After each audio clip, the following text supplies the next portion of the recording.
The word conspiracy derives from the Latin con, with, together, and spirare, to breathe. The world is abound with mystery. Occasionally, we get to glimpse behind the curtain. So let's take a breath together and do some research. Hi, my name is Alex Witney, and this is Conspiracy 101. Today, we're looking into giants.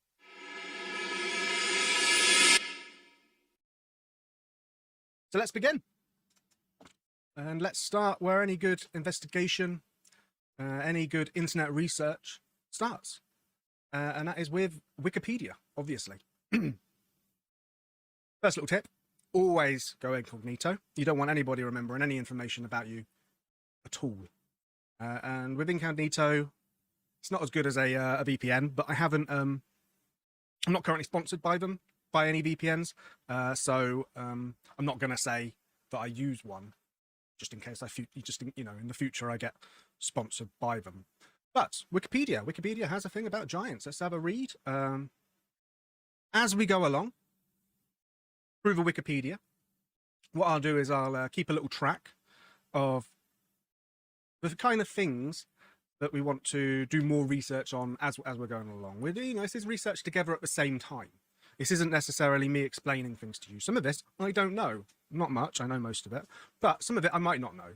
And as we do that, because I'm a very visual person, I prefer to have things in a more obvious way, I guess, rather than written down. Writing stuff down's fine, but it doesn't always bring back the memories that you really want. So I'm using Canva, the free version, obviously. And what we'll be doing is, if I set this up correctly, which is a crapshoot at the moment, I should be able to put in things like Giant Corn Man. Obviously, not really got much to do with giants, I don't think, but seems to be related. That's pretty cool. Etc. etc. Yeah, I get distracted by the Giant Corn Man as we go through the Wikipedia page, and then we'll refer back to that occasionally. I'm just going to turn it off just in case something goes wrong. As we go through the investigation, the research, I'll add things to it. So, in folklore, straight off the bat, not true. There are real giants, and we're going to have to get to that. Giant disambiguation. Disambiguation. So we've got different giants. I can always zoom in at certain points. I'll have to remember to do that so we can read along. So we've got Greek, Norse, Welsh, esotericism, and occult teachings. Giants are beings who live on a spiritual, etheric, and physical planes of existence. Interesting. That'd be definitely one we need to go to. Nephilim. That's probably one of the most famous giants behind just giants, I guess. In films, albums, songs, bands. Right, we're going to focus on the ones at the top, I think. Maybe literature? Where was literature? No, probably not literature. Right, so let's go back and have a read about giants. We go, yeah, that's a good size. So in folklore, giants from ancient Greek, gigas, cognate, giga. What does gigas mean? Well, it means giant. Are beings of human-like appearance, but are at times prodigious, remarkably impressive, great in extent, size, or degree. In size and strength, or bear an otherwise notable appearance. Interesting, so it's not just about size. The word giant is first attested in 1297 from Robert of Gloucester's Chronicle. It is derived from gigantes of Greek mythology, which we will definitely look at. Jack the Giant Killer, Jack and the Beanstalk, that's what I was thinking of. Nephilim, probably second to them. So fairy tales, yep. So we've got the giants of Fafnir and Fossalt. Foss doesn't say how to pronounce it. That's no help. Size Freya in Arthur. Okay. We've got giants Mata and okay. David faces Goliath. Yeah, Goliath's probably a very famous giant when you think about it. Kind of. We use that word a lot, don't we? Goliath. So, Abrahamic. Genesis tells of Nephilim before and after Noah's flood. So they survived. According to Genesis 7:23, let's read that. He blotted out every living thing that was on the face of the ground, human beings and animals and creeping things and birds of the air. They were blotted out from the earth. Only Noah was left, and those that were with him in the ark. That has nothing to do with giants. The Nephilim were destroyed. Oh, okay, I didn't read it. According to Genesis 7:23, the Nephilim were destroyed.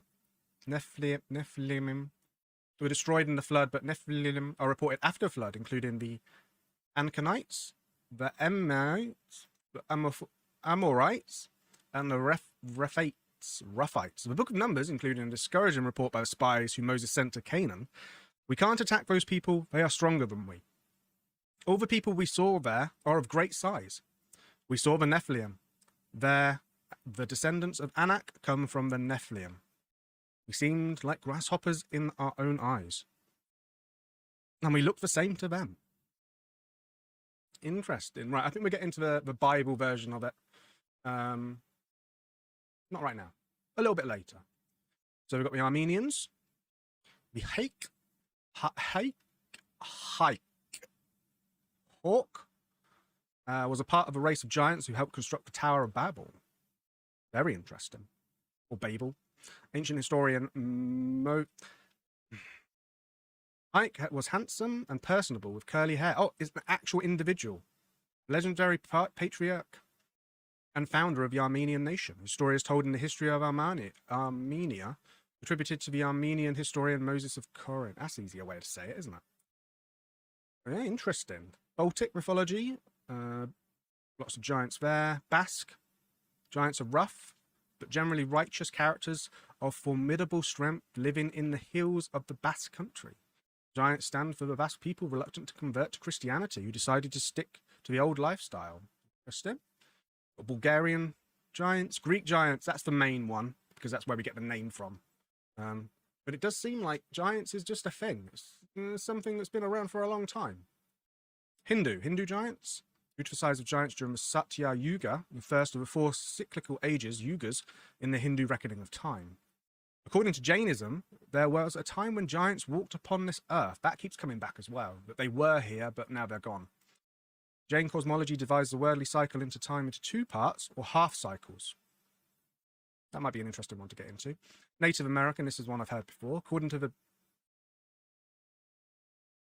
Paiute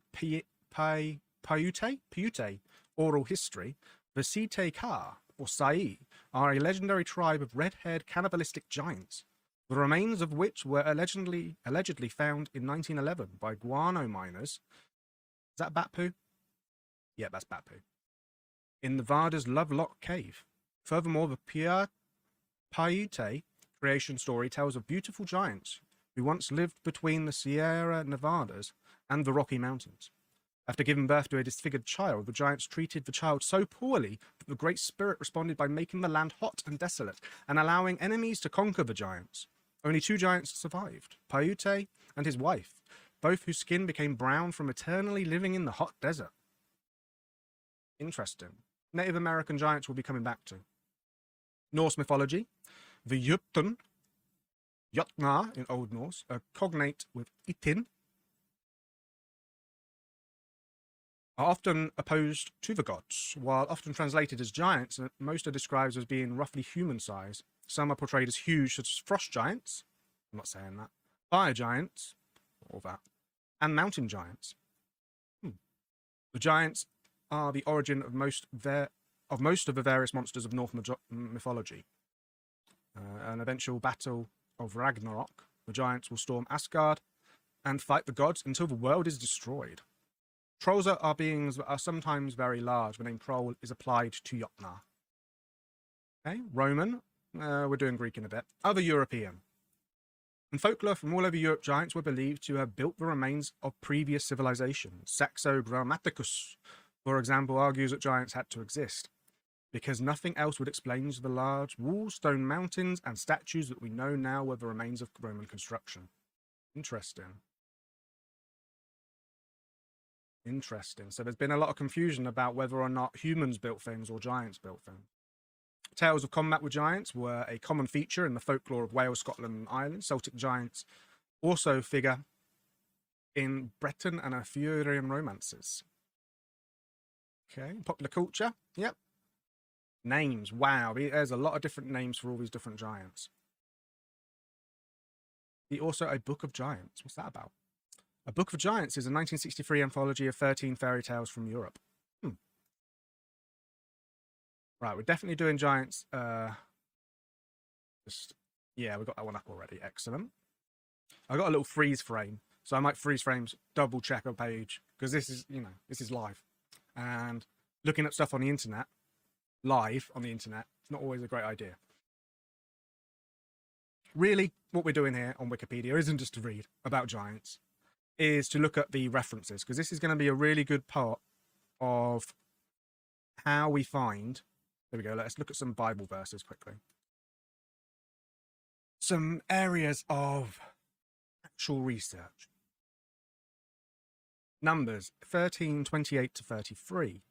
Yet the people who live in the land are strong, and the towns are fortified and very large. And besides, we saw the descendants of Anak there. The Amalekites live in the land of their. Okay, let's just read. Blah blah blah blah blah blah blah blah blah blah. Ooh! So they brought to the Israelites an unfavorable report of the land that they had spied out, saying, "The land that we have gone through as spies." Oh no, we read that, didn't we? Deuteronomy. The Emin, a large and numerous people as tall as the Anakim, formerly okay. Yet I destroyed the Amorite before them, whose height was like a height of cedars, the tree, and who was as strong as oaks, the tree. I destroyed his fruit above and his roots beneath. Okay. I want the bit where it actually talks about Nephilim, but I guess we're going to get to that, aren't we? So, should we do Nephilim first? I feel like that's where we're leading to. Or should we do Greeks first? Nephilim it is. Nephilim. Okay. That is a badass picture. Look at that. Just going to get rid of myself quickly. Look at that. That's awesome. Okay, Nephilim are mysterious beings of people, or people, interesting, in the Hebrew Bible, who are large and strong. The word Nephilim is loosely translated as giants in some translations of the Hebrew Bible, but left untranslated in others. Jewish explanations interpret them as hybrid sons of fallen angels. The main reference to them is in Genesis, but the passage is ambiguous, and the identity of the Nephilim is disputed. According to the Book of Numbers, they later inhabited Canaan at the time of Israelite conquest of Canaan. A similar or identical biblical Hebrew term, read as is that not the same? Okay. Nephilim by some scholars, or as the word fallen by others, appears in the book of Ezekiel. Etymology. The Brown Driver Briggs Lexicon of 1908 gives the meaning of Nephilim as giants, and holds that proposed etymologies of the word are all very precarious. Many suggested interpretations are based on the assumption that the word is a derivative of the Hebrew verbal root NPL, or fool. That would make sense if they are fallen angels. I'm not reading that, that's too long. In the Hebrew Bible, there are 3 interconnected passages referencing the Nephilim. 2 of them come from the Pentateuch. How do you say that word? From the first 5 books, the Torah. The first occurrence is in Genesis 6:1-4, immediately before the account of Noah's Ark. The Nephilim were in the earth in those days, and also after that, when the sons of God came in unto the daughters of men, and they bore children to them. The same were the mighty men that were of old, the men of renown. So in the New King James Version, they translate it as giants. That makes sense. And there we saw the Nephilim, the sons of Anak, who come. Didn't we just read that, haven't we? Okay. Most of the contemporary English translations of Genesis 6:1-4 and Numbers 13:33 render the Hebrew Nephilim as giants. This tendency, in turn, stems from the fact that one of the earliest translations of the Hebrew Bible, the Septuagint, composed in the 3rd or 2nd century BCE, renders the said word as gigantus. The choice made by the Greek translators has been later adopted into the Latin translation, the Vulgate, compiled in the 4th or 5th century. So, the idea of biblical giants comes from the Greek giants. The Quran refers to people of Ad. The Quran 26:130, whom the prophet Hud declares to be like Jabarim, probably a reference to the biblical Nephilim. The people of Ad are said to be giants, the tallest among them 100 foot. Right, that's something we need to write down. And I have a pen. So, tallest. 100 foot. What's that in meters? About 30. However, according to Islamic legend, the Ad were not wiped out by the flood, since some of them had been too tall to be drowned. Obviously, if you're 30 meters tall. Instead, God destroyed them after they rejected further warnings. After death, they were banished into the lower layers of hell. Right. So then that links to the fallen angels, doesn't it? In that you got the idea of people going down into hell who are tall people in hell. All early sources refer to the sons of heaven as angels. From the 3rd century BC onwards, references are found in the Enochic literature, the Dead Sea Scrolls. Dead Sea Scrolls we're going to get to at some point in the future. And the Book of Enoch is very interesting. And I think Conspiracy 101 needs to be done about Apocrypha. So I might just leave that for now. Descendants, references to the offspring of Seth, rebelling from God, and mingling with the daughters of Cain, are found from the 2nd century CE. Third son of Adam and Eve was Seth. Arguments from culture and mythology. The Aramaic culture, the term Nephila refers to the constellation of Orion, and Nephilim to the offspring of Orion in mythology. Arabian paganism. Fossil remains. Cotton Mather believed the fossilized leg bones and teeth discovered in Albany, New York in 1705 were remains of Nephilim who had perished in the Great Flood, later found out to be Mastodon. That's a shame. Okay, so we got a few more. Again, the Book of Giants. Oh, okay. That is new. Oh, that's the Book of... Okay, so it's the Apocrypha. We'll talk about that some other time. Okay, interesting. Titan mythology. So let's move back. Again, we'll keep these open.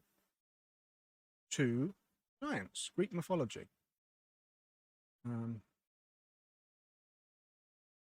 Let's add something that we've already done. This is not sponsored. It's just water.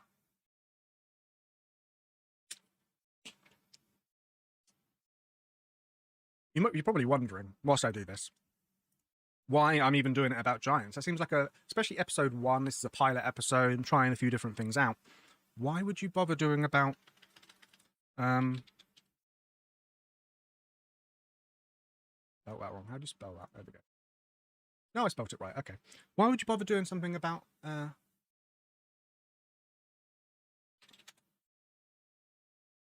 giants? That seems a bit, it seems a bit redundant. And I guess it is. Right, in the corner, about there. Just as a reminder that when we come back to it, we've already talked about the Nephilim. Well, the main reason is not necessarily because I wanted to do something about giants, but a book which I have conveniently left on the floor, in which I'm going to be taking certain cues from. Cover-ups. This is not my book. I'm not getting sponsored by this either. The Mammoth Book of Cover-Ups, the 100 Most Disturbing Conspiracies of All Time. This side. And in this book, it details a lot of different conspiracies. A lot of conspiracies that we're going to do research on this show in the future. And this is, along with Wikipedia, will be a really good jumping off point. What's not in this? What's not in this? Giants. And that's why I felt it appropriate to start off this series with giants, because there is definitely something conspiratorial about them that I don't think enough people, especially in mainstream press, are discussing. And not to say that I am mainstream, but when I get a sponsorship deal, I probably will be. So let's move on. So Greek, and so this is where we get the word giants from. Greek and Roman mythology, the giants, also called gigantes, were a race of great strength and aggression, though not necessarily of great size. That kind of goes against what we're looking for, really, doesn't it? They were known for their gigantomachy, their battle with the Olympian gods. According to Hesiod, the giants were the offspring of Gaia, born from the blood that fell when Uranus was castrated by his Titan son Cronus. Oh. Archaic and classical representations, so gigantes, as man-sized hoplites, heavy-armoured ancient Greek foot soldiers, fully human in form. Later representations, after 380 BC, show gigantes, with snakes for legs. Just ignore that one. In later traditions, the giants were often confused with other opponents of the Olympians, particularly the Titans, an earlier generation of large and powerful children of Gaia and Uranus. The vanquished giants were said to be buried under volcanoes and to be the cause of volcanic eruptions and earthquakes. That makes sense. I think that deserves an I want to believe. Okay, origins. The name Gigantes is usually taken to imply earthborn, and Hesiod's Theogony makes this explicit by having the giants be the offspring of Gaia, Earth. According to Hesiod, Gaia, mating with Uranus, bore many children, the first generation of Titans, the Cyclopes, the Cyclops, and the Hundred-Handers. Hundred-Handers? What? Just have a little sigh. It's just... The Hecatonecheres, literally hundred-handed ones, also called Centimanes, named Cotus, Briareus, and Gaius, were three monstrous giants of enormous size and strength, with 50 heads and 100 arms. In the standard tradition, they were offspring of Uranus and Gaia, who helped Zeus and the Olympians overthrow the Titans and the Titanarchy. What? I have never heard of that.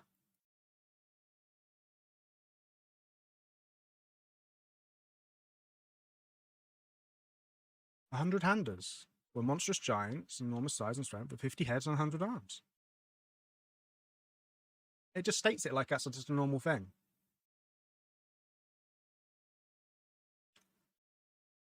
How could that... Briareus is mentioned twice in Dante Alighieri's Divine Comedy, completed in 1320.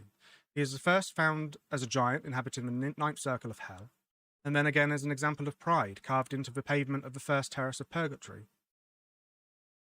I feel like Dante Alighieri's Divine Comedy is a whole episode in itself. Okay, there have been 3 brief references to Gigantes in Homer's Odyssey, though it's not entirely clear that Homer and Hesiod understood the term to mean the same thing. So there definitely does seem to be some disparity between people who are, you know, giants and just people, which is fair enough. There you go, confusion with Titans and others. Though distinct in early traditions, Hellenistic and Greek and later writers often confused and conflated the giants and their gigantomachy with an earlier set of offspring of Gaia and Uranus, the Titans, and their war with the Olympian gods. So maybe we should be looking into Titans and not really looking at giants. Let's have a quick brief look at the Titans. Well, they look like they're enjoying themselves. Good for them. Some very well-placed butterflies. In Greek mythology, the Titans, ancient Greek, I don't know how to say that, were the pre-Olympian gods. According to the Theogony of Hesiod, they were the 12 children of the primordial parents of Uranus and Gaia. 12, that's an interesting one. That comes up a lot, that number. That's something you need to remember. With 6 male titans and 6 female titans. Kronos mated with his older sister Rhea, who then born the first generation of Olympians. The 6 siblings Zeus, Hades, Poseidon, Hestia, Demeter, and Hera. Certain descendants of the Titans, such as Prometheus, Helios, and Leto, are sometimes also called Titans. Okay. Kronos, armed with a sickle, image derived from a carved gem. Can we add Titans to this picture? That's kind of cool. I like that, yeah. So let's make you a lot smaller. Put you there, next to the You'll See an Eye. That seems appropriate. And put Atlas lifting the world. Yeah, perfect. I like that. I like that. That doesn't seem to be working very well. Let's see if we can change that with the filters and just turn down. That just make it really green. Apologies for those who are listening and not watching. Yeah, okay. Can I undo that? This is why you shouldn't change things live. Oh, I just made myself disappear. It's okay. It's okay. I'll come back. I'm not leaving until this has been... There I am. Until this has been seriously researched. Okay, so we've got the Titans up there. I feel like they're a better representation of...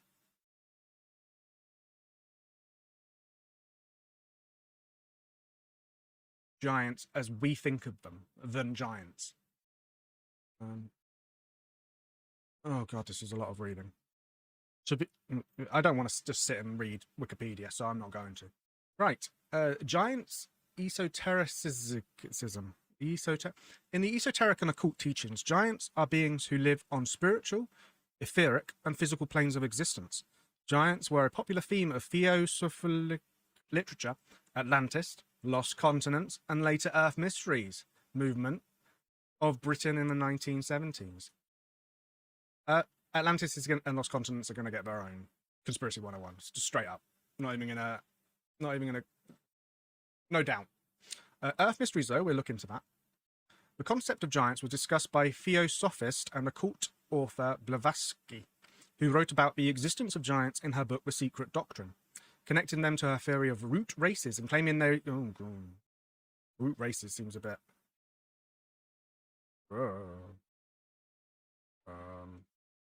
Just... Oh... Be careful what I say. Epochs? Okay, it's... Yeah, 5th... no, okay, yeah, that's Aryan. That's a separate issue. I think we need to move on from that. Interesting. The German occult Guido von List was influenced by Blavatsky's writing on giants and mixed together paganism, mythology, and theosophy, creating a basis for the belief in giants living in different realms based on the first 4 rounds of the... Oh, no, not that again. Just ignore that. In the 1970s, many of the authors of the Earth Mysteries movement in Britain wrote about giants. John Mitchell wrote about the existence of giants in his book, Review Over Atlantis. Anthony Roberts wrote the book Sowers of Thunder, Giants in Myth and History in 1978, in which he claimed that giants were the original inhabitants of the British Isles and linked the Alfred Watkins ley lines to the British giants. Interesting.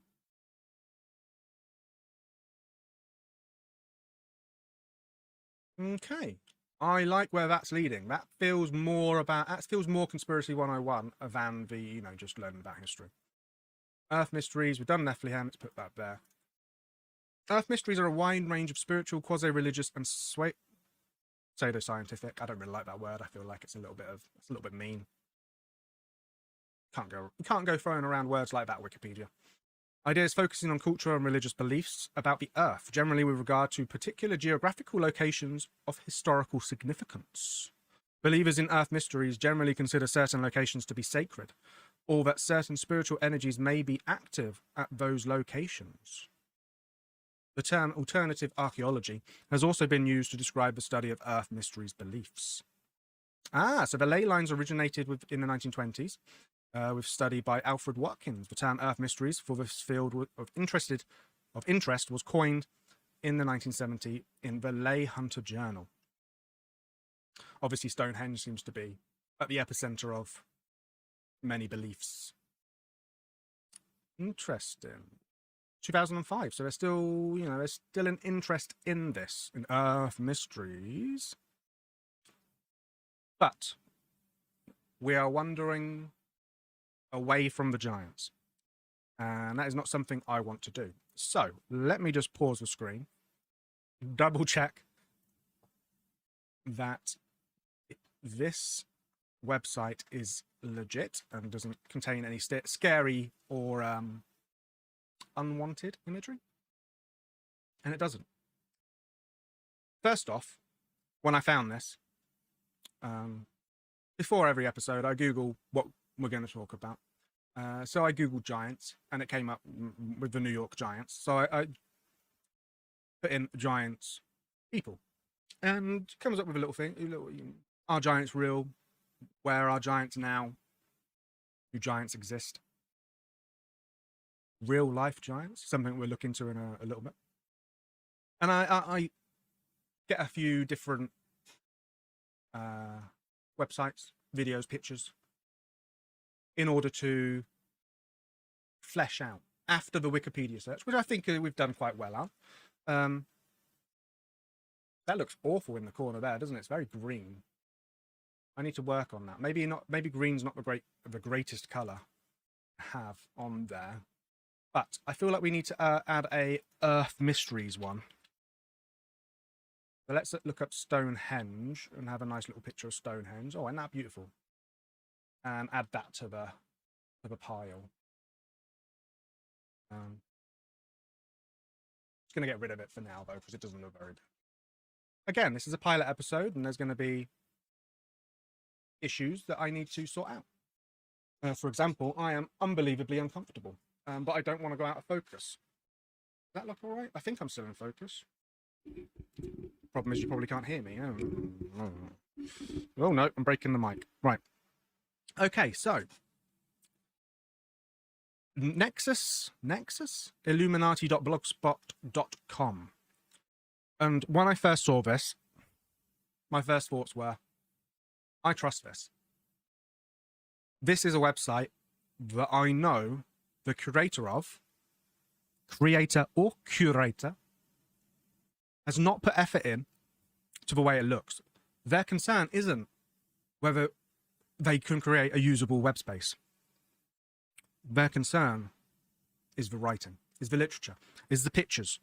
And because of that, I hold it in a higher regard. So, New Illuminati, welcome to the new...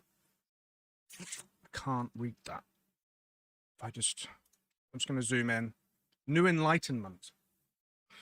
Oh, they're using papyrus. They're using... Okay. That'd be fine. Our world, and we are made from mind stuff. Sites for all seekers, reclaiming the name of enlightenment from old, cold, ill-omened usurpers. The light is in your eyes. Welcome to the new eon. So this was written on Saturday, 19th of March 2011. Who were the red-haired giants of early North America? And it has a nice little... Well, I don't know what you'd call that. Pre-rendered visual. Nice pre-rendered visual. Yeah. On the earth, there once were giants. Greek poet Homer, 400 BCE. Interesting. Oh, it's all papyrus. Okay. That doesn't work anymore. Why isn't that working anymore? Pause. Access forbidden. Doesn't want to work anymore. Fair enough. Few Americans alive today are aware that once real giants roamed the land. Giant red-haired humans. I wonder why the red hair is important. Most Americans believe that the Native Americans were the first to inhabit the North American continent. Yet there were others, a much more ancient race that walked the hills and valleys, the plains and deserts of the pre-Columbian Americas.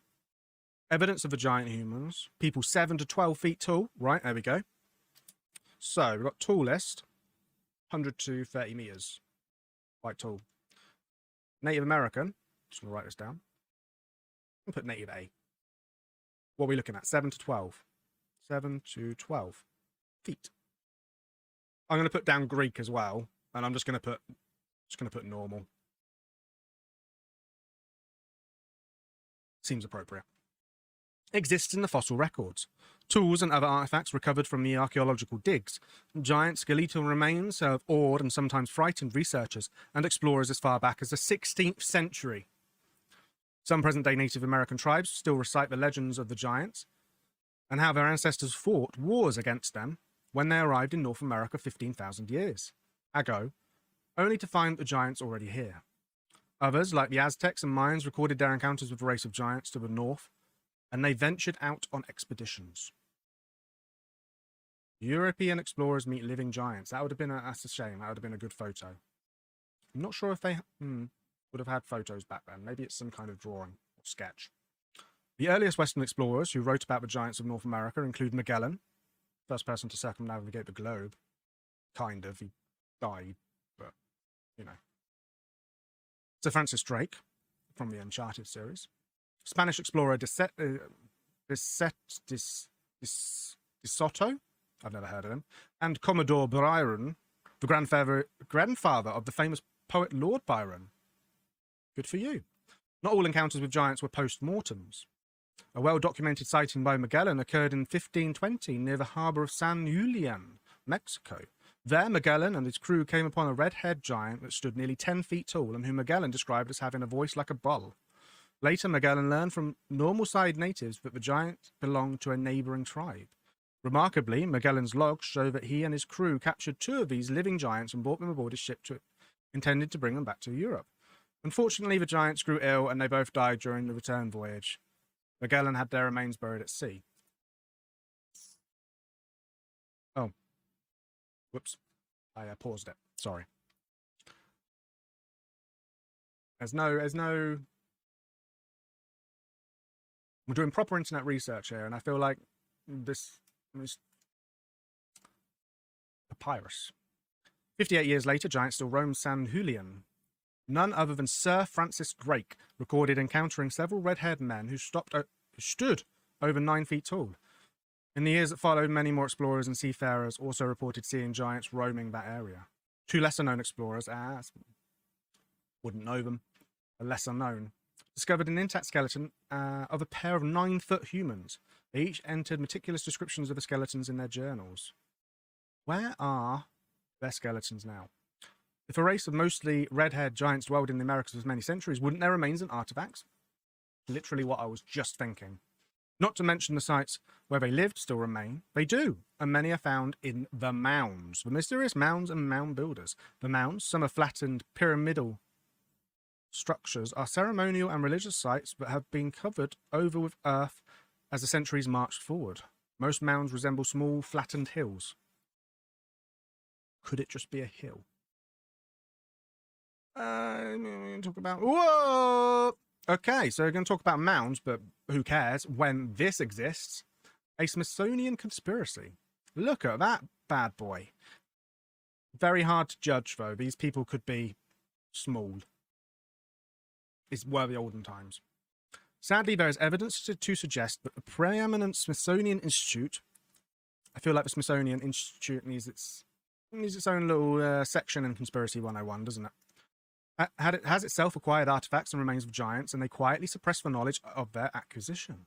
An odd story from the late Ivan T. Sanderson, a popular author of many books and respected zoologist, supports the allegation some make that the Smithsonian has had a penchant for burying inconvenient artifacts since the 1800s. Interesting. Just a picture of skeletons. Cool. 7-foot skeletons. Okay. Always the intrepid investigator at heart. Sanderson sought confirmation. Giants in Report by the San Diego Union. According to the San Diego Union, August 5th, 1947, the mummified remains of giants were discovered buried near the Arizona, Nevada, California wasteland. The giants' remains were still clothed in strange garments. The team of explorers tentatively dated the remains as nearly 18,000 years old. The year was 1931, and hang on, what is this? Okay, so they were found by a Cincinnati doctor. These giants, said Hill, are clothed in garments consisting of a medium-length jacket and trousers extending slightly below the knees. The texture of the material is said to resemble grey, dried sheepskin, but obviously it was taken from an animal unknown to us today. Okay, oh no, it does have some... kind of has some sources. Okay, what time is it? What are we looking at? We are about 40 minutes in. Feel like that would be a good space for... Okay, so we've got... let's add Native Americans to our list on Canva. Whoa, they... Okay, let's just add a headdress, because some of those are quite... Again, you can't really see that on the blue background, but it's there for me just as much as it is there for you. Okay, so... donate any... Oh, please help us keep this site online. Donate any money and receive at least one new Illuminati ebook. There's always a catch, isn't there?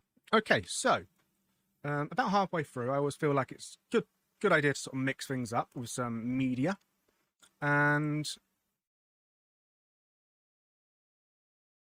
from what I remember, I have a video to show, which includes some information about ancient giants. So obviously, I'm not going to show the whole thing because I don't want to impede on anybody's copyright. But I feel like it's important to show some visual evidence. I think we're going to go through that in a little bit. But let's have a look at this. Let's see what this is like. I'm not sure how well this is going to work, but we'll see. Unmute that and play the clip. Drying up. But then they made some very unusual discoveries. And those were of red-haired giants that were mummified. These giants were 6.5 to 7 feet tall. In many cases, they were mummified, wrapped up like Egyptian mummies, and they had long red hair going down to their shoulders. The ranchers couldn't explain it. It was the strangest thing they'd ever seen. But the Paiute Indians who lived around here knew all about it. In fact, back in 1883, Sarah Winnemucca, a Paiute Indian princess, had written a book called Life Among the Paiutes. In that book, she talked all about the giant, red-haired people who used to live around this lake and live in this cave. She claimed they were cannibals. That tribe would eat the dead. They would make war on my people. My people went to work and gathered wood to fill up the mouth of the cave. At last my people set it on fire and called out to them, "Give up or you will die." But no answer came.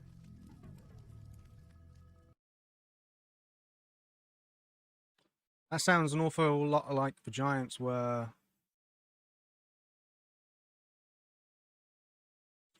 caught up in...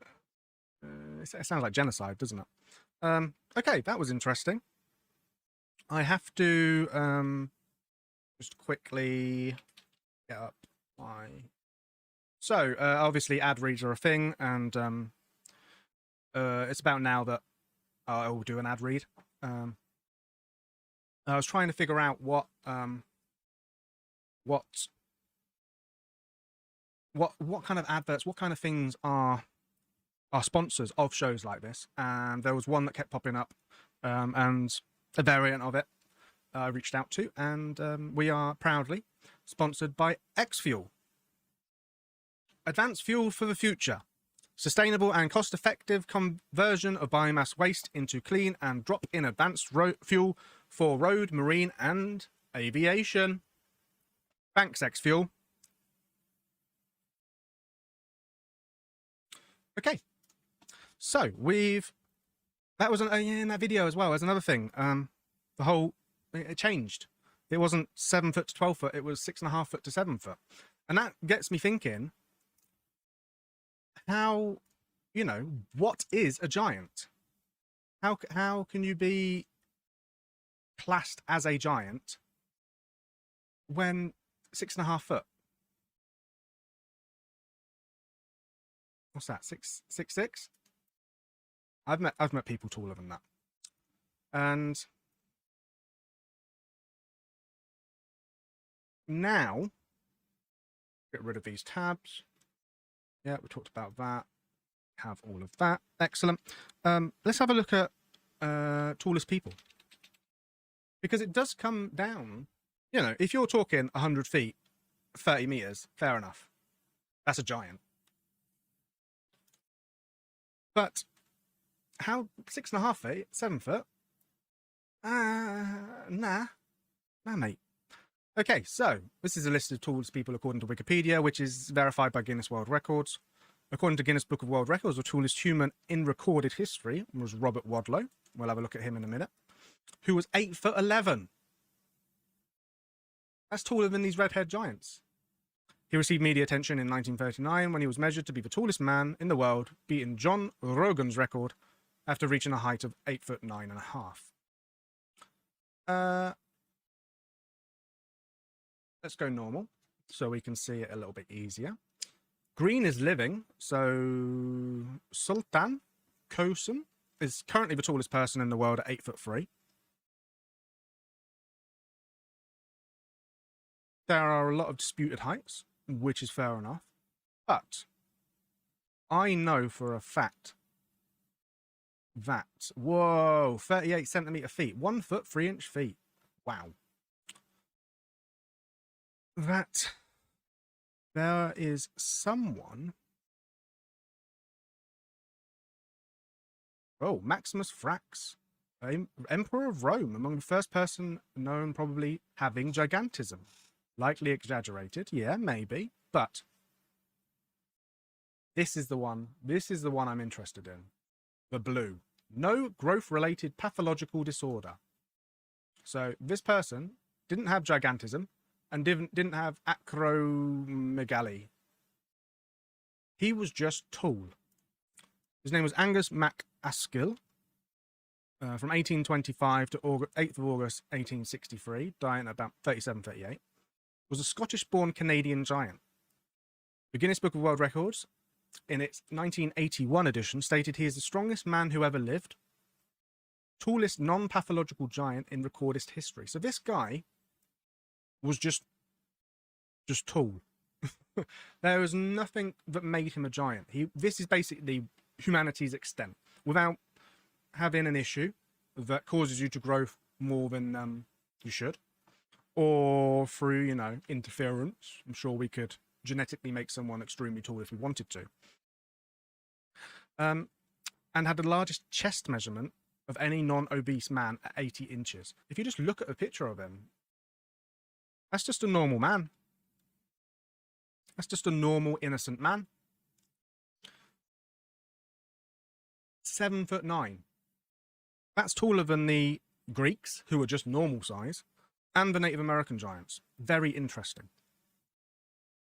I don't know if we want to actually look into his life, but his father was only 5'9".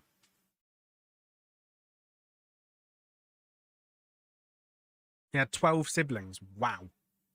But yeah, very tall, very strong man. The tallest man ever, also known as the Elton Giant and Giant of Illinois, is Robert Pershing Wadlow. Was a man who's the tallest person recorded in history for whom there is irrefutable evidence. So there might be people who have been in history who are taller. Oh wow, he only died at 22. That is incredible. He was 8'11", 2 meters 72 centimeters. That is crazy. He was the oldest of 5 children. He was taller than his father by age 8. Incredible. He's a UK size 36 foot. So when he was born, he was normal. So, we've just looked at the tallest person who didn't have, you know, a pituitary gland problem or some related disease. Disease sounds mean. Condition. To make them taller. Maximus Frax. Let's just quickly have a look at him. You know, Romans. His father was an accountant of the governor's office, sprang his ancestors who were blah, blah, blah, blah, blah, blah, blah, blah. I don't care. I want to know why his height. height, infrastructure, feet, appearance. Ancient sources ranging from the unreliable Historia Augusta to accounts of... Oh, this needs to be zoomed in, doesn't it? I can't read it. I don't have very good eyes. He speak of Maximinus as a man of significantly greater size than his contemporaries. He is, moreover, depicted in ancient imagery as a man with a prominent brow, nose, and jaw, symptoms of acromegaly. His thumb was said to be so large that he wore his wife's bracelet as a ring for it.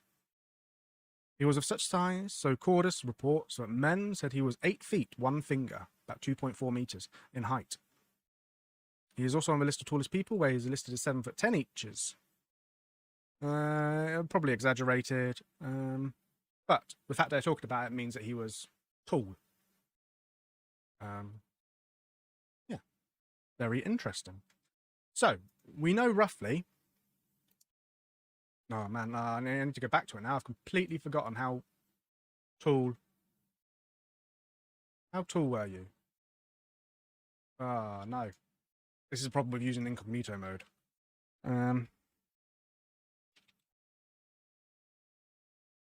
So Wadlow was 8 foot 11. So tallest man, 8 foot 11.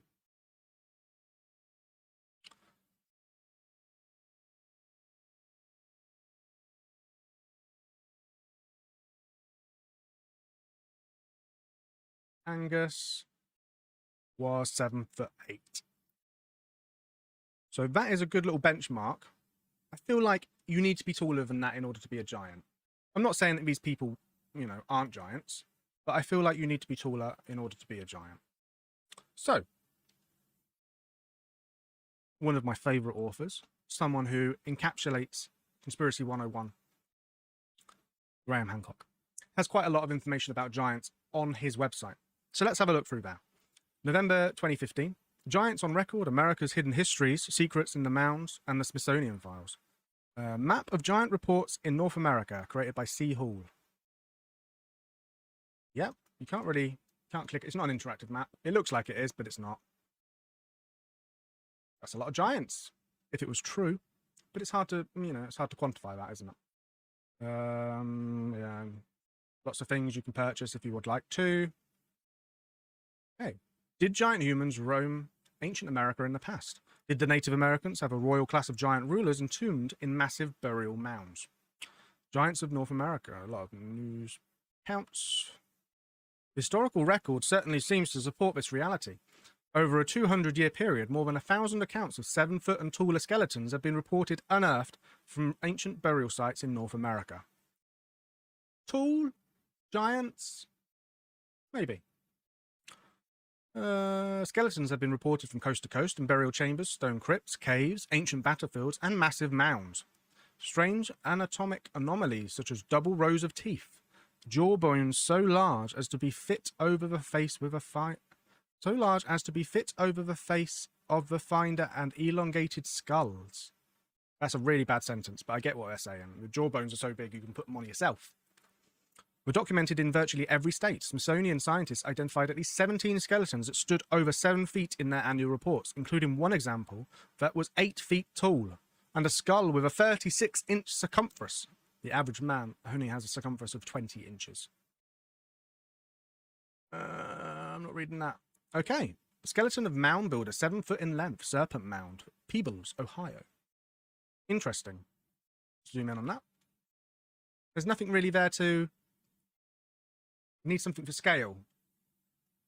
Like a meter stick or something.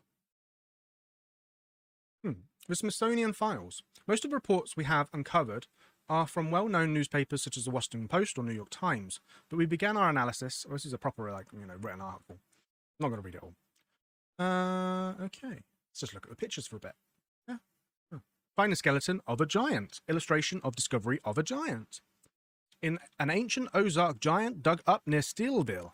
Strange discovery made by a boy looking for arrowheads gives this Missouri town an absorbing mystery to ponder.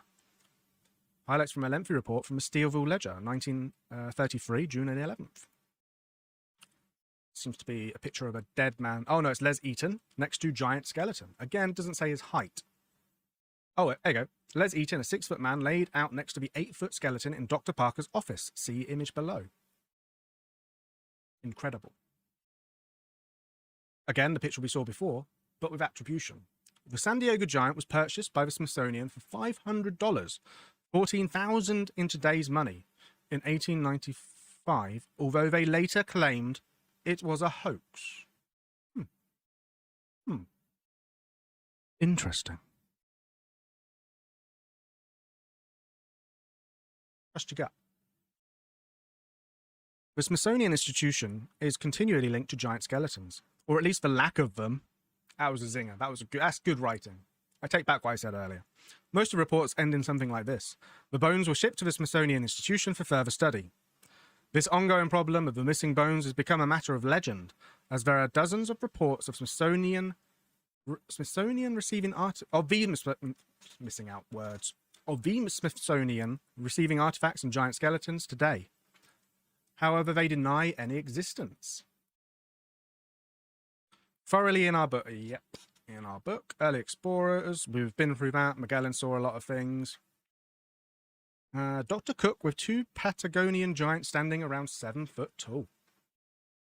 Incredible. Double rows of teeth. This is a reconstruction. That's not real. Don't take it as real.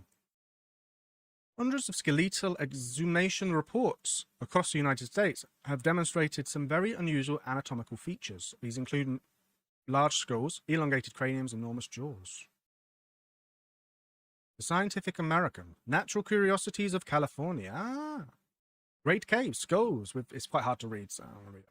With double rows of teeth. The Indian skull, Native American skulls with double rows of teeth are said to have been found not only abundantly on San Clement's Island caves, Clemento, but also often still on the neighboring island of San Miguel. The San Bernardo or Juan Rodriguez of Cabrillo. Obsidian and all species of silicous stones and rocks are exceedingly abundant in all portions of the Californias, Arizona, New Mexico. It's going a bit on that's a bit of a tangent.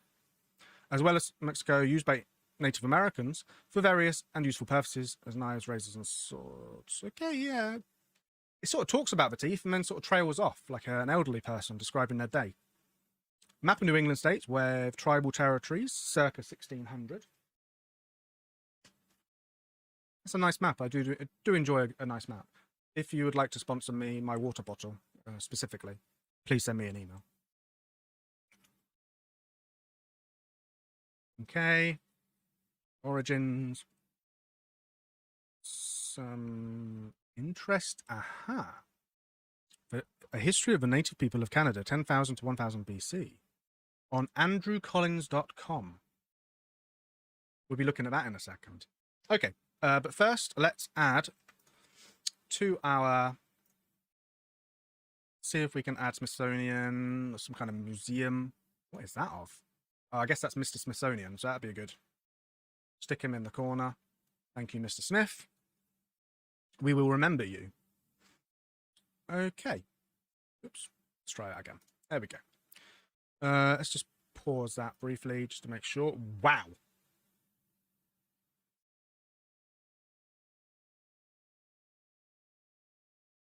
I don't want to... I don't want to preempt this page too much, but yeah. Were the American giants Denisovian human hybrids? Denisovans and the American giant mystery. Amazing. Brilliant. A Denisovan human hybrid based on all available evidence as envisioned by artist Russell Hosson. Strict copyright, Russell Hosson. Not going to use it. Skip past it. In Greg Little's Path of Souls, Andrew Collins proposed that the American giant skeletons found in Native American mounds were very likely Denisovan human hybrids. Now the theory gains support. In the groundbreaking book, Path of Souls by Dr. Greg Little, published in June 2014, Andrew... Excuse me. Andrew Collins contributed a section proposing that the giant skeletons reportedly found across the United States over the past 200 years are the remains of human hybrids of extreme height. They are, he proposes, a admixture of two types of ancient hominins, most likely Homo sapiens and Denisovans, a new type of hominin identified for the first time from DNA evidence derived from human fossil remains over 40,000 years old, found at the Denisovan cave in the Altai Mountains of northern Siberia. Does he say how tall they are? These findings were also the subject of a full-length lecture presented by Andrew at the Origins 2014 conference in London, November 2014. This will be made available soon as a DVD. Available as a DVD. Let's just briefly pause this and just...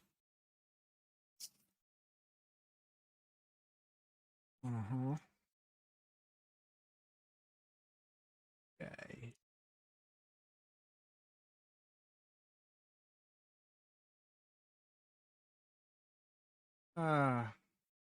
Okay. So just Google Denisovan height and it kind of comes up about the same height. So.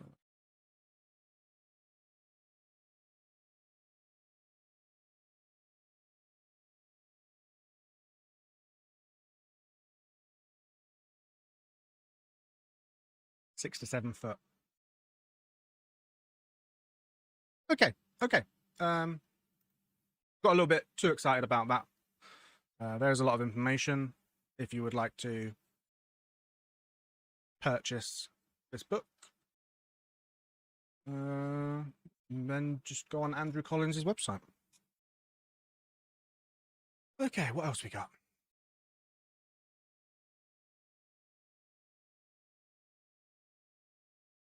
A lot of what I find is old news articles, like the previous one suggested. Quite a... can't read any of this. Just give me a second whilst I... Can I zoom in? I can zoom in, awesome. Giants of prehistoric France. Here we go. So, often there's articles about giants in old publications, and just because it's old doesn't mean that we can leave it and forget about it. Sometimes we need to take copies of it and put it on the internet so people can do their own research. Giants of prehistoric France. In a prehistoric cemetery recently uncovered in Montpellier, France, while workmen were excavating a waterworks reservoir, human skulls were found measuring 28, 31, and 32 inches in circumference. If you remember correctly, an average human skull is only 20 inches. The bones, which were found with the skulls, were also of gigantic proportions. These relics were sent to the Paris Academy. Aha. Sent somewhere. And a learned savant who lectured on the find says that he belonged to a race of men between 10 and 15 feet in height. Didn't understand human nature. Yes, said the proprietor of the barber shop. Why? Worms in horses. The only known cure for pinworms in horses. Is that it? Is that the entire article?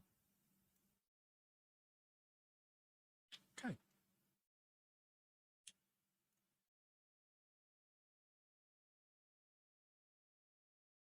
Back to Wikipedia. The giant of Castelnau refers to three bone fragments, a humerus, a tibia, and a femoral midshaft, discovered by Georges Lapauge in 1890 in the sediment used to cover a Bronze Age burial tumulus. Tumulus, what's that? A mound, and dating possibly back to the Neolithic. According to Lapauge, the fossil bones may belong to one of the largest humans known to have existed. He estimated from the bone size that a human may have been about 3 meters 50 centimeters, 11 foot 6 inches tall. No modern peer-reviewed study has been published about the alleged giant bone fragments. That's a shame.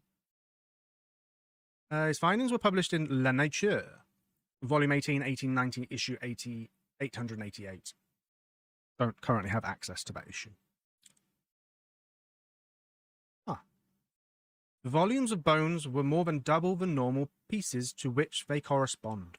Judging by the usual intervals of anatomical points, they also involve lengths almost double. The subject would have been a likely size of 3 meters 50 centimeters. Now that is tall. While workers were excavating the waterworks and reservoir. Ah, so that is where that report comes from. So these, interesting. So they didn't just find bones, they found skulls. And no one's done any peer-reviewed published studies on them. And why? Because they went for sent to Paris Academy for further study, probably. Very interesting. The web is starting to become a little bit clearer, isn't it? Okay, so now we're on 2 different websites. Gaia, not my favorite, but well, 6-minute read. The Truth and Myths of Giants. In the summer of 1520, we're talking about that again. That's fine. 6'3" and 6'7". It's tall.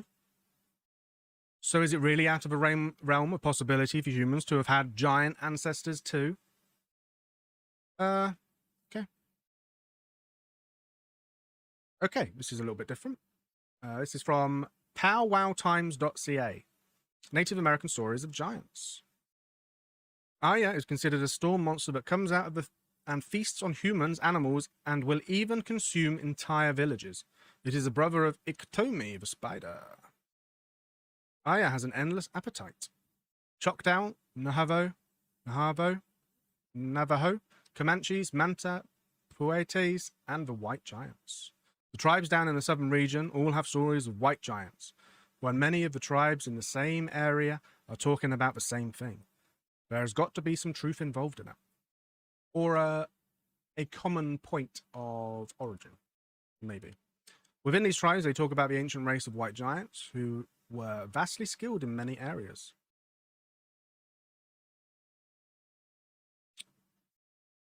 Lots of names. Okay. Do you have a story in your tribe of giants?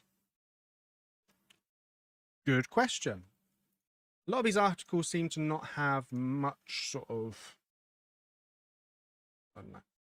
Fantastically wrong. Oh, this is from Wired. So here's the other side of things. Don't want to be biased. Magellan's strange encounter with the 10-foot giants of Patagonia. In 1520, Ferdinand Magellan took time out of his busy schedule of sailing around the world to stop in what is now Patagonia, where he found a naked giant dancing and singing on the shore. Magellan ordered one of his men to make contact. The unwitting emissary, no doubt hilarious reaction to this sadly, has been lost to history. And to be sure to reciprocate the dancing and singing to demonstrate friendship. Now those are giants. Okay, man was able to lead the giant into a smaller island offshore, where the great captain waited, describing the scene was a scholar, along for the journey, Antonio Bigafetta, who kept a diary of the journey and was later turned into a book, Magellan's Voyage, a narrative account of the first circumnavigation. When he was before us, he began to marvel and to be afraid, and he raised one finger upwards, believing that we came from heaven. And he was so tall, tallest of us only came up to his waist, and had a big, booming voice. This illustration above proves it. I'm not sure if a drawing proves it, but Patagonia was once inhabited by giants that positively dwarfed the heavenly Europeans that would come to conquer them. Okay. So, wherein the giant seeing himself was greatly terrified, leaping back so that he threw, or blah, blah, blah, blah, blah, blah, blah, blah, blah, blah, blah. Magellan hit upon a scheme. He'd kidnapped 2 of them, taken back, yeah, but they died, and then he buried them at sea. Okay.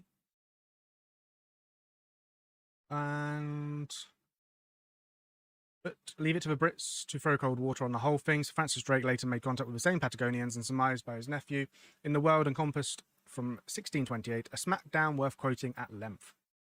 Magellan was not altogether deceived in naming these giants, for they generally differ from the common sort of man both in stature, bigness, and strength of body, as also in the hideousness of their voices.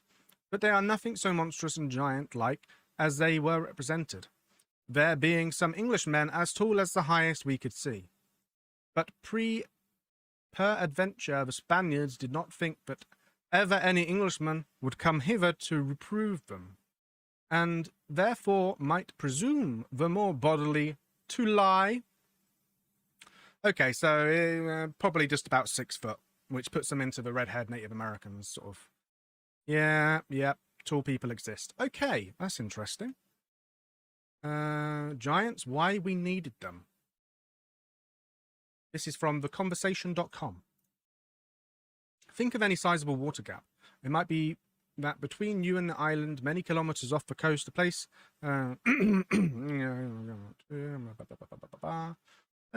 sea level rose, last ice age, among the first shaped around 600,000 years ago. Yep, giants already existed.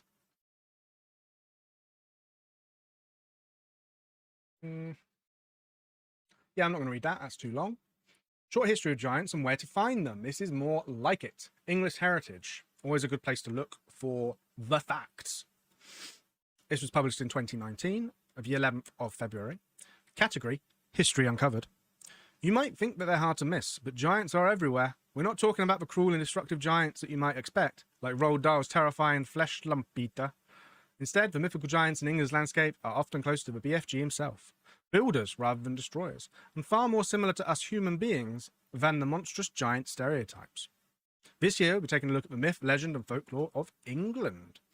Giants make appearances in stories all around the world, taking different forms but often sharing a variety of characteristics. In the ancient Mesopotamian poem, the Epic of Gilgamesh, widely considered to be the earliest surviving work of literature, the eponymous hero battles Humbaba the Terrible, a lion-faced giant who guards the cedar forest where the gods live.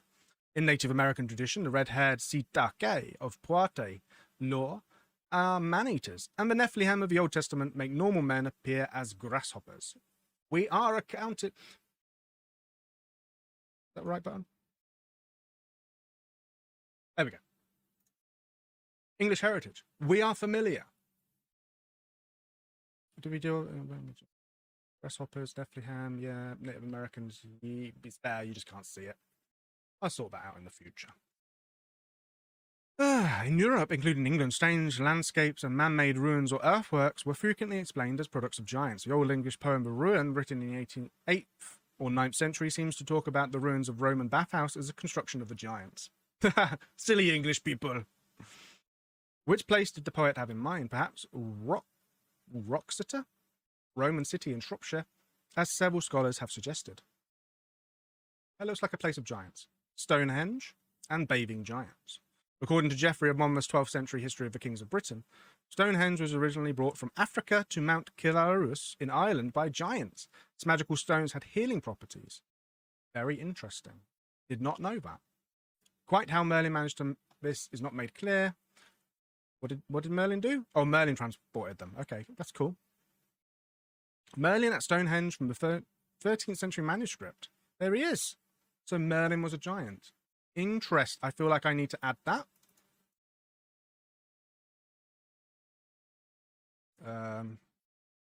Spelled Merlin wrong.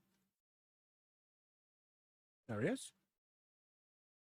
Like I said, I'm not paying for Canva, so just have to put up with. Yeah. Perfect. Hi. Okay. Oh, wrong one. There we go. The most prevailing image of the giants is a figure of violence and excess.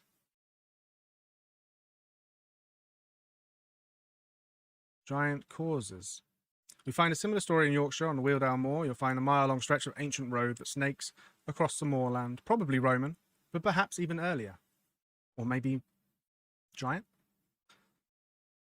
Dramatic mythology, first named in the 10th century Anglo-Saxon poem, The Traveller's Song.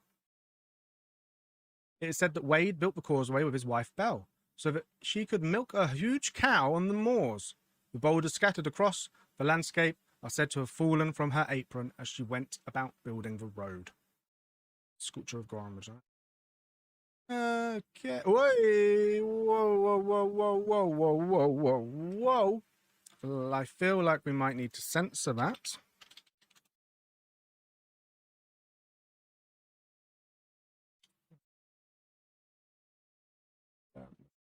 Go.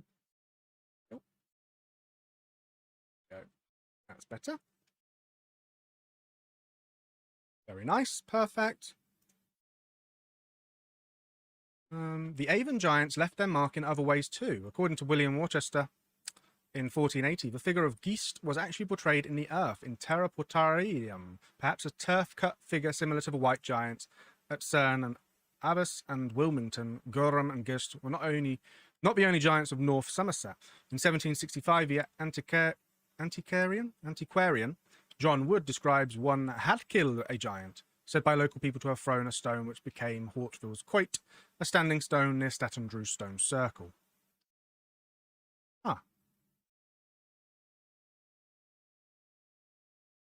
A hero of giant proportions. What conclusions can we draw about giants? At once human and inhumane.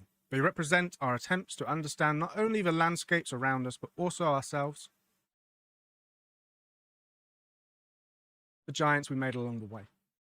They can be a reflection of everyday human life or a manifestation of our darkest fears and desires, but perhaps most importantly of all, in their attachment to the ruins of past places, giants have also come to represent a kind of metaphor for the ravages of time itself.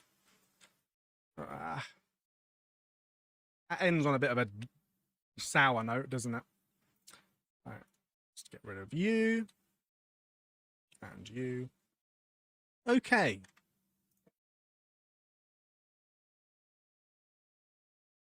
Interesting. Looking at the Giant's Causeway. Let's have another picture round.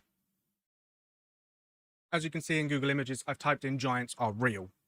A lot of these are images that clearly don't show giants giants aren't in reality. This is a drawing. That's a I don't know what that is, but it's not real. That's a skeleton. That's clearly not real. Honestly, this is kind of disappointing. It's mainly just, there he is. Right, let's get rid of that. Snopes. There are a lot of images going around showing giants, purportedly, before they're taken off to the Smithsonian or Parisian academies. Are these giant human skeleton photographs real? According to the Old Testament, the Nephilim were the offspring of the sons of God and the daughters of men before the deluge. Preaching to the choir, baby. We already know about that. You know about that. Yeah. Okay. No. No. No. No. Okay. Go away. No. Sign in. No. No. No. No. I really wanted to read this article, but unfortunately, it looks like we're not going to be.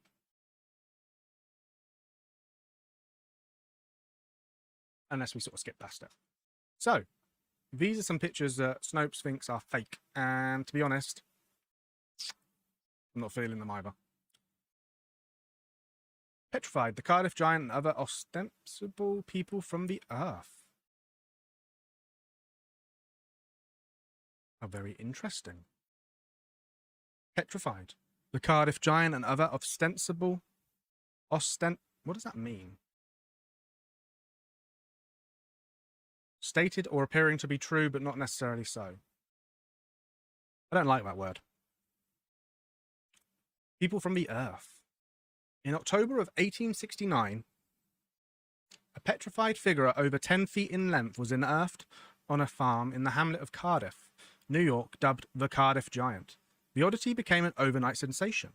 In celebration of the 150th anniversary of the giant's discovery, this exhibit explores the history of the giant and its many derivatives, through rarely seen photographs, artifacts from the period, and a comprehensive retrospective of more than 40 other petrified giants. Well, that would have been fun to see, but unfortunately it has already occurred. Okay. Let's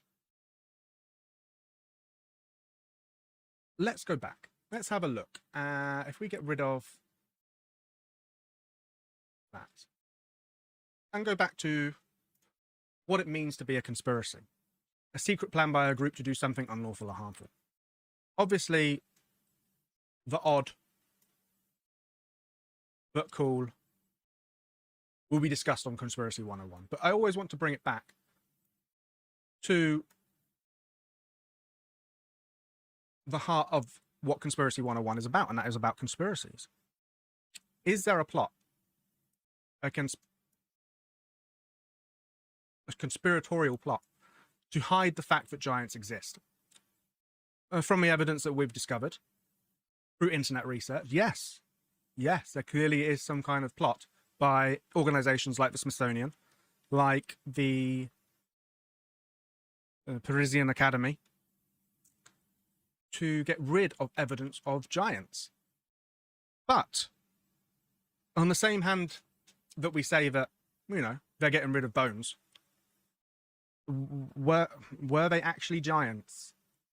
Because if it was just someone who was 8 foot, although odd, that's still quite within the realms of humanity. You know, as Homo sapiens rather than specifically giants. We talked about the Nephilim. The history of giants goes back a very, very long way. The Greek myths of the Titans, less so the giants because they're kind of not giants, they're just human size. The English history, or European history, I should say, is scattered throughout with giants and very tall people. And Native American has a history of giants amongst their myths. No evidence, though, which is scary, because if there is a conspiracy, then they're doing a really good job. Right. Let's just take a moment. I think we've reached the limit of what can be learnt today. I really do. But before we finish, conspiracies can be a little heavy. Thinking about the Smithsonian purposely hiding giant skeletons is pretty deep. And we're only going to get deeper, you know? So every episode, I want to end with something a little lighthearted, a little bit of fun. Not necessarily something that's going to weigh heavy on your chest, but something you can discuss with your peers. You know, you go to a party and you talk about giants, you're probably going to get a few funny looks. So instead, let's have a look at something interesting, but something you can talk about. And today, that's going to be uncombable hair syndrome. So uncombable hair syndrome, UHS, is a rare structural anomaly of the hair with very variable degree of effect. It is characterized by hair that is silvery, dry, fizzy, wiry, and impossible to comb. As someone with very long hair who ties it back, that is incredible. It typically becomes apparent between the ages of 3 months and 12 years. It's called lots of different things.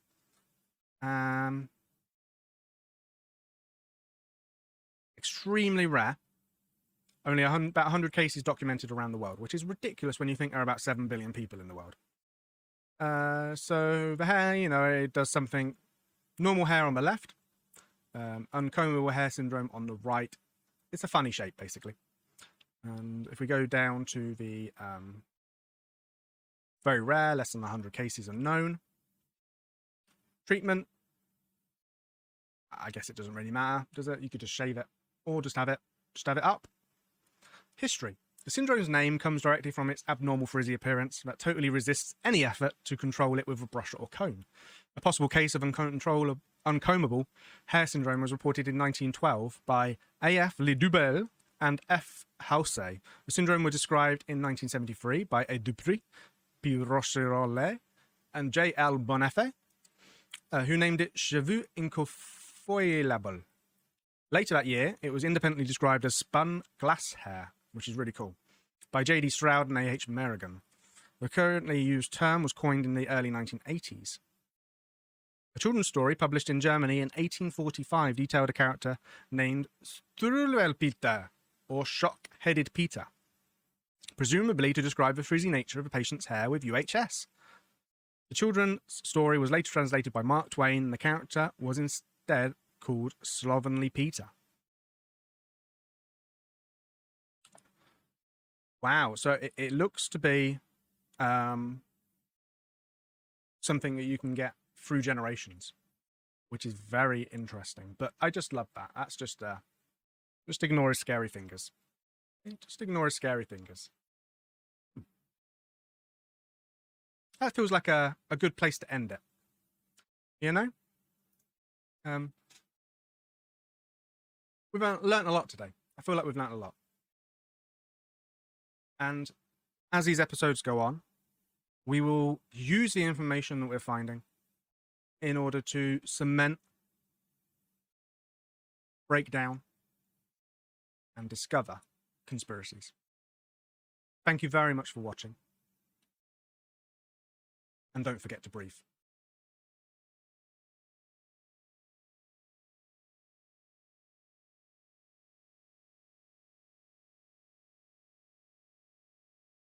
Hi, my name's Alex Whitney, and this is Conspiracy 101. Today, we're looking into aliens.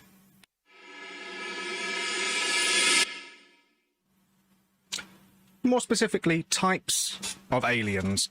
There are obviously a lot of conspiracies surrounding aliens, and today we're going to be looking at the different types, so that when we come to the various conspiracies, I know what you're thinking, Roswell, etc., Area 51, we can look back and go, oh, it's this type of alien, rather than being confounded by the myriad of seemingly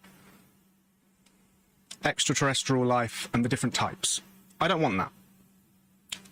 Now, instead of starting with Wikipedia, as any good internet researcher does, we are going to be first doing something a little bit different, hey? I'm starting to figure this out. Look at that bad boy. You're getting a little glimpse of behind the scenes. I'm not sponsored by Dell, so just ignore that. But if Dell would like to sponsor me, then maybe. So normally, we take a look through this book, and this book does have some great conspiracies surrounding aliens, but we're not going to be looking at that book today. I also got out some other books that maybe in the future we will be looking at. The Encyclopedia of Secret Knowledge. Interesting. I'm surprised they'd let that out of their grasp. The Atlas of the Supernatural. You know how much I love maps. When I saw Atlas, I thought, ooh, it's going to have maps. It's mainly words. This is the book that I want to have a quick look through before we get going. It's called Marvels and Mysteries Aliens, and with a cover like that, look at that bad boy. Doesn't that look amazing?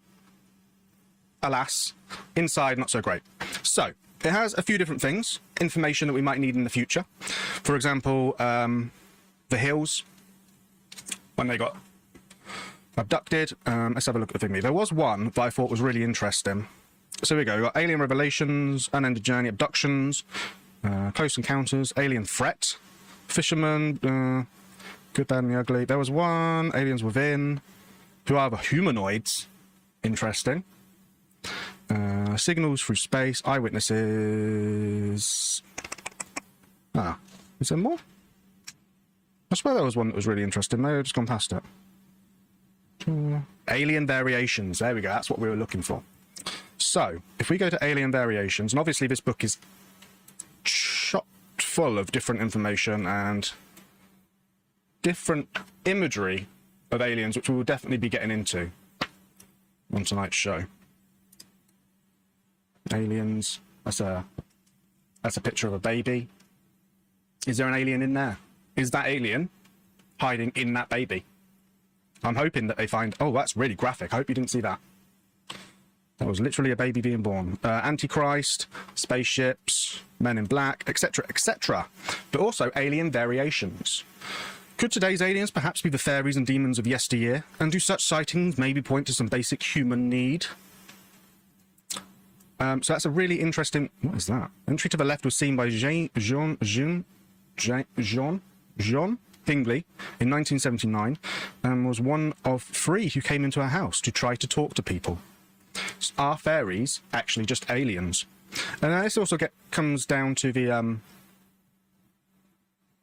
idea of, are they extraterrestrial or are they extra-dimensional?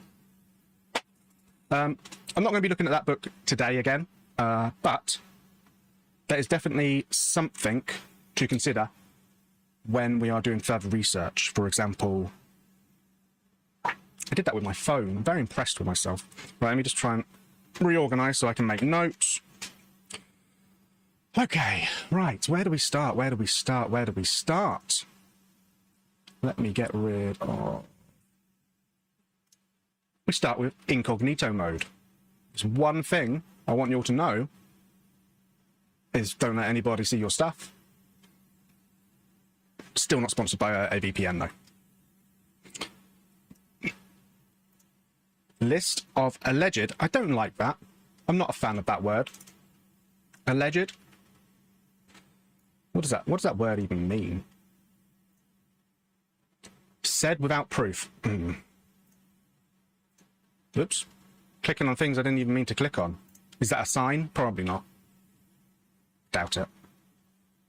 So this is a list of alleged extraterrestrial beings that have been reported in close encounters, claimed or speculated to be associated with UFOs, unidentified flying objects. We'll probably do a whole episode on UFOs because I think that'd be really interesting.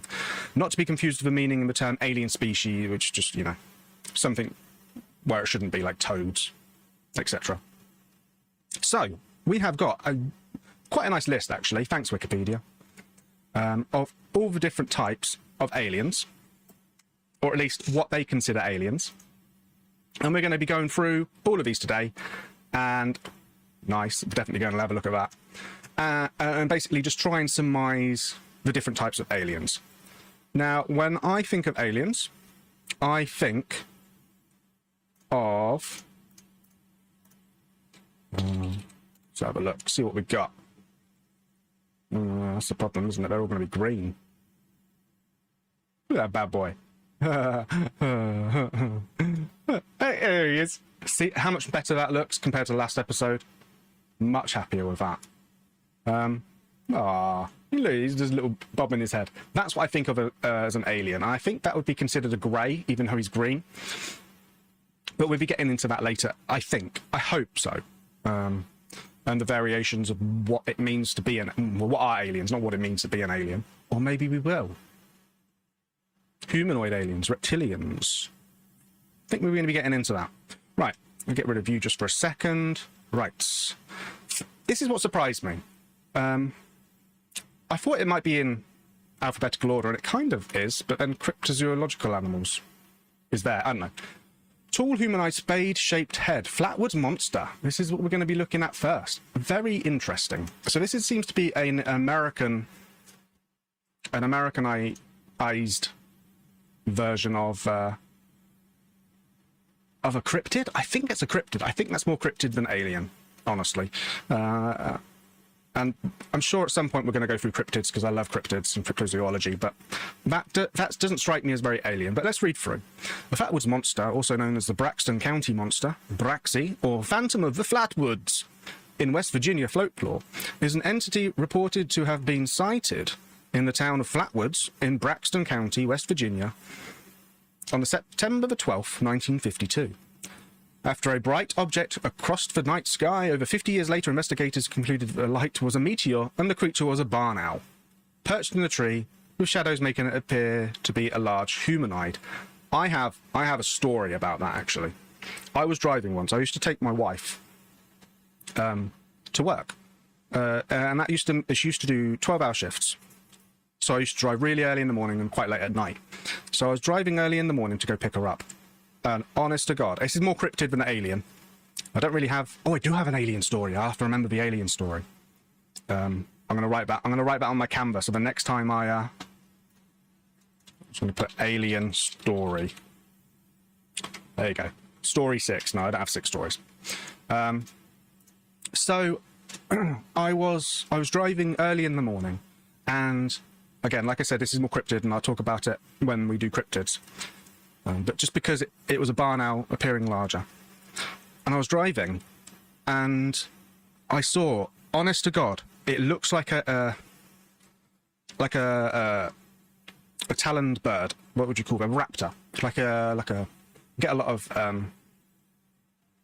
kites, red kites around the area that I live in England, and it was kind of like that eagerly kind of, you know. But honest to God, it was like the height of the car, and it was standing. It wasn't like winged out far away, can't really tell how tall it was. It was standing upright, and it was good 4.5 feet tall. Now, I've learnt that certain birds are fuck off big. Excuse my language. I try not to swear on this show, but I think it deserves it. It was the height of a small person. And I remember driving past it and being like, what was that? Did my eyes deceive me? What I saw was real or not? And yeah, it was spooky. So I can understand why. And that was in the daytime. That was early morning, but it was light enough to be able to see what it was. And it looked like a big bird. It just looked huge. It looked out of place, and it looked massive. And I had to double check to see if it was actually what I thought it was. You know, it wasn't sort of like a lamppost or something. And it took, concentrating on it, bleary-eyed in the morning. No, it was a massive bird. Was it a cryptid? Maybe. Maybe we'll discuss that in the future. Maybe it was a harbinger of death. Although that was a long time ago and I haven't died, so maybe. But if that was at night, whew, if that was in the middle of the road, if I had a shining... Right, let's read about the history of the Flatwoods Monster. I don't think we're going to be here for very, very long, because I don't feel like this is an alien. I feel like this is a cryptid. At 7:15 p.m. on September 12, 1952, two brothers, Edward and Fred May, and their friend Tommy Hyer, said that they saw a bright object cross the sky and land on the property of local farm G. Baylor Fisher.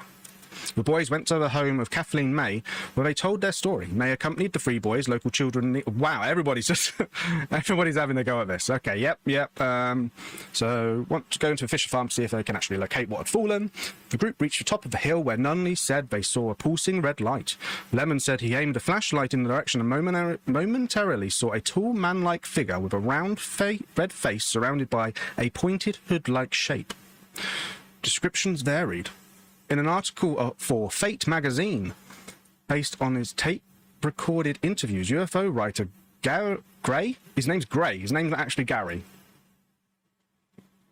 His name is actually Gray. Okay. Cool. Described the figure as approximately 10 feet, 3 meters, tall, with a round, blood-red face and a large pointed hood-like shape around the face. Eye-like shapes which emitted greenish-orange light and a dark black or green body. May described the figure as having small claw-like hands, clothing like folds, and a head that resembled the ace of spades. This is serious. According to the story, when the figure made a hissing sound and glided towards the group, Lemon screamed and dropped his flashlight, causing the group to run away. Wow. The group said they had smelled pungent mist, and some later said they were nauseated. Conventional explanations. It's a barn owl. They're quite big, barn owls. Officials in Flatwood erected a welcome sign which designated the town as home of the Green Monster.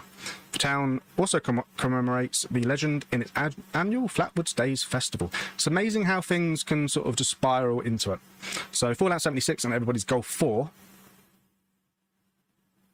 Odd. Each contain references to the legend. Second episode of Project Blue, I'm sure we'll get on to that. Mothman and Owlman. See, yeah, but it's just weird that this is put forward as the original clipping. That is just blurry. Hey, man, how are you meant to read that, my friend? Okay, one down. I don't think Canva's going to have a Flatwood Monster, but we'll try. We'll have a look. You never know.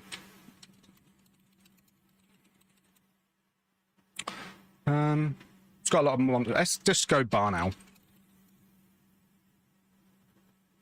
Boop. Apologies. Stick you. Quite small. Although 10 foot, yeah, that's taller than the giants we were looking at last week. Boom. Go stick you in the corner. Not forgetting Alien Story 6. I will remember. Okay, let's go back. Greys. Here we go. Here we go. Here we go. Here we go. Here we go. Here we go. Straight into the big guns.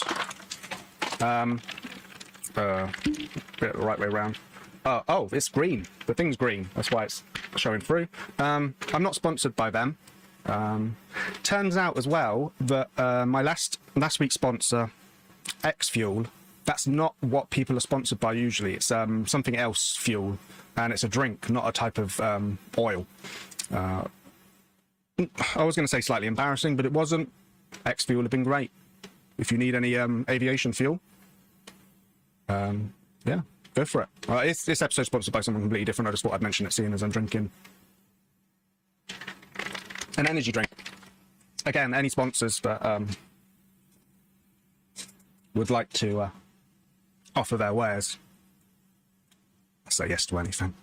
Greys. Grey-skinned humanoids, usually 3 to 4 feet tall, hairless, with large heads, black almond-shaped eyes, nostrils without a nose, slits for mouths, no lips, okay, that makes sense. No ears, and 3 to 4 fingers, including thumb. Greys have been the predominant extraterrestrial beings of alleged alien contact since the 1960s. Okay. Also spelled greys in American English. Yeah, but it's not, is it? Because that would be wrong. Let me just freeze frame just in case there's any. Is there anything? It all seems very PC. So let's have a read. Grey aliens, also referred to as Zeta Recticulans,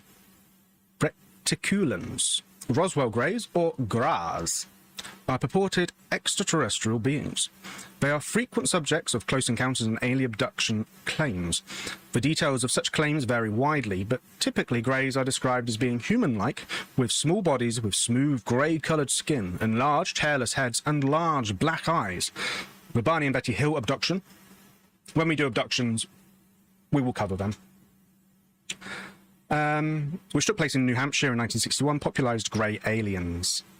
Precursor figures have been described in science fiction, and similar descriptions appear in early accounts of the 1948 Aztec UFO hoax and later Roswell. I have never heard of the Aztec UFO. What is this? Sometimes known as Other Roswell, a flying saucer crash alleged to have happened in 1948 in Aztec, New Mexico. The story was first published in 1949 by author Frank Scully in his Variety magazine. In the mid-50s, the story was exposed as fabricated by 2 confidence men, Silas M. Newton and Leo A. Glauber, as part of a fraudulent scheme to sell supposed alien technology. Wow, that takes some balls, that does, doesn't that? Subsequent press story is dismissed by the Bureau. Second or third-hand claim, never investigated it. Okay, that's really interesting. Obviously, just because it's been later claimed to be a hoax, it doesn't necessarily mean it's a hoax. So we have to keep that in mind when we're discussing alien incidents, specific alien incidents. This is just types of aliens at the moment. We're not going to be, just types, okay? It's just types. The grey alien has emerged as the archetypal image of an alien, intelligent, non-human creature and extraterrestrial life in general, as well as an iconic trope of popular culture in the age of space exploration. Now, the grey alien definitely comes up a lot, and I'm just going to hide it. I'm just going to, there you go. Okay. Give the man some modesty. And it's used a lot, and I think there are a lot of people in this community who are trying to get away from this type of alien. David Icke, who we will... This is a quote. This is an actual quote from David Icke. This is what I'm going to be using. So I need to take Viagra to be a proper man again. Quotations, end quotation, David Icke. And that's what I will use. I didn't use it in the Giants episode, which was very good, actually. This is what I will use when sources are taken out of context.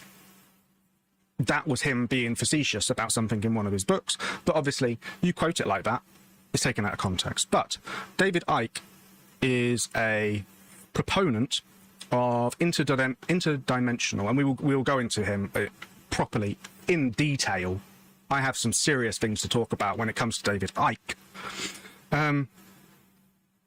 He describes the interdimensional reptilian humanoids. He talks about Norse, but he seems to distance himself from the Greys, and I feel like a lot of people in that sort of bubble are doing that at the moment. But I think the Greys are a better link to what we talked about when I showed that book about aliens, in terms of why did aliens only just start in the 60s?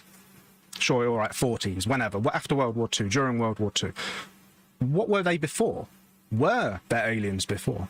Were there people seeing things? And often it would come down to the fairy tale type imagery that has now grown into the Grey. So instead of describing them as an alien, something extraterrestrial from another planet, they would be described as an imp, or a fairy, or a leprechaun, etc., etc. And although the others definitely have their place, such as the Norse and the reptilian, and we'll get to them later, in these old tales, I don't think they fit as well as the Grey does, in terms of a little person that kind of is featureless. So,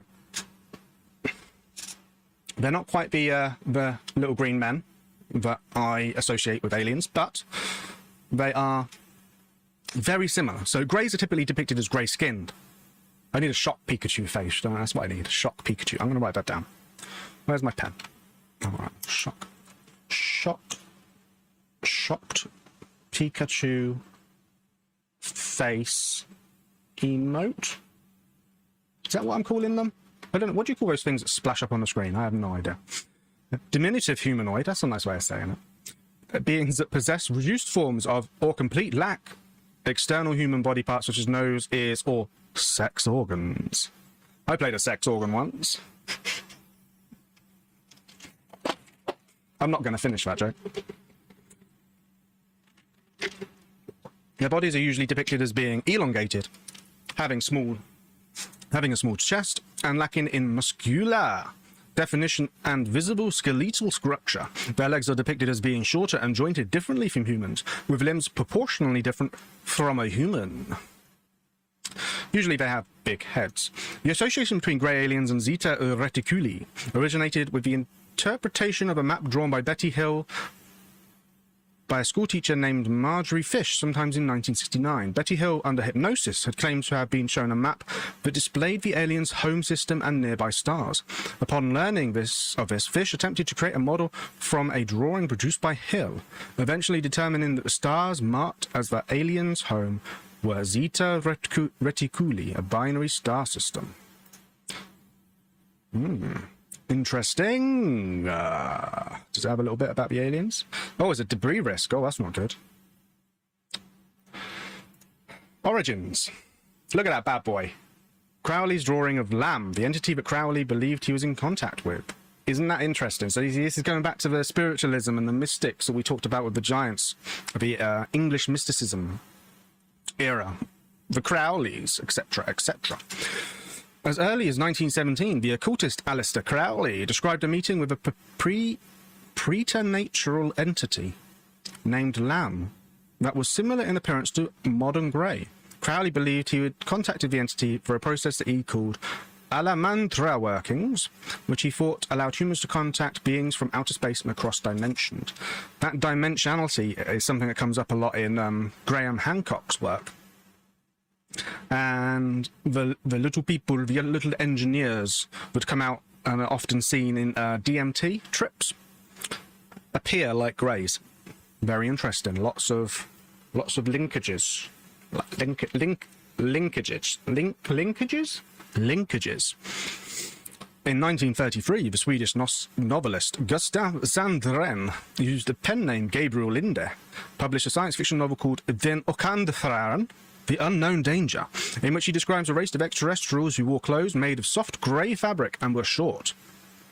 And then obviously we've got the abductions, diffusion into folklore. Again, like, we're talking about fairies, that's folklore.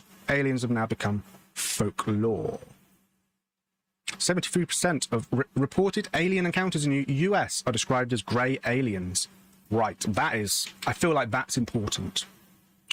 So let's get this bad boy up, and... Oh, we need a grey, don't we? So let's get a grey alien. Will it let me do that? It will, awesome. Oh, I like that guy.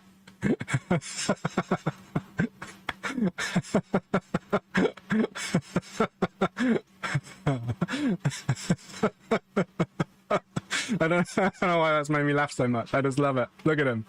He's just like, hey, look at that. Look at that. Look at it. Can you see that? An alien. Right, text. Just subhead in. And I've copied and pasted it because I knew I'd forget. 73%. Oh, that doesn't look very good, does it? Shall I change the... Oh god, that looks worse. I need something thick. Need something thick. Ah, I can see that. I can see that. If I can see it, you can see it.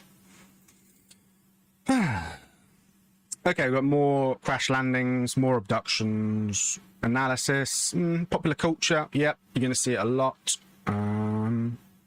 Cool. That is the grey. That is one ticked off. Let's go back. Hopkins, again, this seems very Americanized. Hopkinsville Goblin, a small greenish silver humanoid. Just gonna double check we're doing this live. Oh yeah, I remember him. Okay. So yeah, we've got another owl. The Kelly Hopkinsville encounter, aka Hopkinsville Goblin's case, aka the Kelly Green Men case, was a claimed close encounter with extraterrestrial beings in 1955 near Kelly and Hopkinsville in Christian County, Kentucky, United States. UFOlogists regard it as one of the most significant and well-documented cases in the history of UFO incidents, while skeptics say the reports were due to the effects of excitement and misidentification of natural phenomena, such as meteorites or owls. The United States Air Force classified the alleged incident as a hoax in the Project Blue Book files. Project Blue Book we will look into again in the future. I know I keep saying that, but I want to set the groundwork and not go off on too many tangents, because I will.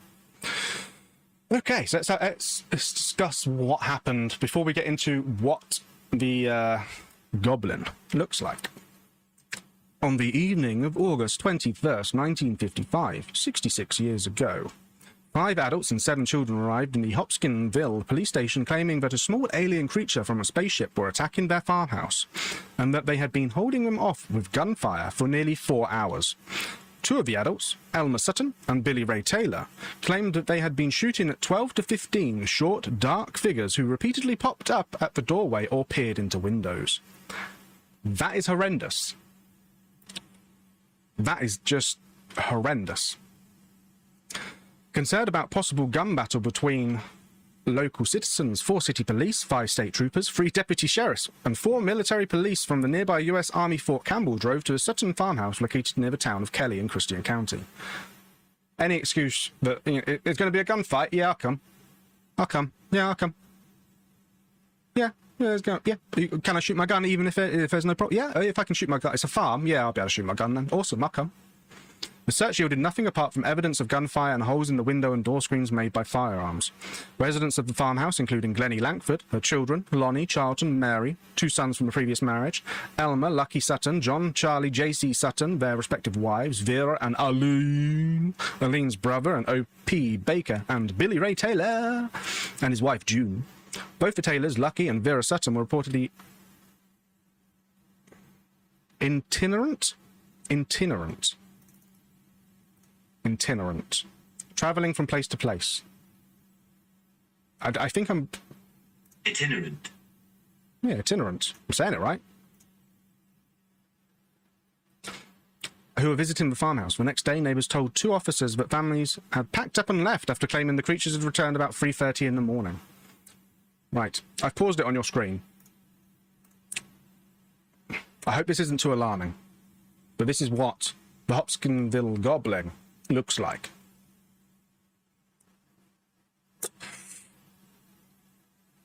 just another owl.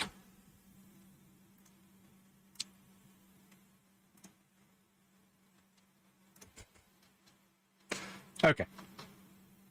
The family's claims received widespread coverage in local and national press. Early articles did not refer to little green men. The colour was later added to some newspaper stories. Estimates of the size of the alleged creatures varied from 2 to 4 feet, and details such as large pointy ears, claw-like hands, eyes that glowed yellow, and spindly legs later appeared in various media. It's not green, is it? It's not green. Psychologists Rodney Smaltz and Scott Linenfield cite the alleged incident as an example of pseudoscience and an extraordinary claim. So, extraordinary claim is extraordinary proof. That's what I was going to get to help students develop critical thinking skills. So, instead of saying, you know, what is likely to it be? Is it likely to be an alien, or is it more likely to just be an owl? French ufologist Renaud Leclerc also argued in a publication that the best explanation in this case is a great horned owl.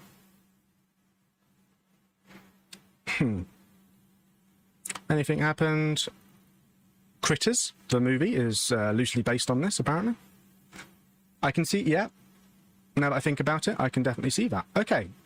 I'm not gonna... I don't think that's a great one, but the idea of little goblin-like creatures definitely seems to be a recurring thought. It just, okay, yeah. He has a trumpet. He has a little trumpet. You never see an alien with a little trumpet. It's very common. Right, Little Green Man. The classic. Nothing weird on this Wikipedia article, thank you. Little Green Men is a stereotypical portrayal of extraterrestrials as little humanoid creatures, with green skin and sometimes with antennae on their heads. The term is also sometimes used to describe gremlins, mythical creatures known for causing problems in airplanes and mechanical devices. Today, these creatures are more commonly associated with the alleged alien species called the Greys, whose skin colour is described as not green, but grey. During the reports of flying saucers in the 1950s, the term Little Green Men came into popular usage in reference to aliens. In one classic case, the Kelly Hopkinsville sighting in 1955, we've just read that. So Little Green Men seems to be a variation on the Greys, doesn't it? The Greys took off with more sightings, and maybe the green colour is just people getting it wrong. Usage of the term clearly predates the 1955 incident. For example, in England, reference to little green men or children dates back to the 12th century. Green children of Woolpit. Very interesting. Oh, this is spooky. The legend of the Green Children of Woolpit concerns 2 children of unusual skin colour who reportedly appeared in the village of Woolpit in Suffolk, England, sometime in the 12th century, perhaps during the reign of King Stephen. The children, brother and sister, were of generally normal appearance except for the green colour of their skin. They spoke in an unknown language and would only eat raw, broad beans. Eventually, they learnt to eat other food and lost their green colour, but the boy was sickly and died soon after his sister was baptised. The girl adjusted to her new life, but she was considered to be rather loose and wanton in her conduct. After she learned to speak English, the girl explained that she and her brother had come from a land where the sun never shone. According to one version of the story, she said that everything there was green. According to another, she said it was called St. Martin's Land. That is messed up.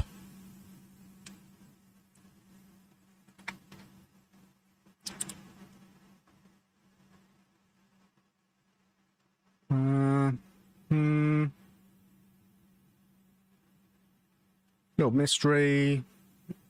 It's just folklore. Very interesting. Very, very interesting, but nothing to do with aliens. So let's just move on before I get distracted. Pea green in contrast to the white inhabitants of Earth. Okay, green men of Mars. Yep, little green men allegedly captured in a spaceship in Napoli, southeast Italy. Buck Rogers.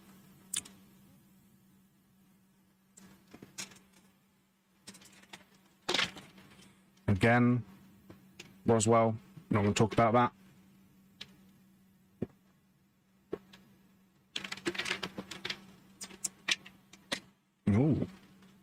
Aliens living among the human population.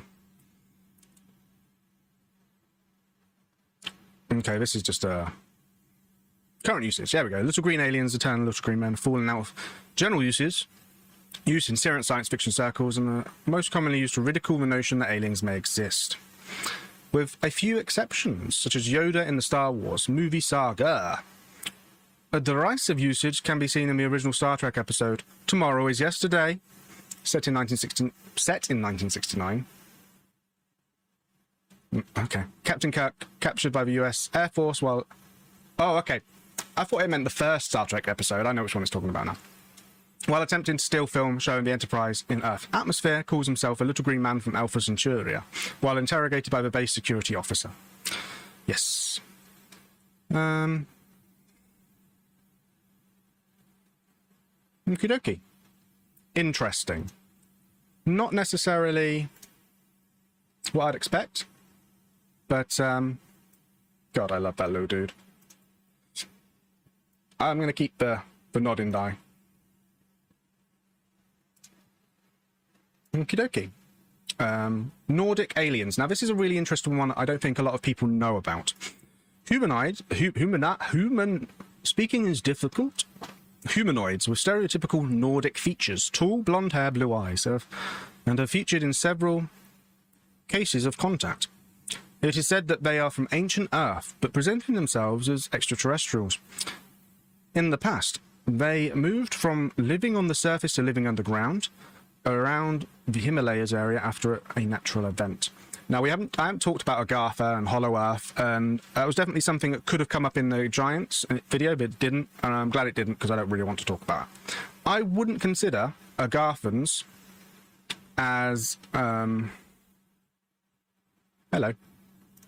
as aliens.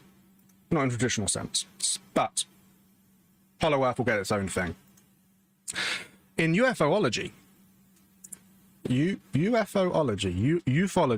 Nordic aliens are humanoid extraterrestrials purported to come from the Pleiades who resemble Nordic Scandinavians. I knew there was always something suspicious about those Vikings.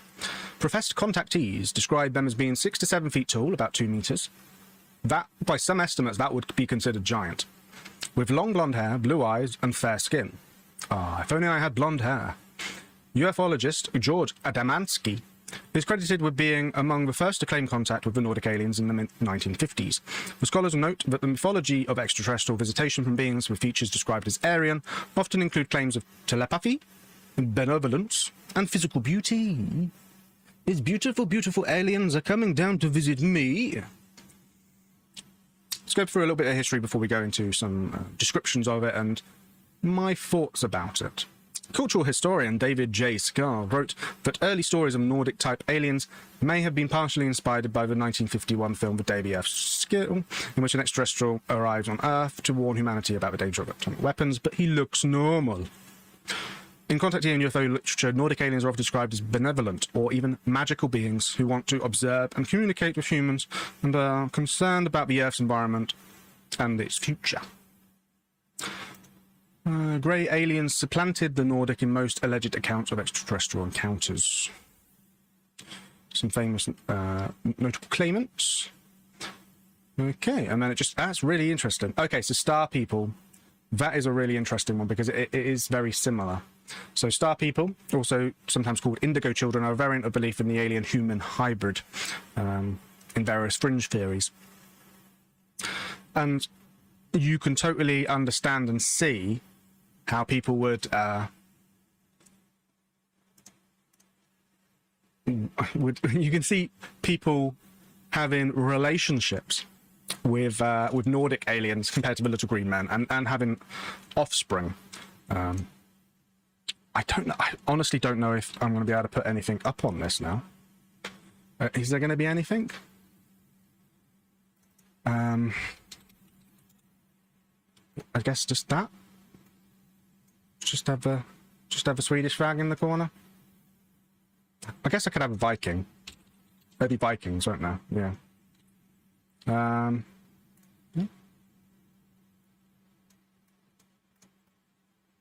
Hey, who says we don't have fun here?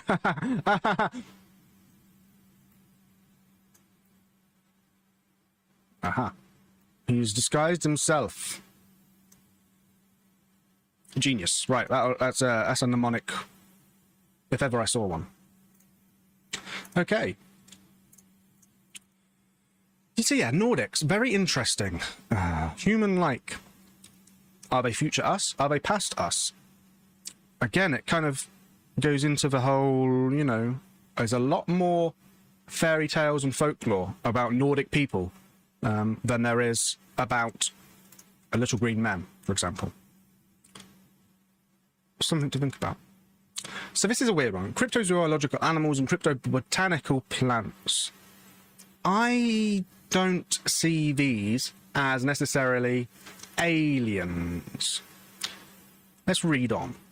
Some claim that many of the alleged real creatures from the Fortean archives and related reports of anomalous phenomena are actually extraterrestrial or mixed origin, such as extraterrestrial hypothesis, such as in the extraterrestrial hypothesis, the interdimensional hypothesis, or the cryptoterrestrial hypothesis. So extraterrestrial, coming from space. Interdimensional is coming from a different dimension, but maybe we can't see ourselves. And then cryptoterrestrial is, oh, that's just linking to someone. Cryptoterrestrial is basically, they're living somewhere on Earth that we can't have access or don't have access to. Again, that kind of goes back to Agartha. But also it might just be high altitudes, low, under the water, you know, all that kind of stuff. Sometimes these creatures are associated with the occult or with esotericism. Esoteric, that word. Or linked with supernatural or paranormal phenomena. Others dismiss these explanations in favour of skepticism, cultural tracking, or the psychosocial hypothesis, such as the cases of mass hysteria. Some of these alleged encounters have turned out to be hoaxes or scams to boost local tourism, sell more newspapers, or more fringe science books. That's very sort of Debbie Downer, isn't it? You know? Why can't we just be a bit happy about it? Why do you have to be a Debbie Downer? Okay, so I'm going to read them, but I'm not going to go into them. I'm not going to talk about them because I don't think they are on the same level that we're talking about, at least for now. All of these individuals, Mothman, Jersey Devil, Loch Ness, they deserve their own episodes, don't they? So, including from folklore, religion, e.g. the golem, that's from Judaism, mythology, e.g. dwarfs, the giants from Atlantis. Did we? We're doing Atlantis by itself, but still, giants from Atlantis? What? And even some reports of ghost poltergeists and time travelers. Brackets, alleged. So we've got Mothman, Jersey Devil, Loch Ness, African Nomo, Mokele Mbebe, the Yokai, and its many variants, the Quinamazetzin, and the Refait. Again, when we do cryptids, we'll be going through every single cryptid. At least once. At some point. Right, before we get into... Yes, cool. Before we get into reptilians and reptiloids, I just need to... a little moment from our sponsor. And today's sponsor is Farewell, the simpler way to deal with death. A card around here. Okay, I don't have a card. I thought I had a card, but I don't. Farewell deals with wills, allows you to apply for probate, and helps you arrange funerals. Go to Farewell, FAREWILL.com for all the guides and information you could need. Thank you, Farewell. Okay, so reptilians and reptiloids is a really interesting one that comes up quite a lot. So these are tall, scaly humanoids. Reptilian humanoids beings date back to at least as far as ancient Egypt. You think of the gods that they used to worship. Some of those were crocodile people, with crocodile-headed river god Sobek. The reptilian conspiracy theory has been advocated by David Icke, and we talked about that a little bit. We will go on to reptilian conspiracy theory, I think. I feel that's a tangent we can do briefly. So you've got ancient astronaut theories, draconians, Orion reptilian humanoid matriarchy, a list of reptilian humanoids, which I think Yeah, we're going to click on that. The Lizard Man of Scape Ori Swamp. And obviously fictionalized portrayals. They live here, but I don't think they were reptilian. Definitely.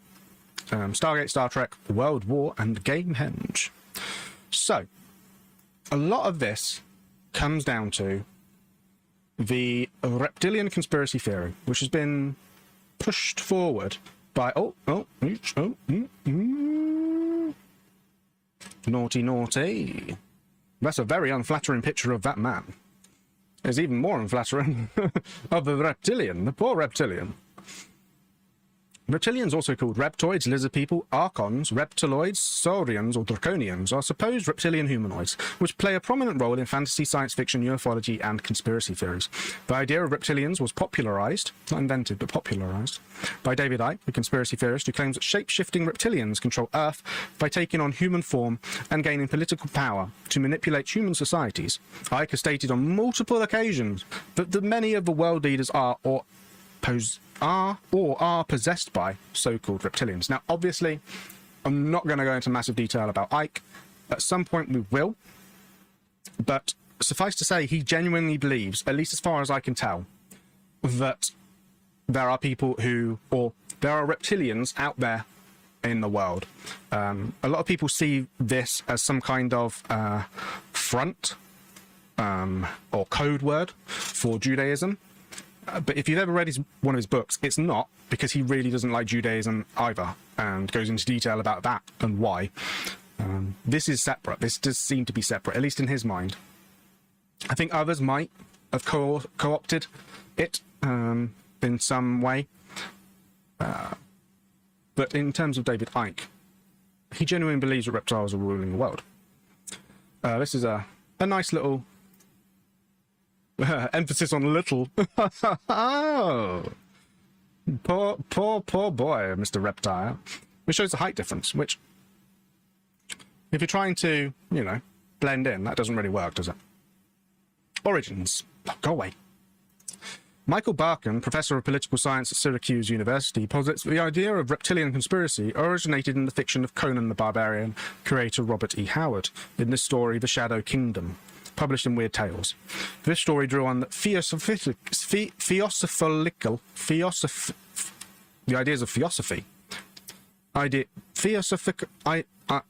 of the lost worlds of Atlantis and Lemuria, particularly Helen Blavatsky's The Secret Doctrine, written in 1888, with reference to the dragon men who had once had mighty civilization on the Lemurian continent. It's one of those weird things how serpent men, the dragon men, you can see how someone who idolizes, worships dragons, reptiles, can be misconstrued as an actual reptile. Odd. Howard's serpent men were described as humanoids with human bodies and snake heads who were able to imitate humans at will and who lived in underground passages and used their shape-changing and mind control abilities to infiltrate humanity.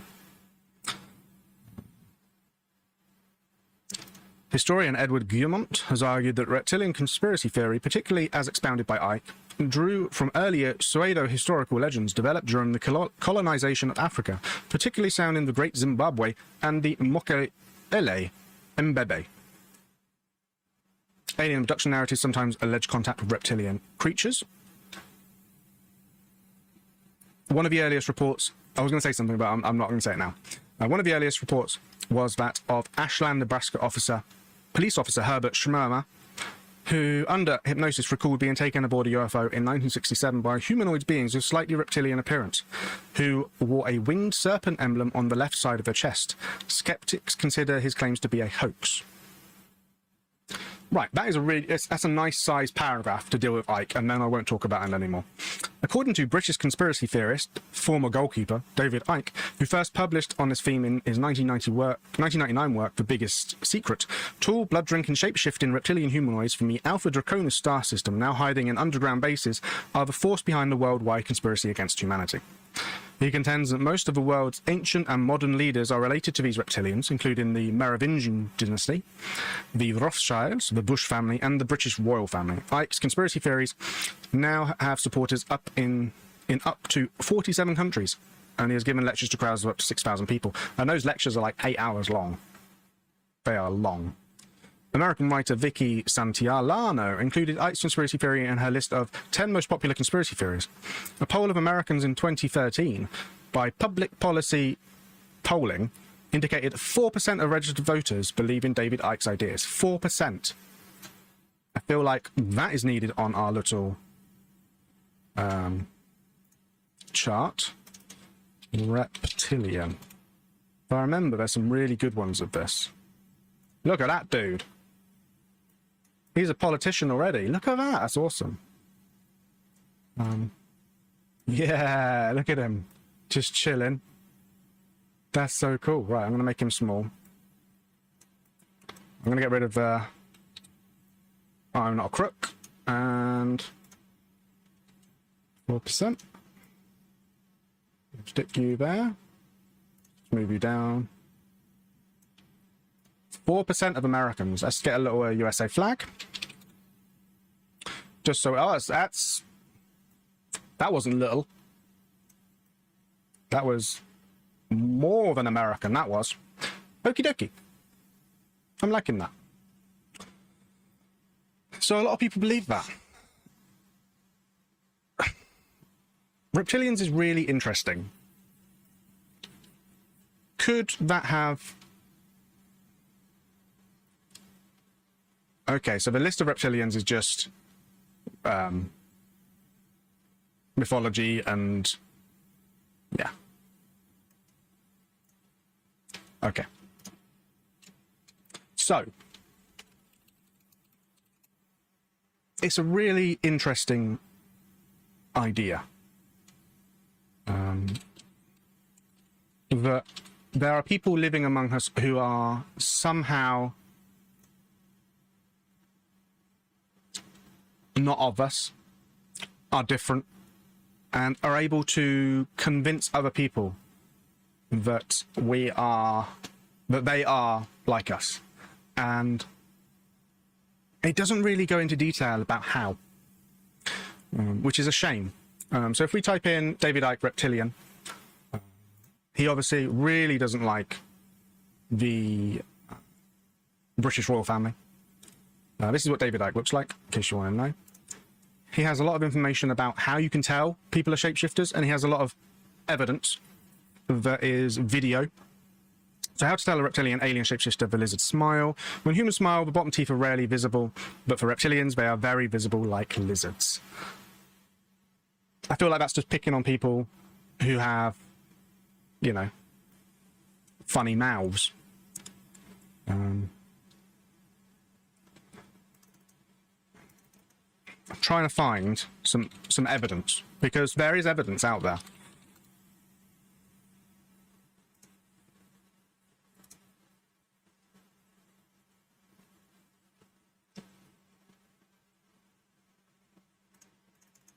Reptilian conspiracy evidence. Again, I'm keeping it paused just in case.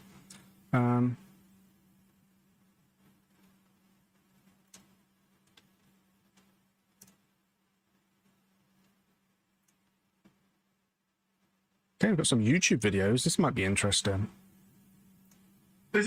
Oh, I've got it muted. That's good. Acceptable. This is just someone else watching that. But it's giving me something to look up, which is nice.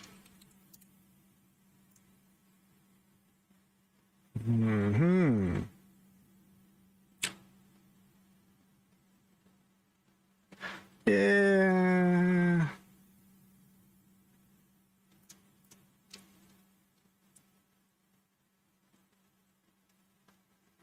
It's about this time though that I like to When you're all right, calm down, Jesus. It's about this time that I like to change things up with a video or two. So let's watch someone else talk about reptilians and see if they do a better job at explaining it than I do.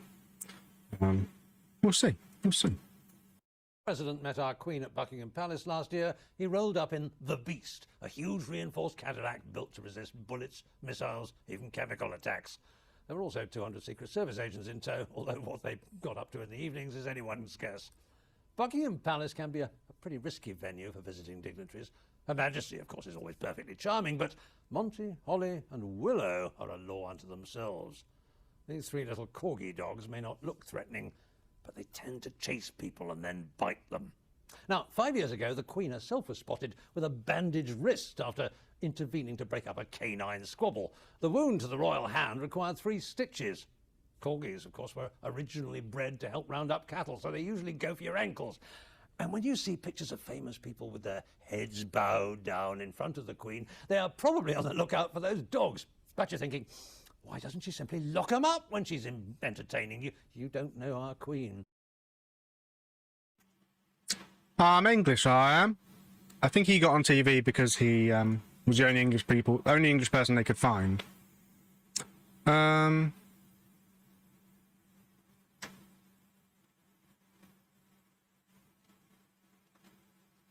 It's all YouTube is just not what it used to be, which is a shame.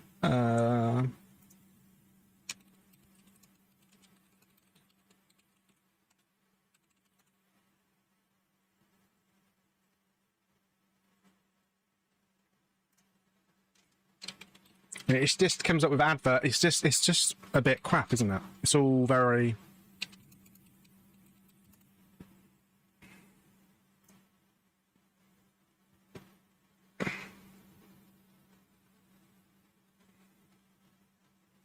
There is a specific video that I want to find, and I cannot find it, and it's really frustrating because I feel like it should.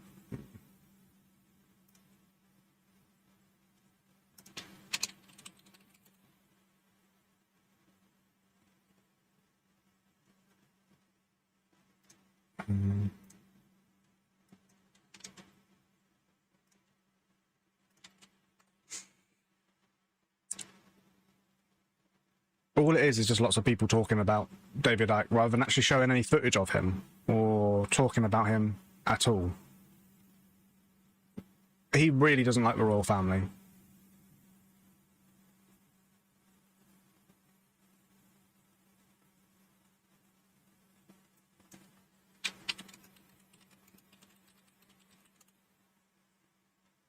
And it comes up a lot with his past and his interviews that he used to do. Again, like I said, we'll talk about it properly in the future. But it's a real shame that I cannot find.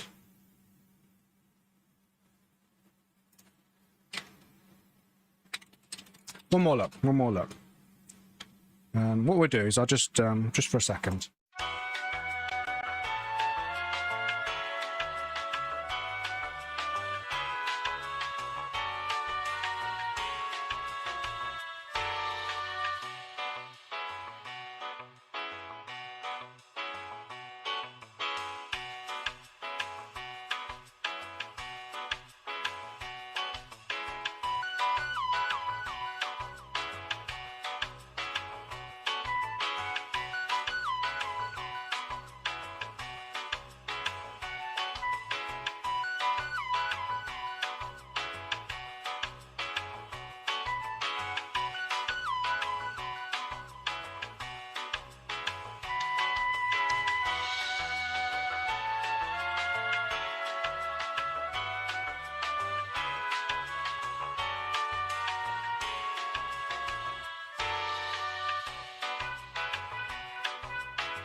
It's like everything's been deleted from the internet. Creepy. Okay, let's move on from David Icke. Spent way too long talking about him when he's going to have his own episode, and I'm going to go into a lot of detail about his beliefs and other things he talks about which are less scorned. in by the public. Also, his history is very interesting. Let's move on. Move on, Alex. Lizard Man of the Scape or Swamp. In the folklore of Lee County, South Carolina, the Lizard Man of the Scape or a Swamp, also known as the Lizard Man of Lee County, is an entity said to inhabit the swampland of the region. First mentioned in the late 1980s, with purported sightings and damage attributed to the creature yielded a significant amount of newspaper, radio, and television publicity. Professors of religious studies, Joseph P. Laycock, described the media frenzy and subsequent cult appreciation for this and other similar claims as following a predictable chain of events: a strange sighting, media attention, more sightings, followed by visits from curious tourists and monster hunters. Researcher Ben Radford states that this is a compelling story, but several important aspects wither under skeptical scrutiny. Okay, this is quite a nice little story, so let's just read this. Again, is this going to be a cryptid or is this going to be an alien? It's an odd one, isn't it? On July 14, 1988, the Lee County Sheriff's Office investigated a report of a car damaged overnight while parking at the home in the area of Browntown, outside Bishopsville, South Carolina, on the edges of the Scape or Swamp. The car reportedly had tooth marks and scratches, with hair and muddy footprints left behind. Sheriff Liston Truesdale noted that this was the start of various claims that eventually coalesced into a story about a lizard man in the swamp. Prompted by news of the vehicle damage, 17-year-old local Christopher Davis reported to the sheriff that his car was damaged by a creature he described as green, wet-like, about 7 feet, 2.1 meters tall, and had 3 fingers, red eyes, skin like a lizard, snake-like scales 2 weeks prior. According to Davis, he was driving home from working the night shift at a fast food restaurant when his car got a flat tire. After fixing it, he saw a creature walking towards him. Davis got in his car and began to drive, but the creature was soon on top of the car. He applied his brakes, causing the creature to roll off the car, giving Davis enough time to escape. Coverage by newspapers and media resulted in increased attention for his claims. Local businesses began selling Lizard Man t-shirts, and the local Chamber of Commerce encouraged the media attention as good for the community. The increase in newspaper and media publicity prompted further reports of sightings. Oh, sorry, I had it freezed. And the area soon became a tourist attraction for visitors and hunters. Local radio station WCOCS offered £1 million reward for anybody who could capture the creature alive. On August 5th, Kenneth Orr, an airman station at Shaw Air Force Base, filed a police report alleging that he had encountered the lizard man on Highway 15, and he had shot and wounded it. He presented several scales and a small quantity of blood as evidence. Orr recanted his account 2 days later when he was arraigned for unlawfully carrying a pistol and the misdemeanor offence of filing a false police report. According to Orr, he had hoaxed the sighting in order to keep stories about the lizard man in circulation. Reports of the creature gradually declined, and at the end of the summer, local law enforcement officials speculated that sightings were likely to have been caused by a bear. But at least it's not a, ow. There are ups and downs, aren't there, with all this kind of stuff. Okay. I think that is the end of the reptiles. Okay, so that's an interesting one. A lot of information there. Okay, rods. Elongated visual artifacts appearing in photos and video recordings, sometimes claimed to be extraterrestrial beings, generally thought to be caused by motion blur from flying insects.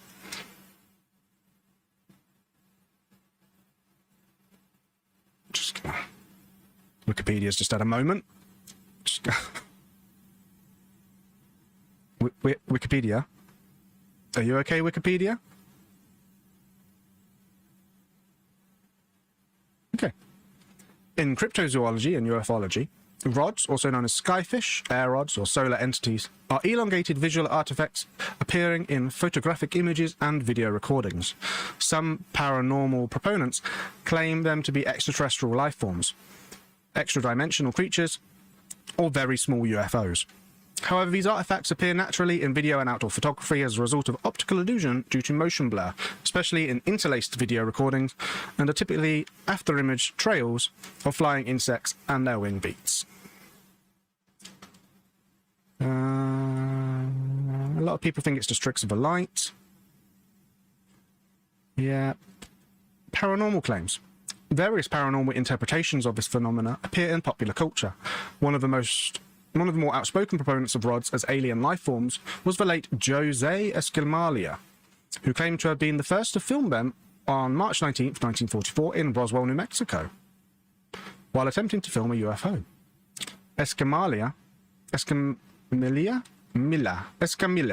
later made additional videos and embarked on lecture tours to promote his claims.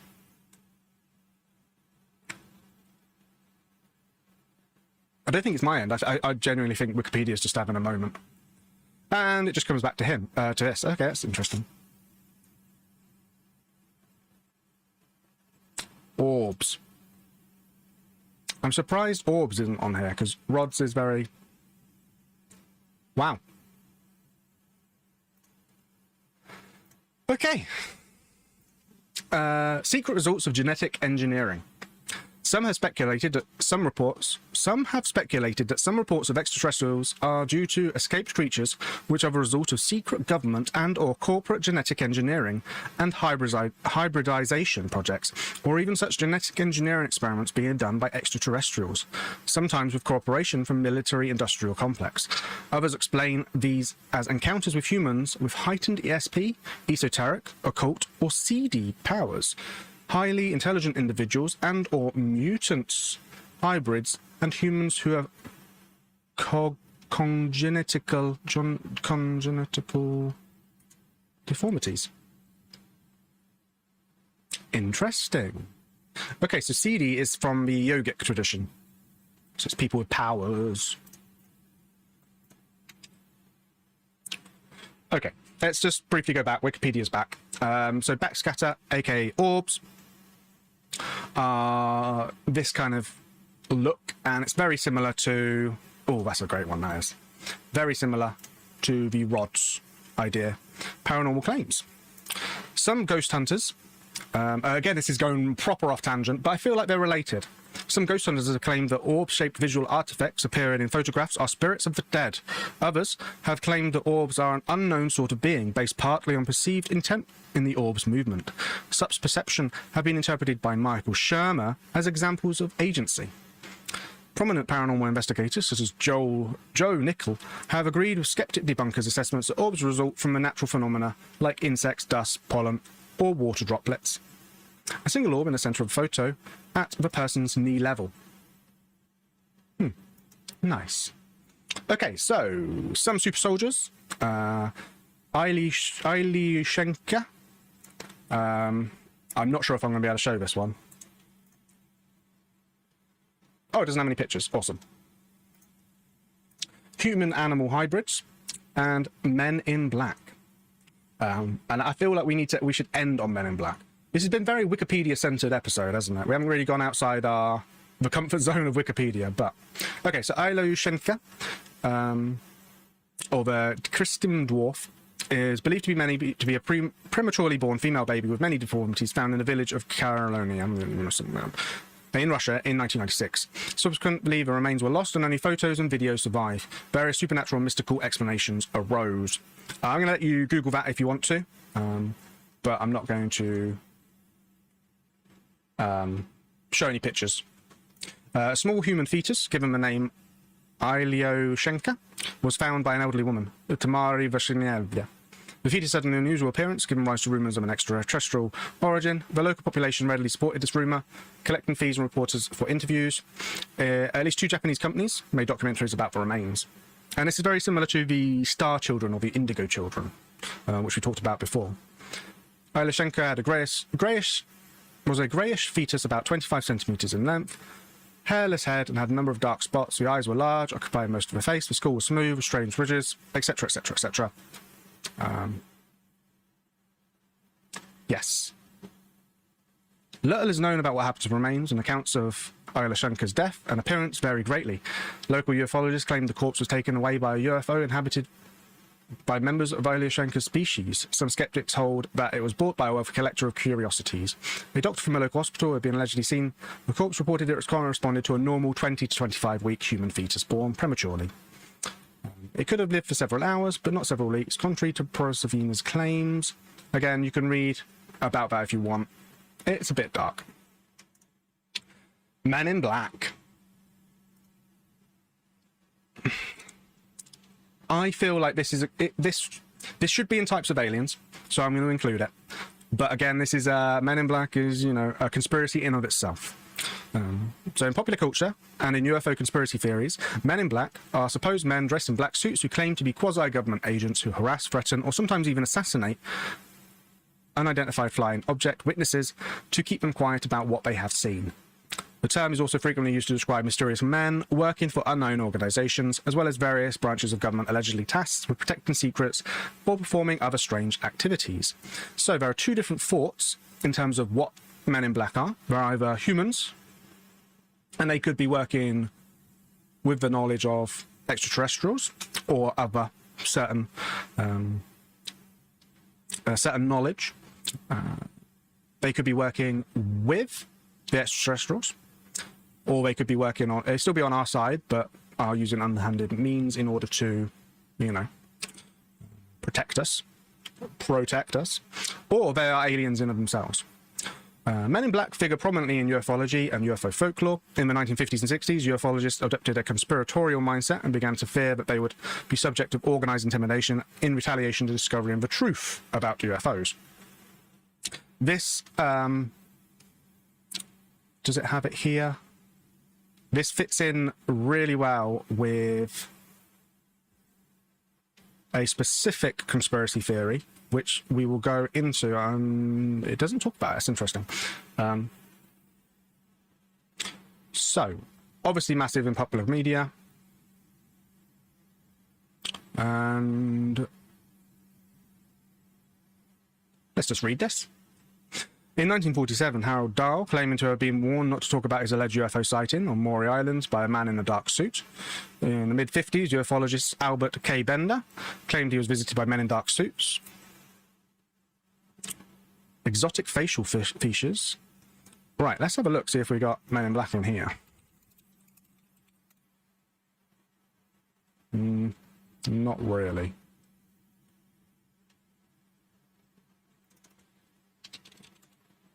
Ooh, yeah. Mysterious. Mysterious.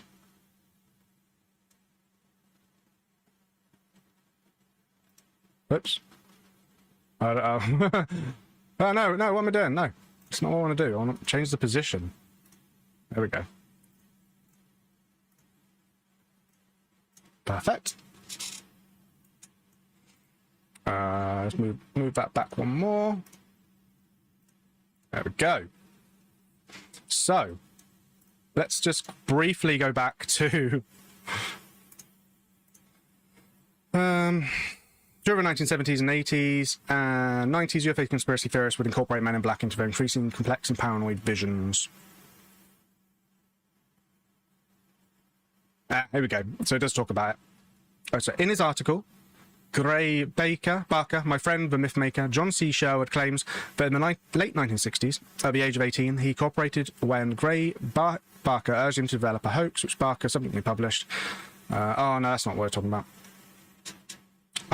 I'm surprised it doesn't come up in here. Very interesting, very interesting. Rendlesham Forest is a really... I like that one just because it's UK-based, but that's a really interesting UFO story. Okay. There is also a lot of see-alsos. And most of them are fiction-based, which is frustrating. But it gives us a little... it gives us a nice little introduction into what conspiracy theories, Conspiracy 101 is going to be talking about in the future. So we've got things like alien abductions, contactees, ancient astronauts, New World Order, extraterrestrial hypothesis, cryptos, genetic mutations, etc., etc.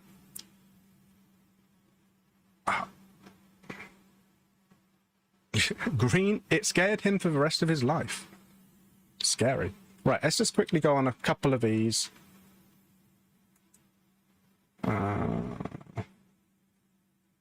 Because I like looking at different websites. And then... oh, that's just a news article. That is not... that's boring. Oh my god, that's awful as well. Okay, maybe we won't. Right, let me talk about my experience with UFOs. So, I know this is what you've all been waiting for.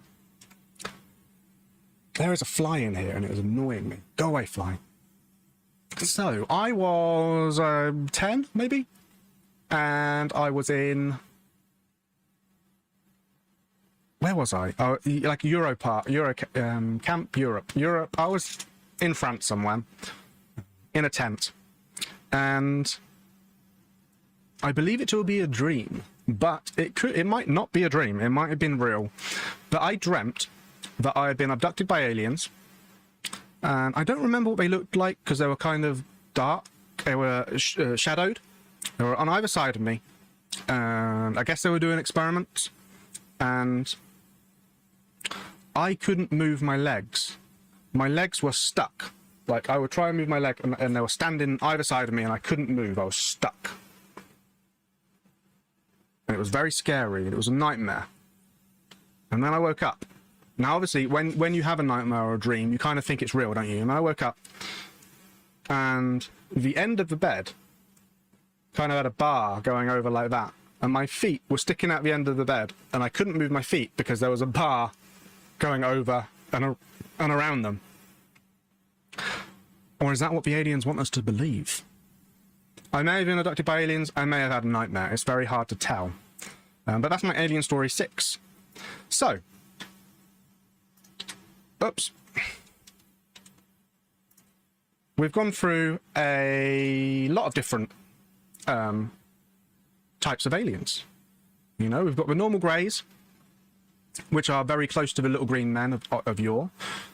We've got the mixture of fairy tales and how that how it emerged, didn't it, into the alien phenomena that we understand now. Why aren't you moving? There we go. And the greys and the Norse and the little green men seem to occupy the majority of what people see. They are the crypto extraterrestrials that are very similar to cryptids that we see, and most of them do seem to be owls, which, you know, my story included, very owl-like. And then we've got the reptilians, which again, are they extraterrestrial or are they some kind of secret organization trying to take over us? So the majority of what we looked at today was centered around 3 different types of alien. So when we go into the different abductions and the different abductions and the different stories, I think it'd be very interesting to see if we can move it back to the different types of aliens that we've seen, and maybe in the future we might be able to see a different type of alien other than just a little green man, a Norwegian, or a iguana that someone's holding in front of their face. I think we've learned a lot. I think we've had a very good time doing different aliens. I think this has been a fun excursion, but I feel like next week, same time, same place, maybe we'll get a little bit deeper into one specific thing. Giants, very broad. We looked at lots of different types, lots of different things. Types of aliens, very broad. Aliens as a category is unbelievably broad. We need something specific. We need something that we can really get our claws into. Thank you very much for watching. And don't forget to breathe.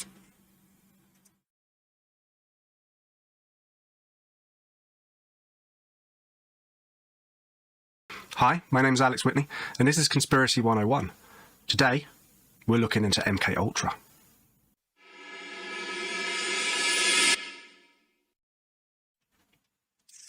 So, MKUltra, a very, very strange. Oh no, I'm not in incognito mode. Oh, this is terrible. Yes, I need to go into incognito. You just don't do anything unless you're in incognito mode. So, MKUltra, a very strange one in regards to conspiracies, because for most people, this is one of the conspiracies that when people talk about it, they will immediately go, new tab, is that? Yeah, that's it. Excellent. There we go.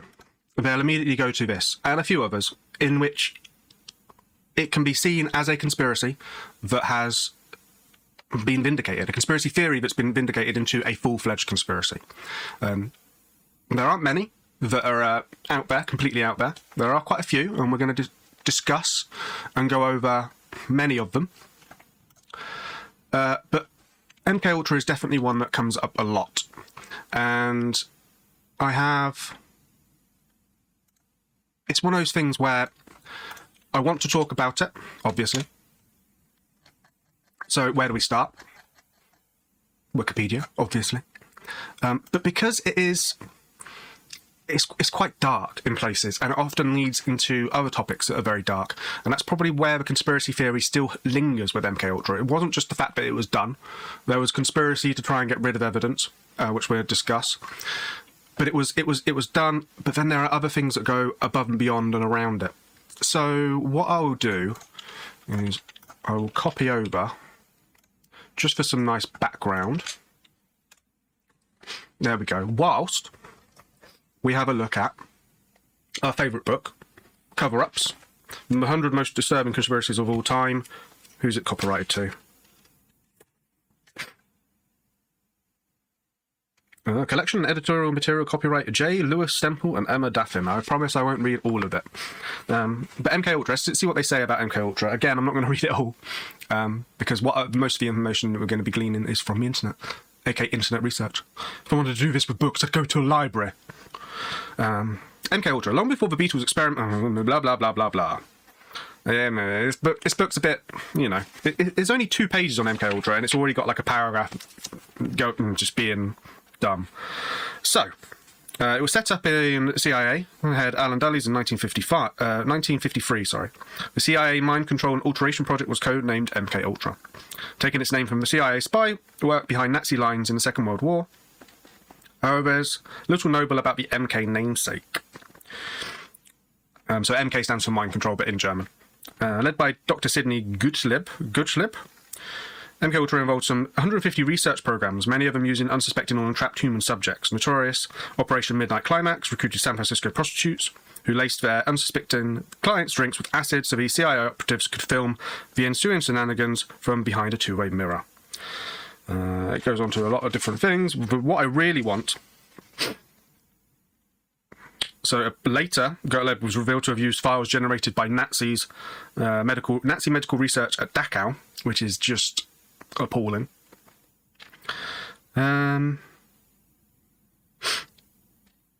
Electroshock and LSD comes up quite a lot.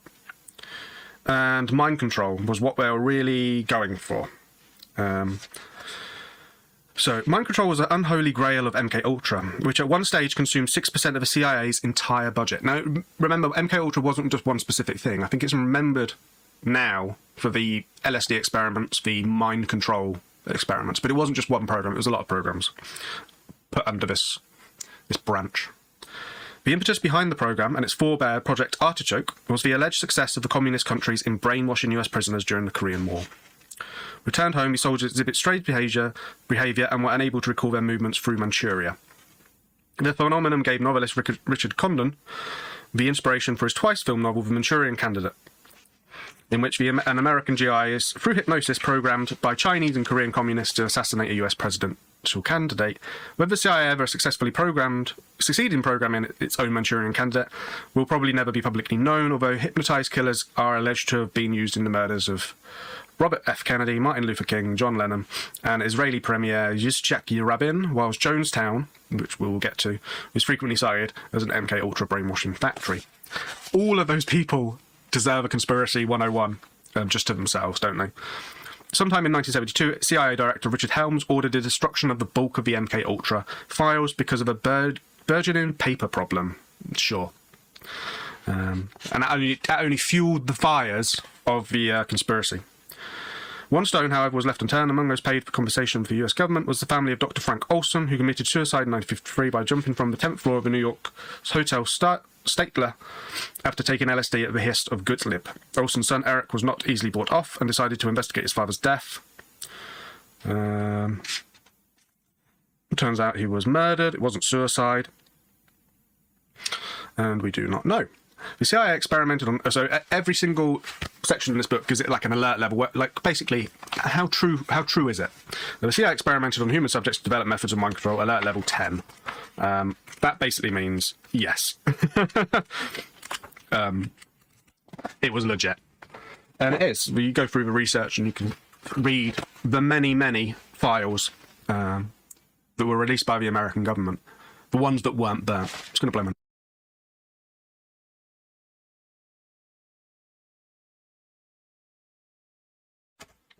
So, let's get into it. Let me just freeze frame that. I'm just going to copy over what I've already got up. I'm still finding my way with this series and whether or not I, totally, completely research it beforehand or just do it off the cuff and find things as we're going. And I want to find a happy medium between the two, where there is stuff that I've already got organised, that I already know about, what you're seeing in the background, but also things that are new and exciting to me, because that's one of the things I want to tell people about in these videos in Conspiracy 101 is the ability to do research online and find lots of interesting information that leads you down rabbit holes that you didn't really realise were there, without it being too scripted, if that makes sense. So, let's have a look at MKUltra. Let's zoom in. Not to be confused with Edward Arsenal human experiments, which are really interesting, so we will look at that as well. And we will also look at the other, Artichoke was named in that one, but there's another one called Blue something. Bluebird, there it is. Which we will look at as well. Project MKUltra, or MKUltra, was the code name of an illegal human experimentation program designed and undertaken by the US Central Intelligence Agency. The CIA will come up a lot in these programs. And maybe a Conspiracy 101 episode could just center around CIA and all the different things that they've done. Be like a bullet point list of horrors. The experiments were intended to develop procedures and identify drugs such as LSD that could be used in interrogations to weaken individuals and force confessions through brainwashing and psychological torture. MKUltra used numerous methods to manipulate a subject's mental states and brain functions, such as covert administration of high doses of psychoactive drugs, especially LSD, and other chemicals, electroshocks, hypnosis, sensory deprivation, isolation, verbal and sexual abuse, in addition to other forms of torture. MKUltra was preceded by two drug-related experiments, Bluebird and Artichoke. It began in 1953 and was reduced in scope in 1964 and 1967 and was halted entirely in 1973. It was organised through the CIA's Office of Scientific Intelligence and coordinated with the United States Army Biological Warfare Laboratories. Someone had to make the LSD, didn't they? The program engaged in illegal activities, including the use of US and Canadian citizens as unwitting test subjects, like outside the borders of the US, which is very CIA. MKUltra's scope was broad, and activities carried out under the guise of research at more than 80 institutions, including college and universities, hospitals, prisons, and pharmaceutical companies. The CIA operated using front organisations, although some top officials at these institutions were aware of the CIA's involvement. So what they would do is they would give funding for specific projects to universities and specialist institutions, like prisons and mental wards and that kind of thing, and say, we're looking at all this, blah, blah, blah, and try and have a cover for it so that it were the real reasons behind looking at the psychological warfare and whether or not that can be used for soldiers or prisoners of war was hidden. MKUltra was first brought to public attention in 1975 by the Church Committee of the United States Congress and Gerald Ford's U.S. Presidential Commission on CIA Activities within the United States, also known as the Rockefeller Commission. I wonder why they shortened it. Investigative efforts were hampered by CIA Director Richard Helms' order that all MKUltra files be destroyed in 1973. The Church Committee and Rockefeller Commission investigations relied on the sworn testimony of direct participants and on the small number of documents that survived Helms' order. In 1977, a Freedom of Information Act request uncovered a cache of 20,000 documents relating to MKUltra, which led to his Senate hearings. Some surviving information about MKUltra was also declassified in July 2001. The American... They basically have, they have Freedom of Information Act, which is basically you can request information. It might not be publicly available, but you can request that information if you're an American citizen from the government about different things. And then they also have sort of like a things become declassified after a certain amount of time, as long as they're not seen as super important in terms of security. And it's really interesting how much stuff is scrubbed, because even though they're declassifying things, names, institutions, dates might be blacked out and erased. Okay, so before we go into the background of it, which we will do, I want to read through a couple of documents that I've got up that actually are the memos, are the drafts of the people trying to put it into work. So this is 1953, which I think is before this one. Yeah, 1960. Okay, so let's try and read these. These are horrible, horrible. So it's draft, scrubbed, Boston something. That could have been after the fact. So it's 9th of June, 1953. Memorandum for the record. Subject, Project MKUltra, Sub-Project 8. So they had lots of these sub-projects that were the specific experiments. And in specific areas. So MKUltra was huge, but it was some of these really small specific ones that were bad. Not all of them necessarily were bad, and maybe some of the scientists and universities involved were fine. Were doing things above board, and although the information was being gathered by the government and the military through the CIA, it wasn't necessarily a bad thing. It was just these specific ones which were awful. 1. Sub-Project 8 is being set up as a means to continue the present work in the general field of LSD at, scrubbed, until 11th of September 1954. 2.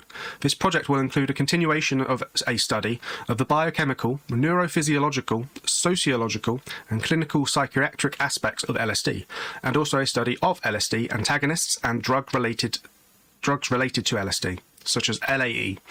Never heard of that one. A detailed proposal is attached. The principal investigators will continue to be, scrubbed, all of, scrubbed. The estimated budget, the estimated budget of the project at, scrubbed, is $39,500. The blank will serve as a cutout and cover for this project and will furnish the above funds to the blank as a philanthropic grant for medical research. A service charge of $790, 2% of the estimated budget, is to be paid to blank for this service. Thus, the total charges for this project will not exceed $40,290 for a period ending September 11th, 1954. 5. Blank, director of the hospital, are cleared through top secret and are aware of the true purpose of the project. So some of the people at the higher levels within the organisations that were doing the research were, it says, as a signature, Chemical Division TSSS, approved Chief Chemical Division TSSS, lots of information, blanked out, scrubbed. A, C, B, B, B, Miranda size, very, very odd. The next one is 17th of August, 1960, and is a little bit more detailed. Yes, a little bit there. Memorandum for the record. Subject, MKUltra, Sub-Project 119. 1. The purpose of this sub-project is to provide funds for a study conducted by blank. Is that what that is? Aha. So the things that have been blanked out, scrubbed out, are then given letters, which maybe is a way to identify them afterwards, or for the people who are actually marking them away. The purpose of this subproject is to provide funds for a study conducted by C to make a critical review of the literature and scientific developments related to the recording, analysis, and interpretation of bioelectrical signals from the human organism, and activation of human behaviour by remote means. When initiated, this study was being done on a consultant basis by... I can't read that. But here's blank, but there's stuff written above it. The reason for converting this into a sub-project is to provide more flexibility in the dispersal... Dispersal? Is it burr or per? Dispersal of funds. I guess dispersal of funds rather than dispersal of, I don't know, elements. Air. For various kinds of assistance and equipment needed. 2. As indicated in the attached proposal, this study is to provide an annotated bibliography and interpretive survey of work being done in psychophysiological research and instrumentation. The survey encompasses 5 main areas. A. Bioelectric sensors, sources of significant electrical potential and methods of pickup. B. Recording, amplification, electronic tape, and other multi-channel recording. C. Analysis, autocorrelators, spectrum analyzers, etc., and coordinated with automatic data processing equipment. D. Standardization for data for correlation with biochemical, physiological, and behavioral indices. And E. Techniques of activation of the human organism by remote electronic means. That's the big one, E. The being able to do things remotely and also affecting people through different means. 3. In lieu of higher overhead rates, title to permanent equipment purchased by funds granted VB shall remain with it VB. 4. The cost of the project will be $6,370, including $2,500 already allocated to C as a consulting fee. For 1 year beginning 1st July 1960, this project will be handled as a grant in aid from VB, and the handling of the funds dispersed will follow the standard practice set up for that organisation. Charges should be made against allotment numbers. 5. Whatever his name, Sol Sells, it says, I think, Sol or Paul, and others at Texas Christian University, who may become associated with the project, will be completely unwitting of sponsor. Interesting. And then it was approved by A in 1960. The project: to make critical review of literature and scientific developments related to recording, analysis, and interpretation of bioelectrical signals from human organism and activation of human behaviour by remote means. Activation of human behaviour by remote means.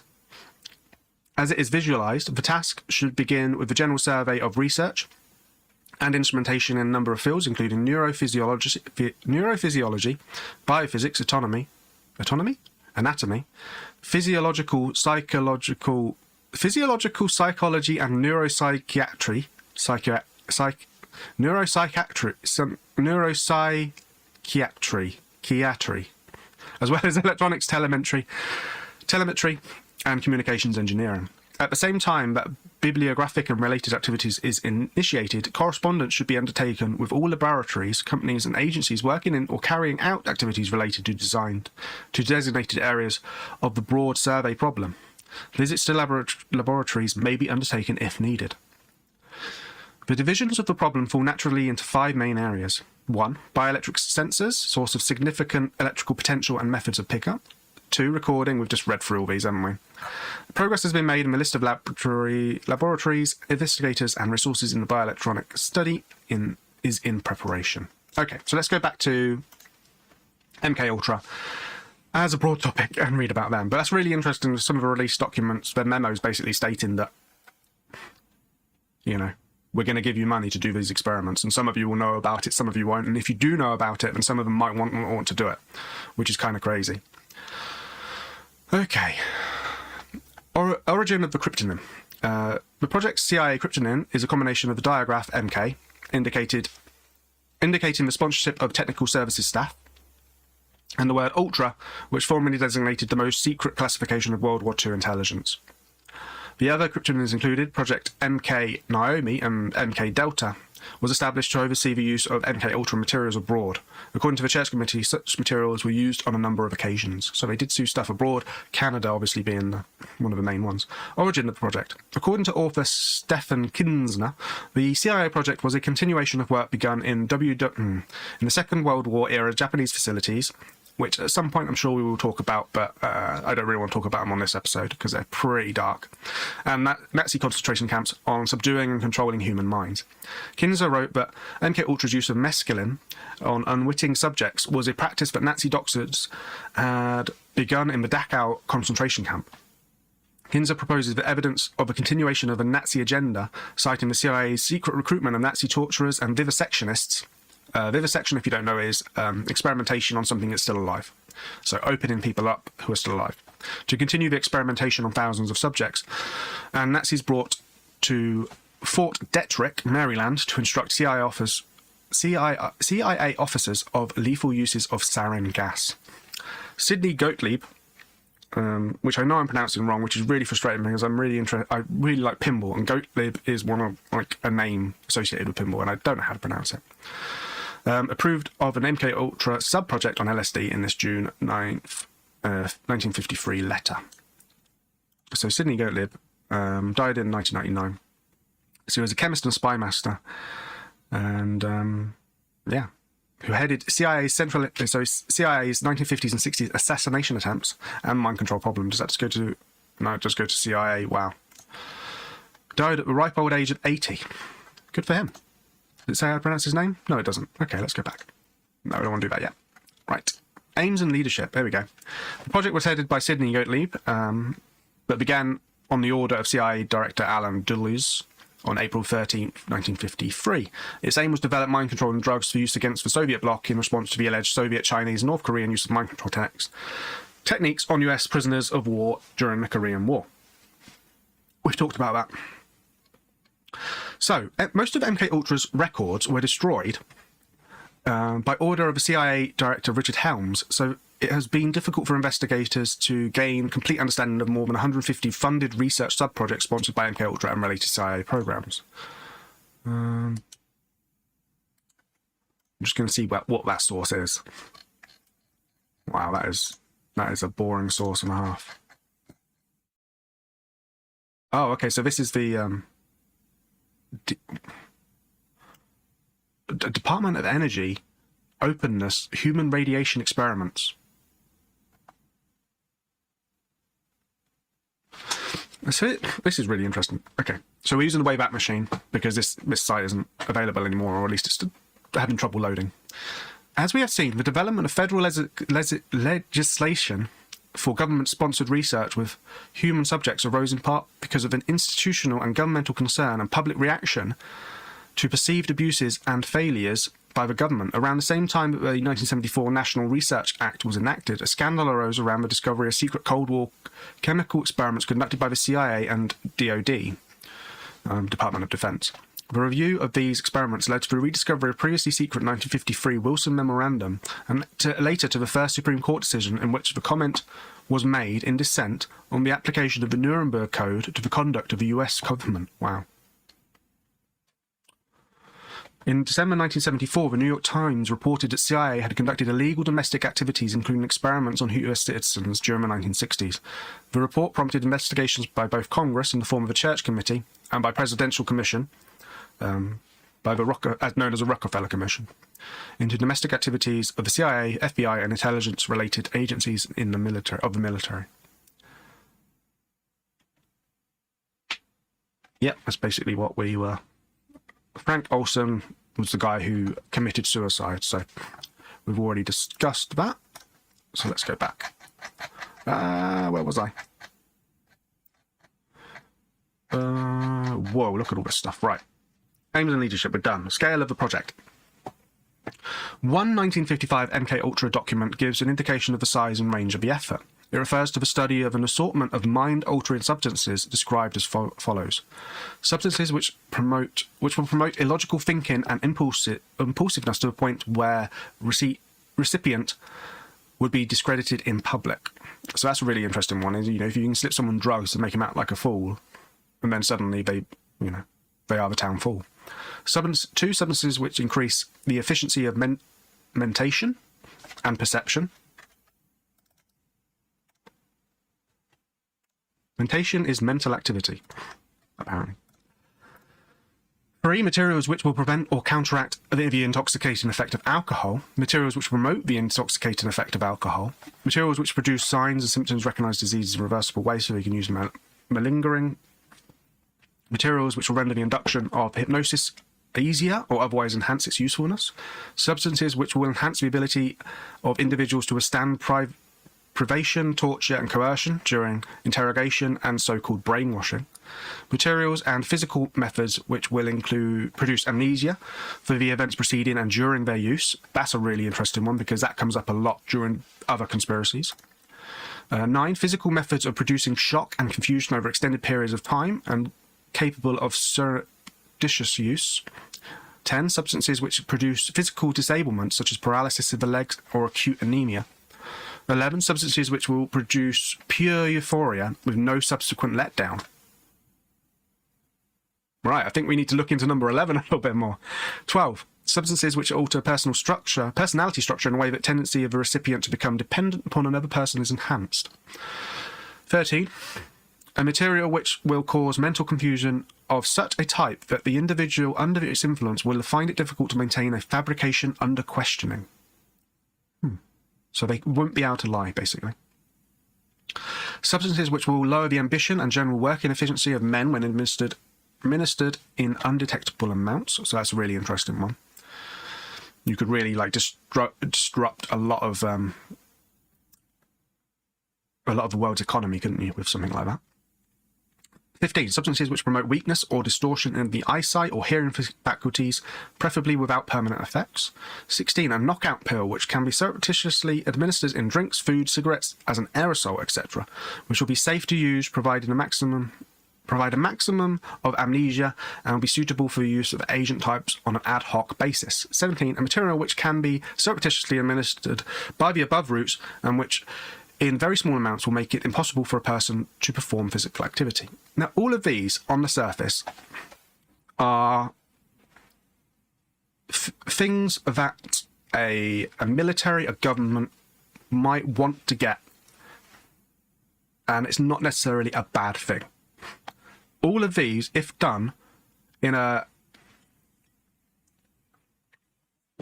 well thought out and constructed way, very scientifically, are not necessarily bad things.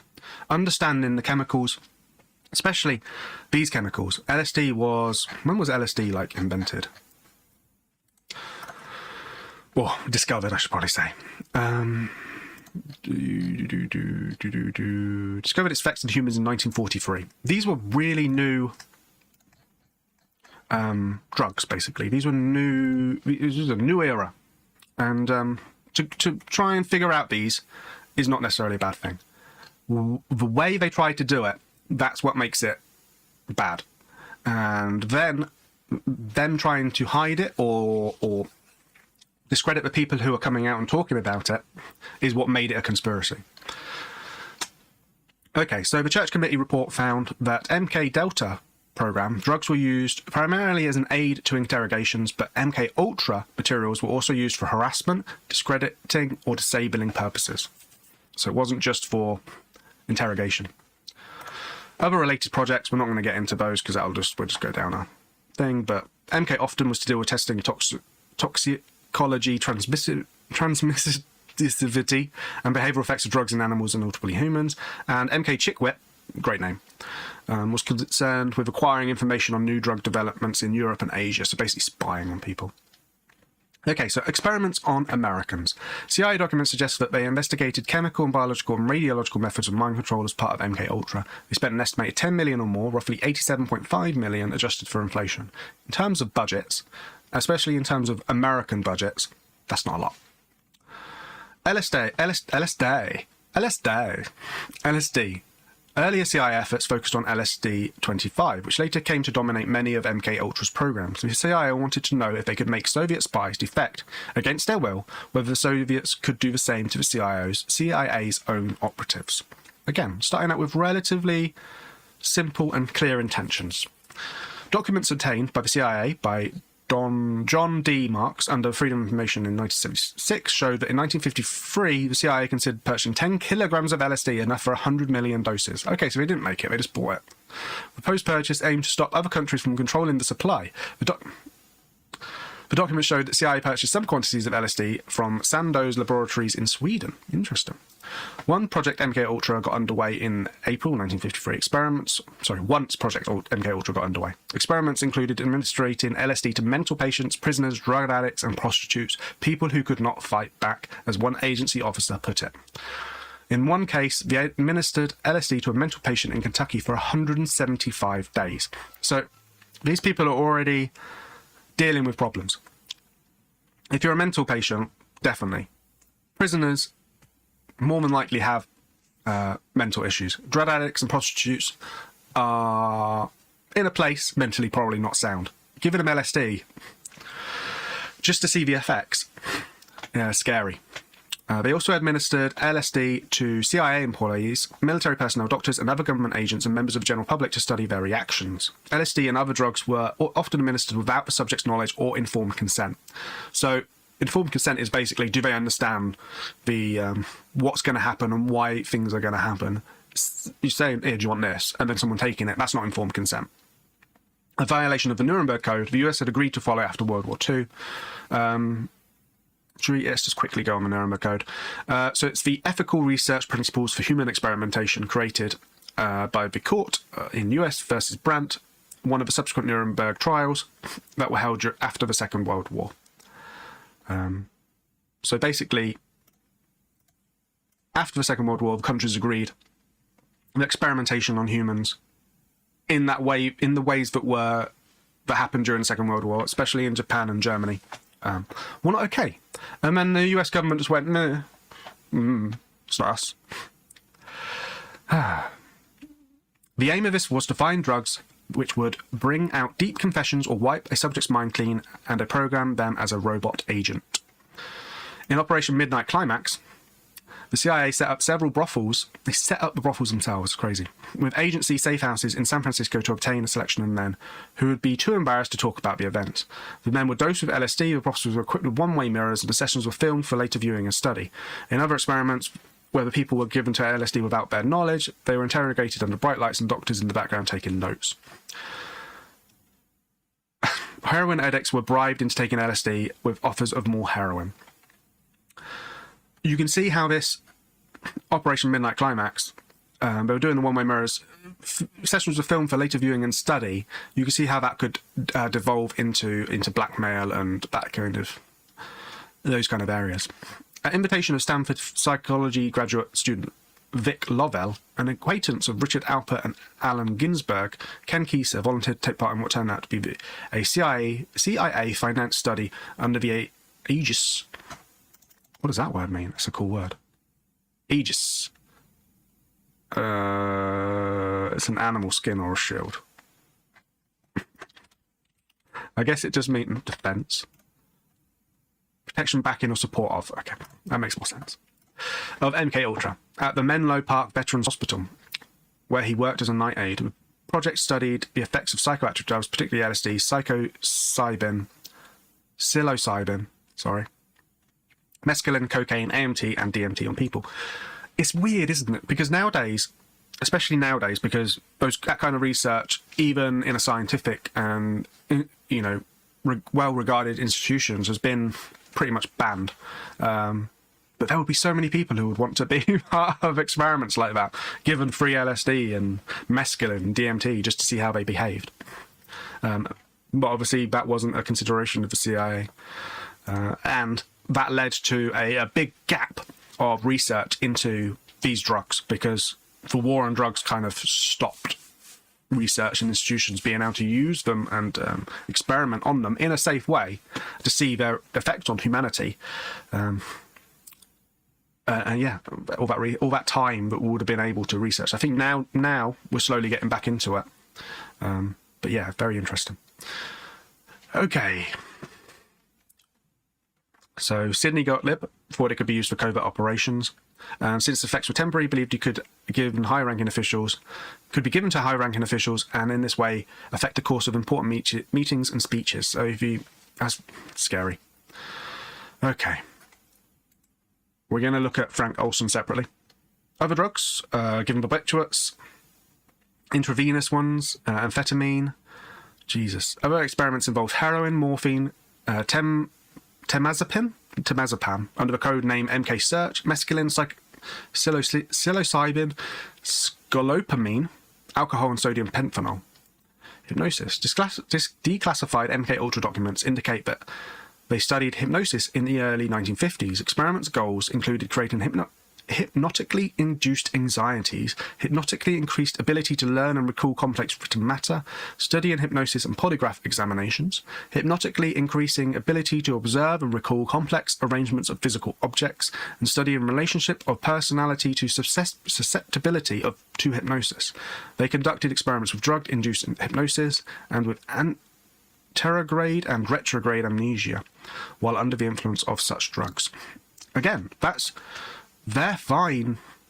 Studying hypnosis is fine. It's just the way they're going about it is horrendous. So that was the experiments on the Americans, and somehow they experimented on other nations. Experiments on Canadians. The CIA exported experiments to Canada where they recruited British... Of course there's a Brit involved. British psychiatrist Donald Ewan Cameron, who is pictured above me. Creator of the psychic driving concept, which the CIA found interesting. Well, we're going to be looking at that, aren't we? Psychic driving was a psychiatric procedure in the 1950s in which patients were subjected to continuously repeated audio messages on loop tape to alter their behaviour. Ah, okay, so that's... yeah. Not awesome yet, no. In addition to LSD, Cameron also experimented with various paralytic drugs as well as electroconvulsive therapy at 30 to 40 times the normal power. Ugh. His treatments resulted in victims' urinary incontinence, amnesia, forgetting how to talk, forgetting their parents, and thinking their interrogators were their parents. Wow. Oh my god. During this era, Cameron became known worldwide as the first chairman of the World Psychiatric Association, as well as president of both the American Psychiatric Association and the Canadian equivalent. Cameron was also a member of the Nuremberg Medical Tribunal in 1946 to 1947.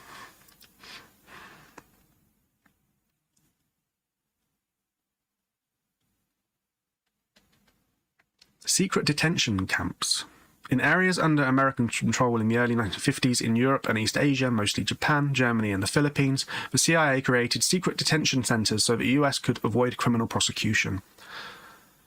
Still being done today, isn't it? So, the CIA captured people suspected of being enemy agents and other people it deemed expendable to undertake various types of torture and human experimentation on them. The prisoners were interrogated whilst being administered psychoactive drugs, electroshocked, and subject to extremes of temperature, sensory isolation, and the like to develop a better understanding of how to destroy and control human minds. Oh, there's Frank Church, the namesake of the Church Committee. In 1973, amid the government-wide panic caused by Watergate, CIA Director Richard Helms ordered all MKUltra files destroyed. Pursuant to this order, most CIA documents regarding the project were destroyed, making a full investigation of MK and Ultra impossible. A cache of some 20,000 documents survived Helm's purge. That's a lot. Think how many must have been destroyed if 20,000 survived, as they had been incorrectly stored in a financial records building and were discovered following the FOIA request in 1977. These documents were fully investigated during the Senate hearings in 1977. Incredible. Deaths. Given the CIA's purposeful destruction of most records, its failure to follow informed consent protocols with thousands of participants, the uncontrolled nature of the experiments, and the lack of follow-up data, the full impact of MKUltra experiments, including deaths, may never be known. Several known deaths have been associated with Project MKUltra, most notably that of Frank Olson. So let's talk about him. Frank Rudolph Emanuel Olson, who died in 1953, was born in 1910, was an American bacteriologist and biological warfare scientist and employed by the United States Army Biological Warfare Laboratories and worked at Camp Detrick. Just give me a second, I need to blow my nose again.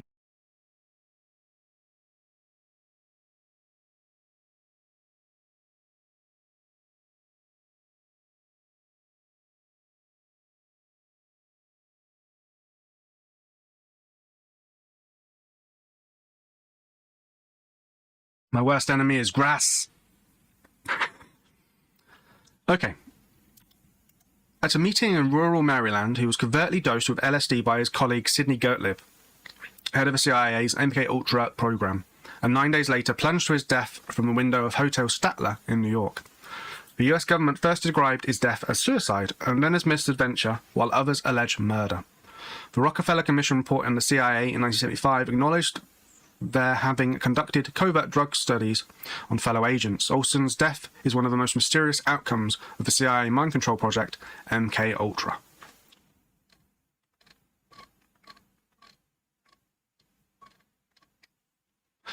A semi-monthly retreat of the men closest to MKUltra was scheduled at a cabin at Deep Creek Lake for Wednesday, November 18th to Friday, November 20th, 1953. A tentative participants list was included 12 names.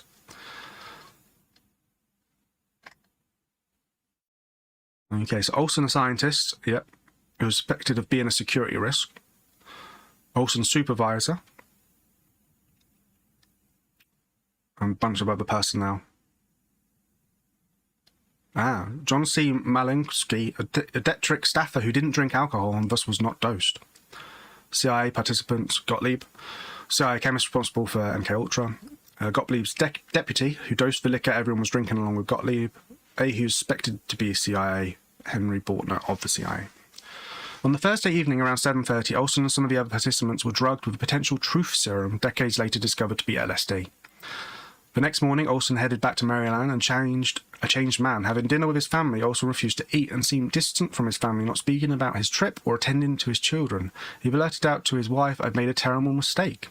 MKUltra had been underway for 7 months at this time, and barely 24 men knew the true nature and intentions of the project.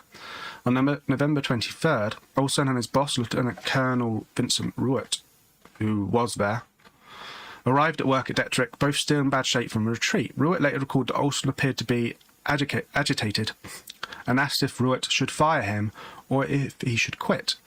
While Ruett was able to calm him down for the day, Olson only worsened by the next day. Ruett later testified Olson was disorientated, felt all mixed up about the work he had been doing, and felt all mixed up and incompetent in his field. He attempted to resign. And then, around 2 a.m. on the morning of Saturday, November 28, 1953, Olson plummeted into the sidewalk in front of a Hotel Pennsylvania. At the time, it was called the Statler Hilton Hotel. Wow. The night manager rushed to Olson, who was still alive and who tried to mumble something. Olson died before medical help arrived. Years later, the night manager recalled, "In all my years in the hotel business, I never encountered a case where someone got up in the middle of the night, ran across a dark room in his underwear, avoiding 2 beds, and dove through a closed window with the shade and curtains drawn. When police entered the hotel room, they found Robert Lashbrook sitting on the toilet in the room he shared with Olson. The hotel switchboard operator reported having connected a call from room 1018A to a number listed as belonging to Dr. Harold Abramson.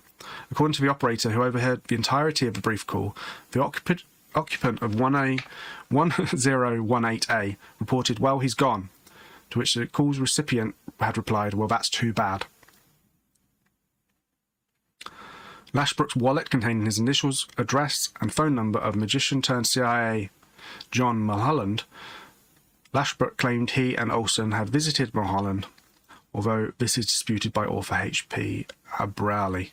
At the scene, and in their written report, the 2 police officers discussed similarities to the 1948 Lawrence Duggan case, in which a high-level government official suspected of espionage died after plummeting from his New York office. The ensuing police report said that on his last night in Manhattan, Olson purposely threw himself out of the window of his 10th floor hotel room at the Hotel Statler, which he had been sharing with Lashbrook, and died shortly after impact.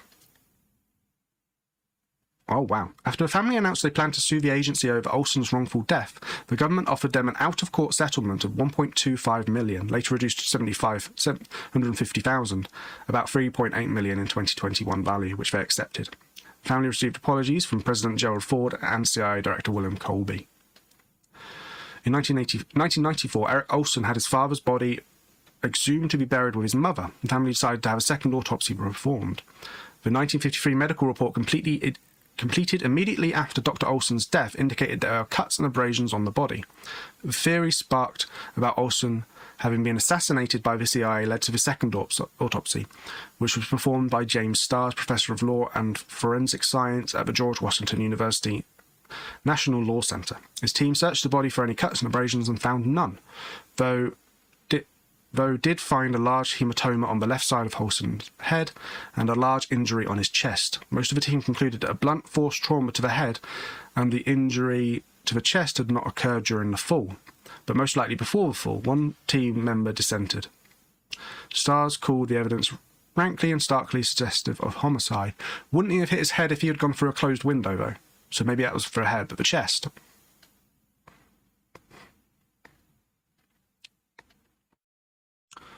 Interesting. Right, let's go back to MKUltra. So we read about Frank Olsen. Okay. So in a 2010 book by H.P. Albari Jr., who we did hear about briefly before, alleged that the 1951 Pont Saint-Esprit mass poisoning was part of MK Delta. Olsen was involved in that event, and that was eventually murdered by the CIA, so that's why he was murdered. However, academic sources attribute the incident to ergo poisoning through a local bakery. There was a mass poisoning on the 15th of August 1951 in which a small town of Pont Saint-Esprit in southern France, more than 250 people were involved, including 50 people interned in asylums and 7 deaths. A foodborne illness was suspected, and among these, it was originally believed to be a case of cursed bread. The majority of academic sources accept naturally occurring ergo poisoning as the cause of the epidemic, while a few theorized it was poisoning by mercury, mycotoxins, and nitrogen trichloride. Very interesting.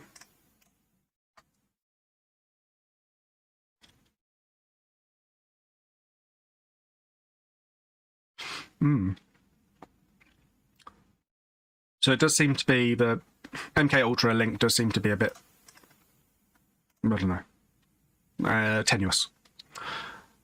Legal issue involving informed consent, that's a bit boring, so let's just go back. Notable people, documented subjects. American poet Allen Ginsberg first took LSD as an experiment on Stanford University's campus where he could listen to records of his choice. He said the experience was resulted in a slight paranoia that hung on all my acid experiences through the mid-60s, and I learned from meditation how to disperse that. He became an outspoken advocate of psychedelics in the 1960s, and after hearing suspicions that the experiment was CIA-funded, wrote, "Am I, Allen Ginsberg, a product of one of the CIA's lamentable, ill-advised, or triumphantly successful experiments of mind control?" Ken Kesey, author of One Flew Over Cuckoo's Nest, is said to have volunteered for MKUltra experiments involving LSD. Robert Hunter, an American lyricist, best known for his association with the Grateful Dead. Again, Stanford University test subject. Alleged subjects, Boston mobster James Whitley Bulger alleged that he had been subjected to weekly injections of LSD and subsequently testing while in prison in Atlanta.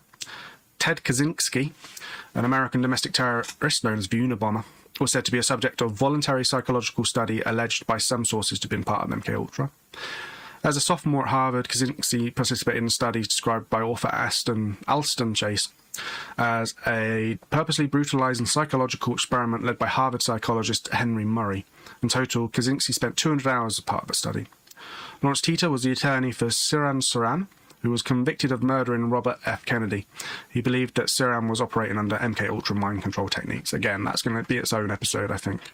Maybe do like a conspiracy assassinations episode. So, MKUltra plays a part in many conspiracy theories due to its nature and destruction of most of the records.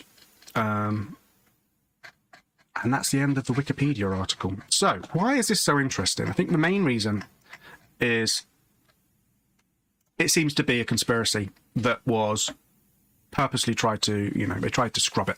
They tried to get rid of the record so that nobody could find out about what happened. We will look at Bluebird and Project Artichoke briefly, but before we go into the many different reasons why I think this is a really interesting conspiracy to talk about, a word from our sponsor. Our sponsors have been a bit hit and miss recently. But I have the read in front of me, the sponsor read in front of me. So today's sponsor is Fast Signs. More than fast, more than signs.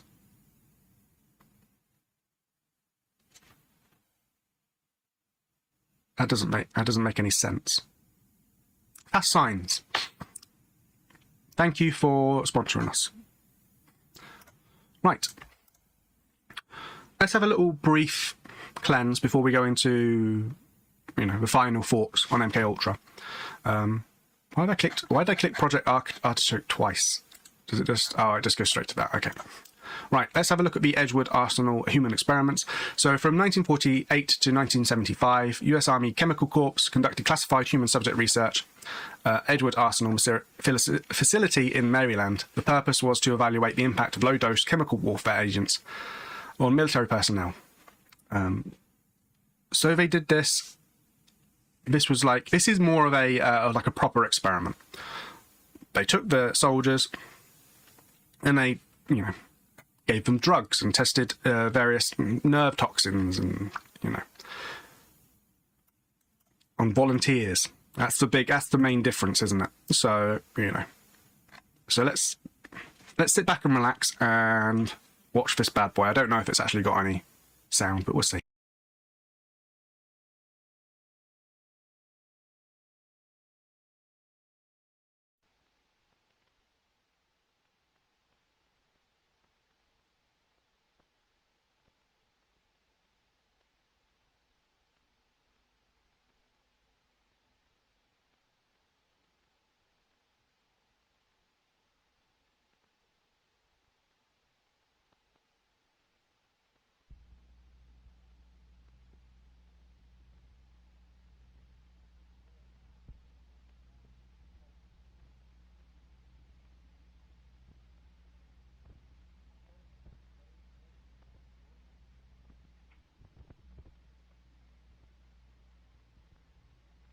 A typical drill sergeant ordered his men to fall in. The squad, composed of volunteers for the test, responded like well-trained soldiers, immediately and without question. On the drill field, the men obeyed his commands accurately and with precision.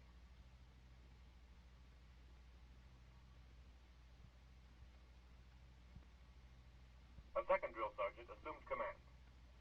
He put the squad through its paces capably.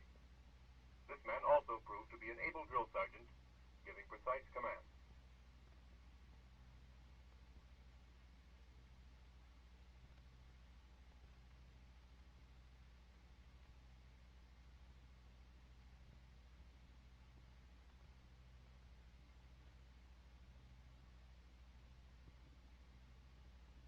Hours later, the squad, all except the drill sergeant, now drugged with LSD, again was ordered to fall in. The response was not the same.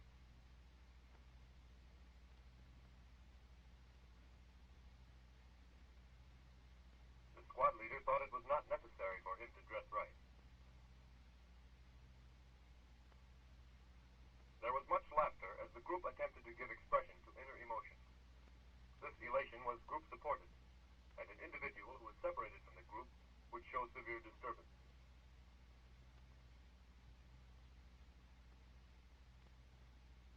Notice the volunteer who salutes several times. 5 minutes later, his severe depression caused the medical officers to end his participation in the test.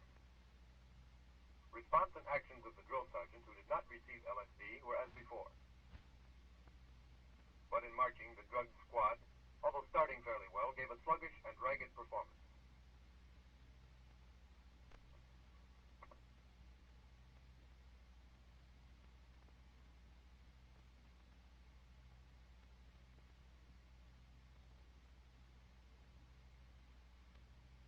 After a few minutes, the men found it difficult to obey orders, and soon the results were chaotic.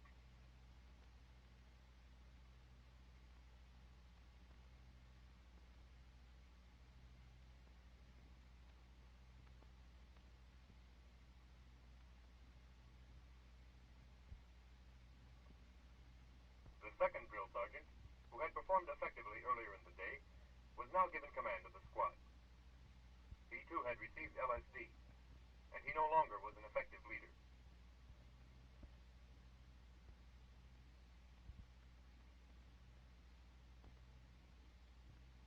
When an officer ordered the leader to drill the squad, he responded with, "You want them drilled? You drill them."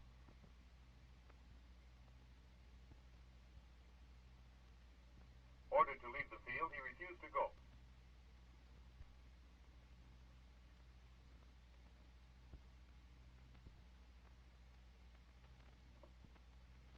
In answer to a direct question, he said he was capable of drilling the men and was instructed to do so.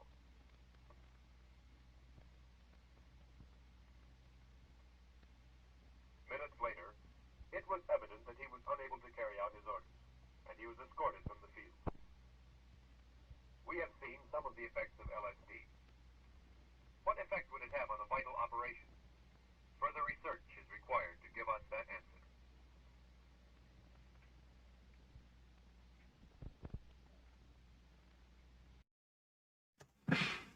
Yeah, we need to do more research. Let's do more research. Let's do more research together, yeah? That is how you... I don't know, it's very hard to tell, isn't it, from a clip that was obviously released relatively early on in the experimentation. But that seems more akin to what you should be doing, how you would go about testing the effectiveness of certain drugs. Let's have a quick look at Project Artichoke and then we'll wrap it up. So Operation Artichoke was a CIA research interrogation methods. Okay. So preceded by Bluebird, Artichoke officially rose in 1951. So Artichoke led on to MKUltra, which is what we talked about.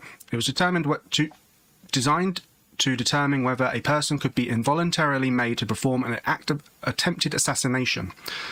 The project also studied hypnosis, forced morphine addiction, and subsequent forced withdrawal, and also other chemicals, including LSD, to reduce amnesia and other vulnerable states in subjects. So that's a prelude to MKUltra, which obviously took things a little bit further. As you probably noticed, I haven't added anything to our Canva, and I think it's probably just because it's been quite a deep, quite a dark subject. And one of the reasons why I really wanted to talk about this, or one of the others that was a conspiracy theory, or is a conspiracy theory that is seen to be true, is because I can totally understand the other conspiracy theorists who look at these kind of things and say, well, if this is possible, then imagine what else is possible. We don't know the full extent of MKUltra. It could have been much, much worse than what has been released, but what has been found out. What was found out is pretty awful in and of itself. The fact that this was done in a Western country by a government that is often seen as trying to be the pinnacle of democracy, to itself, but also to other nations. Imagine what could be going on right now, or what could have been done in the past in regards to other conspiracies.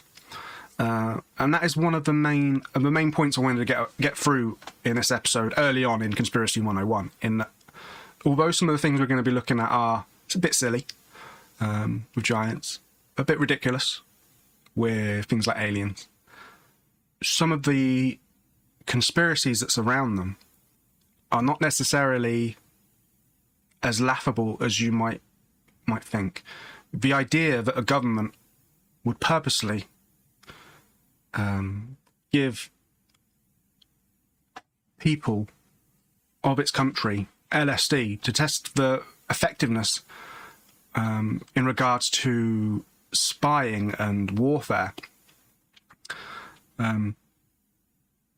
is hard to believe. And I think I will be referring to MKUltra as we go through Conspiracy 101, because I think there's going to be a few times where we look at something and go, that's a bit dumb, but you never know. MKUltra happened.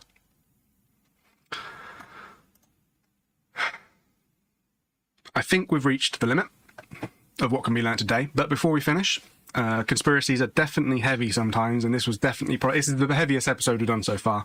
And I want to end with something a little bit light. Like, I haven't done any of what we usually do in regards to the prompts on the screen and camera and stuff. And I think there are certain episodes where I won't.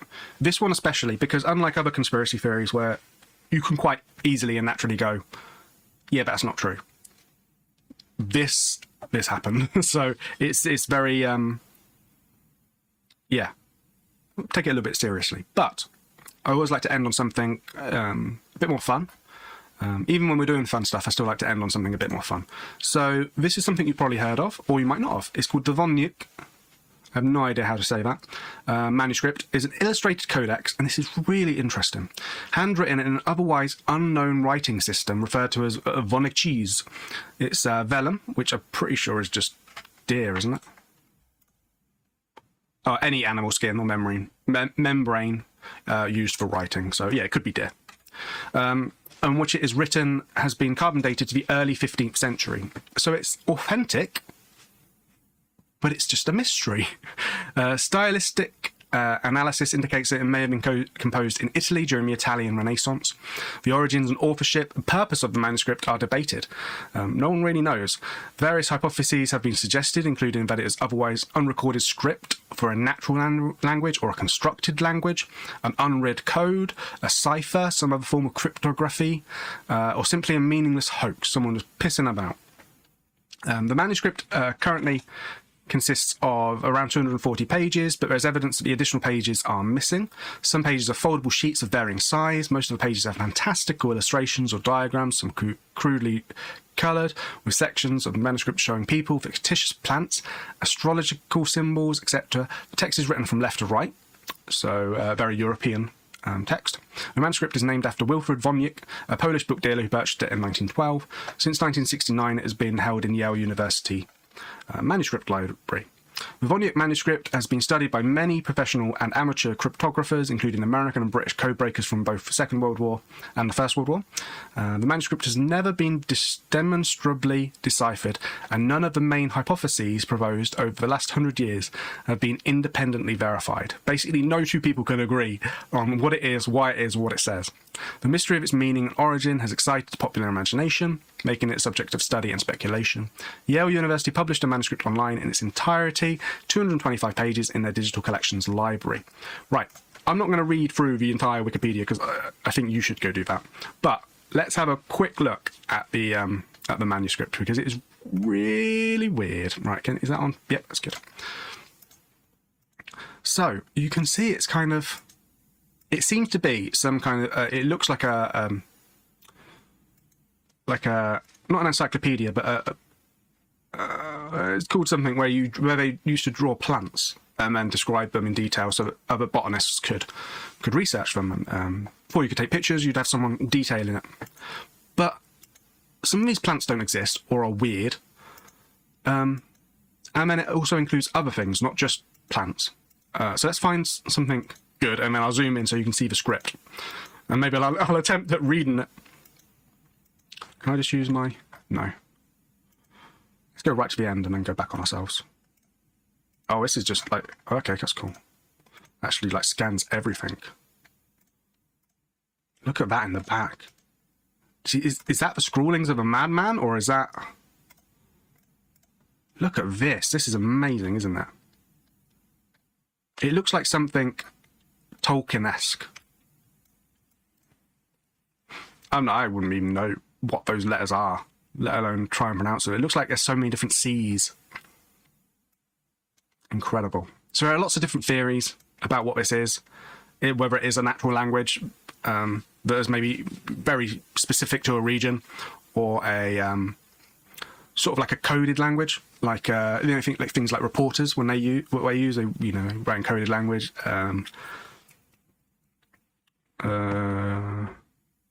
Da Vinci did that a lot.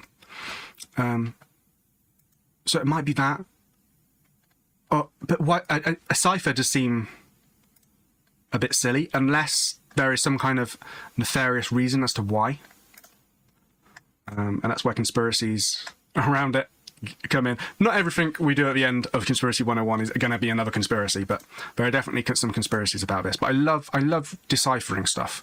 The fact that a language can be gone and no one know how to read it or understand it, and then people come together and work on it and decipher and decode it. And sometimes you get a Rosetta Stone, which helps, but sometimes you don't. And there's a couple of examples of that, which I will probably talk about as an extra after one of these Conspiracy 101. Look at that, it's amazing. What is going on? I love it. Anyway, yes, lots of different things like that are very interesting.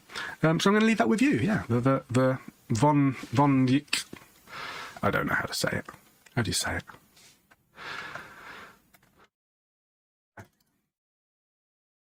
No, how to say. How to pronounce. Say it. Witney. Okay, listen to this. Witney. Witney. That's not how I was going to say it. Anyway.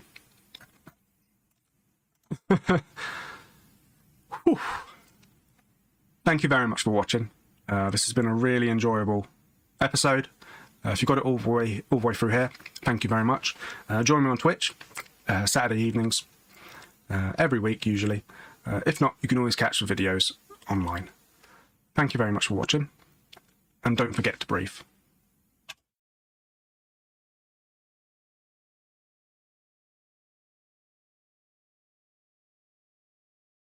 Hi, my name's Alex Witney, and this is Conspiracy 101.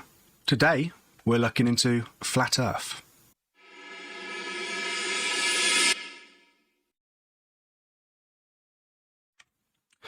Now, this is an interesting one because I have something to say on this one in comparison to the other ones where I usually take an unbiased approach and try and look at things from both sides, mainly the conspiracy side. But this one is, I feel like I have a little bit more knowledge on. So, cards on the table.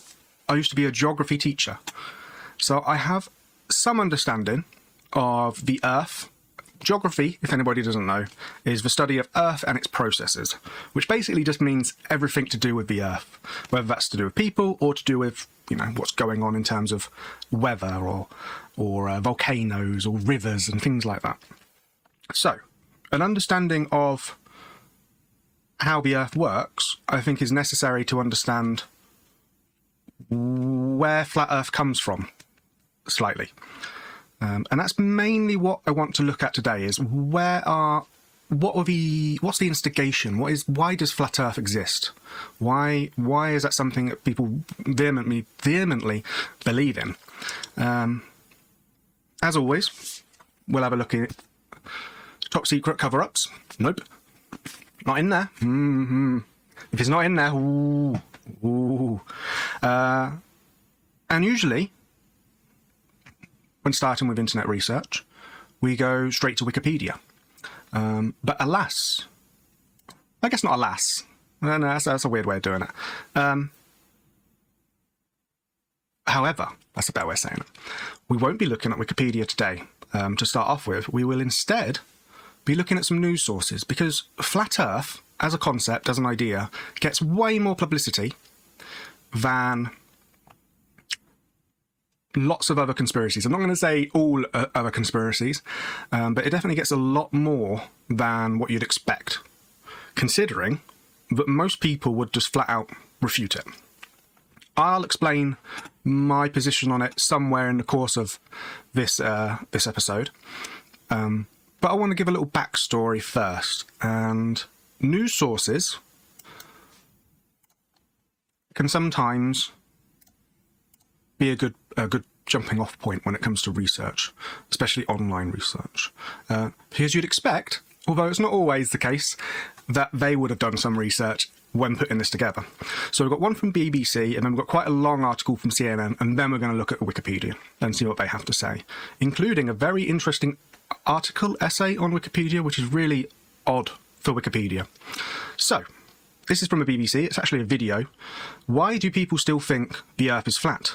Flat Earth International Conference in Raleigh, North Carolina, attracted hundreds of attendees who believe the shape of the Earth is a disk instead of a sphere. This is from 2017, so 5 years now. He seems to be the face of Flat Earth at the moment, which is very interesting. That kind of goes into a little bit of... why aren't you working? Oh. Okay. I messed up, I'm sorry. Goes in a little bit in... available for purchase. And I think quite a lot of is that, and also a little bit of maybe people not doing that. And one thing I will say with this is that research is all good and well. Most topics we discuss on Conspiracy 101, all you can do is internet research. Either something that's happened in the past, or it is something that is not necessarily tangible. The Earth is something we live on and can be experienced. And I'll get to that when it comes to what I have to say on the matter. So let's get into it. Let's unmute him and see what he has to say. How do I feel about this? Wars, Deception. Now it's just kind of funny to me. To me, this is Satan's greatest lie. destruction, I got a dog. I would throw this thing in your chest. He'll come back with his mouth and it'll all be chewed up. death, I feel that I've been deceived.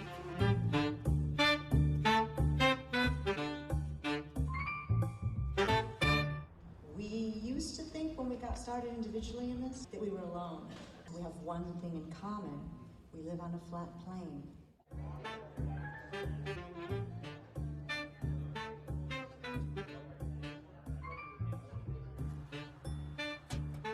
When you're watching videos at home, it's just you and the screen. And it's lonely. I came here because I needed to see what flat Earth people looked like. And I was not disappointed. They look normal. Very few people overweight. About 30% of them are cigarette smokers. And only 4 of them that I met are from around here. Nobody likes this uncomfortable feeling of being this tiny ball flying through space, you know, this vast, endless universe. So as far as what's underneath this, I don't know, could be this thickness. It doesn't even have to be that thick because we can only drill down 8 miles. Heck, if this is only 50 miles thick, we don't know. So it could be this sort of dimension. But don't take my word for it. I could be a mental patient recently released from an institution. Once I decided that I had to go with it being flat based on my gut feeling and common sense evidence. Then I was looking around to see who was making a working model of the flat Earth, and I couldn't find him anywhere. I guess I was the chosen one, or the calling, because I had the skills to do this. I just put some ice in here because the sun, as it goes around, pretty much keeps this area melted.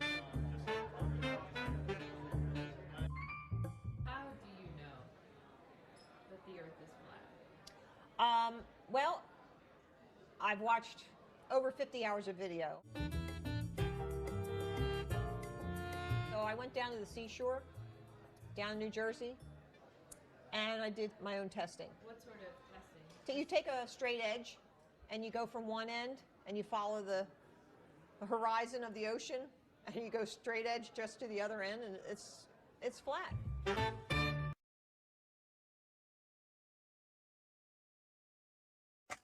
Well, wasn't that interesting?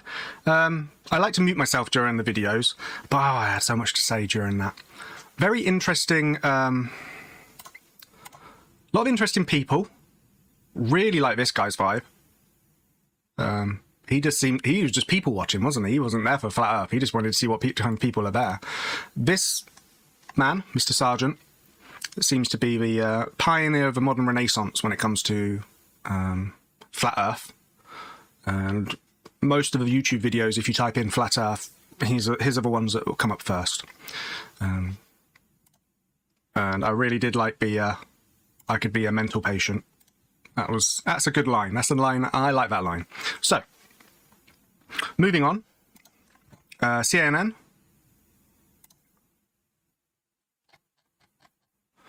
The flat Earth conspiracy is spreading around the globe. I see what you did there, CNN. Does it hide a darker core? I'm not sure if this is a long video or not. Please continue a decade later. I don't really want to watch it. So, no, go away. Go. He can stay in the corner. Right. Let's have a read. I don't want to be a flat earther, David Weiss says, his voice wary as he reflects on his personal awakening. Would you wake up in the morning and want everyone to think you're an idiot? But Weiss is a flat earther. Ever since he tried and failed to find proof of the Earth's curve 4 years ago, he's believed with an evident passion that our planet is both flat and stationary, and has turned his world upside down. I absolutely freaked out, Weiss tells CNN in a phone interview. It literally whips the rug out from underneath you. Now, Weiss finds it tedious to associate with the majority of people, though he unfortunately still has some friends who believe in a round Earth. I have no problem with anybody that wants to believe we live on a ball. That's their choice, he says. It's just not something I resonate with. Weiss' preferred community is those who share his life-altering belief, and that community is vast. That made me think of something. I'm just going to Google it and get it up, but I'm not going to show you yet.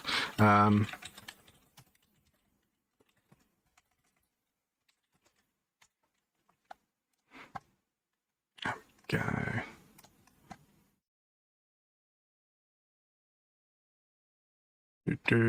Perfect.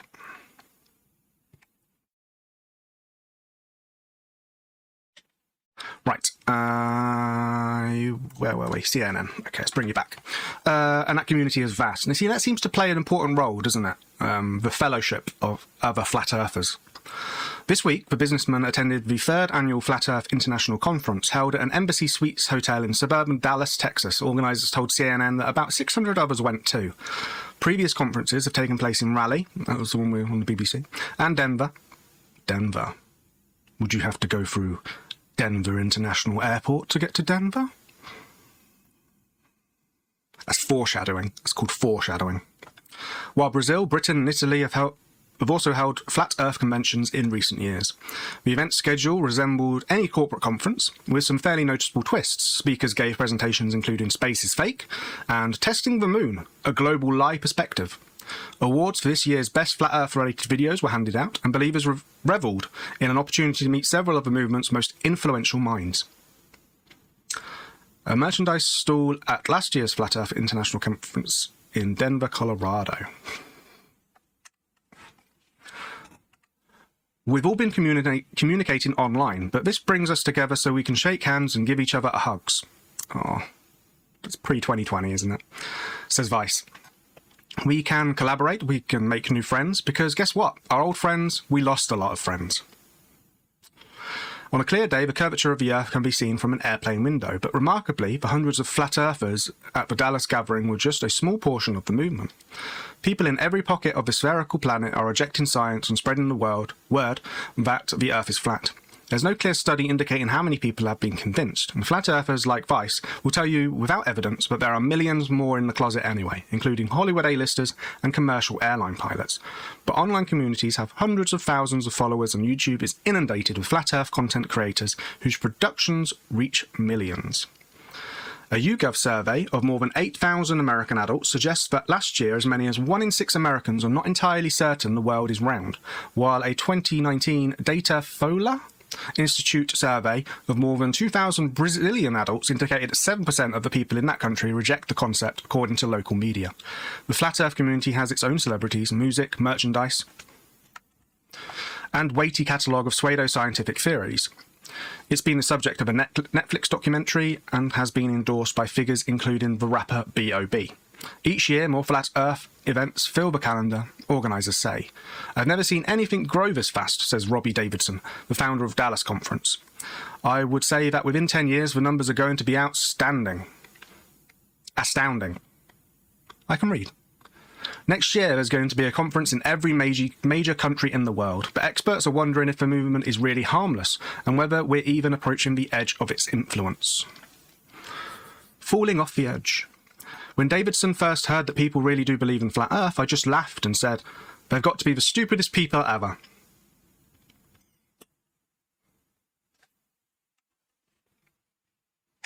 Who in their right mind could believe something so dumb?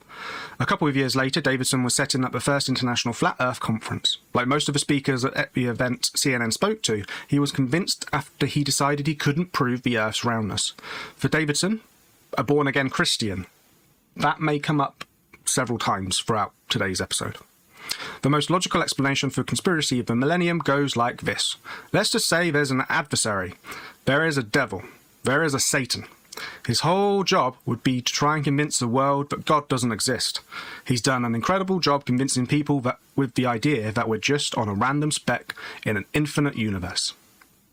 That's a digital illustration of the flat Earth. The reality, says Davidson, is that the flat Earth, sun, moon and stars are contained in a Truman Show-like dome. From there, pitfalls can easily be dismissed, like photos of the Earth from space, which flat earthers believe are photoshopped. This all goes away if they put a 24/7 camera feed on the moon, he adds. And Davidson quickly found a large online community believing the same thing. I thought doing a conference would just take it to the next stage, where the media and the world will look at it and say, wait a minute, something must be going on. This is not just some internet fad, or a bunch of crazy people online. They're now meeting in buildings.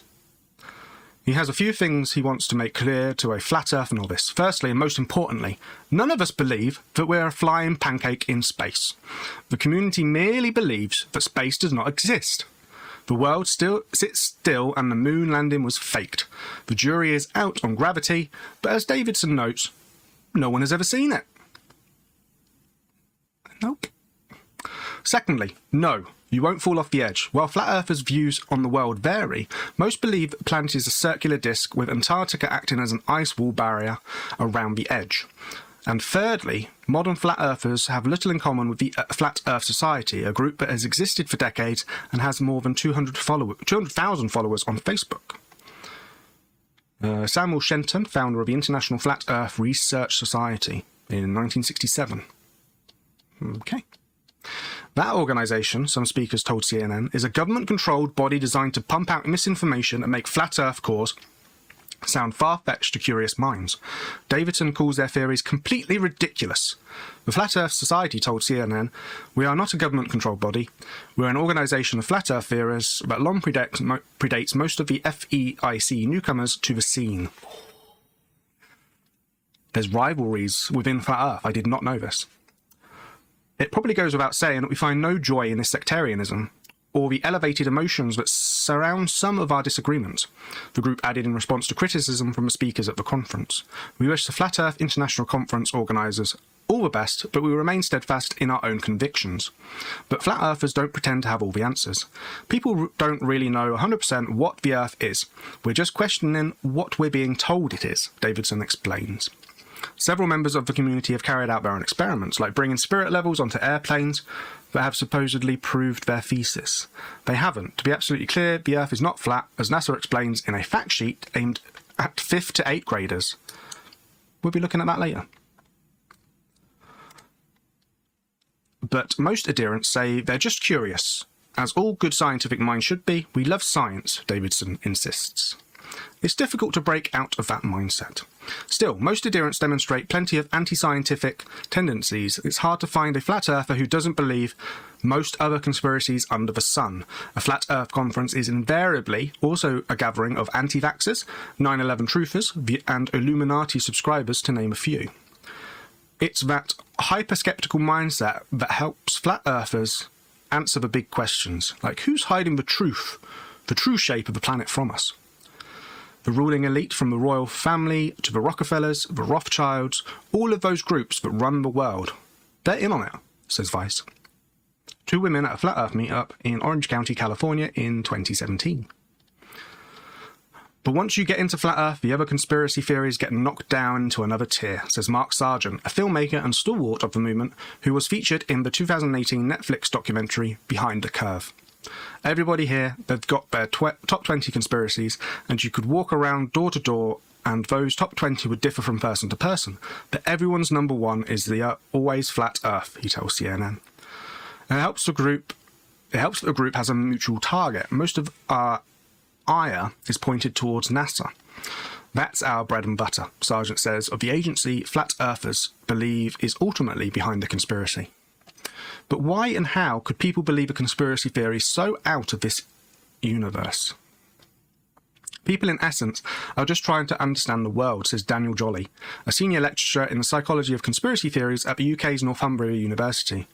And they're looking at the world in a gaze where they're biased in their thinking.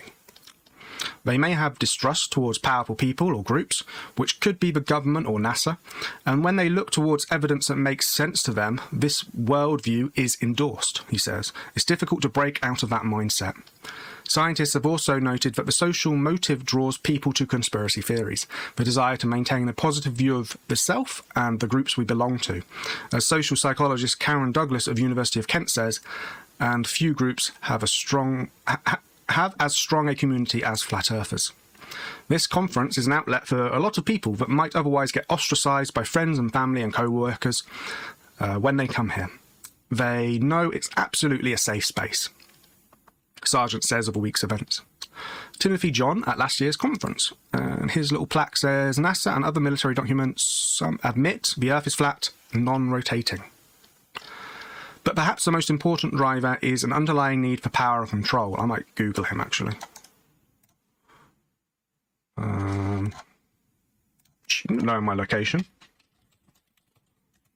Let's just... is it going to come up with his page? I kind of want to read what it says on his thing, but... okay. But perhaps the most important driver is an underlying need for power and control. People want to feel safe and secure in the world, Douglas says, and power comes from knowledge, no matter how questionable it may be. When you find out the Earth is flat, then you become empowered, Weiss says. The feeling helps believers to understand the world better, as they see it. You feel like you've got a better handle on life and the universe. It's now more manageable, adds Sargent.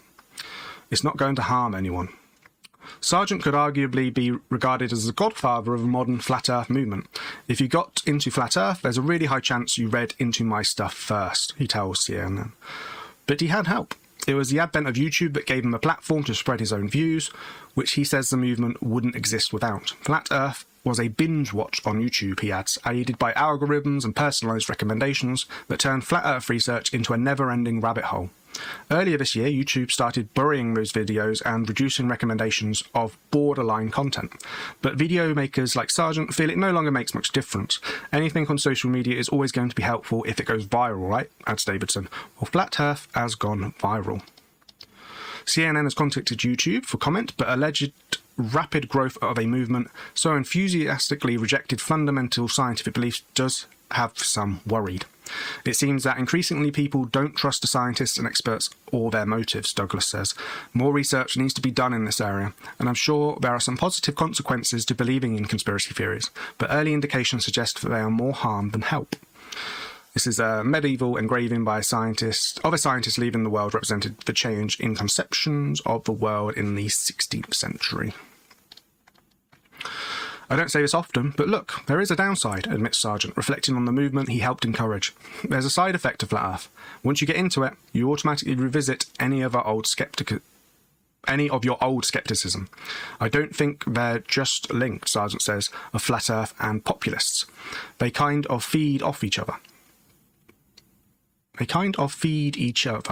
It's a slippery slope when you think of the government has been hiding these things. All of a sudden you become one of those people that's like, can you trust anything on the mainstream media? For Davidson, the next step is to debate leading members of the scientific community, but they just laugh at us and say, you guys are dumb. But he's not deterred. It's touching everyone, it's not going away, and it's not going to slow down, Davidson says of the movement. The thing is out of the can.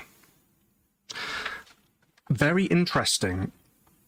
Hopefully from those two articles, or that video, that clip that was used in the news, and that article from CNN gives an idea as to how this movement, this group of people who believe in one specific conspiracy, but obviously others outside of that, has gone quite mainstream.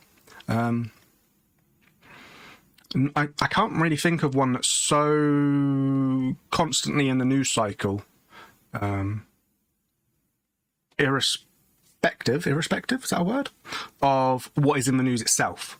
The main one I can think of is 9/11 conspiracies, because that obviously gets brought up a lot for various reasons. But yeah, this is constantly in the news. So let's take a little moment. Let's take a breath. Let's take a squeaky chair, which I'm trying to fix, but oh my god, it squeaks. And let's have a look. I'm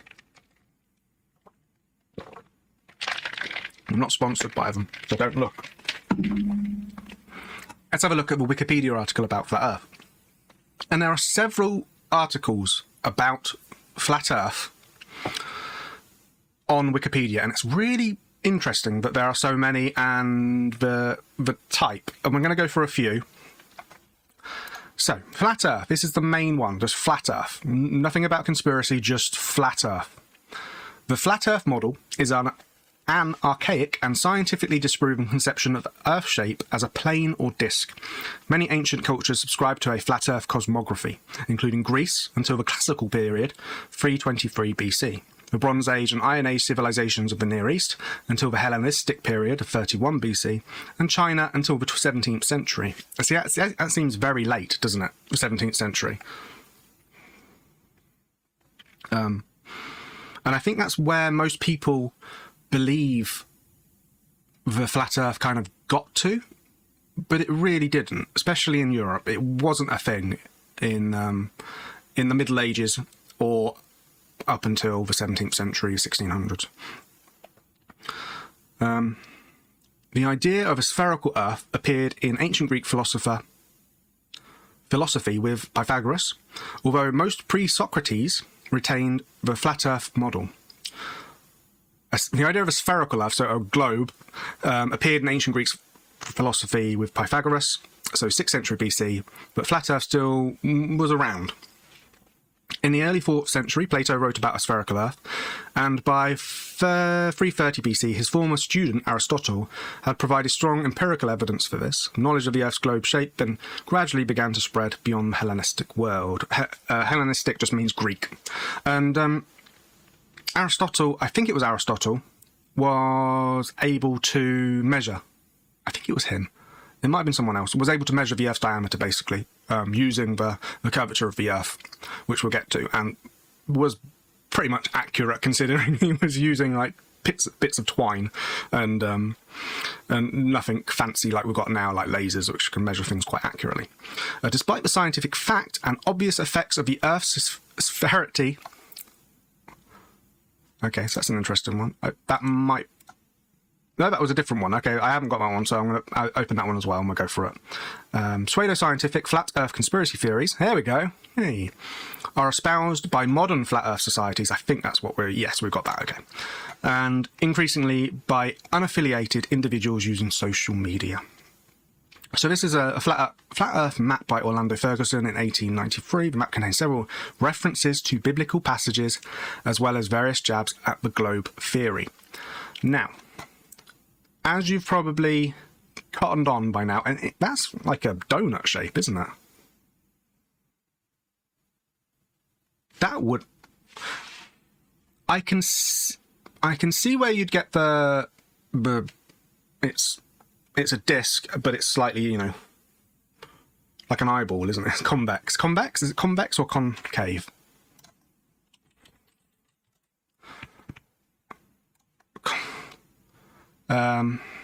Convex, yeah, I was right. So yeah, I can understand why you'd think it might be a convex disc. But if it was a concave disc, like Southern Africa is here, South America and Australia, then that would be weird. Like looking along horizon, especially Australia, which is really flat. Majority desert, really flat. Southern Africa would be difficult. South America would be difficult because of so much vegetation, but Australia would be obvious. And this is 1893. They were Australians in 1893. So, scripture that condemns the globe theory. If you've been paying attention to some of the words that I've been saying, then you might have cottoned on that most flat earthers are in some way influenced, either directly or indirectly by other people, by Christianity. At least by the American evangelical Christianity. As far as I know, the Vatican has quite happily accepted that there is a globe, a spherical Earth. But various people use the Bible because they might be biblical literalists. They might take the Bible literally and use it as evidence. Usually taken out of context, but not always. So let's see what the 1800s have to say. And his hands were steady until the going down of the sun. It's from Exodus. And the sun stood still and the moon stayed. Even if you're taking those literally, they could be. The world also shall be stable, that it be not moved.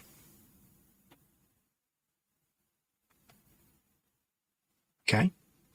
To him that stretched out the earth and made great lights, not worlds. That's a psalm, so... The sun shall be darkened in his going forth. The four corners of the earth.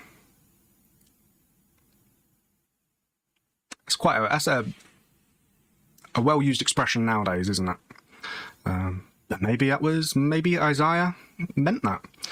The whole earth is at rest. The prophecy concerning the globe theory. Isaiah 29th chapter, the prophecy concerning the globe theory. That's very on the nose. I guess that's not actually like... Woe to be the rebellious children, saith the Lord, that take counsel, but not of me. There's a lot of Isaiah in this. So the sun returned 10 degrees. It is he that sitteth upon the circle of the earth. What is a 2D sphere? But a circle. He that spread forth the earth, that spreadeth abroad the earth by himself. My hand also hath laid the foundation of the earth. Thus saith the Lord, which giveth the sun for a light by day, and the moon and the stars for a light by night, not worlds. The sun shall be turned into darkness, and the moon into blood. I feel like most of those are the classical, I need to take Viagra to be a proper man again, David Icke quote, because they all seem to be completely taken out of context, which is very interesting. Where are we? Oh, I closed it by accident. Okay. Oh, no, I can't go. No, I can't. There we go. We're back. Okay, so I'm going to be concentrating mainly on European beliefs and then Western ideas. Obviously, the idea of Earth and how it was formed has innumerable explanations, and every culture on Earth has a different varying take, whether it be literally, that's what they literally believe, or allegorically, in it's a way of explaining the Earth, but adding in thoughts for future people. So, belief in flat Earth, we've got Western Asia, Egyptian mythology, and early Egyptian and Mesopotamian thought. The world was portrayed as a disc floating in the ocean. So that was a long-standing early classical thought, was that the ocean surrounded the landmass, and that was obviously put to the test. And you can see the evolution of maps, which is something I'm quite interested in. But you can see the evolution of maps, and with the introduction of places like North America, South America, and Antarctica, or what we think is Antarctica, what they portrayed on the map. And that's another conspiracy in and of itself. Were these places found before they were found? Obviously, there had the indigenous people living on them, the native populations, but before they were found by Europe, were they found by other people and other map makers? Because a lot of places seem to be well detailed or discovered before they were actually discovered. So Antarctica is a really good example. It was found by the Russians in the mid-19th century, but it appears on maps much earlier, and there's obviously a lot of talk about the landmass down there. One thing I did want to say about this man here, I love how he just said, it was just like, yeah, well, this part, I just put ice there. I just put it there. Okay? Any explanation as to why? Because there are no land masses there. No permanent land masses on the North Pole. It is ice, sea ice, for the most part. And that has to do with, the scientific explanation for this, has to do basically with it's pointing away from the sun half of the year. If you take a spherical Earth to be gospel, the seasons are an indicator as to which part of the hemisphere, the top or the bottom of the globe, are pointing towards the sun, because the Earth isn't like that. It doesn't spin round. I don't have anything that's ball-shaped. It doesn't spin round like that. It's kind of on an axis and spins around like that. There are also lots of different variations in that axis. So it doesn't just go on its side. It also sort of, as it's spinning, it kind of wobbles, and the orbit around the sun also changes sometimes. And obviously the sun's moving along with, you know, the whole solar system is moving around the spiral arm of the Milky Way. I think that's how you explain it. Again, I'm not a space person, just Earth. I like the Earth. But that, and it just brought back a memory. Anyway, where were we? So, the idea that surrounded by oceans, long-standing, and that was a lot to do with the fact that we just didn't explore much. Europe was an excellent place to live for a long period of time.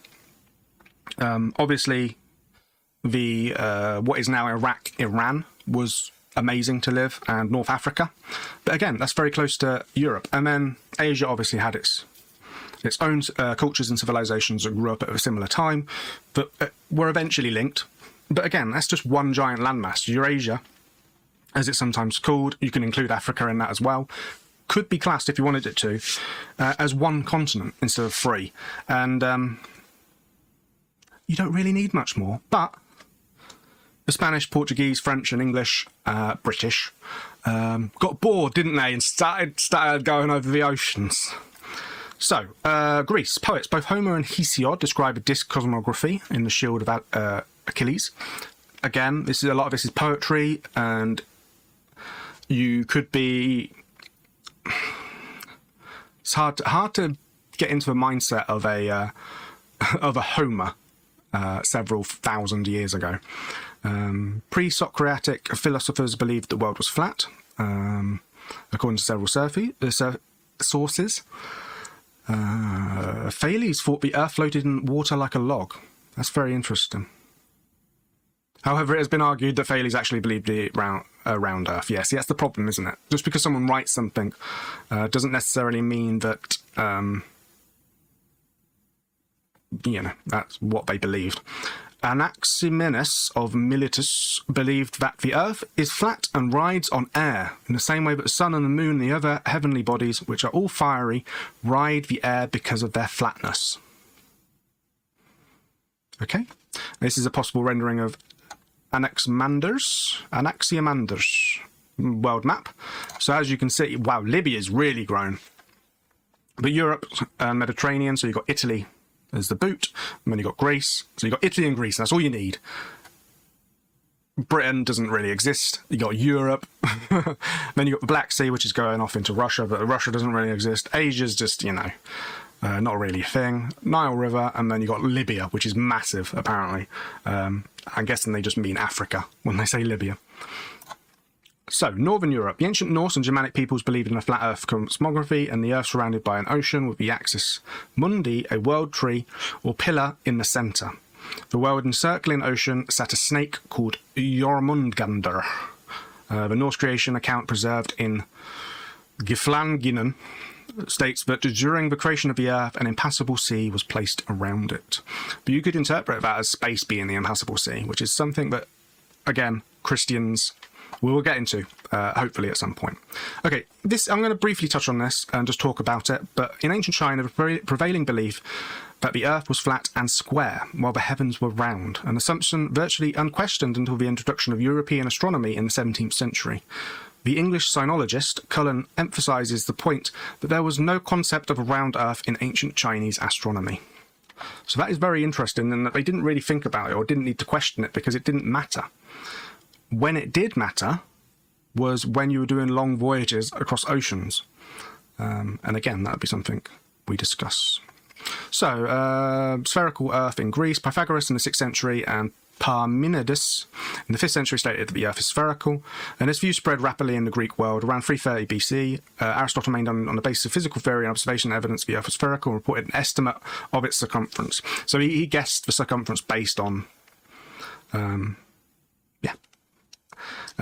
the 2nd century AD, Ptolemy had derived his maps from a globe and developed the system of latitude and longitude, which were really important in terms of sea navigation. And climes. What do they mean by climes? Biomes. Okay, yeah. That's really interesting. So yeah, that's an old version of biomes, basically. But I guess that's where we get the word climate from. That varying different latitudes and longitudes would equal different areas. You know, it makes sense. But I'm not going to get into that. Pliny the Elder was in a position to claim that everybody agreed of a spherical earth shape, though disputes continued regarding the nature of antipodes and how it was possible to keep the ocean in a curved shape. See, that is one of those weird ones, isn't it? Yeah. Yeah. So an antipode is basically where if you were to drill a hole down from where you're standing right now, where would you come out? If you could drill it perfectly straight through the earth. And I think there are only like 1 or 2 actual proper antinodes. Antipodes, antipodes, I don't know how you pronounce it. And also, how is it possible to keep the ocean in a curved shape? So they're obviously questioning that. Once gravity was theorized and made sense of, then it became a lot easier to explain. Early Christian church. This is where it really becomes more of a thing again. During the early period of the Christian church, the spherical view continued to be widely held, with some notable exceptions. Early church was mainly Jewish. Christian church was mainly Jewish and obviously Greek. It was the Roman Empire, which was founded on much of Greece in that Judean area, the Palestinian area. So, the kind of books the well-learned people would have been Greek learned rather than, say, Asian learned. And Athenagoras, an Eastern Christian writing around the year 175 CE, so CE is Common Era, it just means AD, said that the earth was spherical. Methodius, an Eastern Christian writing against the theory of Chaldeans and the Egyptians, said, "Let us first lay bare the theory of the Chaldeans and the Egyptians. They say that the circumference of the universe is likened to the turnings of a well-rounded globe, the earth being a central point. They say that since its outline is spherical, the earth should be the centre of the universe around which the heaven is whirling." That's an interesting quote. Ridiculed the notion of antipodes and the philosophers who fancied the universe is round like a ball. They also thought that heaven revolves in accordance with the motion of the heavenly bodies. So that's a very old Greek and Roman idea in terms of the movement of the earth and the heavens above, and the idea of the Greek and Roman gods being an influence on the heavenly bodies and things not happening because they're not doing stuff. We haven't done any canvas stuff, and I think we need to. So let's have a look. Flat Earth. Right, so we got a globe. What is a globe in a 2D plane? It is a circle. So there we go. There's our flat Earth. Oh, look at that. It's a globe. We're gonna hate it. So we got flat Earth versus a globe. So I like that. Either side. Oops. Oh no, it's terrible positioning by me. I need to look on the thing. There we go. There are some of these bad boys, but I ain't paying for nothing, Canva. You leave me alone, boy. There are some really nice pictures. Oh, there's a see-through one there. It's interesting. Trying to think what have we discovered so far? Not a lot, really. We've been kind of skirting around the topic, so let's just leave it like that. But let's put a Bible in there, because that does seem to keep coming back. So let's put the Bible underneath the flat Earth. Okay. So where are we? Early Christian Church still. Okay. Okay, yep. Lots of people. Some historians do not view Augustine's scriptural commentaries as endorsing any particular cosmological model, so let's ignore that then. Early Middle Ages. This is when it becomes a little bit more. We need to start thinking about, what's going on. Early medieval Christian writers in the early Middle Ages felt little urge to assume flatness of the Earth, though they had fuzzy impressions of the writings of Ptolemy and Aristotle relying more on Pliny. With the end of the Western Roman Empire, Western Europe entered the Middle Ages with great difficulties that affected continent's intellectual production. No scientific treatises of classical antiquity in Greek were unavailable, leaving only simplified summaries and compilations. In contrast, the Eastern Roman Empire did not fall, and it preserved the learning. So you're looking at Constantinople, that area, Byzantine. Still, many textbooks of the early Middle Ages supported the sphericity of the Earth in the western part of Europe. Okay. Come on. Resembles a wheel. Bishop Isidore of Seville taught in a widely read encyclopedia of the etymologies diverse views such as the Earth resembles a wheel, resembling Anaximander's in language and the map that he provided. Very interesting. Some have concluded that he thought the Arctic and Antarctic zones were adjacent to each other. He did not admit the possibility of antipodes, when he took to mean people dwelling on the opposite side of the Earth, considering them legendary, and noting that there is no evidence for their existence. Isidore's T and O map, which is just there above my head, which is seen as representing a small part of spherical Earth, continued to be used by authors through the Middle Ages. The 9th century bishop Merus, who compared the habitable part of the northern hemisphere, Aristotle's northern temperate climate, with a wheel. Interesting. Again, more estimates of the Earth. On the Sphere World, the most influential astronomy textbook. Then you've got the Islamic scholars.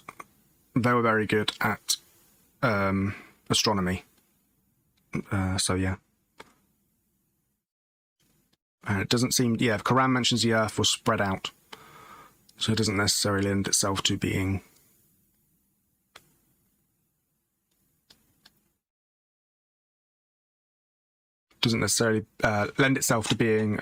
flat or spherical. Beginning of the 19th century, a historical myth arose around which held the predominant cosmological doctrine during the Middle Ages was the Earth was flat. An early proponent of this myth was American writer Washington Irvine, who maintained that Christopher Columbus had overcome the opposition of churchmen to gain sponsorship for his voyage of exploration. Later significant advocates of this view were John William Draper and Andrew Dixon White, who used it as a major element of their advocacy of the thesis, and that there was a long-lasting and essential conflict between science and religion. Some studies of the historical connections between science and religion have demonstrated that the theories of their mutual antagonism ignore examples of their mutual support. Subsequent studies of medieval science have shown that most scholars in the Middle Ages, including those read by Christopher Columbus, maintained that the Earth was spherical. And again, we've been through the fact that if you were a navigator in those times, you would have relied a lot on... If you weren't using the stars for navigation, you would have been using calculations that included the curvature of the Earth. Put it like that. Modern flat Earth beliefs. In the modern era, the pseudo-scientific belief in a flat Earth originated with English writer Samuel Rowbotham, with the 1849 pamphlet Zetetic Astronomy. Lady Elizabeth Blount established the Universal Zetetic Society in 1893, which published journals. Other notable flat earthers in the 19th and early 20th century include a bunch of people. Then the International Flat Earth Research Society was set up in 1957. Better known as the Flat Earth Society from Dover, England, as direct descendant of the Universal Zetetic Society. And in the internet era, it's obviously become a thing which we will discuss. Okie dokie. Whew, that was a lot, but we've gone through the history of Flat Earth, and basically, we've come to an understanding that medieval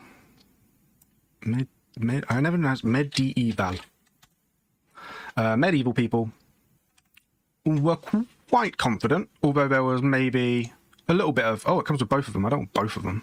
Can I crop you? I just want one. Were relatively comfortable with their notion that, beautiful, that the Earth was round. So even by that point, they were quite happy. And that doesn't necessarily mean... I know I put the Bible on that side, but I feel like the majority of people within the church also believe that. So we'll see. Okay, so what is next? Okay, so seeing as we're talking about medieval people and the modern interpretation of the Middle Ages was that they all believed that flat Earth existed. The myth of the flat Earth, or flat Earth era, is a modern historical misconception that European scholars and educated people during the Middle Ages believed the Earth to be flat. The earliest clear documentation of this idea of a spherical Earth comes from ancient Greeks, which we've already discovered. This knowledge spread with Greek influence during the early Middle Ages, and most European and Middle Eastern scholars espoused Earth's sphericity, and belief in flat Earth among educated Europeans was almost non-existent in the late Middle Ages onward, though fanciful depictions appear in art, such as exterior panels of the triptych The Garden of Earthly Delights. Yeah, but you could say, I don't see how that denotes it being flat. But yes.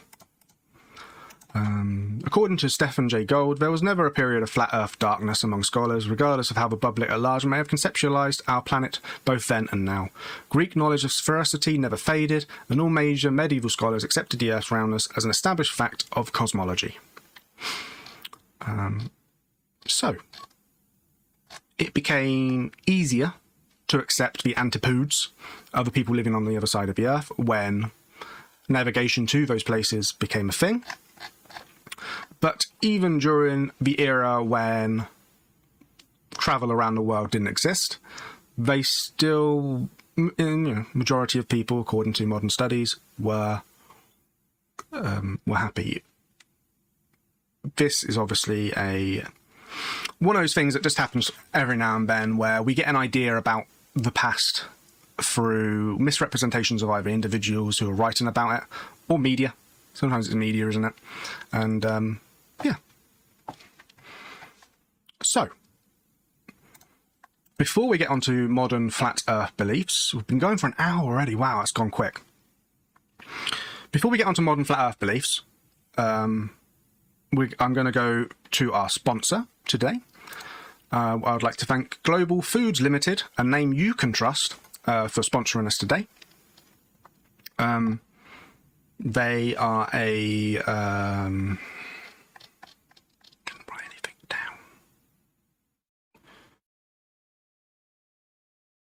They are a food company who offer catering and have been a business within Wales for the past...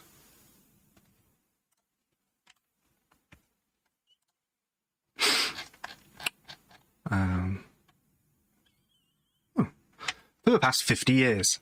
Thanks, Global Foods. Appreciate the support. So, before we get into modern flat Earth beliefs, let's go back. Let's have a tall tale. Let's go back to the earthy days of my childhood. I grew up on... I didn't look like that, but whatever. On a boat. My dad was a sailor in every sense of the word. And from very early on, like a newborn, up until I was a teenager, I've been on and off boats and used... I wouldn't say I was a sailor. I wouldn't say I was... I have no formal education. I don't have yacht masters or anything like that. But I understand how boats work, how yachts work, and how navigation works in a very simple sense. Obviously, my then movement on to geography as a discipline, it was influenced heavily by growing up on a boat. But growing up on a boat, you use a lot of instruments, compasses, navigational instruments, GPS, in order to get around, in order to make it easier. But you can also just use your eyes. That sounds really stupid, but say if you're heading on a course and you want to stay, I don't know, 270 or whatever on the compass, sometimes that's fine. Other times you have a marker in front of you that you want to use, whether it be an island. I grew up around Greece, for the most part in the Mediterranean, which has lots and lots of islands, and you can use them for navigation, along with maps and various stuff. If you spend time out at sea, you notice and can see the curvature of the Earth.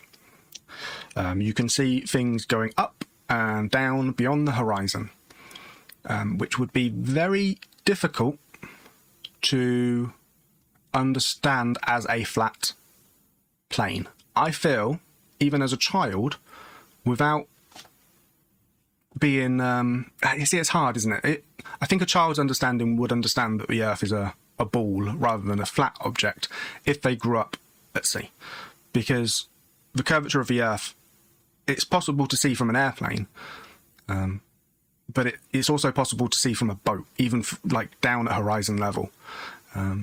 So that is my backstory. That is the main point of, oh, isn't that pretty, that I was getting to.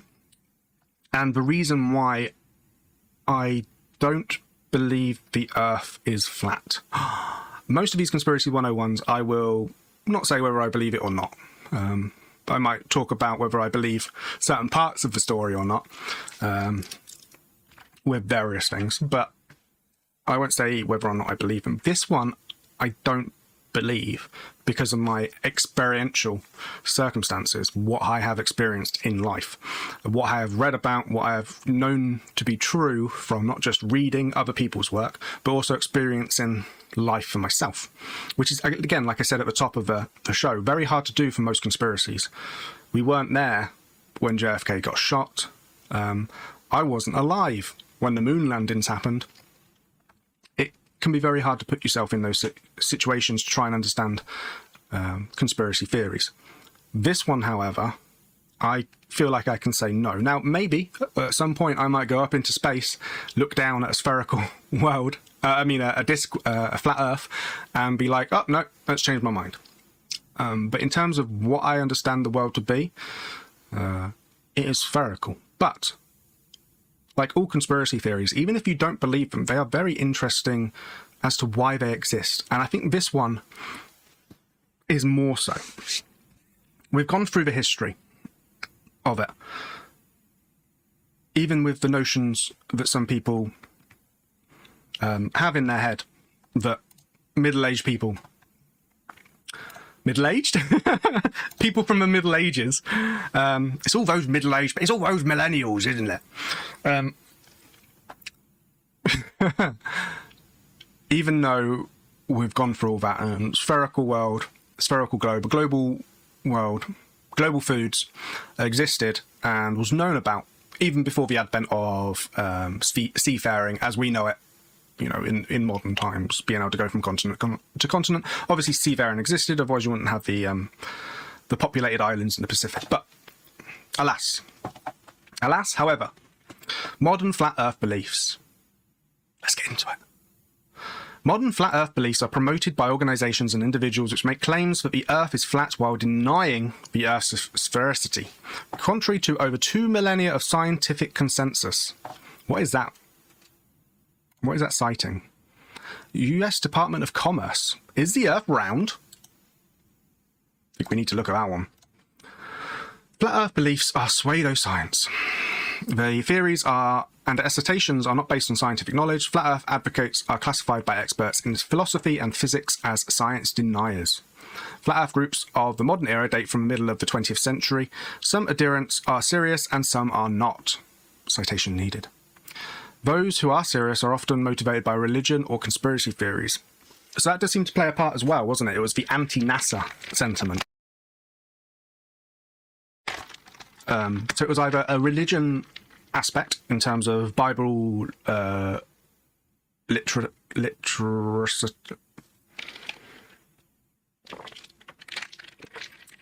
literalism. There we go, I got it. Or it seems to be the anti-NASA idea, and moon landing is a fake and all that. Through use of social media, flat earth theories have been increasingly espoused and promoted by individuals unaffiliated with larger groups. Many believers make use of social media to spread their views. That's just a modern phenomenon, isn't it? So projections of a sphere like this have been co-opted as images of flat earth model, Antarctica as an ice wall surrounded by a disc-shaped earth. So one of the problems with our world being a globe is that it's very hard to map accurately on a 2D plane. And the reason for that is because the Earth isn't a perfect ball. And we've known this for a long time. The Earth is actually like a spheroid, kind of an ugly shape. It's not pretty. It's a weird shape with sort of bulges and yeah, it's not a perfect sphere. So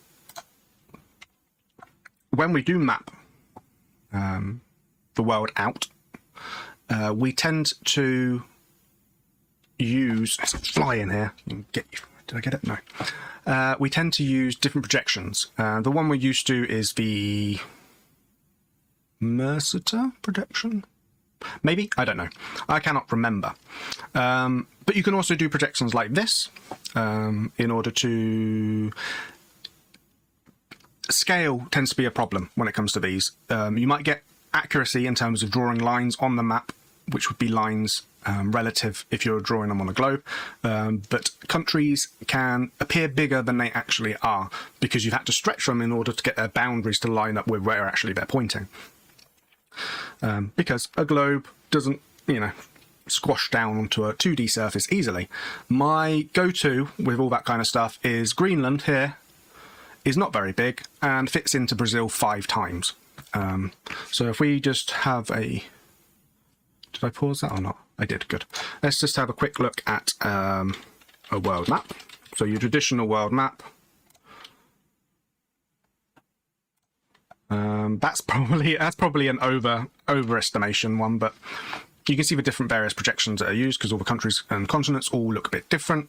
Africa usually gets squished, and Greenland gets exaggerated. And Greenland can fit into Brazil 5 times. Sometimes you get ones where Africa is a little bit elongated. Again, squished. And it's all just trying to get things lined up perfectly, which is very difficult to do because the Earth is a globe. It would be a lot easier to do if the Earth wasn't a globe, and we might get a more accurate 2D representation. 22 images of the Earth taken from space, and you can see it moving around quite nicely. With Africa looking huge, because it is. People don't realise that. So, Robotham's flat Earth map.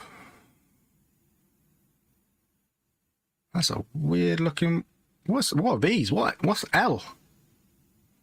So... So you've got North and South America, you've got Africa here and Eurasia here. And then you got... That looks like Papua New Guinea and those kind of islands. And then what's here? What's that? Okay. Bible literalism. There we go, it's come up.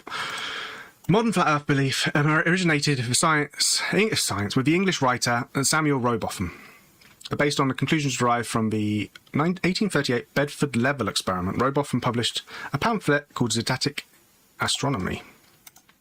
Bedford Level experiment is a series of observations carried out along a 6-mile length of Old Bedford River on the Bedford Level of Cambridgeshire Fens. Oh no!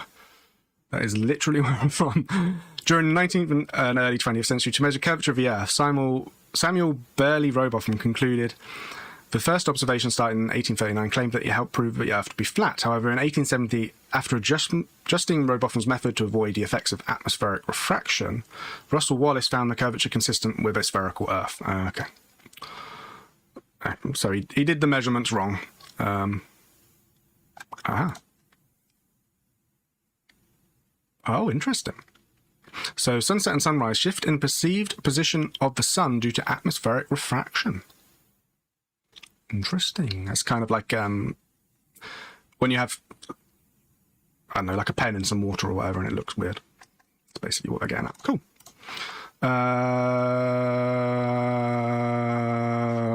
I messed up. Give me a second. There we go. And we're back. So, he seems to have started all this. Robotham. I don't think if I type his name in, no, it's not going to come up. What if I type in Samuel? That looks like a Robotham. Look at that bad boy. Let's get him on the flat Earth. He can be there. He can be the flat Earth man. So we remember. But it was one guy who brought this to the attention of the masses. Okay.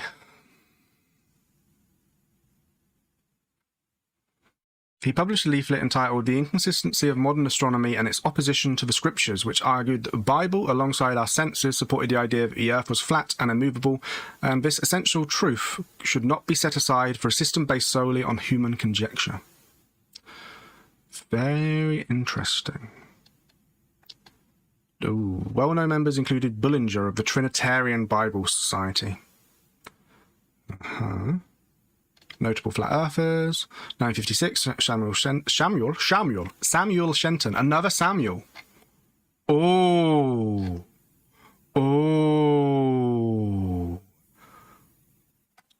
How very interesting.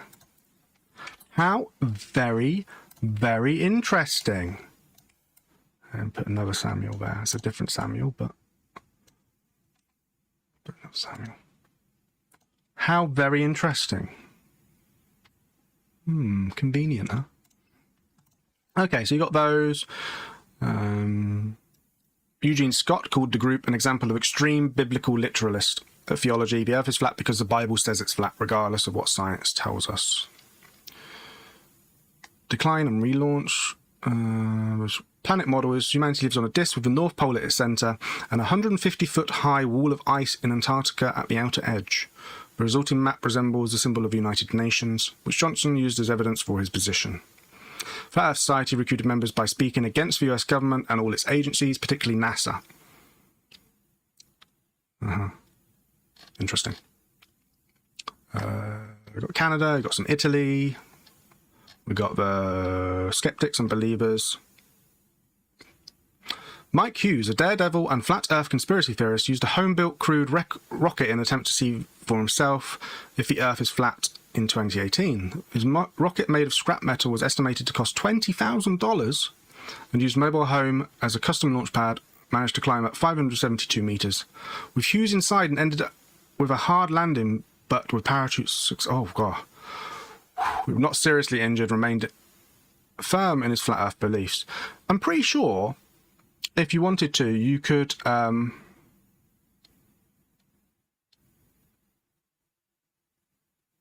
put a camera on some balloons and just send it up, and it would get to enough of, it wouldn't get into space proper, but it would get close enough to be able to see, you know, a lot.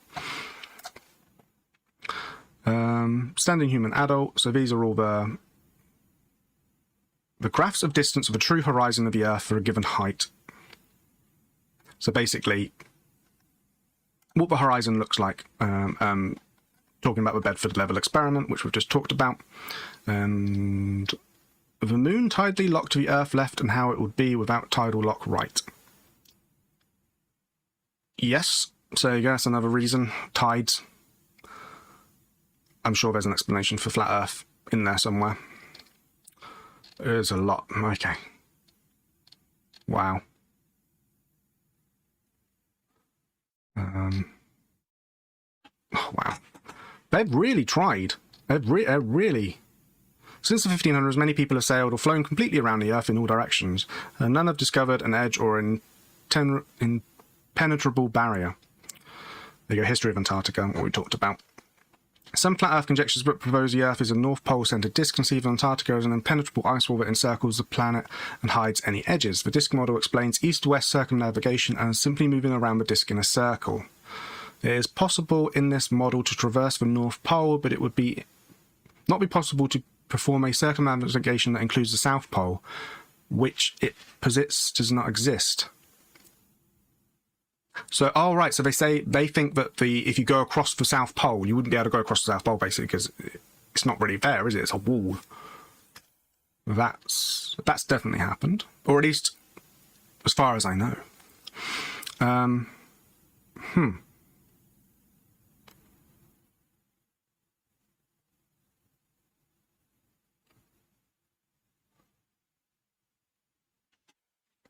The first land crossing of the entirety of the Antarctica was the Commonwealth Trans-Antarctic Expedition in 1955-58. Many exploratory aeroplanes have since passed over the continent in various directions.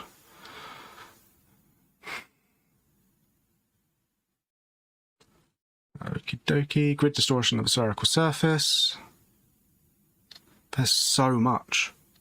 It's not just the ones that you could think of off the top of your head. There's so many specific ones in terms of, like, you know, engineering and other different types of...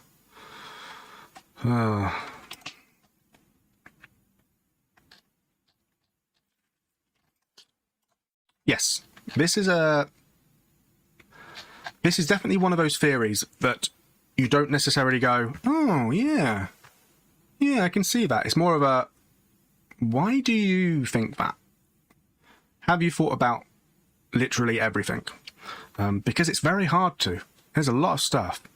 Right, let me just have a quick look about... Okay, so we've got that weird one, we've got denialism, got a nice little National Ocean Service. Let's go for this one.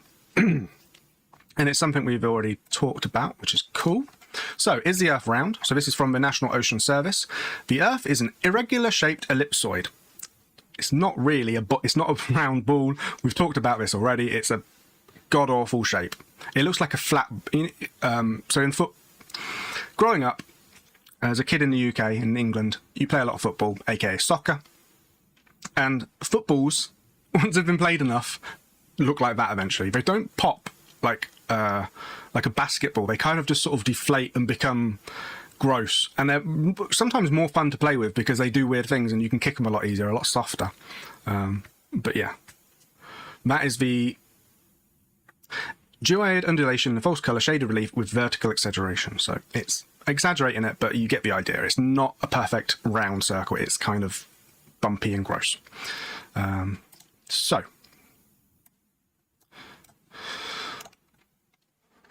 this NASA image, there you go. Immediately, skeptical people are going to go, no, that's fake. Shows Earth from space. The image is a combination of data from 2 satellites of a moderate resolution image spectrodradiomoidis instrument aboard NASA's Terra satellite collected the land surface data over 16 days. Very nice. While the Earth appears to be round when viewed from a vantage point of space, it's actually closer to an ellipsoid. However, even an ellipsoid does not adequately describe the Earth's unique and ever-changing shape. Our planet is pudgier at the equator than it is at the poles by about 70,000 feet. This is due to the centrifugal forces created by the Earth's constant rotation. Mountains rise almost 30,000 feet and the ocean trenches diving over 36,000 feet compared to sea level, further distort the shape of the Earth. Sea level itself is even irregularly shaped. Slight variations in the Earth's gravity field cause permanent hills and valleys in ocean surface of over 300 feet relative to an ellipsoid. Additionally, the shape of the Earth is always changing. Sometimes this change is periodic, as in the case with daily tides that affect both ocean and the crust. Sometimes the change is slow and steady, as with the drift of tectonic plates or the rebound of the crust after a heavy sheet of ice has melted. And sometimes the shape of the planet changes in violent, episodic ways during such events as earthquakes, volcanic eruptions, or meteor strikes. The National Geodetic Survey measures and monitors our ever-changing planet. Geodesy is the science of measuring and monitoring the size and shape of the Earth, including its gravity field, and determining the location of points on the Earth's surface, because that's obviously really important if you're trying to fly a plane or navigate somewhere, or just figure out, you know, where places are so you can put them on the map accurately, and you're using GPSs. If the Earth is moving around and changing lots, you're going to have those little points of where cities are, where villages are, where important places are in the world are going to move around, aren't they? So let's go to the NASA one. What is Earth? This article is part of NASA Knows grades 5 to 8 series. Earth is our home planet. Scientists believe Earth and its moon formed around the same time as the rest of the solar system. Okay. There we go, some more important. Why does Earth look like? What does Earth look like? Not why, but what? From space, Earth looks like a blue marble with white swirls and areas of brown, yellow, green and white. The blue is water, which covers about 71% of the Earth's surface. The whites are clouds. And the rest is land. The equator is an imaginary circle that divides Earth into two halves. The northern half is called the northern hemisphere and the southern half is called the southern hemisphere. Blah, blah, blah, blah, blah. How do we know the Earth is round? Humans have known the Earth is round for more than 2,000 years. The ancient Greeks measured shadows during summer solstice and also calculated Earth's circumference. They used positions of the stars and constellations to estimate distances on Earth. They could even see the planet's round shadow on the moon during a lunar eclipse. We can still see this during lunar eclipses. Today, scientists use geodesy, which is the science of measuring the Earth's shape, gravity and rotation. Geodesy provides accurate measurements that show Earth is round. With GPS and other satellite scientists can measure Earth's size and shape to within a centimetre. That's a lot less. The American governments have like millimetre point precision when it comes to GPS. Even when GPS was first started, it was centimetres. Pictures, and that was in the 80s. Pictures from space also shows Earth is round like the moon. Even though our planet is a sphere, it's not a perfect sphere because the force caused when the Earth rotates, the north and south poles are slightly flat. Earth's rotation, wobbly motion, and other forces are making the planet change shape very slowly, but it's still round. So this is what I was talking about in terms of the axis. So it's tilted slightly, and even though it's tilted, that tilt doesn't change as it's going around the sun, so that's why we get the seasons. But this also on its axis kind of wobbles and and moves around in different ways, and it becomes unbelievably complex to a point where you are doing it at university and degree level, where you have to work out the calculations, etc., etc. So modern flat earth beliefs are based on, what do we think, just one person, and then reinforced by another Samuel. Coincidence? I think not. And is more than likely based on interpretations of the Bible. Let's put it like that.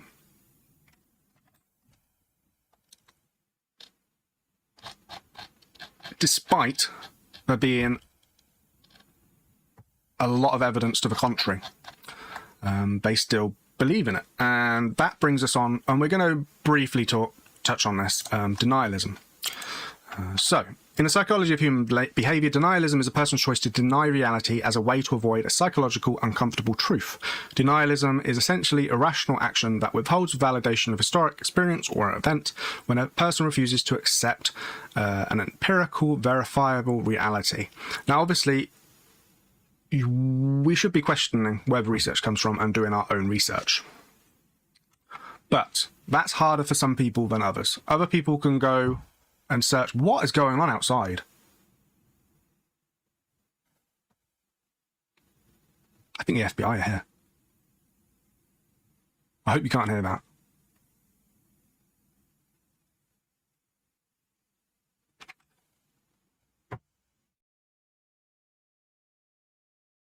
So, I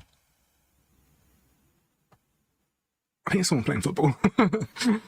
With a flat ball? Maybe. Let's wrap it up then, seeing as we're going to get disrupted by that.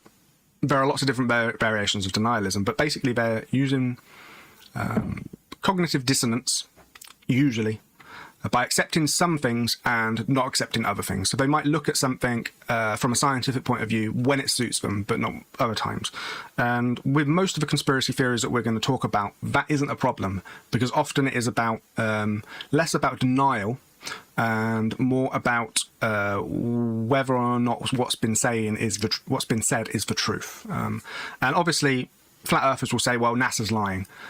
But the problem with something as large as a flat earth conspiracy is there are so many people who would have to be on board with this. So many countries would have to be on board with this, which is very interesting as well. The political nature of denying us, you know, if the Western world was to say that it's a sphere, you'd probably expect Russia or China or another set of group of people would come out and say, no, it's flat, look at this, and try and prove that it was flat, if it was. And that's, you know. So, there's lots of different variations. Obviously, we're not going to go into denialism full-fold, but what I found really interesting was that there is an entire essay on Wikipedia about why Wikipedia cannot claim the Earth is not flat. So it is unlikely that it will ever happen upon an editor who will argue that Wikipedia cannot claim the Earth cannot be flat, but you may indeed encounter someone who will strenuously maintain that a particular breakthrough or a notable or controversial idea, belief or theory deserves more consideration than it has received in the academic world. Using the flat Earth example below as a metaphor, this essay examines 10 types of arguments commonly used by advocates of fringe concepts and advise the neutrality-minded editor or administrator on how to diffuse them. So this is really interesting for us as we go through the different conspiracies. Going through these might be a good idea. So let's go through types of arguments. Personalization. You're biased against the Earth being flat is too strong to be objective. So these are common ones. So personalization is easily the most common form of attack on neutrally minded editors. Personalization is ignoring the basis for inclusion altogether and making the argument personal. For example, they argue that the editor is biased towards the mainstream. So saying that you're not listening to me, you wouldn't listen to my group of people. You wouldn't listen to the flat earthers, even if we were saying the truth. Sourcing.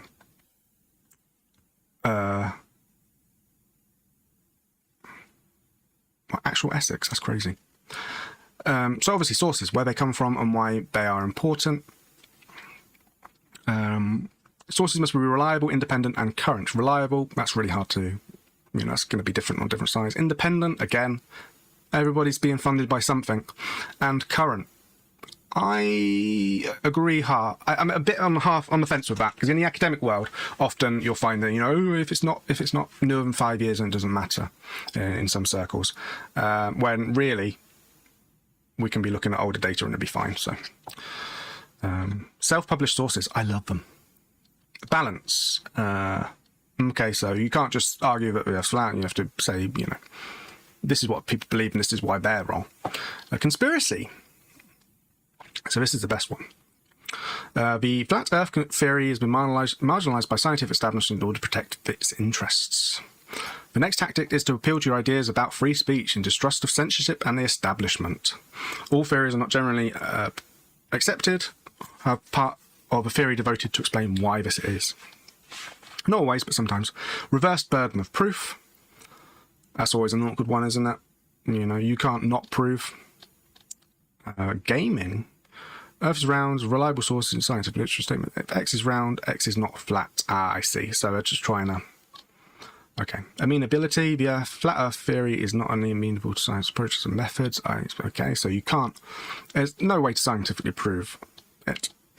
And controversy. The flat Earth theory is clearly controversial, therefore it's, you know, not going to be talked about in the same way as other things. But some of the theory is true. That's one that will come up a lot on Conspiracy 101. The filtering out what is true and what is not true is very hard sometimes. And looking back at MKUltra, which we did last episode, who would have thought the majority of that was true if you were just reading it as a conspiracy theory without knowing the history behind it? Crazy. Anyway, so that was a weird article that I saw, and I thought it was odd that they use Flat Earth as an example of that. I guess because it is, again, a conspiracy that's coming up a lot in the news, so it's obviously pertinent, but also it's one that most people would just flatly refuse. Unlike other conspiracy theories, which we'll go through, where you might go, yeah, I guess that could, yeah, yeah, I guess, yeah. So, what else have we got to look at? Oh, there was this Daily Beast article, which I was going to look at, but basically it's the Cambridge dude, which is really embarrassing, and how Flat Earth began because of that. Yeah, Cambridgeshire, England. Ooh.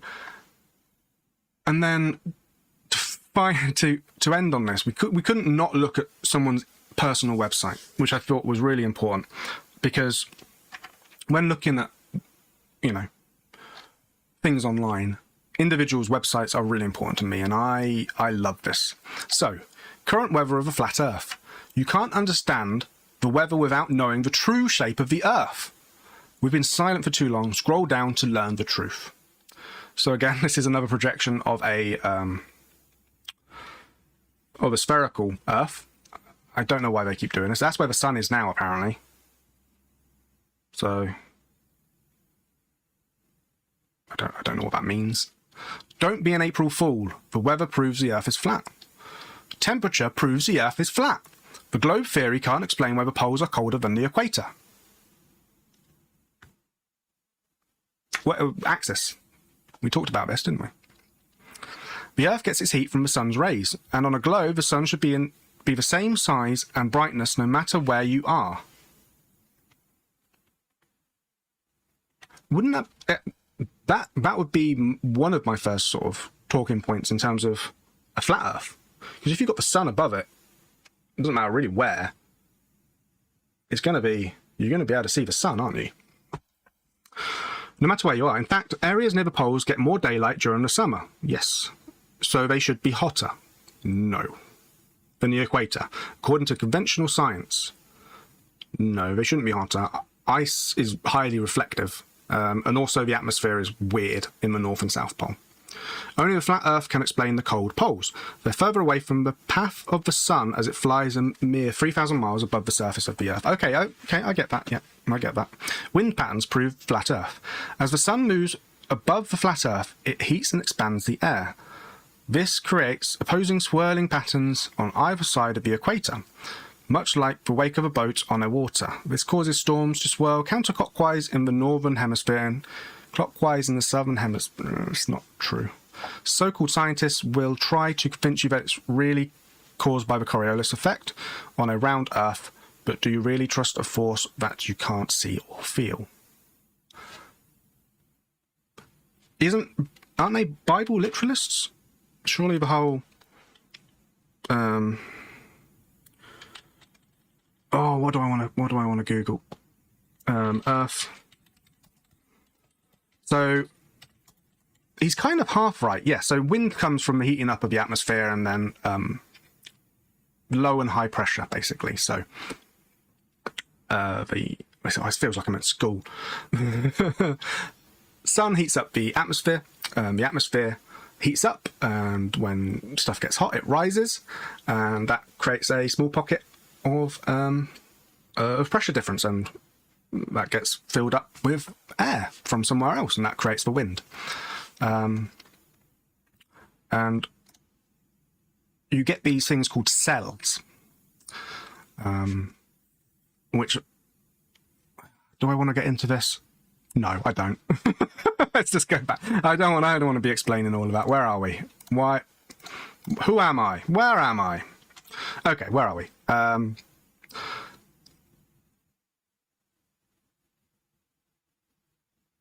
Yeah, so the Coriolis effect is basically the spinning of the Earth. It's very, very small. It's not like it only impacts large bodies, and that's why hurricanes will are impacted and yeah, I don't want to go down that rabbit hole. Okay. Precipitation proves flat Earth. Notice how storms elongate and stretch out near the edges of the flat Earth. This is caused by giant ice wall that rings our world and separates us from the realm of the reptilian overlords beyond. A round Earth can't explain that. Okay, alright. I'm completely... Doesn't seem to work. I don't know what they're trying to do, but it doesn't seem to work. I think it might be broken. This is clearly... That's the truth. Giant ice wall that rings our world and separates us from the realm of reptilian overlords beyond. I think we should end it on there. I think we have genuinely reached the limit of what can be learnt today. There are lots of ways to disprove flat Earth, but I don't think we should. Because, for the most part, we don't need to. What we should be doing is looking at why flat Earth exists. And for the most part, it does seem to hold its stead in Bible literalism. A couple of Samuels got together 100 years apart and decided to start a conspiracy theory, which is fair enough. Let's wrap this up. This has been a good one. This has been a good episode. Thank you very much for watching. If you'd like to join me live and watch me on Twitch on Saturdays, 7 o'clock GMT or British summertime, depending on which one it is. And yeah, thanks for watching. Don't forget to breathe.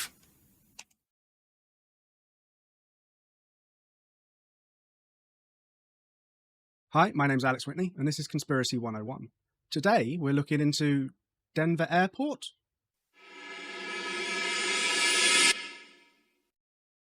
So, Denver Airport. A conspiracy about Denver Airport. Well, where do we go to make sure that a conspiracy is a conspiracy? The conspiracy book. The Mammoth Book of Cover-Ups, the 100 most disturbing conspiracies of all time. It's not in there, which is usually a hint to the fact that it's a legitimate conspiracy and something needs to be done. So let's do some research. Obviously, as we continue through discovering what truly hides behind Denver Airport, we will be adding to our Canva. And like any good internet research, there we go. We're going to go incognito mode. And we're going to start with Denver International Airport, which I'll zoom in a little bit. There we go. That's good enough for me. Denver International Airport. Denver International Airport, locally known as DIA. Dead in arrival, is an international airport in the western United States, primarily serving metropolitan Denver, as well as Greater Front Range Urban Corridor. I'd love to move to the Front Range Urban Corridor. Okay, it's got it's the largest airport in North America, second largest in the world, longest public use runway in North America. Very interesting. It's got hotels. Has non-stop service to 215 destinations amongst 23 different airlines throughout North America. It's impressive. It's the third busiest airport in the world. Okay, so straight off the bat, conspiracies are going to be abound with places like this, aren't they? Just the fact that it is one of the biggest.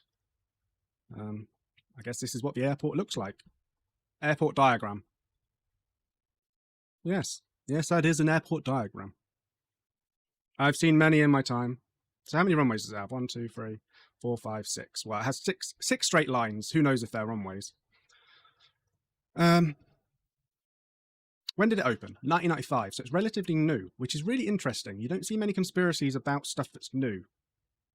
Okay, well, okay, that's a lie. You do, but I'm sure you get the point of that confusion. In that, usually, especially when it comes to places, conspiracies, they have to be. They don't, do they? They don't have to be. I was going to say they have to be sort of a few hundred years old in order to garner that kind of attention, but they don't. I'm just talking nonsense. So, Denver has traditionally been home to one of the busiest airports in the US because of its mid-continent location, was ideal for an airline hub. Okay. There used to be an airport there before, which makes sense. Does this... I've got loads of... Don't worry, we're not just going to be looking at an airport's Wikipedia. I have lots of different, similar, actually, to previous episodes that we've done, where we're looking at news articles. The Flat Earth one, we started with news articles, and I think this one, there's a lot of news articles about it, which is kind of, makes you wonder whether it's a conspiracy on a conspiracy. Like they're pointing the direction towards Denver International Airport when they really don't want you to be looking somewhere else. So, Denver Air Hub, National Transport System, federal government put 500 million, equivalent to 1.1 billion today. So there's a lot of money in this. 2 years later, Mayor Wellington Webb inherited the mega project, scheduled to open in '93. So obviously it got delayed. 2 billion over budget. Interesting. Had to deal with blizzards. Right, facilities. I really don't know if this Wikipedia is actually going to talk about for conspiracy theories, which is hilarious, because if it doesn't, then that's kind of funny. Here we go. Art and aesthetics. This might come up with stuff. The Teflon-coated fiberglass roof, which is just above my head, of the Denver International Airport resembles the Rocky Mountains. The Jeppesen Terminal's internationally recognized peaked roof, designed by Fentress Bradburn Architects, resembles snow-capped mountains and evokes the early history of Colorado, where Native American teepees were located across the Great Plains.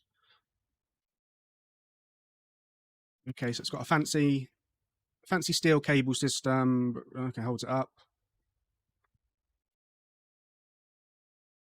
Both during construction and after opening, DIA has set aside a portion of its construction and operation budgets for art. That's weird. The corridor from the main terminal and Concourse A frequently display temporary art exhibitions. A number of public artworks are present in the underground train that links the main terminal with concourses, including art pieces from the history of Colorado. The airport features a bronze statue of Denver native Jack Swigert by Loveland, Colorado artist George London in Concourse B. Swigert flew on Apollo 13. Ooh. And was elected to House Representatives in 1982, but died of cancer before he was sworn in. That's an interesting fact. The statue is dressed in an A7L pressure suit and is posed holding a gold-plated helmet. Ooh. So that's very interesting. The conspiracy theorists hate NASA. Doesn't matter what, how, or when. They hate NASA. So the fact that there is a significant money being put into a bronze statue of an Apollo 13 member, very interesting. Denver International Airport has 4 murals, all of which have been the top. Here we go. I found it. What are we? 7 minutes in. Totally nailed it. Denver International Airport has 4 murals, all of which have been the topic of conspiracy theorists and debate. The murals are ambiguous in meaning, depicting scenes including caged animals, fires, suffering people, and a soldier with a blade and a gas mask. What? That's just weird. That's a weird sentence. They have been interpreted in the past by onlookers to represent war, hope, and even the New World Order. What is the New World Order? I hear you stray. What is it? For Alex, please. New World Order is something that's definitely going to have to be a maybe even multi-part Conspiracy 101 episode, you know?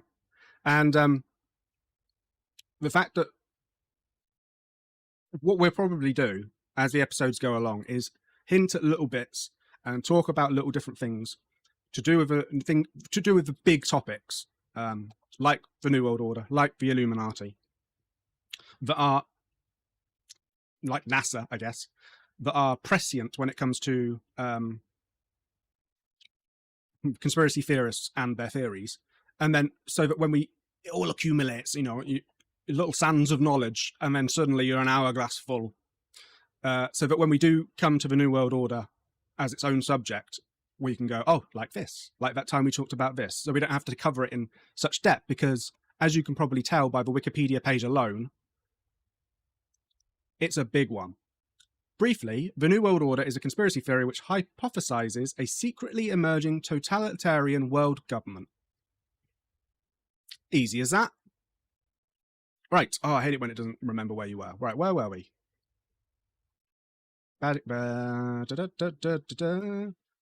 Something about conspiracy theories. Facilities. Here we go. Art and aesthetics. New World Order. Right, so let's add it to our Canva. I hope, is that up? Yes, it is. Right, let's see if we've got any New World Order elements in Canva. I'm going to type in New World Order just to see if it comes up. But if not, I'm sure there's some kind of symbol that maybe we could use to represent them. It's coming up with flags of Australia, so that's interesting.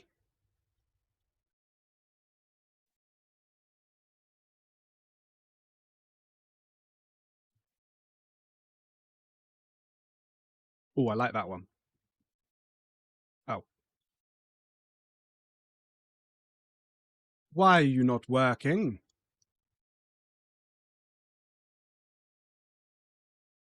There we go. Right. As you probably know by now, I don't pay for Canva. So there's going to be a watermark, but I don't mind.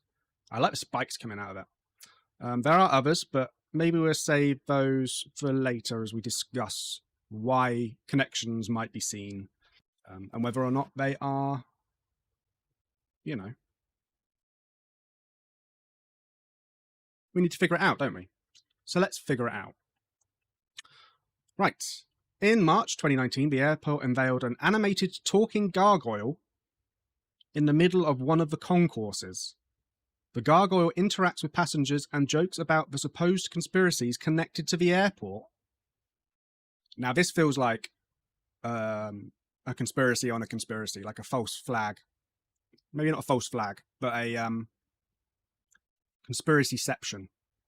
Like they're pointing you towards this, but I don't know. Maybe this will be. I don't know. Blue Mustang, an El Paso-born artist, Luis Jimenez, was one of the earliest public art commissions for Denver International Airport in 1993. The 32-foot tall, 9.8-meter sculpture is a bright blue cast fiberglass sculpture of a horse with glowing red eyes located between the inbound and outbound lanes of Piña Boulevard. Jimenez was killed in 2006 at the age of 65 whilst creating the sculpture when a part of it fell on him and severed an artery in his leg. At the time of his death, Jimenez had completed painting the head of the Mustang. Blue Mustang was completed by others and unveiled at the airport on February 11, 2008. The statue has been subject of considerable controversy and has acquired the nickname Blucifer for its demonic appearance. The sculpture has been defended and disparaged by many people.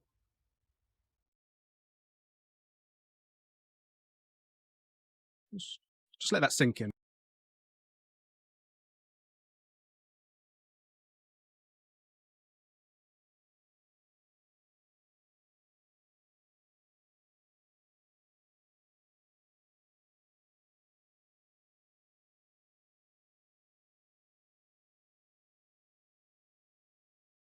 Photo of Blue Mustang at sculpture at Denver International Airport. That's a terrible. It's even called Blucifer sculpture. So let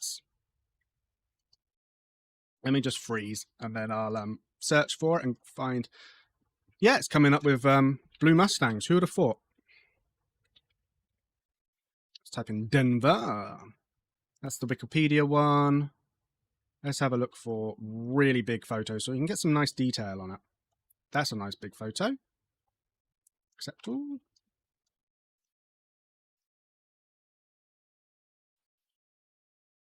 Look at this bad boy. That's crazy.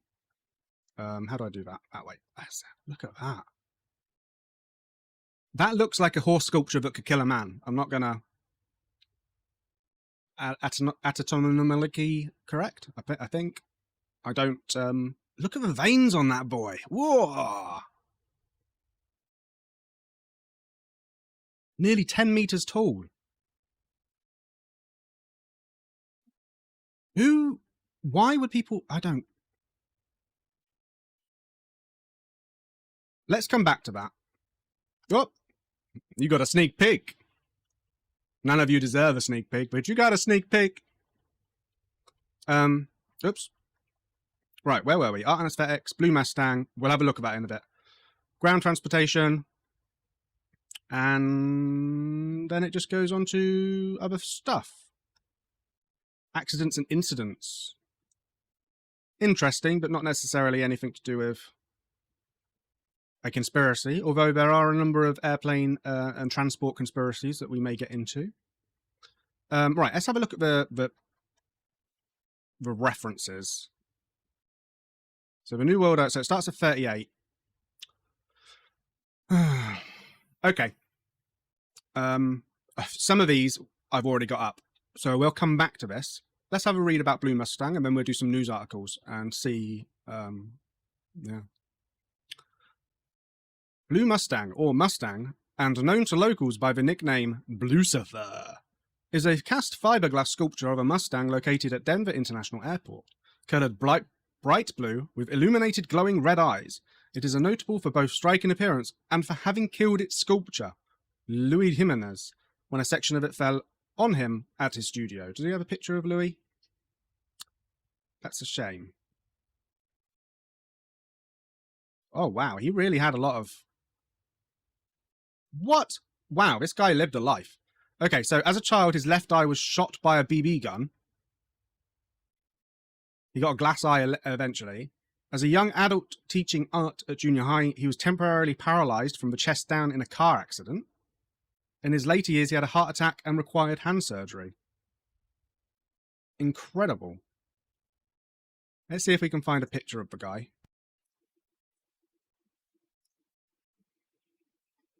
Ah, okay.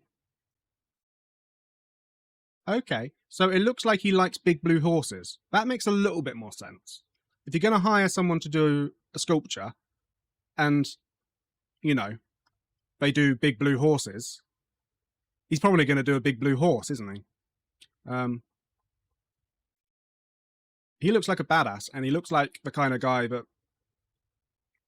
you know, would fight a fiberglass horse. I don't know where I'm going with that. Okay. Back to Blue Mustang. I can't believe how big it is. It's huge. 9,000 pounds, 4,100 kilograms. I can't put that into... Commissioned in 1992 for $300,000 and was not erected at DIA until 2008. It was paid for by the developers, who since 1988 have been required to contribute. Okay, this makes way more sense compared to the previous Wikipedia that we were reading. So since 1988, have been required to contribute 1% of the cost of major capital projects to public art in the city. So that's the reason they were spending so much on art, and the reason there are so many art pieces within it's just because the airport in of itself cost so much to make that a 10-meter Blue Mustang was a given. It was going to happen no matter what. The original proposal had been for a sculpture of a buffalo stampede, but was deemed inappropriate since buffalo had been hunted to near extinction in the West. So Jimenez proposed a Mustang, a symbol of the West and an early method of long-distance travel. I wonder how he did that. Jimenez completed 5 similar horse sculptures at a smaller scale, 4 held in private collections, but the 8-foot Mesteno, which was completed in 1997 and served as a 1/4 model of the 32-foot sculpture, has been part of the... Okay, so that makes more sense. Maybe that one we saw was one of the, previous ones. After missed deadlines, the city sued Jimenez for $165,000 it had paid him up front for his $300,000 commission. Jimenez countersued. Mediation decided Jimenez would complete the sculpture. Okay, cool. One of the sculpture's 3 sections came loose from a hoist, pinning him against a steel support beam and severing an artery in his leg. He bled to death on his studio floor before being declared dead on arrival at the nearest hospital. So, I don't read much into most of the conspiracies. I have a little bit of background knowledge on most of them. I made that dead on arrival joke at the beginning of the show without realizing what had happened. So just bear that in mind. So this is an 8-foot Mystique. No, that's a different one, isn't it? So that's literally a 1/4 model. The other one, so I reckon he was doing Mustangs well before this. So Jimenez had already declared the painting of the head complete before his death. After his death, friends, family contemplated whether to leave a sculpture incomplete, to destroy it, or to complete it. To honor his legacy, though perhaps to avoid having to pay the city of Denver for failure to deliver on contract, although he had died, so I don't know if... Surely that's a... Can you get out of stuff like that? Like... He's dead. He's probably not going to finish it. They elected to complete the sculpture, which was completed with the help of the artist's staff, family, and professional lowrider race car painters. What? Camilo Nunez and Richard Levato. Upon completion, the sculpture was sent to California for assembly and then shipped to Denver. Blue Mustang was in... Why would you send it to California? Anyway, unveiled in 2008. Like a number of other animal sculptures by Jimenez, the statue has glowing eyes, which are a tribute to his father, who ran a neon shop sign Jimenez worked in as a youth in El Paso. The eyes are illuminated by LED floodlights. That makes sense. So it's a steel armature The statue is the largest in Jimenez's career. That would make sense. Some early sketches had the sculptures as yellow or pink. The choice of blue may have been inspired by Jimenez's own horse, Blackjack, a blue roan alposo. You can get blue horses? That's not really...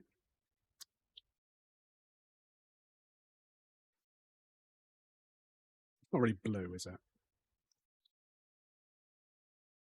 The paintwork is a tribute to the lowrider culture Jimenez grew up with in El Paso. How? In 2016, April Fool's joke, DIA held a Facebook poll to choose a new colour for the horse.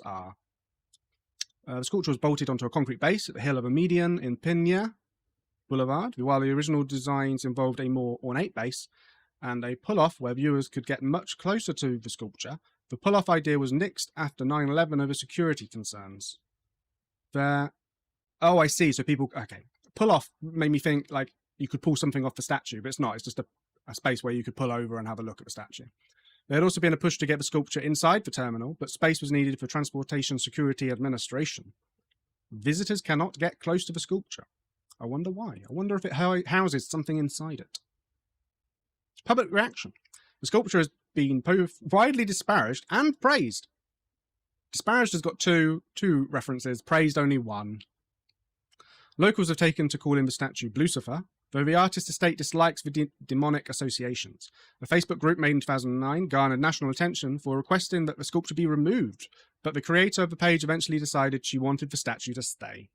The statue has also been noted for its prominent veins, scrotum, and anus, as well as its overall phallic quality. So this video on YouTube's gonna get flag.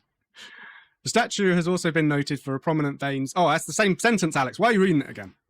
In September 2019, the piece was vandalized with orange graffiti on its hooves. So, valuation, the commission for $300,000. The city ended up paying $650,000 for the sculpture. A 2007 appraisal performed just prior to the statue's completion valued the work at $2 million, and the city has insured the piece at this value. And if it ever went up for sale, I would imagine it would probably go for more. It's pretty cool, which, you know, I think plays a major part of valuing art. It's massive. Yeah, and you're getting quite a lot of stuff for your money. And also, it killed its maker, and it's got a beautiful story behind it. But it's also, you know, Lucifer. So, I don't know. Right. So, let me have a drink, and then we're going to go through some news articles.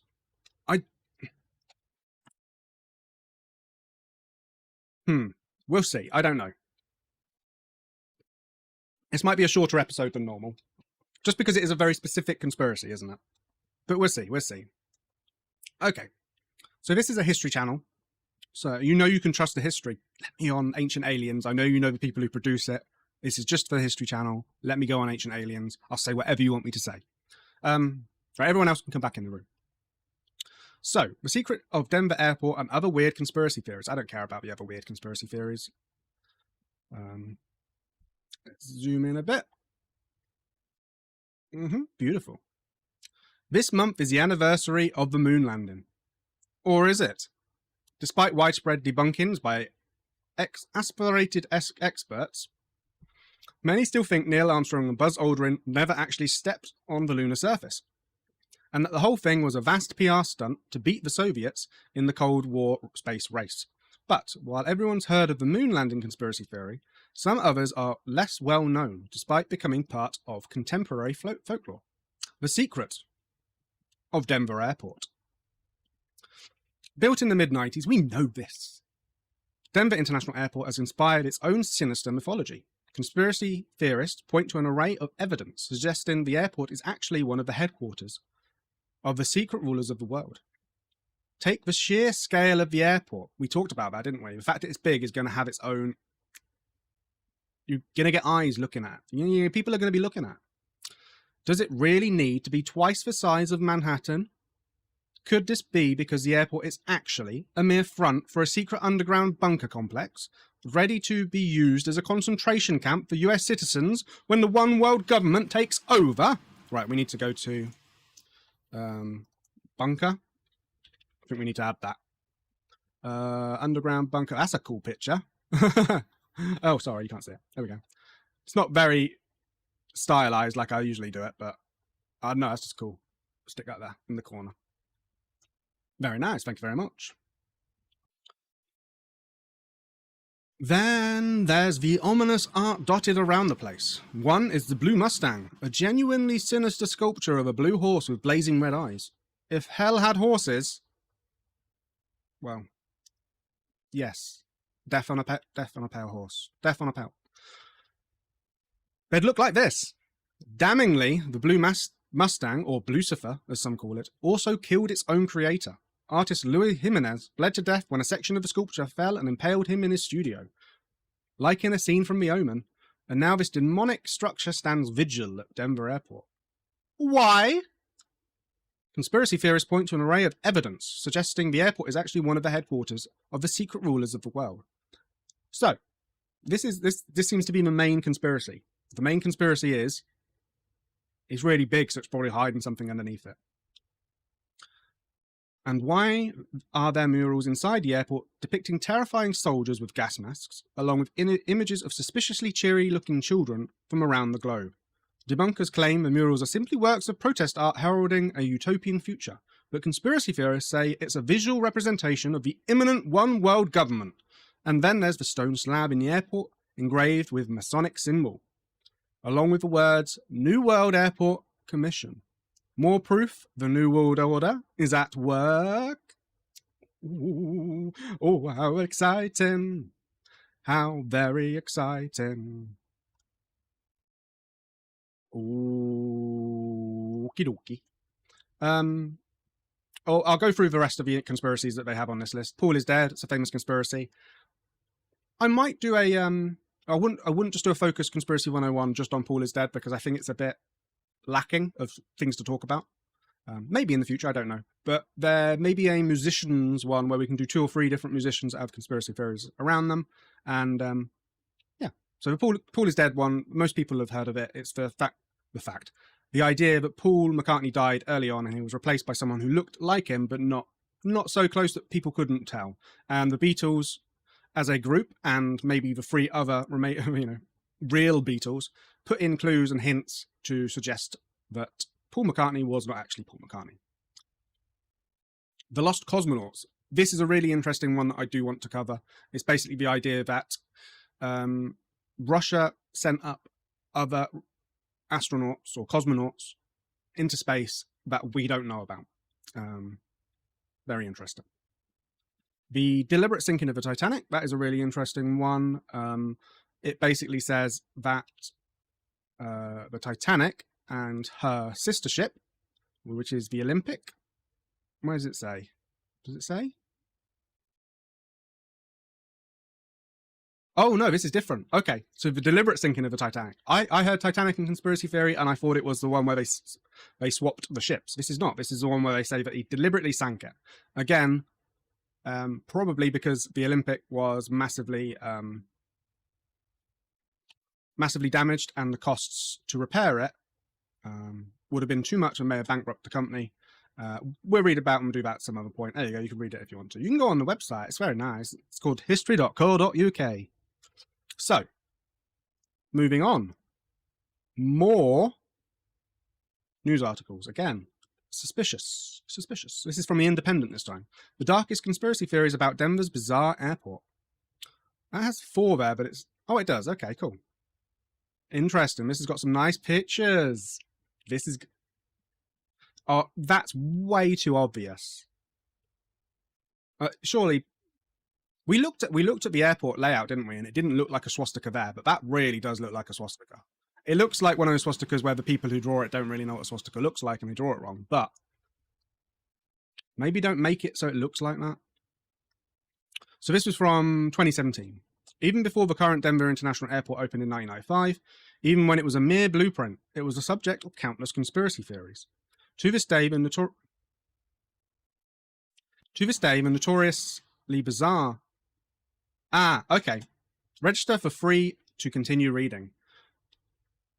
I'm going to show you a little trick. So go to Archive or Wayback Machine. So type in Wayback Machine or archive.org and then go to the Wayback Machine.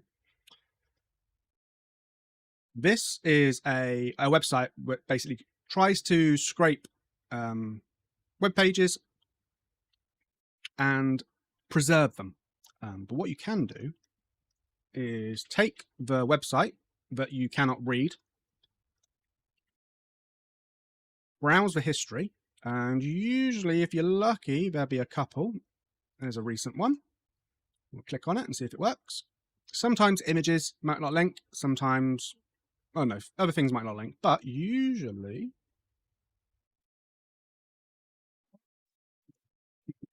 something simple you can do in your days off if you wish. Plus there's no ads, which is nice. To this day, the notoriously bizarre airport is shrouded in secrecy, riddled with weird statues and creepy art, and abounding in myths. Abounding, I like that word.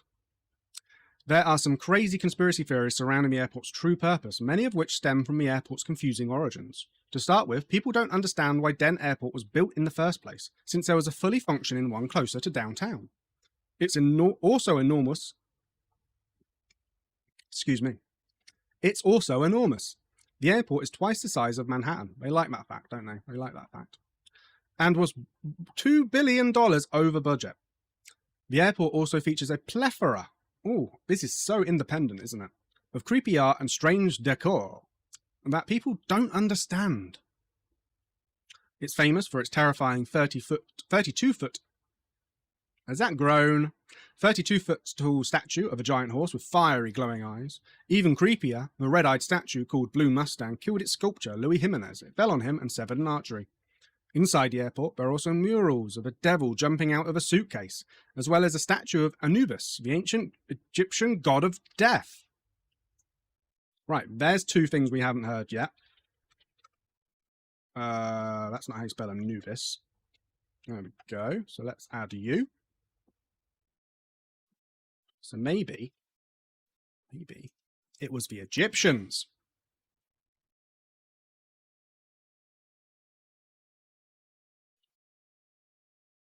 Some of the most controversial murals have now been removed, but they featured a character that resembled a Nazi officer in a gas mask, children in front of a burning building, and kids gathered around a knife.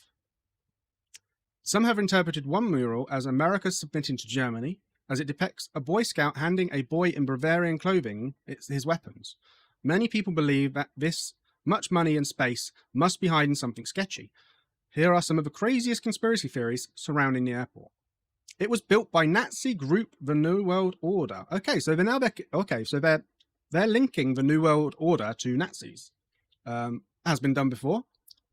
Most would go the other completely other end of what you would of the Nazi spectrum and say that it was a Jewish conspiracy, which gets a bit tricky because there's a lot of history when it comes to pointing the finger at people who are Jews, ethnically and religiously, which I'm sure we'll get into deeper when we do that. Doing one episode just on that might be interesting. It might be a more serious episode, but that might be a good future episode. So, all right, that's more to add. Will Canva have a Nazi? Okay, it does. Literally has a picture of Hitler. That's him organizing the Denver airport. That's him organizing it. He's getting this guy, who I don't recognize. Yeah, that's what that is, and that's the truth. Some conspiracists point to the fact the airport was built by a mysterious group. A dedication marker and plaques around the airport maintain that it was funded by the New World Airport Commission. But that's just that's bad words to use, even if you're not. But that's what made me think it's making people look. But a little digging shows that no such group exists, which is why people believe it is actually the Nazi group, the New World Order. It's the Illuminati's headquarters. Okay, so we're jumping around everywhere. Other theories suggest that since the plaques depict the Masonic square and compass symbol, it must be an Illuminati group. That is also used by the Freemasons, which I would imagine are more. There we go. So that's the Freemasons, pretty much. The compass, the set square, and the G, which doesn't stand for God, but it does mean like the. Basically, it stands for God.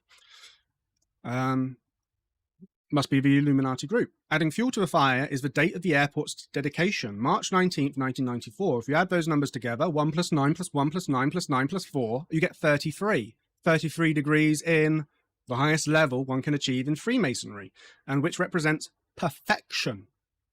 Theories posit that the $2 billion the airport went over budget went into building the Illuminati's HQ beneath the airport. 2 billion is definitely enough. 2 million would probably be enough, wouldn't it? Just put some bunkers underground. I guess they want those, they want it to be comfy.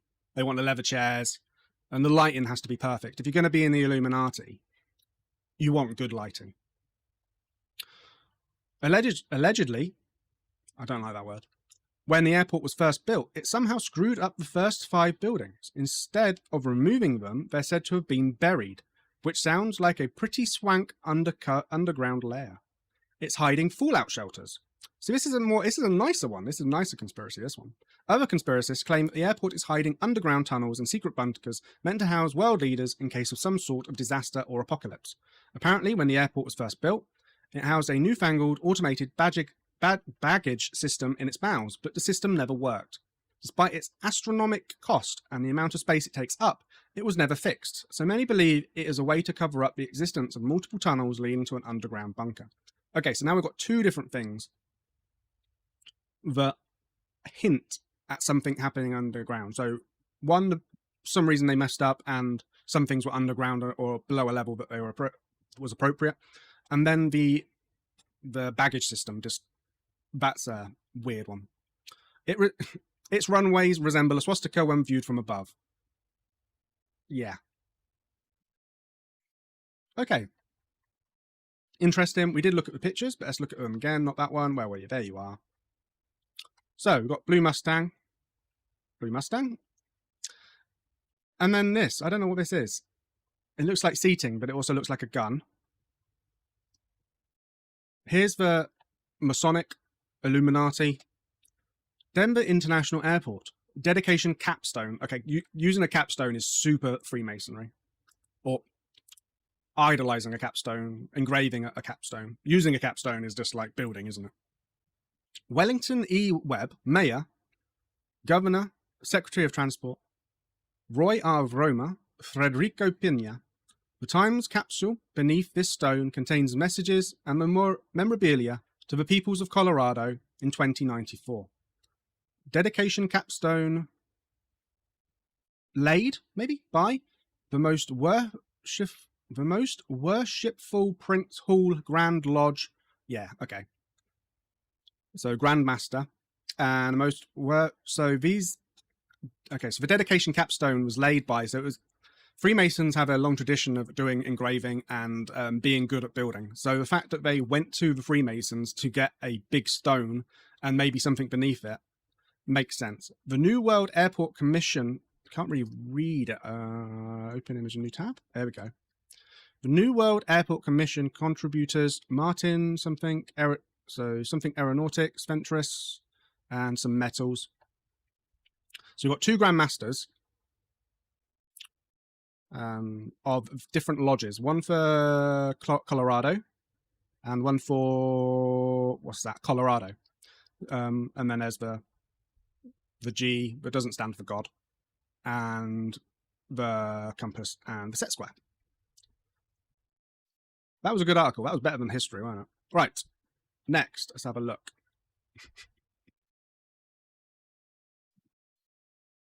But sometimes when you see a picture, it makes you think.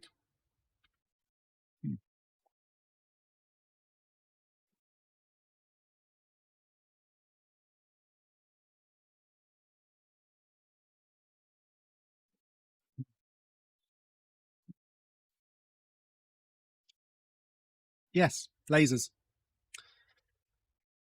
You may or may not have heard Den's got some secrets. Oh, this is from Fly. Oh, this is from Fly Denver. Let's do this one last. Okay, so this one is about the talking gargoyles. The talking gargoyles shock travelers at Denver's International Airport. Boop. Denver International Airport, already known for being home to some wild conspiracy theories, just got a little bit weirder. A new talking gargoyle commissioned for the airport's 24th birthday turns head in a promotional video posted Thursday. Wait, you've never seen a talking gargoyle before? The gargoyle asked the surprise patron. Welcome to the Illuminati headquarters, Denver International Airport. With the talking gargoyle, Denver Airport seems to be leaning into its reputation as keeper of conspiracy theories. You name a wild rumor, someone has attached it to the airport. From evidence of aliens to, yes, the Illuminati.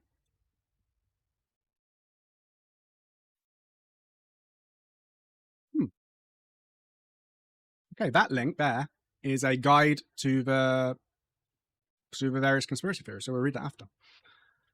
We decided a few years ago that rather than fight all of this and try to convince everybody that nothing's really going on, try to convince everybody. Well, that was your first mistake. Let's have some fun with it. Heath Montgomery. That's either a made-up name or someone from the Illuminati. Then the airport's senior public information officer told the Denver Post in 2016. We're going to read that afterwards, the explanation of various myths.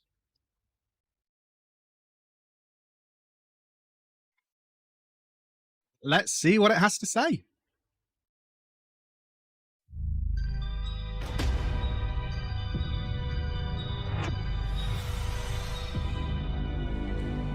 That's a little too close for comfort, lady. Oh, damn. What, you never seen a talking gargoyle before? Welcome to Illuminati headquarters. Denver International Airport. This is awesome. Hello? Do I know you? Are you hungry? Oh, I'm starving. You got anything for me? Those flowers look delicious. Oh, my God. Oh, it's because of the conspiracy. Oh, it's because of the conspiracy. Look at me. I'm a little know-it-all.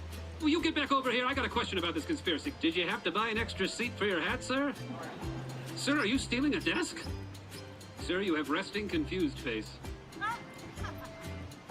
Do you have a favorite animal or pet? A caterpillar. A caterpillar? Wouldn't you rather have a gargoyle? No. Yes. You know, you can actually put the phone down and have a conversation with me. But no, I'm a millennial. I've got to post it. I've got to snap face it and Twitter book it. Excuse me, miss, I've got a stain that needs some polishing. Can I borrow your cleaning cart? Oh, no. I need your help. Guess what my favorite food is? What? No, I want you to guess. Cumin? Cumin. Yes, I love cumin. I said human. Oh, I thought you said cumin. I'm a real big spice guy. Furry hat guy. I can't believe you are wearing one of my friends. Hey, this isn't your friend. It used to be until you put it on your head, man. How old are you? Well, 243 years old now. I look good for my age, don't I? Yeah, work out. All the time. You should see my squats.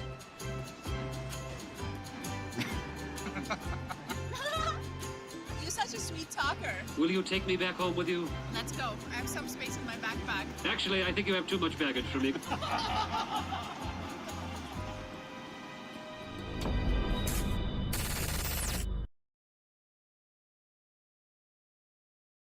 Fair enough. That was awesome. Gotta hand it to him. I don't know what comedian, who the comedian was behind the voice, but that was very good. Leading into it, but maybe a little bit too much. Okay, so we looked at the gargoyle. That's a good point. Let's put gargoyle on our little... Oops. Perfect, because that doesn't look very good when you put it on there. There we go, that's better. That just looks awful, doesn't it? But that's kind of, that's what I'm going for. Let's put him... Can I flip him? Yep. Boop. Stick you there. Make you a little bit... I feel like Anubis should be, at least the same size as the gargoyle.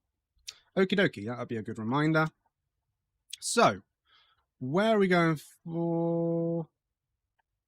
Okay, so this is a different one. This is from Undercover Colorado. So,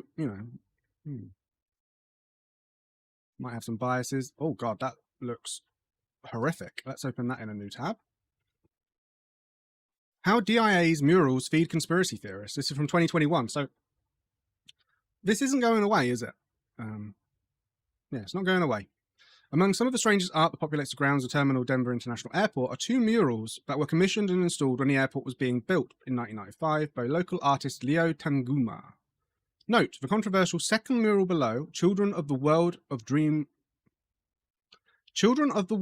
of Peace, has been moved to storage for airport renovation. It's unknown at what time it will return in the future, though it is expected to. Two murals are in the east and west baggage claims, outside of the Great Hall. Each mural is split into two pieces separated by doorways. Together they tell a variety of stories for travellers to interpret while waiting for their bags. That makes sense. That's nice. Something, you know, whilst you're bored at an airport, to sort of ponder over. So this is in peace and harmony with nature on West Terminal. The first mural is called that, which is said to symbolize the environmental destruction versus environmental healing. It's located in the West. The second mural, Children of the World Dream of Peace, depicts war versus peace theme. It was previously located in the East Side baggage claim. Not only are these pieces quite weird, especially to be used in airport art, but both have unsuspectingly fueled speculation that Denver International Airport is part of a larger conspiracy centered around a group known as the New World Order. I don't need the background information. Ooh. We've read all this before. That's the one we're looking at. That's probably a nicer picture. Let's open that one. I want to see the... What? This is weird.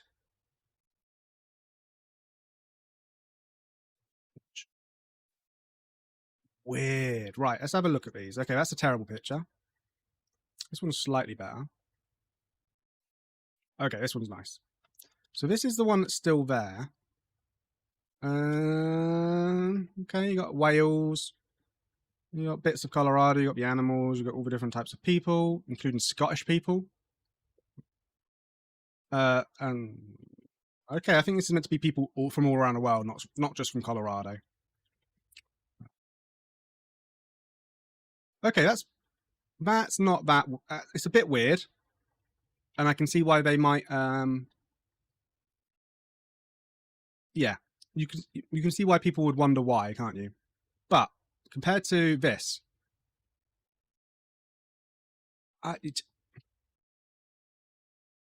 got a little poor little dying baby. You got children. You got some weird gas mat. Why would you do that? Okay, and it's got some writing on that you can't see in the corner, but there's a little note in the corner down here, behind my head. And on that note, this is what it says: I was once a little child who longed for other worlds, but I am no more a child, for I have known fear. I have learned to hate. How tragic then is youth which lives with enemies, with gallows ropes, yet I still believe I only sleep today, but I'll wake up a child again and start to laugh and play.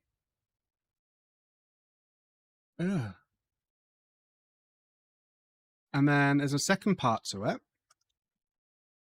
which is very similar to the first mural, isn't it, in terms of all the children.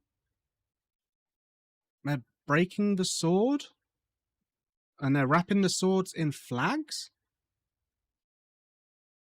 And then it's got loads of people. India and Pakistan have got together now. They're happy. Fair enough. South Africa's stealing all the weapons. UK and Ireland are stealing all the weapons. I love how the Irish person's ginger. Of course they are. Some doves. This is just... You know when something's trying to be not racist? There you go, Palestinian, Israel, Russia and America. But then it just sort of... It veers over into sort of caricature and stereotype.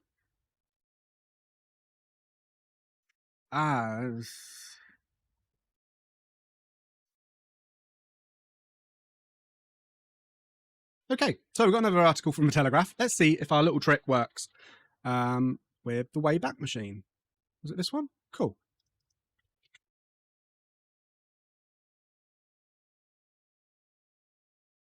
Okay, it's loading. It just takes a while.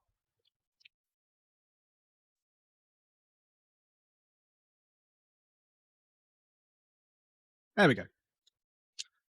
The airport that launched 1,000 conspiracy theories.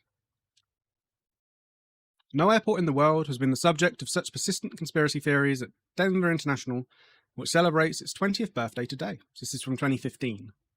Soon after the first flight, United Service to Kansas City left the tarmac, the murmurings began. They initially focused on the view of the airport from above. See, other articles said that even before it had opened. Why, asked some, does it so uncannily resemble a swastika? Surely this is evidence of some evil right-wing plot, or just a coincidence. Many airports, particularly those with 4 or more runways, just look like this from above. Well, not really. JFK looks like this. Okay. Las Vegas. This is the problem with Wayback Machine when the photos don't work. All right, I get it. Yeah. Couldn't the designers have chosen a less controversial layout? It's not as if they are struggling for room. It's practically surrounded by the desert, the sort of desert you'd expect to see UFOs hovering in. This is the first time we've properly heard about UFOs. So let's stick a little UFO in. Let's put it in there. Just, beautiful. Couldn't the designers have shown... Yeah. But there's more. Conspiracy theorists soon turned their attention to the airport's interior. Over the years, Denver International Airport has made strides to fill its terminal building and the surrounding area with artwork. Forced to. You have to remember that. Okay. It's all the stuff. Funny how that picture works.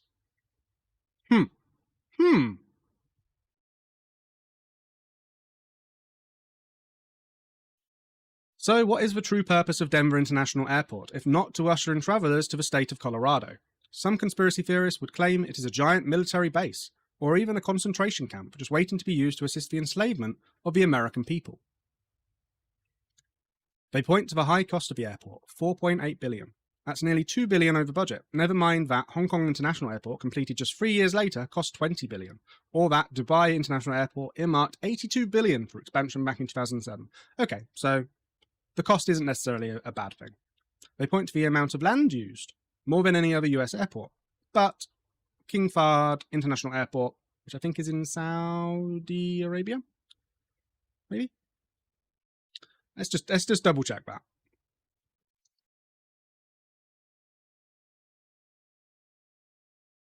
Tell me where you are. Yeah, Saudi Arabia. Okay, cool. There we go. Saudi Arabia. There's also vague references to a vast underground facility that may or may not connect to other deep subterranean military bunkers throughout the country, according to the website vigilantecitizen.com. Got to go on there, haven't we? We got to go on there. What happened there? It did not like that website.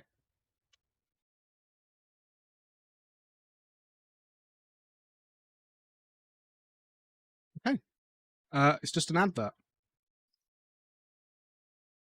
I guess that site doesn't exist anymore. Analysis of the data available makes me reach at least one conclusion. This gigantic structure will eventually become more than a regular commercial airport. It has the capacity to handle a huge amount of people and vehicles, leading observers to think that the structure might be used as a military base, and others even add that in the future be used as a civilian concentration camp in the near future. Scary? No. So what does the airport say? Okay, blah, blah, blah, blah, blah. They say it's not a swastika. Okay. Right. Let me get rid of some stuff, and then we will look at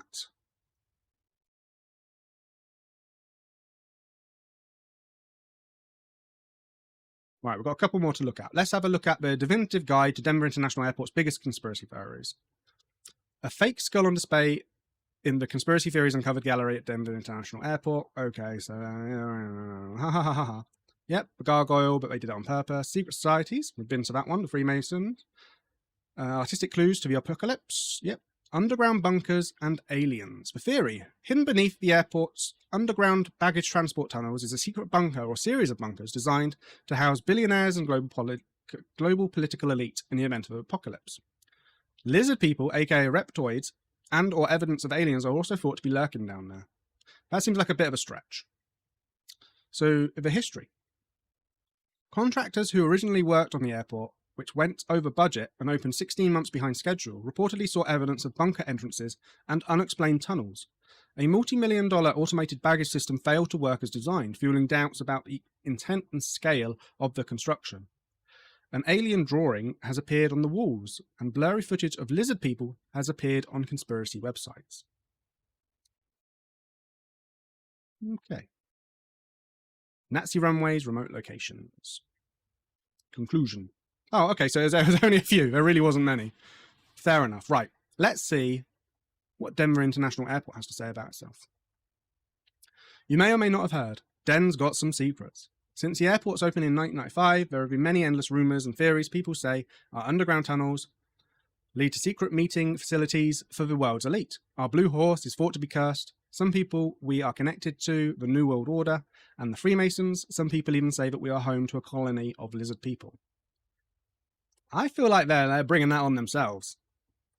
The full scope of Den's wildest rumours. Conspiracy 1. The airport was built by the New World Order. Naturally, people think that this because our dedication marker and plaques around the airport claim it was funded by the New World Airport Commission. Never heard of them? Don't feel left out. It seems no one has. After some digging, it was discovered that no such group exists. Not now, not when the airport was built, not ever. So rather than writing it off as nothing, people have jumped to the conclusion that it's actually a group. What? So they're actually... This is from Fly Denver. This is the... Even they don't know where the New World or Airport Commission comes from. That's messed up, right? Surely. Conspiracy 2. The airport contains Illuminati headquarters. Remember those plaques we just talked about? Well, there's one placed over a time capsule. It also has a Masonic square, a compass symbol, and an inscription that gives the time capsule contents to the people of Colorado in 2094. Additionally, the airport building costs were more than expensive than thought. Blah, blah, blah. Okay. The airport artwork contains clue to the apocalypse. You've seen them. You've given them many confused looks. Wondered why, how, what, really. Okay, Conspiracy 4. Speaking of the apocalypse, we're ready for it. In addition to the Illuminati HQ, it was rumoured that several underground baggage tunnels just waiting to house the world's elite. Again, lizards, aka reptoids, they... evidence of aliens. I like that. That's really good. I should have used that as the first picture, shouldn't I? That's a good one. So what's to come? Are we expanding the bunkers, revamping this? So they used these pictures and linked to denfiles.com, which I don't think exists anymore, but I'll just try it. Yeah, so it literally comes to this page. And so when they were doing more construction, they basically put up these signs, just leaning into it, being a bit silly. There you go. Coming soon, a secret portal to the underworld, streamlined security, or C, another misunderstood mural. What are we doing? Adding amazing new restaurants and bars? Building an Illuminati headquarters, or remodeling the lizard people's lair? So they had... What are we creating? I love that cat. That's a great cat. More space for interesting artwork, a better airport experience, zombie cat lairs.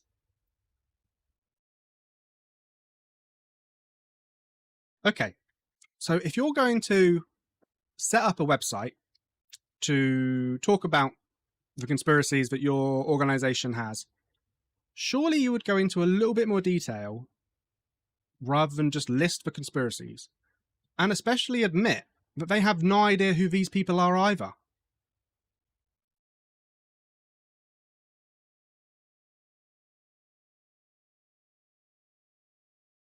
I just don't know what to say. I don't know where to go with that. I'm kind of stumped a little bit. Okay. So yeah, I'm stumped a little bit. So let's go to our today's sponsor, which is probably a bit late because it's about halfway through. Today's sponsor is North Norfolk Railway.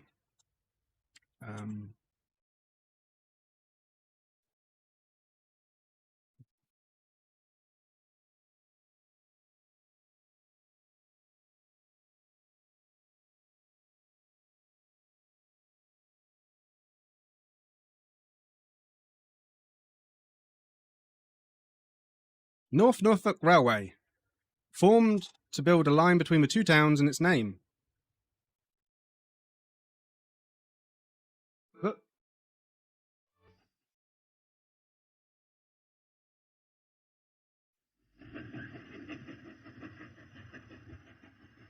Watch this video, it's quite nice.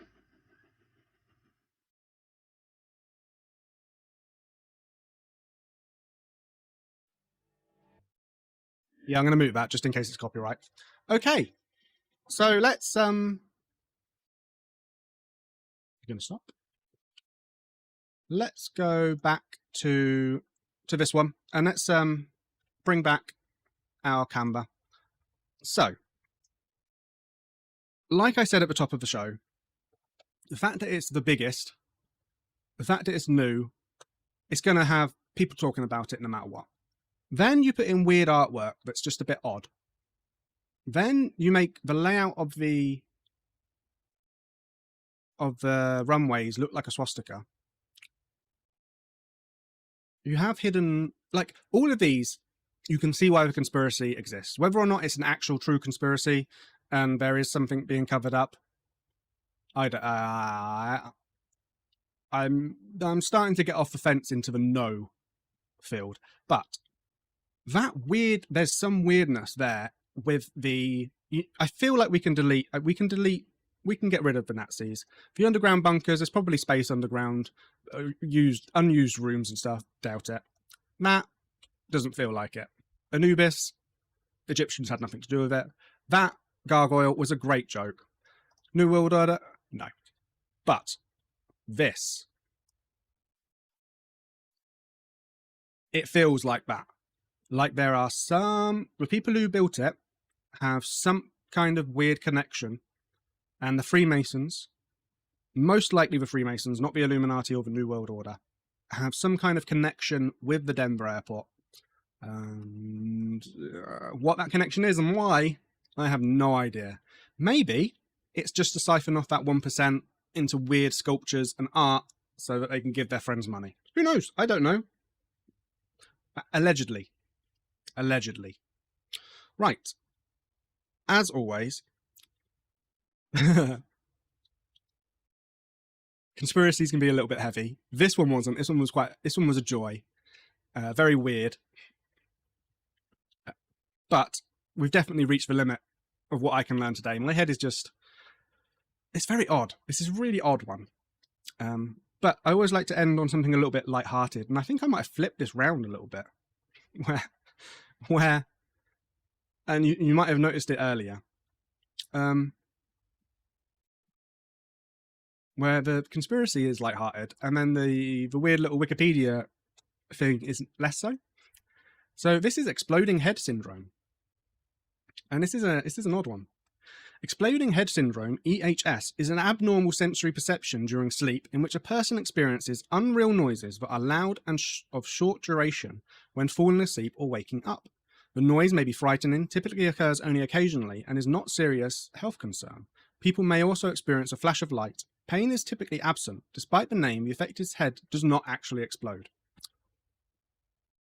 That's good. Apparently 10% of people have it. I have never experienced this, but I thought it was very, very odd. Yeah, there have been no sufficient studies to make conclusive statements about how common or who is most affected. One study found that 14% of sample of undergrads reported at least one episode over the course of their lives, with higher rates than those who have sleep paralysis. I don't have sleep paralysis either. But sleep is one of those things that's always a bit interesting. Everybody has something, don't they? A quirk, if you will, about sleep. When I was a kid, I had something called Alice in Wonderland syndrome. I think that's what it's called. I should have done that one, really, shouldn't I?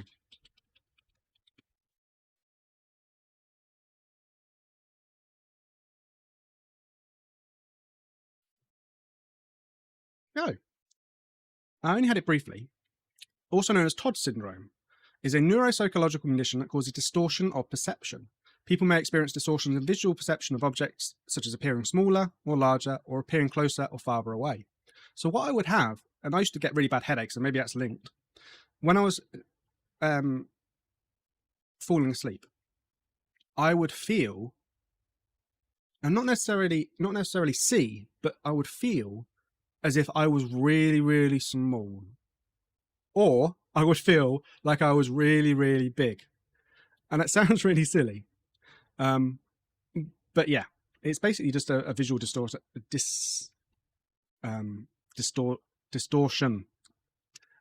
And obviously, very similar to exploding head syndrome, apparently, even though I'd never heard of this one before. But you know, sometimes when you're doing something and then suddenly you're like, oh yeah, I remember that. It also reminded me of sometimes, you know, when you like jolt awake. And I remembered reading something about that might have been when humans lived in trees, and when we used to fall out of trees, we'd need to grab onto something. So we have a response where if we think we're going to fall, we sort of like try and grab and go all stiff and stuff. So anyway, bit lighthearted, because I know what's going to haunt your sleep tonight: the demon horse Lucifer. Ah, okay. That was a fun episode. Thank you very much for watching. If you're watching this on Twitch, check me out on YouTube. If you're watching this on YouTube, come join me on Twitch. We do this every Saturday at about 7 o'clock usually. Thank you very much for watching, and don't forget to breathe.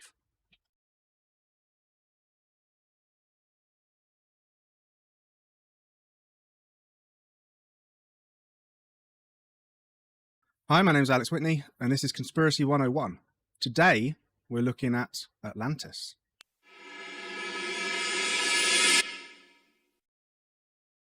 So. I hear you crying from the heavens. Atlantis, is that really a conspiracy? Is it in your conspiracy book? No, it's not in the conspiracy book. Fair enough. But along the same lines as giants that we looked into. Oh, I know I'm clipping out. I need to be. There we go. That's better. Don't want to break the illusion of the green screen. So in a similar vein to giants, the conspiracy isn't necessarily Atlantis in of itself. It would be the idea that other people are trying to hide that. And although we're not going to get into it this episode, in terms of who's hiding it and why would they even want to keep something like that hidden about our past, or you know, places that might have existed before, or peoples, giants who might have existed before. We'll get to that in a later episode about a specific thing, and then we can look at the reasons why people might want to hide certain information. But that's the conspiracy angle, that these kind of mysteries. That's my excuse anyway. You know, conspiracy needs one or more people, and if you're hiding something like Atlantis from the history books or from the mainstream, which is a word that people love to use, history texts, and not acknowledging certain types of evidence, whether that be you know, folklore stories, that kind of thing, and not taking it seriously. And we've seen in the past that certain parts of the mainstream didn't believe that certain things really existed. There were myths, and then through various different means, either archaeology or a good one in geography, which I am very experienced in, the polar core testing or ice core testing in the polar regions, allowed to sort of reinforce certain ideas that were already being said by some people, but not by the majority. So the idea is Atlantis. We're going with the hypothesis that Atlantis exists. Where would it have been? And I guess briefly we'll cover what is Atlantis. And unlike usually, you know, if you're doing any good internet research, where do you start? Oops, that's the wrong button. There we go. You start in incognito mode. Still not sponsored by a VPN. Any VPN companies want to sponsor me? Yes. But always start in incognito mode. You don't want, people searching what you've been searching. Obviously, the government can track every single thing you're doing because they're listening with your iPhone. But what is that between my legs? Well, hello. But say someone happenstances across your computer, you don't want them seeing what you've just been researching. So instead of starting with Wikipedia, we're actually going to be starting with the History Channel. Into the void of the History Channel. I guess there was meant to be a picture there. I don't think the History Channel cares anymore, as long as the ad bit's working. Look at this website. What is going on? They've just given up, haven't they? So this is from 2010. It's been updated. Ooh, 2018. Ooh, very fancy. But this gives a briefer look at Atlantis rather than the more in-depth one that we'll see on the Wikipedia page as we're going through it and looking at finding out through sitting in the comfort of our air-conditioned office where Atlantis is. So, Atlantis. Atlantis. A likely mythical island nation mentioned in Plato's dialogues, the Timaeus and the Critias, has been an object of fascination among Western philosophers and historians for nearly 2,400 years. Plato, circa 424 to 328 BC, describes it as a powerful and advanced kingdom, that sank in a night and a day into the ocean around 9,600 BC. The ancient Greeks were divided as to whether Plato's story was to be taken as history or mere metaphor. Since the 19th century, there has been renewed interest in linking Plato's Atlantis to historical locations, most commonly the Greek island of Santorini, which was destroyed by a volcanic eruption around 1600 BC. Plato's Atlantis. Plato, through the character Critias in his dialogues, describes Atlantis as an island larger than Libya and Asia Minor put together, located in the Atlantic just beyond the Pillars of Hercules, generally assumed to mean the Straits of Gibraltar. Its culture was advanced, and it had a constitution suspiciously similar to the one outlined in Plato's Republic. It was protected by the god Poseidon, who made his son Atlas king and namesake of the island and the ocean that surrounded it. As the Atlanteans grew powerful, their ethics declined. Their armies eventually conquered Africa as far as Egypt and Europe as far as Tyrrhenia, Etruscan Italy, before being driven back by an Athenian-led alliance. Later, by way of divine punishment, the island was beset by earthquakes and floods and sank into a muddy sea. Did you know? In 1679, the Swedish scientist Olaus Rudbeck published Atlant, a 4-volume work in which he attempted to prove that Sweden was the original site of Atlantis, and that all human languages were descended from Swedish. Though considered authoritative in his homeland, few outside Sweden found Rudbeck's arguments convincing. Origins of the Atlantis story. Plato's Critias says he heard the story of Atlantis from his grandfather, who had heard it from an Athenian statesman Solon 300 years before Plato's time, who had learned it from an Egyptian priest, who said it happened 9,000 years before that. We call, I don't know if we're allowed to call it anymore, the American game Telephone, where you whisper something to a person next to you and it gets passed around. In the UK, we call that Chinese whispers, which I don't think you're allowed to call it that anymore. We'd probably call it telephone everywhere now. Whether or not Plato believed his own stories, his intent in telling it seems to have been to boost his ideas of an ideal society, using stories of ancient victory and calamity to call to mind more recent events such as the Trojan War, or Athens' disastrous invasion of Sicily in 413 BC. The historicity of Plato's tale was controversial in ancient times. His follower, Crantor, is said to have believed it, while Strabo, writing a few centuries later, records Aristotle's joke about Plato's ability to conjure nations out of thin air and then destroy them. Atlantis re-emerges. In the first centuries of the Christian era, Aristotle was taken at his word and Atlantis was little discussed. In 1627, the English philosopher and scientist Francis Bacon published a utopian novel titled The New Atlantis, depicting, like Plato before him, a politically and scientifically advanced society on a previously unknown oceanic island. In 1882, former US Congressman Ignatius L. Donnelly. Wow.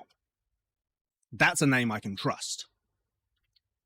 Published Atlantis, the Antediluvian World, which touched off a frenzy of works attempting to locate and learn from a historical Atlantis. Donnelly hypothesized an advanced civilization whose immigrants had populated much of ancient Europe, Africa, and the Americas, and whose heroes had inspired Greek, Hindu, and Scandinavian mythology. Donnelly's theories were popularized and elaborated by turn of the 20th century theosophists, I hate that word, and are often incorporated into contemporary or New Age beliefs. Antediluvian just means before the flood.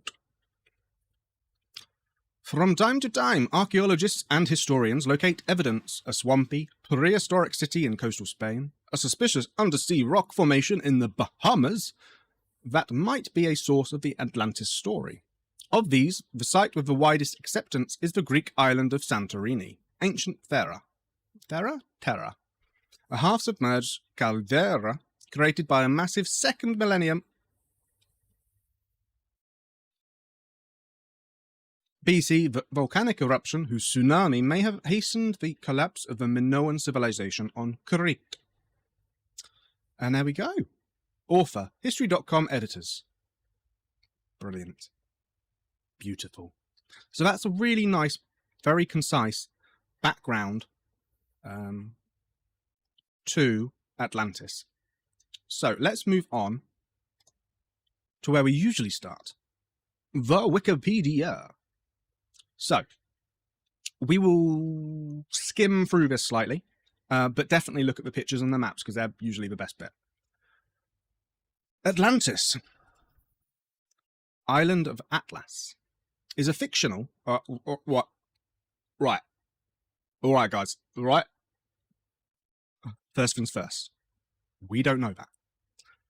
Mentioned in an allegory on the hubris of nations in Plato's works, Timaeus and Critias, wherein it represents the antagonist's naval power that besieges ancient Athens, the pseudo-historic embodiment of Plato's ideal state in the Republic.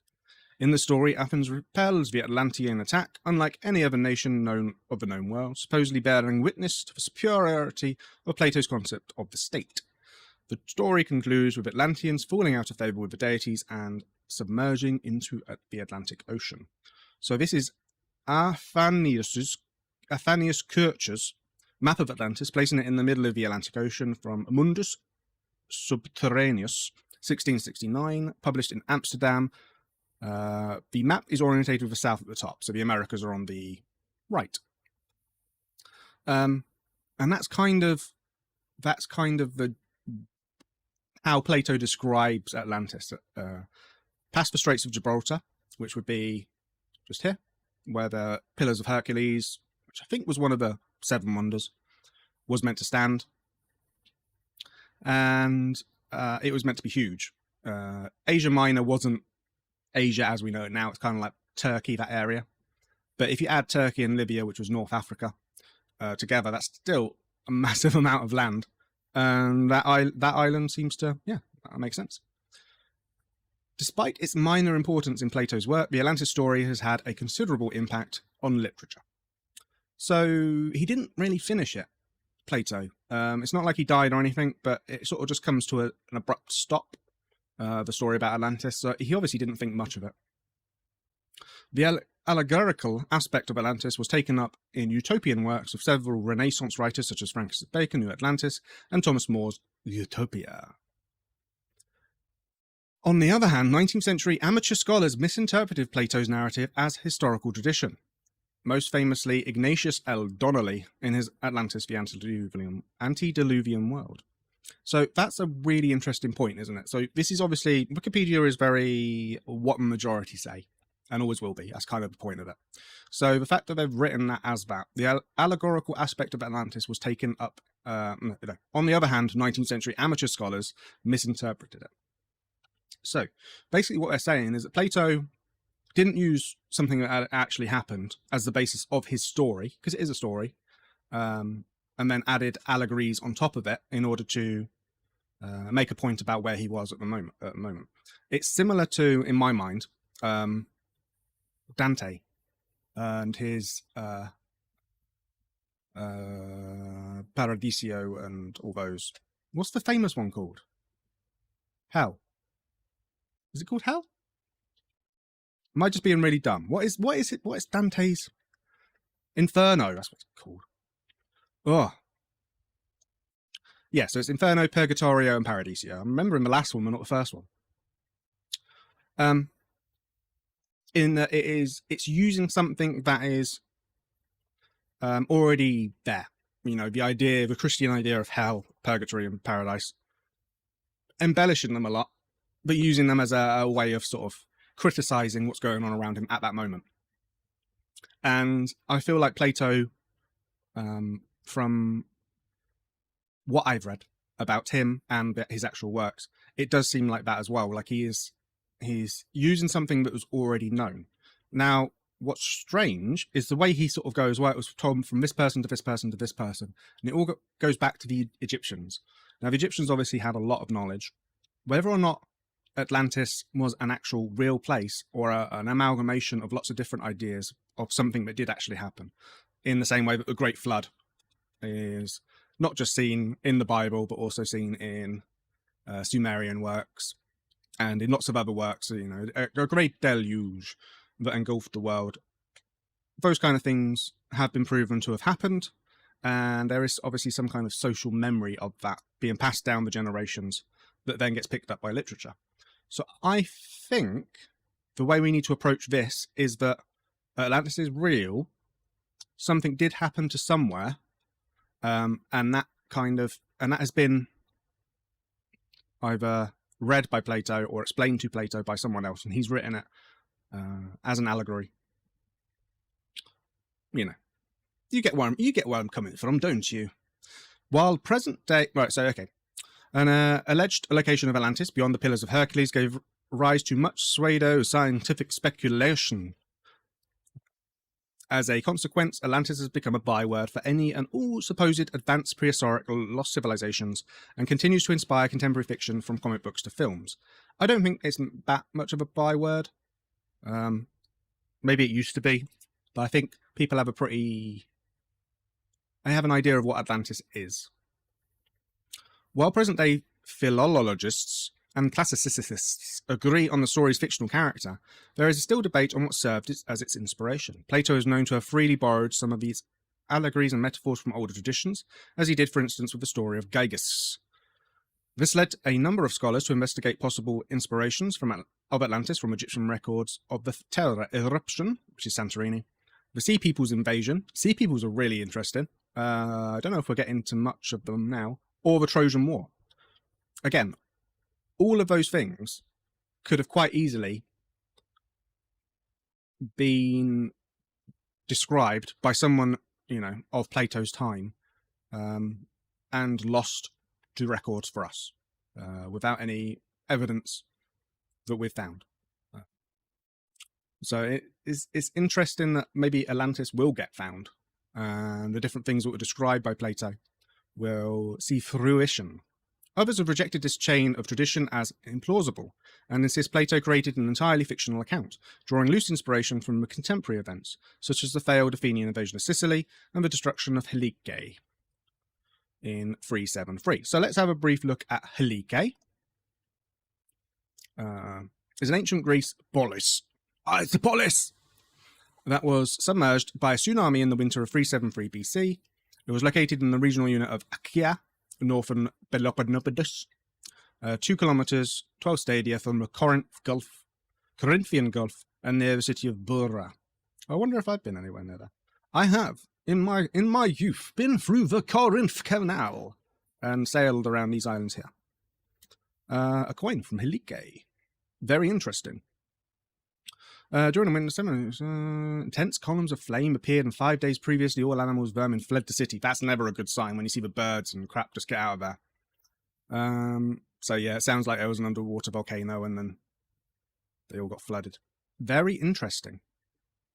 A similar disaster in 1817, an earthquake followed by a tsunami.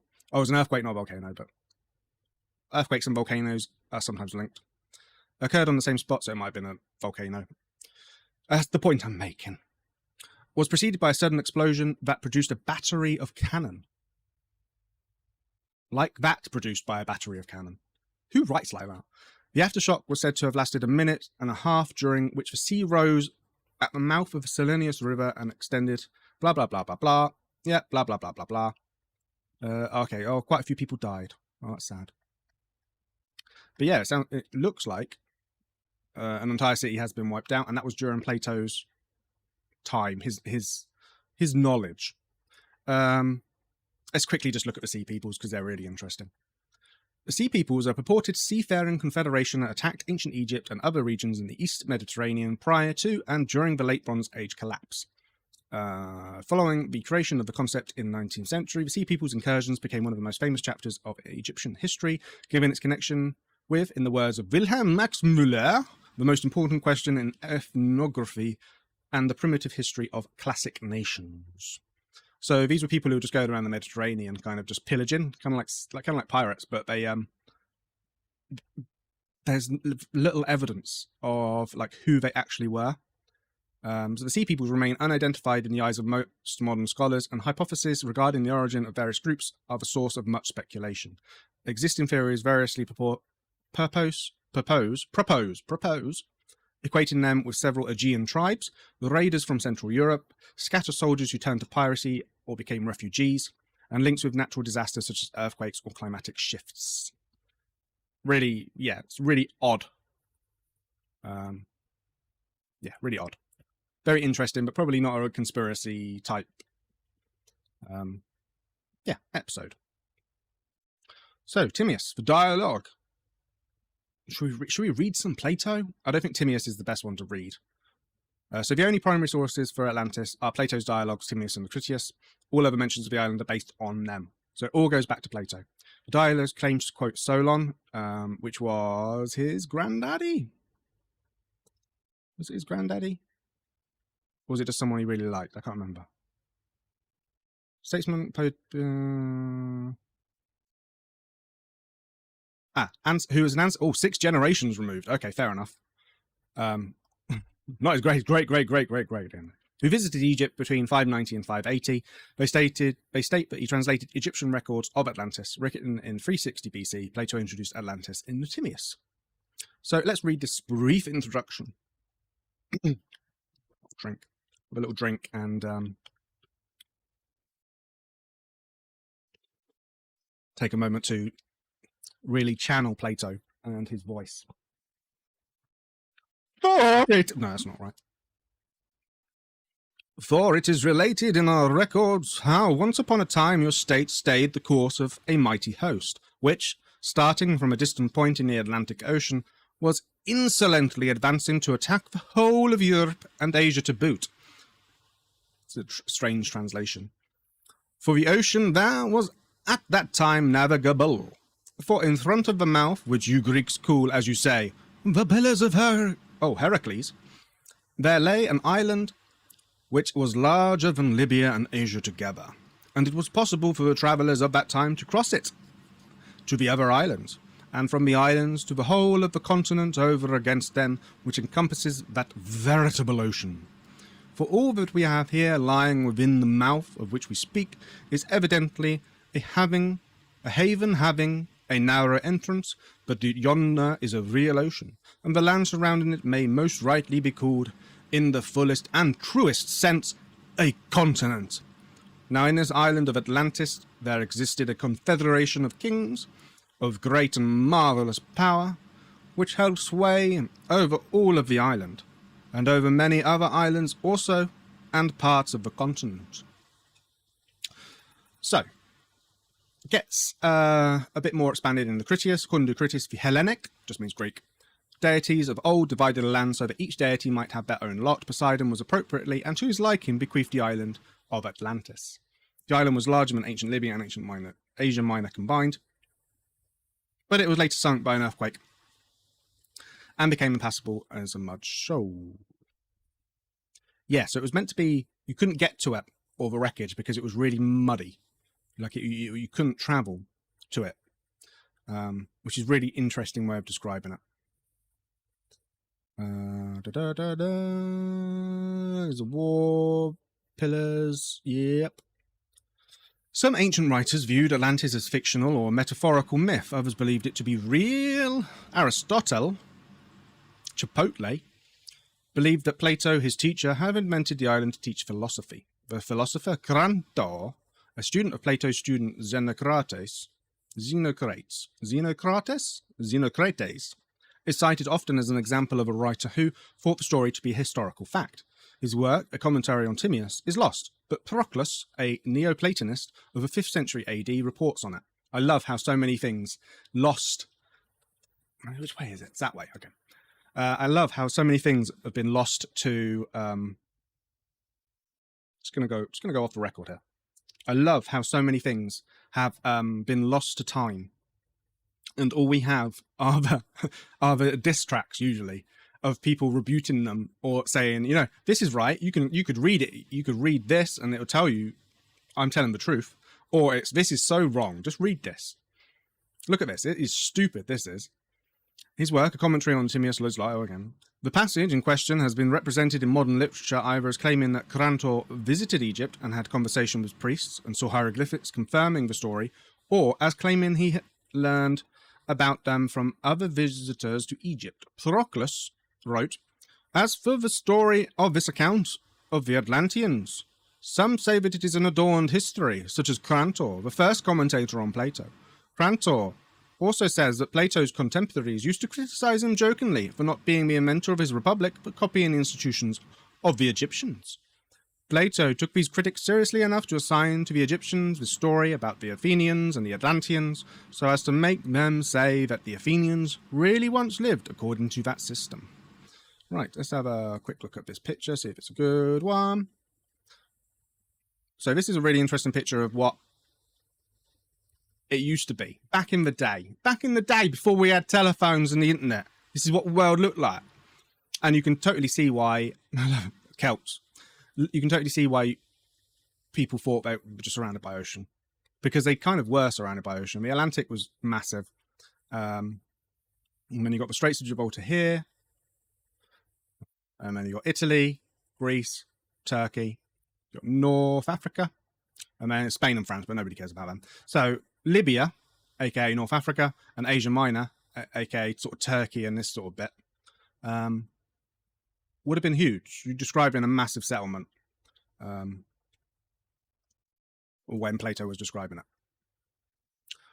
Don't care. All right, here we go. During the 1st century, the Hellenistic Jewish philosopher Philo wrote about the destruction of Atlantis in his On the Eternity of the World.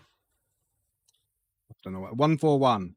In a longer passage, allegedly citing Aristotle's successor, Theophrastus, and the island of the Atlantes, which was greater than Africa and Asia, as Plato says in the Timaeus, in one day and night was overwhelmed beneath the sea in consequence of the extraordinary earthquake and inundation, and suddenly disappeared, becoming sea, not indeed navigable, but full of gulfs and eddies, which is a really good description of how the ancients saw the Atlantic.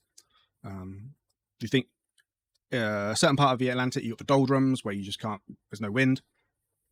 It's very hard to predict what the Atlantic's going to do, especially in smaller vessels, is deadly most of the time. So very interesting. Right, modern. This is really where we're getting up to. You know, all of this stuff is great. Plato came up with it. That's what we need to know. Modern interpretations. Aside from Plato's original account, modern interpretations regarding Atlantis are an amalgamation of diverse, speculative movements that began in the 16th century. When scholars began to identify Atlantis with the New World, that's our first one. Right, that is our first one. Let's put it on the Canva. Where's Canva? There it is. Right, New World. What's a good representation of New World? Like a New World monkey. It's just giving me planets. Americas. America. What is that? that a lake? I don't know what that is. I'm guessing it's part of America. America. I think that's a state, but I don't know which one. See, I've typed in Americas, but it's just coming up with stuff about USA. Let's just have a nice little hand waving a Mexican flag. That'll do. Nice representation. Thank you very much. Okay, so that makes sense, doesn't it? It's past the Straits of Gibraltar, Pillars of Hercules. What do you do? What do you get to when you go past there? That's really, really big. North America, South America, and it wasn't necessarily found by the Greeks that we know of, but the Vikings were able to get there. And I don't know, would you put the ancient Greeks on a par, shipfaring wise, with the Vikings? They were able to get there. Obviously, the indigenous peoples were able to get there, but that's, you know, tens of thousands of years ago when you could just walk. So this map is from the antediluvian world, which I think I should probably, let's get a picture of the antediluvian world, because it's one of those books that most people would have probably seen. Antediluvian world. Oh, Google, please help me out. Atlantis, the antediluvian world. Oh god, that's a fancy cover. That's not the cover I was thinking of. So this is the fancy cover of the first edition. So Mr. Ignatius L. Donnelly considered Plato's account of the Atlantis as a largely factual and suggested that all known ancient civilizations were descended from this lost land. That is definitely something that comes up a lot in talks about this. I'm trying to find the actual cover that is like famous. I guess it's that one. There's one where it's like all crumbly, and that's what it makes me think of. I don't know. Yes, but this is one of the books that sort of kick-started that trend. I don't know why. Okay, yeah, Atlantis-themed bikini. Cool, thank you. Wait. What? Was that the... Is that the image? No, that's not the one we found, was it? Is it? No. Okay. So let's go back. Right. So, yep. So this is the map showing the supposed extent of the Atlantean Empire by Donnelly. That looks horrible because of all the lines, but you can see Atlantis is a big island in the middle of the Atlantic. Problem with that modern... So there we go, yeah. Lots of people equating Plato's Atlantis with the Americas and believing that the Mayan and the Aztecs were the remains of Atlantis. What people didn't realize at the time was that the Aztecs weren't around for that long, 1300 to 1521, and the Mayans were a little bit before that, weren't they? Does it say when? Before 2000 BC, saw the first developments, pre-classical period. Okay, so the Mayan civilization was around for a little bit longer. So the Aztecs, probably not, in terms of Atlantean, but the Mayans, maybe. Again, nowhere near the 9,000 years before Plato. Much speculation began as to the origins of the Maya, which led to a variety of narratives and publications that tried to rationalize the discoveries within the context of the Bible. It's never going to be a good... No. We've been through Bible literalism before, haven't we, with Flat Earth? No. And the undertones of racism in their connections between old and new world. The Europeans believed the indigenous peoples to be inferior and incapable of building that which was now in ruins, and by sharing a common history, they insinuate that another race must have been responsible. You see this time and time again with ancient monuments and the History.com, the History Channel aliens meme guy, where instead of just saying, oh, these people were, you know, actually really clever and finding ingenious ways to move large material, large rocks, to build, to get things, you know. It's strange, isn't it? Because the Egyptian pyramids are amazing. And we're quite happy, well, most of us are quite happy to believe that they were built by Egyptians, the people. But you still get people thinking it was aliens. And the same with the Sumerian. I've mentioned Sumerians a lot. Sumerians with their ziggurats and the baked bricks and stuff like that. You get people coming up with ideas, and I love reading about them. But you see it a lot, where they sort of dismiss the idea that the indigenous peoples, the people who are actually there at the time, could have done something so amazing. It must have been someone else. Okay, we've got our first mention of Mu, which is the Pacific equivalent, and more than likely, okay, who used the land of Mu as an alternative name for Atlantis. It's definitely from the same playbook, but talks about a hypothetical island in the Pacific, which is very interesting. But we're going to focus on Atlantis in this episode, and maybe Mu will come back round to later. Okay, in 1882, publication of the Atlantis, the Antediluvian World by Ignatius L. Donnelly, never going to tire of saying that name, stimulated much popular interest in Atlantis. He was greatly inspired by early works in Mayanism, and like them attempted to establish that all known ancient civilizations were descended from Atlantis, which he saw as a technologically sophisticated and more advanced culture. Donnelly drew parallels between creation stories in the Old and New worlds, attributing the connections to Atlantis, where he believes the biblical Garden of Eden existed. As implied by the title of his book, he believed that Atlantis was destroyed by the Great Flood mentioned in the Bible. Donnelly is credited as the father of 19th century Atlantis revival, and is the reason the myth endures today. He unintentionally promoted an alternative method of inquiry to history and science, and the idea that myths contain hidden information that opens them up to ingenious interpretation by people who believe they have new or special insight. Nice. Nice one, Ignatius. Okay, the Theosophists. Helena Petrovna Blavatsky, the founder of the Theosophists, I need like a little button that just says it for me, took up Donnelly's interpretations when she wrote The Secret Doctrine, which she claimed was originally dictated in Atlantis.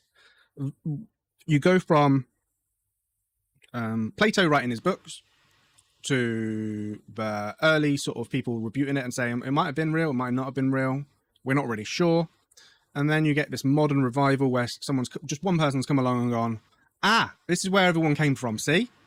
And then you get everyone coming out of the woodwork trying to put their psychic and supernatural powers and this is where the modern myth of Atlantis comes from. What Plato talked about is relatively normal. They had their fancy metal, which I'm sure we'll come to at some point. But they were technologically advanced for Plato's mindset of that period. Yeah, very interesting. Map of Atlantis according to William Scott Elliott, The Story of Atlantis, Russian edition in 1910. So again, we've got a modern map. So he thinks it was part of North America and South America, and then I guess flooded. Oh look, Atlantis was part of Scotland. Which is very interesting. That you don't usually get that much, especially in modern. Backspace doesn't work anymore, does it? Especially in modern versions of the Atlantis story, because there are areas of the world, New Zealand, Australia, Great Britain, and Europe, that were just all one part, part of the land. The European, Great Britain one is called Doggerland, which hopefully we'll get to. I'll just make a note. I'll get the Wikipedia up just so we can see. And although it's one of those weird ones where you'd expect Plato to not say it was an island, but we just looked at the map of the world, didn't we? So if we go back up, was it here? Yeah. The old map of the world, you can see why they might mistake a large area of land as an island just because it's surrounded by sea, and then they go, well, you must be surrounded on that side as well. You can see how these You can see how these mistakes would have been made. So, let's get to the bit what everybody wants. Nazism and occultism. Blavatsky was also inspired by the work of the ancient 18th century astronomer Jean-Sylvain Ballet, who had orientalized the Atlantis myth in his mythical connection of Hyboria, a reference to Greek myths featuring a northern European region of the same name, home to a giant godlike race. Giants! Isn't it also home to, like, Conan?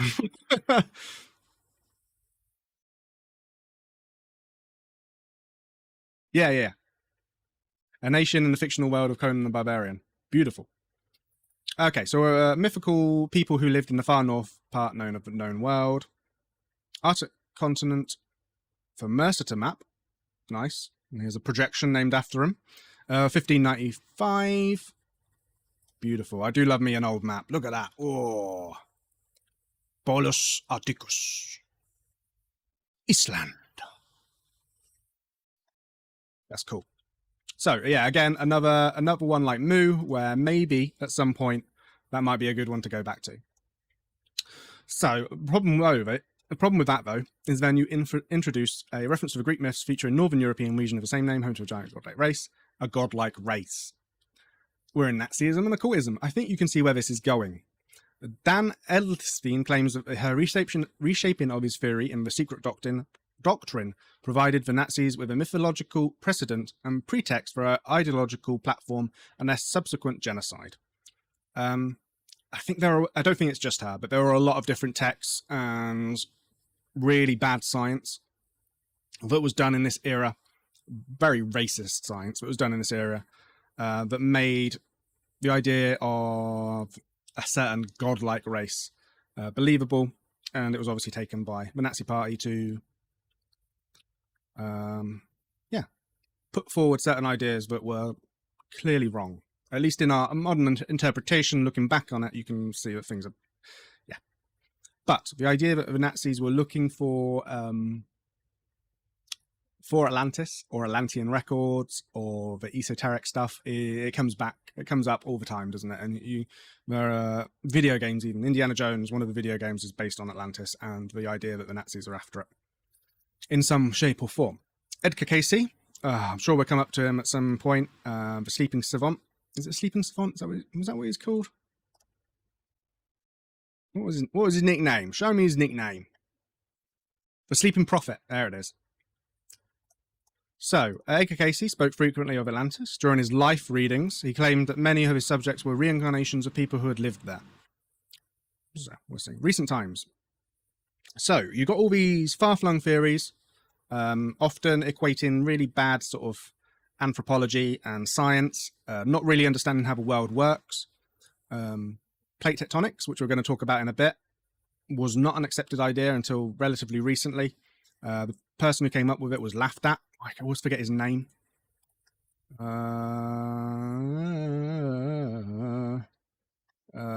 Key principles. I want the etymology of it. Come on. The history of the theory. Here we go. Yeah. People thought about it beforehand. Wegener. Alfred Wegener, 1912, and it wasn't really generally accepted until like the 50s, 60s. So you got, this is like a timeline of events, isn't it? Let's add another person. Right, Santorini. We've talked about that enough. Santorini. Perfect. Up. That's a great encapsulation of the place. So we got New World, aka the Americas. We've got Santorini. They're coming up. These are possible places that they could be. So as continental drift became widely accepted during the 1960s, the increased understanding of plate tectonics, so the idea that the Earth's crust can move around. Sometimes it goes up over itself, and that can cause mountains, so it can go up like that, or it can go down like that. Sometimes it goes over itself, sometimes it's against itself, and it moves, and it causes earthquakes. In between these bits, sometimes you get volcanoes, etc., etc. Demonstrated the impossibility of a lost continent in the geologically recent past. Most lost continent theories of Atlantis began to wane in popularity. Well, that's not true, is it? As we've just seen with Doggerland. So there are areas of the world that might be inundated or moved or destroyed, like Santorini. So yeah, this is just doesn't make any sense. But the idea that Atlantis is waning in popularity, yeah, it makes sense. And then it gets down to location hypotheses. So before we go on to the location hypotheses, how long are we at? 45 minutes. Right, let me have a quick drink whilst we're thinking about all the different places that it could be, because there are so many and it's ridiculous. So many that Wikipedia has its own page for it. But before we go to there, we are going to have a look at this one. So popular science. Atlantis isn't real. Right, first off, objection, Your Honor. That's leading. That's a lead. No, that's a false statement. If only my bird law was up to scratch. But here are all the places it could have been. So, Plato describes it as being past the Pillars of Hercules, so out in the Atlantic Ocean. But a lot of people have described it as being in the Mediterranean, for reasons we'll talk about. If it is past the Pillars of Hercules, maybe it is part of where, you know, the Americas, the Caribbean.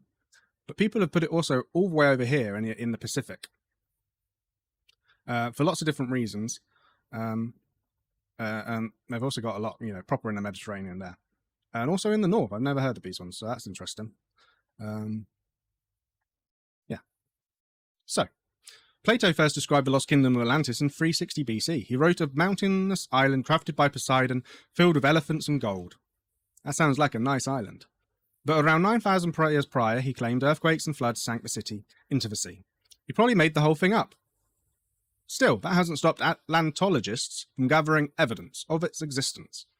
Inspiration abounds. Coastal towns collapse and islands submerge, whether from rising oceans or sinking shorelines.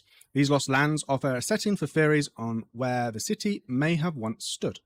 Bimini Road. Now, this is a really interesting one. In the mid-60s, divers encountered a remarkably straight half mile of evenly spaced uniform stones. Carbon dating and lack of tool marks suggest natural erosion is responsible, but some believe it's from a sunken civilization. I'll just pause it, but let's have a look at Bimini Road. There we go. That's what Bimini Road looks like. What's the Wikipedia say about it? So this is this is likely to be not man-made. It looks man-made when you first look at it. It looks like that, but so do other things. It's always that, you know, you hear it a lot on programs where it's like, nature doesn't make straight lines. It does sometimes. Giant's Causeway is a really good example of weird features that just don't look. That looks like it's been shaped, doesn't it? It doesn't look like it's a natural thing, but it is. It's a natural thing, and I'm not a massive fan of Bimini. Yes, where it is in the Caribbean, isn't it? Let's just double check. Yeah, it's just off the Bahamas. Sus Massa Plain. A 2008 analysis of 51 platonic descriptions of Atlantis identifies several possible coordinates, including these coastal dunes, which feature intriguing concentric dry riverbeds. Unfortunately, there's scant evidence of any empire. I have never heard of this one, so this one will be an interesting one. Or maybe I have. Where are you? Atlantic Ocean, High Atlas. Oh, it's around the Atlas Mountains. Huh.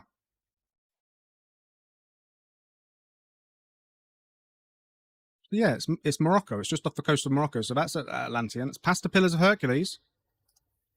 But unfortunately, it doesn't look like there's any... Spartel Bank. Plato said velocity lay beyond the Pillars of Hercules, two rocks in the Strait of Gibraltar. The island of Spartel once sat there. Passing sailors may have seen it vanish at the end of the last ice age, but if so, they left no records. So this is an interesting one, very similar to the next one, as you can see, which is Doggerland. So it looks like it was an island that was just engulfed. Why is that so blurry? I hate it when stuff's blurry. So here we go. You've got Spain and Morocco, Gibraltar, which is technically UK, and then Spartel Island.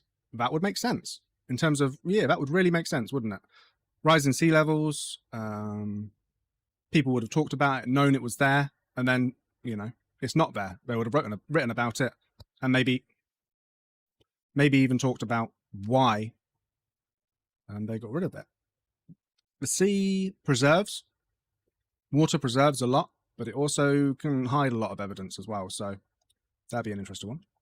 Doggerland. The British Isles were once connected to Europe by low-lying landmass, but when a mega tsunami struck around 6000 BCE, just the same as BC, the region disappeared, leaving bones and tools from local hunter-gatherers embedded in the sea floor. Again, we've looked at Doggerland, but let's have a proper look now. So, Doggerland. Oh, there you go. That's a lovely, lovely image. This is Great Britain. This is like Belgium and Netherlands, Northern Europe, right down here actually. And this is where, you know, the land would have been. People would have easily walked between the two. That's how we got people on Great Britain, although it's not that far, is it, across the channel? So, Doggerland was an area of land now submerged beneath the North Sea that connected the British Isles to continental Europe. It would be really interesting if that had like stayed, what the dynamic of geopolitical European history would be if it had stayed like that. It was flooded by rising sea levels around 6500 to 6200 BCE. That is within the time frame allotted by Plato. It's not like, it's not massively close, but you could see how it would be, you know, reasonable to think. Geological surveys, it's not like it's 100,000 years ago. Geological surveys have suggested that it stretched from what is now the east coast of Great Britain to what are now the Netherlands, the west coast of Germany, and the peninsula of Jutland. It was probably a rich habitat with human habitation in the Mesolithic period. Although rising sea levels were gradually reduced it to low-lying islands before its final submergence, possibly following a tsunami caused by the Stroger Slide. If I'm not mistaken, the Stroger Slide was a North American... Oh no, it wasn't. This is the Norwegian one. So, largest known submarine landslides that occurred at the edge of Norway's continental shelf. So this is, yeah. Ah, that makes sense with the Stroger. Doggerland was named after the Dogger Bank, which is in turn named after the 17th century Dutch fishing boats called doggers. The archaeological potential of the area was first identified in the early 20th century, and interest intensified in 1931 when a fishing trawler operating in the East Wash dragged up a barbed antler point that was subsequently dated to the time when the area was tundra. Vessels have since dragged up remains of mammoths, lions, and other animals, and a few prehistoric tools and weapons. That's awesome. So there we go, there's a nice little timeline. Now, could this be mistaken as being past the Pillars of Hercules? You've got Spain down here, Morocco. Here's the Pillars of Hercules. If you're in a boat, it's not straight past it, is it? It's not out here, but it's definitely in the Atlantic. It's definitely separate. If you are ancient Greek, it's definitely separate from continental Europe. It's separate from that. We saw the old map, didn't we? It didn't have Great Britain as a separate island up here. Could you mistake this area for... It is big. It's not Libya and Asia Minor size, but it is big. Interesting. Very interesting. Dogger Bank, which is most likely moraine for Pleistocene. Woolly Mammoth School discovered by fishermen. Early Holocene landscape features mapped by North Sea. That's pretty. Sandbanks, early Holocene takes. Oh man, we would have had so many islands. Very, very cool. So that's another one. Should we type Doggerland into... I don't think it's going to come up with anything, is it, in Canva? What if we type in Dogger? Will it come up with a little boat? Oh, it does kind of. Yeah. Yeah, it comes up with a boat. Oh, it's a beautiful looking Dogger. Stick that down there. Not on my face. How dare you? Much better. Thank you. I feel like it should be both. Yeah, it should be... This should be down here somewhere, shouldn't it? Santorini's like down here. And then Doggerland should be up here somewhere. Much better. Right. Where were we? There we go. Oops. Oh no. Helike, a tsunami while at this Greek town in Plato's day, and many assumed its remains lay in the Corinthian Gulf. But in the 1990s, archaeologists found it half a mile inland, buried under a few dozen feet of sediment by a process called soil liquefaction. Soil liquefaction is scary. So, soil liquefaction is basically where soil acts like a liquid when it's moved a lot. It's probably the best way to describe it. There is only one legitimate footage of it actually happening because of an earthquake. And I wonder if I can find it. Just give me a second. Usually you see the aftermath, obviously, with things being stuck in other things. But there is definitely a Japan... which earthquake was it? It's in the 90s. Liquefaction. And so far, it is the only one... Oh, the Kobe earthquake. That was the one.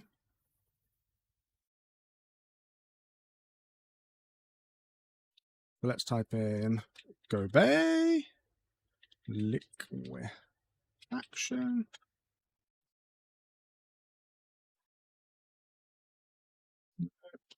Why can't I find it?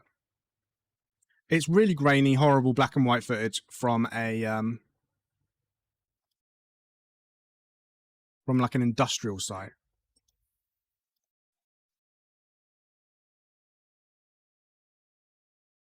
It's not it. And yeah, it's literally the only footage, and maybe that's why. Now this is a conspiracy in of itself, isn't it?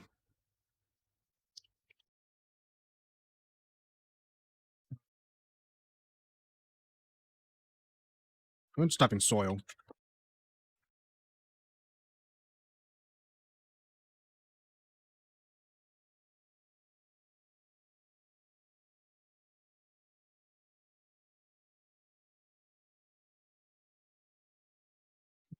These are liquefaction. This is lying to me.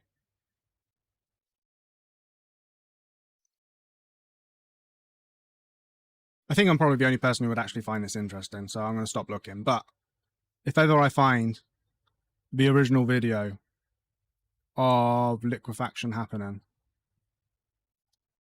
I will post it to my Twitter. I don't know. That sucks that I can't find it.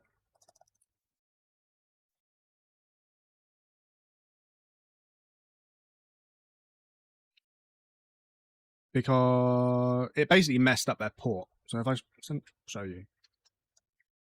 It messed up their port. And one of the ports had like a... I basically had a camera outside looking, and it was the only footage, video footage. It's kind of like the freak waves where you only get... It's really rare to see the footage.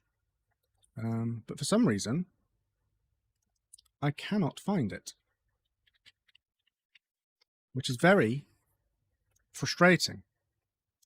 But I guess part of life, isn't it? But there you go. This is the kind of aftermath that you see usually with cars and buildings half submerged. So imagine this happening back in the day. Now, a scientist can come along and explain it to you, and maybe you feel a little bit better, but you're probably going to still feel like crap. Poor people from Helike. Everybody thought they were submerged, but it wasn't. Just soil liquefaction. Antarctica. That is one that hasn't come up yet. Historian Charles Hapgood argued the southern continent was once northern landmass with Atlantis on its shore. Then 12,000 years ago, a shift in the crust sent it south. This is... Graham Hancock likes this one. Or used to. It's been disproven a lot, like several times. Antarctica did make that trip some 30 million years ago, exactly.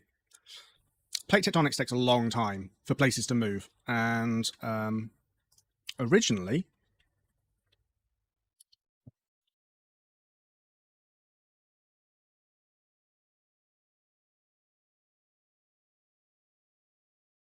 like continents. See if this comes up with anything. So originally you had Pangea. Oh, I like these ones. So, oh, there we go. So it shows all the different land masses put together. It used to be Pangea. It used to be all one landmass, and then it slowly separated apart. And that is legit. That happens, but it happens over millions of years. It takes a long time for it to happen.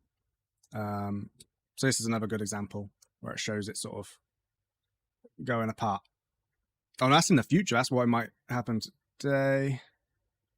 Oh no, these are all bad Pangeas. These are all futures. No, I don't want futures. I want the original ones. Basically, it separated them in it at various different times. Should we go Pangea timeline? There we go. That might come up. Aha, there we go. This is a legitimate one. There you go. 225 million years ago. There we go. You had Pangea, and then Triassic, and then Gondwana land. I don't know who came up with that one, but that's a bad name. Jurassic, Cretaceous, present day. So this happens, but not for us, not for humans. So the idea that and it's called something, and I can't remember what it was. All right, let me have a look at Graham Hancock. So Graham Hancock, I've read all his books. He's a bit of a madman, but his first book, second book, sorry. Is he going to say what it actually describes? Pole shift? No, it's not a pole shift. Hapgood, a fascination with the story of Atlantis. Yeah, there we go. Crustal displacement theory. That's what it's called. Earth crustal displacement.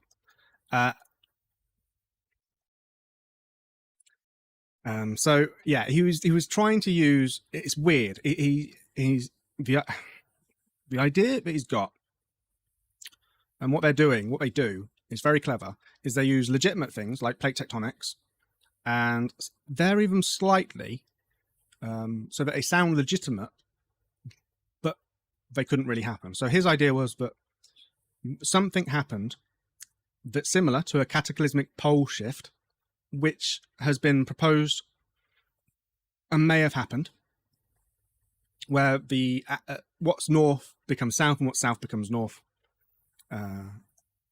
for a bunch of different reasons. And we've talked about this before, actually. Precession, axial tilt.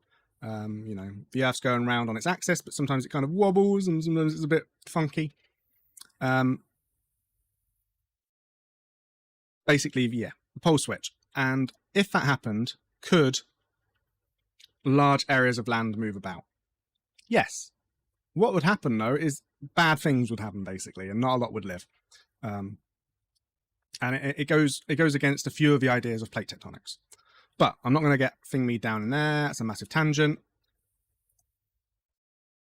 So Antarctica, I feel like we need to put it on the list because it is it does come up a lot. I'm not a massive proponent, but it does come up a lot. Oh, you can't see that. That's a shame. That's a nice little map.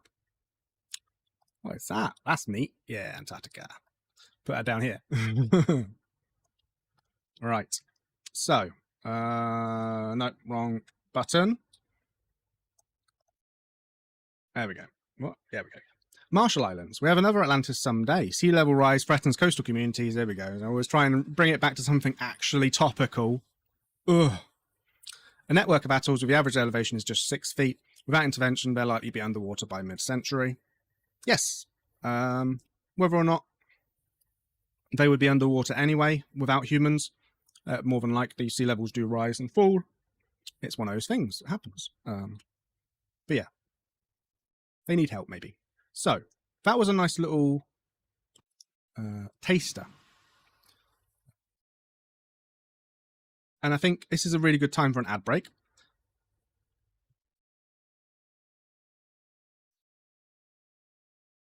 Talking of the Marshall Islands and sea level rise, you should go visit them because they might not be here for very long. And the same can be said for Great Yarmouth. Sea level rise, coastal erosion. Yarmouth might not be around for very long, although the seawall defences look pretty good. So, visit Great Yarmouth. There are lots of different things to do. It is a lovely place to visit. I've been there once. So let's have a look. Things to do. Let's have a search. Magdalen Recreational Ground. Armour Flowers. Ted's Town is an exciting child-sized role-play town. The Rock Shop I just have an image. Regent Photographics, the RSPCA, Grosvenor Casino, Smith & Co, Philip John Jewelers, King Food Store, Tickles, and more available at Great Yarmouth.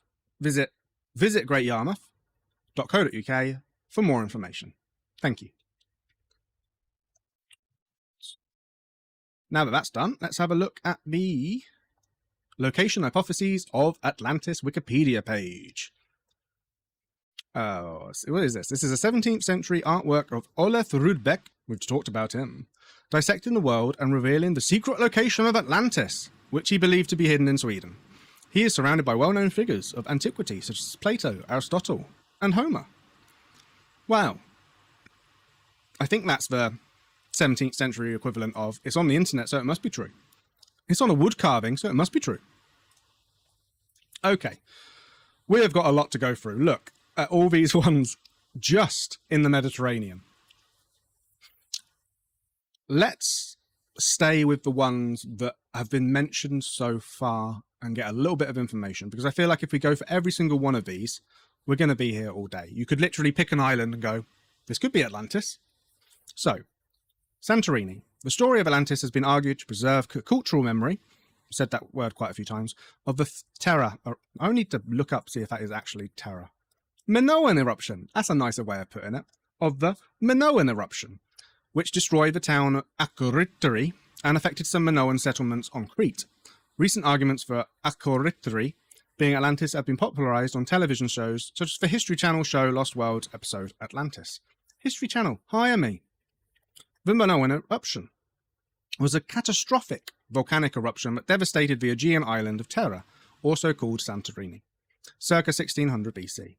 It destroyed the Minoan settlement of Akrotiri, as well as communities and agricultural areas of nearby islands, and the coast of Crete, and subsequent earthquakes and tsunamis. Santorini as an island, the Minoan civilization that was there, or culture that was there, is really interesting. They basically, does it talk about them? Minoan civilization, there we go. They loved bulls. And as you can see, they have done some really cool excavations. That's a terrible photo. Look how out of focus that is. But they found lots of stuff. It's really cool. And this is what it looks like now. It is messed up. Is there a before and after? That'd be great if there was. Let's have a look.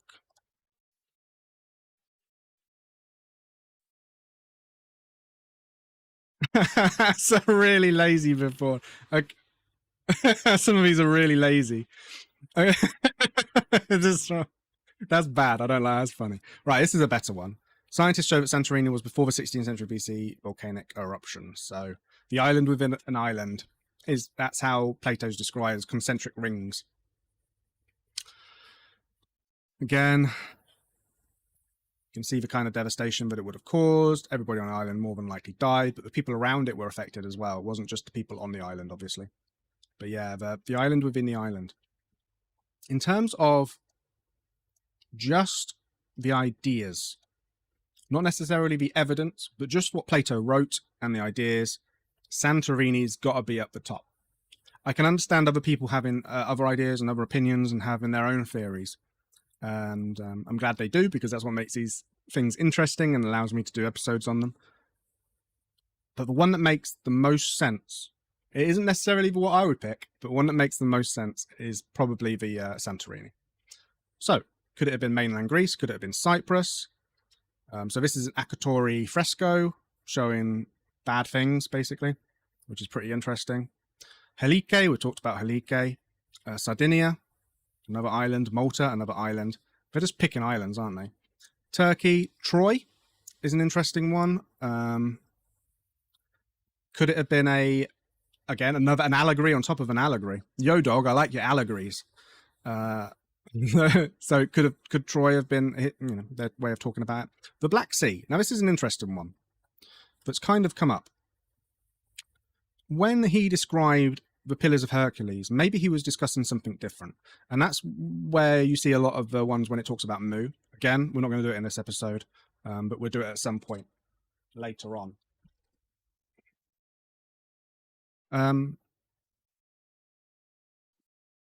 Snake Island.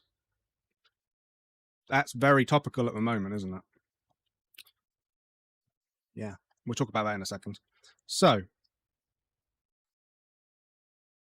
Black Sea is the sea. It is connected to the. I'm pretty sure it's connected. Is it connected to the Mediterranean, or is it not connected to the Mediterranean? Is it connected now but used not to be? I am smart, and my smart brains make me smart. Yeah, marginal Mediterranean Sea. But is that a new thing or an old thing?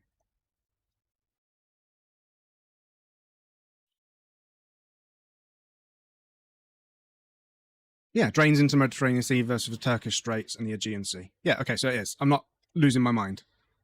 All right, calm yourself. Right. Yes, okay.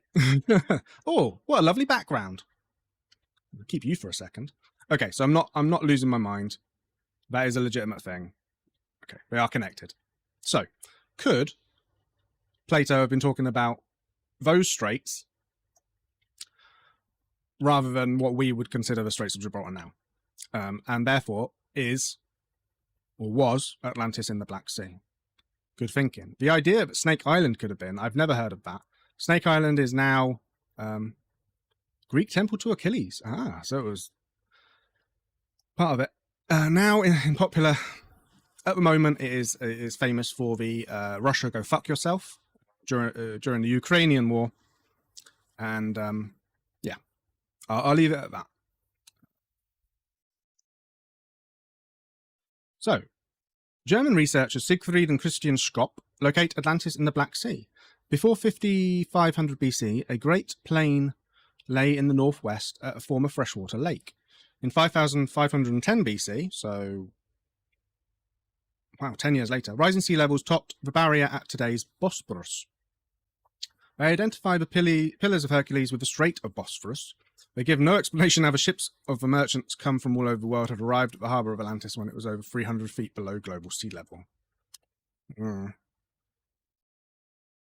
Yes, there's a lot of, because obviously this is the area in which biblical, I just want a nice way of phrasing it. It's, yeah, various biblical stories, such as Noah's Ark, are said to have taken place. Garden of Eden is meant to be located relatively close to Mesopotamia, etc., those kind of places. So the idea of an old deluge being, introduced to Plato is definitely a thing. Right, around Gibraltar, near the Pillars of Hercules, Andalusia is a region of modern-day southern Spain, which once included the lost city of Tartessus, which disappeared in the 6th century BC. The Tartessans were traders known to the ancient Greeks, who knew of their legendary king Argonphonius. The Andalusian, I can't say that. I can't say it the Spanish way. Andalusian hypothesis was originally developed by the Spanish author Juan de Mariña and the Dutch author Johannes van Gorp, both of the 16th century, later by, all these people, who suggested that the metropolis of Atlantis was between the islands of Mayo and Menor, located almost in the center of the Dona Marshes, and expanded upon by Juan Fernández Amador y de los Rios in 1919, who suggested that the metropolis of Atlantis was located precisely where today are the Marimanas de Hinoljo. These claims were made again in 1922 by German author Adolf Schulten, and further propagated by Otto Jensen and a bunch of other people. These locations in Andalusia lie outside the Pillars of Hercules and therefore beyond, but close to, the Mediterranean itself. Very interesting. Let's have a quick look. So who was it? The islands of Mayo and Menor. They're beautiful, but I need a map, baby.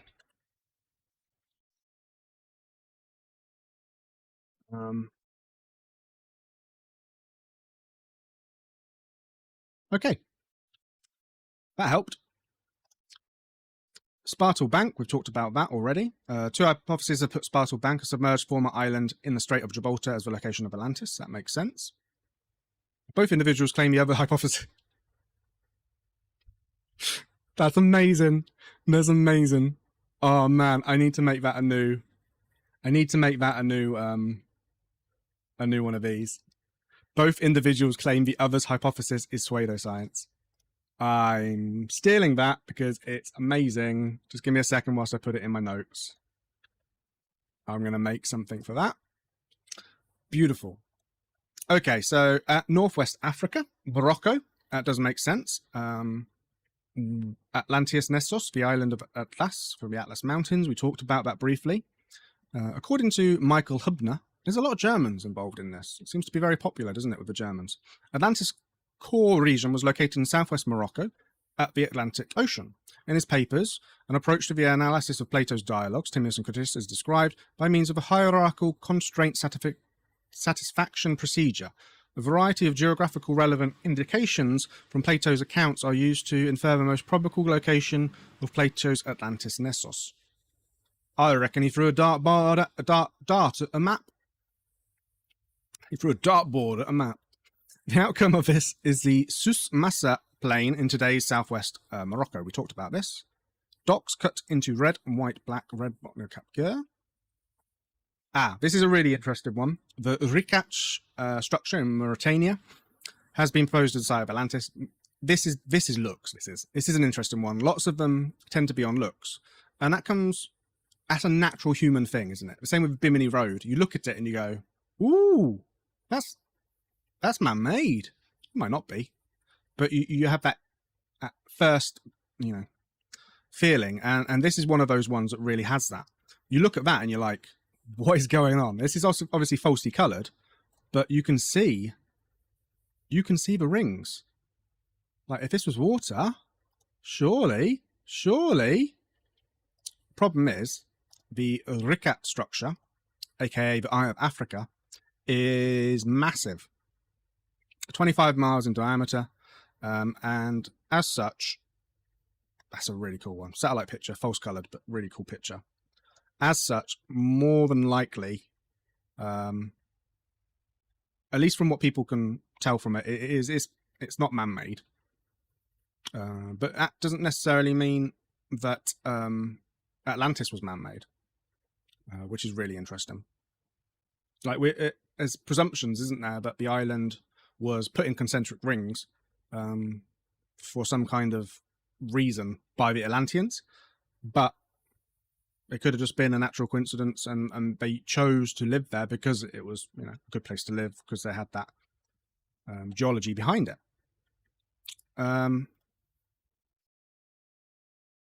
Deeply eroded geological dome. Geologists seem to think it's just a cool occurrence. So, Atlantic Ocean West. The Azores Islands. This is the first time we've talked about this. I'm surprised this hasn't come up earlier. The Azores are islands in the middle of the Atlantic. Traditionally Portuguese. These were often used as waypoints between... That's probably not the best. Be nice to have a world one.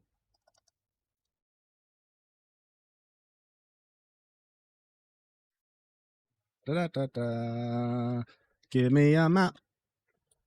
The Azores also have like lakes on islands, which again is very concentric rings. There we go. This is a terrible one, but you can see it's not necessarily in the middle. But you can see why the Portuguese, Spanish, French, or British, whoever were going across to the New World, to the Americas, would stop there. It's the last port of call. And as you can see, if we zoom in, these are the Pillars of Hercules. It's not too far away to travel from Mediterranean, ancient Greece. Yeah, very interesting.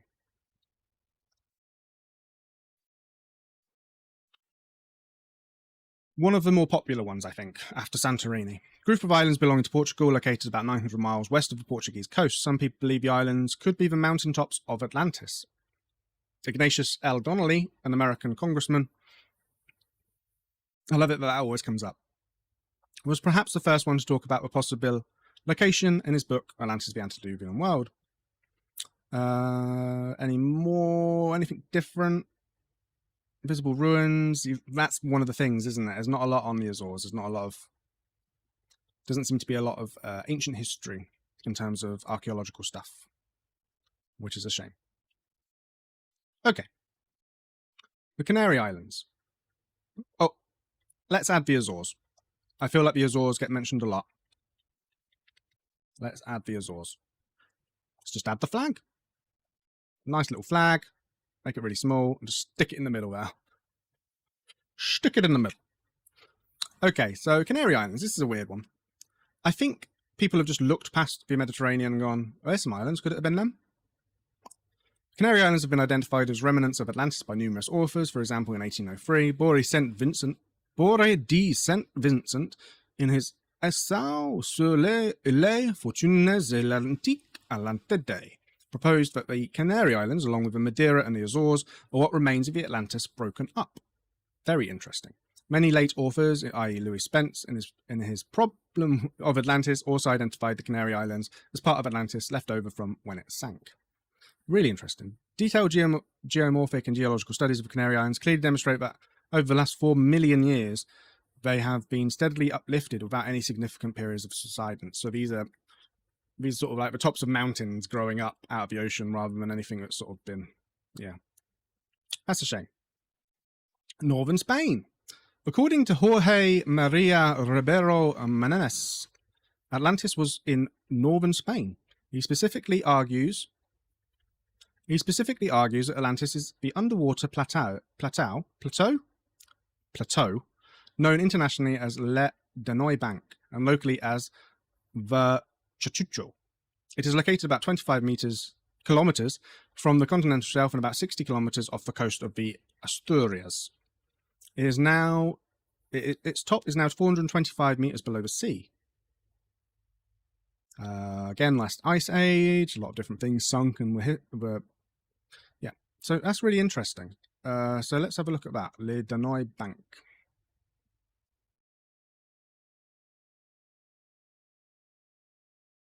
Huh. So it really is a small little set. Yeah. It would be past the Pillars of Hercules. But there's not a lot to go on. This is the problem with a lot of these different places. Now, that's a cool crab. That's a cool crab. A lot of these different places don't really have a lot of evidence behind them, which sounds silly, considering this is Conspiracy 101. But others do. So you sort of lead towards those more than you do with the other ones. Okay, Atlantic Ocean North, Irish Sea, Great Britain, Ireland, North Sea, Doggerland, we've talked about these, Denmark, Finland, Sweden, the Americas. Until the discovery of a new world, many scholars believed that Atlantis was either a metaphor for teaching philosophy or just attributed to the story of Plato without connection of the island and real location. When Columbus returned from his voyage to the west, historians began identifying the Americas with Atlantis. The first was Francisco Lopez de Gomorrah, who in 1552 thought that what Columbus had discovered was the Atlantic island of Plato. This is really interesting, isn't it? In 1556, Augustin de Zartre stated that the Americas was Atlantis, which at one time began from the Straits of Gibraltar and extended westward to include North and South America. We saw that weird map. That's probably what he was talking about. And that it was a result of Plato that the new continent was discovered. He also said it had all the attributes of the continent described by Plato, yet at the same time mentioned that the ancient peoples crossed over by a route from the islands of the Atlantis. Zarate also mentions that 9,000 years of Plato were 9,000 months, 750 years. I've heard that a few times. That's really interesting. Antarctica, again, and the North Pole. Why not? Why not? Just throw them all in there. It's fine. It's fine. Right, let's have a look at our little map. So you've got the New World, you've got Antarctica, you've got the Azores, and you've got a bunch of Mediterranean islands it could have been. And then you've also got Doggers lands at Northern Europe. The most sensible is probably Santorini or the Azores. The one that really speaks to me is somewhere in the Caribbean. I think the Azores and Canary Islands already looked like that. I think Santorini might have played a part in Plato's description of different things, but it wouldn't have played a part in the story if it is true from the Egyptians. And I feel like the Americas were known before we got to the Vikings, definitely before we got to Columbus. And that is evident in some really old ancient maps that show precursors to certain different areas. One of the more famous ones is Hi Brazil, which I just love saying.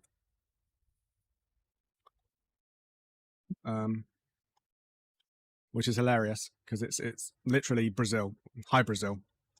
It's a phantom island off in the Atlantic Ocean off the coast of Ireland, and this appeared in so many different maps, but it's just not there. And things like this crop up. There it is. Crop up. There it is. A lot. You'll get different parts of the world described, drawn, mapped out in detail that's oddly accurate considering when the map was done.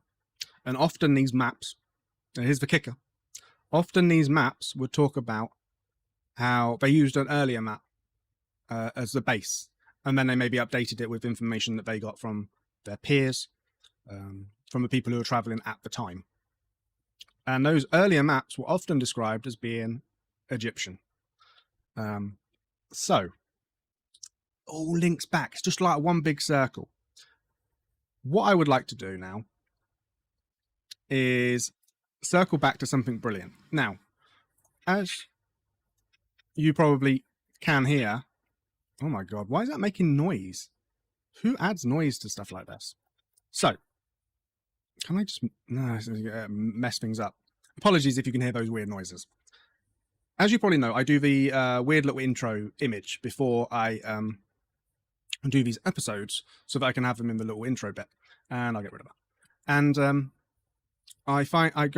that's basically when I do my basic research. For things like Atlantis, I know most of it already, so I don't really need to do much research. I just need to find a few different websites I can use to help explain stuff.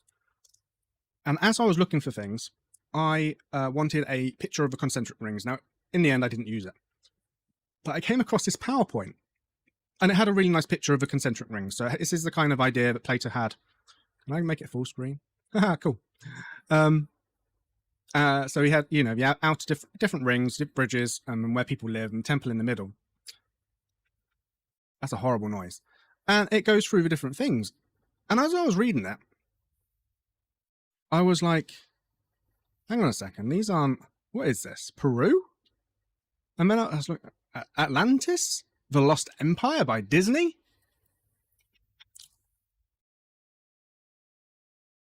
It's a very interesting PowerPoint, and if the noise wasn't there, so yeah, I was looking at it and I wanted to know where it was from.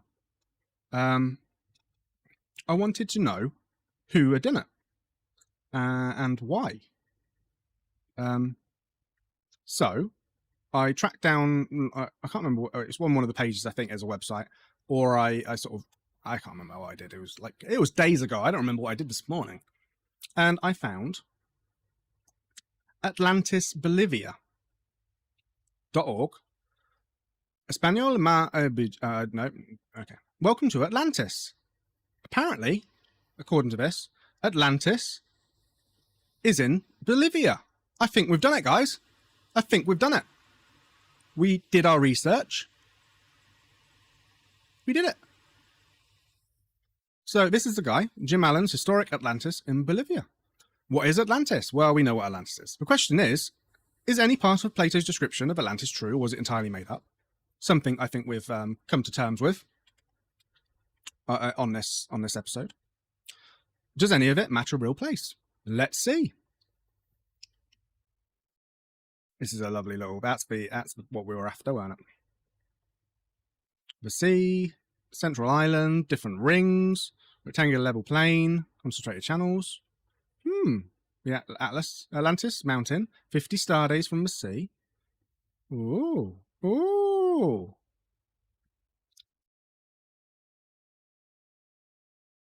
Does it actually have any writing? No, it's just pictures. Oh, I love it. Oh, I can click for a poster. English version, click here. Aha. Where Atlantis isn't. I'm just gonna leave that up because this is amazing. Atlantis is not Terra, Santorini, island of Crete. Although it has become popular in modern times to think that Atlantis might have been based upon a description of Crete and Terra, in fact, the Crete-Terra idea is virtually the opposite of what Plato said, not being in the Atlantic Ocean and having none of the characteristics Plato described. Those in favour of this theory say if you take Plato's dimensions for the rectangular plane of Atlantis and divide it by 10, it would fit on Crete. But the fact is that if you divide the dimensions by 10, it would still be too large to fit on Crete. I'd love to see a comparison of dimensions. Okay, I retract that. Atlantis is not the Azores, because there is no sunken continent around the Azores. Atlantis is not Antarctica, because Antarctica had been under ice for at least 100,000 years and contrary to what some people believe, has never been displaced from the Atlantic Ocean to its present position in the South Pole.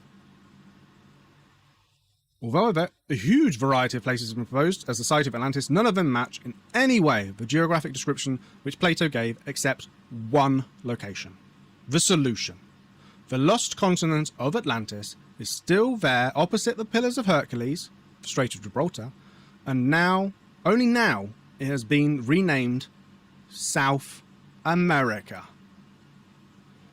Ooh. Atlantis is as large as Libya and Asia together. New Holland. Haha, suck it, Aussie guys. Also, it looks like the south part of Australia is its own island. The Atlantic island, which is as large as Libya and Asia together, and which is opposite Pillars of Hercules, can only mean one place. America. Or, should we call it Atlantis? The key to the mystery of Atlantis is that Plato is describing both a large continent and a small volcanic island of the same name. Plato tells us that the continent had a large, level rectangular plain at its centre, and that in the centre of the plain was a small volcanic island, which later became the city of Atlantis. Therefore, if the continent itself did not sink, it was only the small island which sank into the sea, something which Plato would not have known about if he were merely repeating the story. The island city of Atlantis contemporary drawing. That's a contemporary drawing. That's not from the period. Okay. So, as beautiful as this is, as authentic as this world map is, which just says Atlantis over South America, evidence. Continue to page 2 for evidence. There are certain key features which a site ought to comply with if it is considered to be Atlantis. The location is clearly defined by Plato when he says it is larger than Libya and Asia together and was in the Atlantic Ocean opposite the Pillars of Hercules. Therefore, that can only mean one place. America. We have already mentioned that it should have been located on a continent opposite the Strait of Gibraltar, but then I love this. I love it when these guys with their own websites just repeat stuff a sentence after. But then at the centre of this continent and next to the sea, there should be located a level rectangular shaped plain. The translation by Sir Desmond Lee even mentions that the plain was located midway along the longest side of the island. So if we discover in America most of the geographic details of Plato's description we don't find in other locations such as Santorini or the Azores details such as Plato give, then it is pointless of people to continue promoting Santorini as the origins of Atlantis tale and ignoring the true location. I feel like his evidence is just repeating the same things over and over again. Okay, so he's saying the center island midway along the greatest length near the sea was a plain. So he's okay, I get it.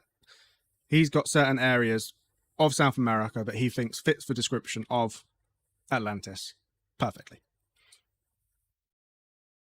Which is apparently in Bolivia. Yeah, just past the Andes, so not necessarily... I would have thought it had been Chile, but no, it's Bolivia apparently. The location of the rectangular plain of Atlantis in Bolivia.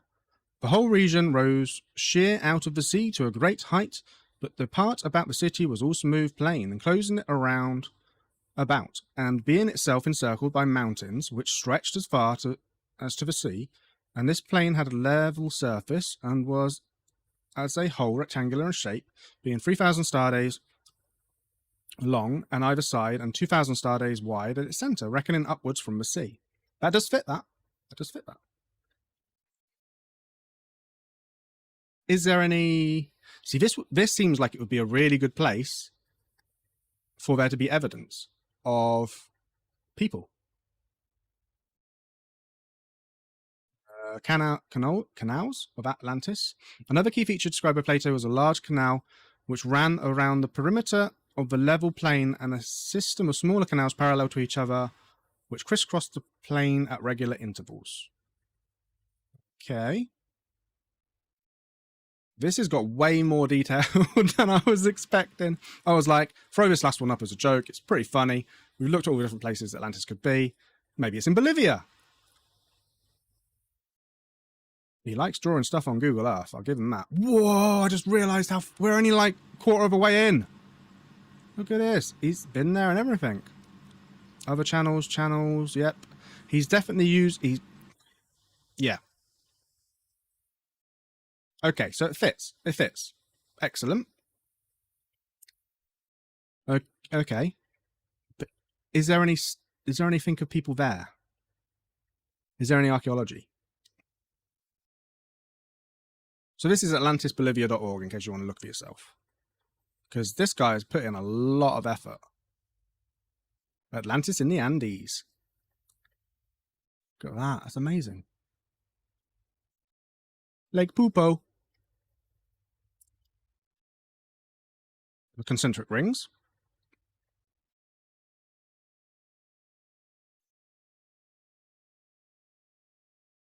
Even some of the older civilizations left artifacts. And if we didn't talk about orichalcum. The weird metal alloy, but people still don't know what it is. Apparently that was a big thing in Atlantis. So apparently they had metals. They had metallurgy. So the fact you'd find metals there, wouldn't you? This is Lake Pupo. I just can't get over that. Outer channel. I wonder if he talks about anything. Atlantis apparently had elephants and horses. Horses have been in the Americas, but South America not as much. Hot springs, mines. Yep, there you go. Orichalcum, gold, silver, copper, tin, and a mysterious alloy called orichalcum. The main motivation of the Spanish conquest of the continent was the abundance of precious metals. Yeah, that makes sense. Okay.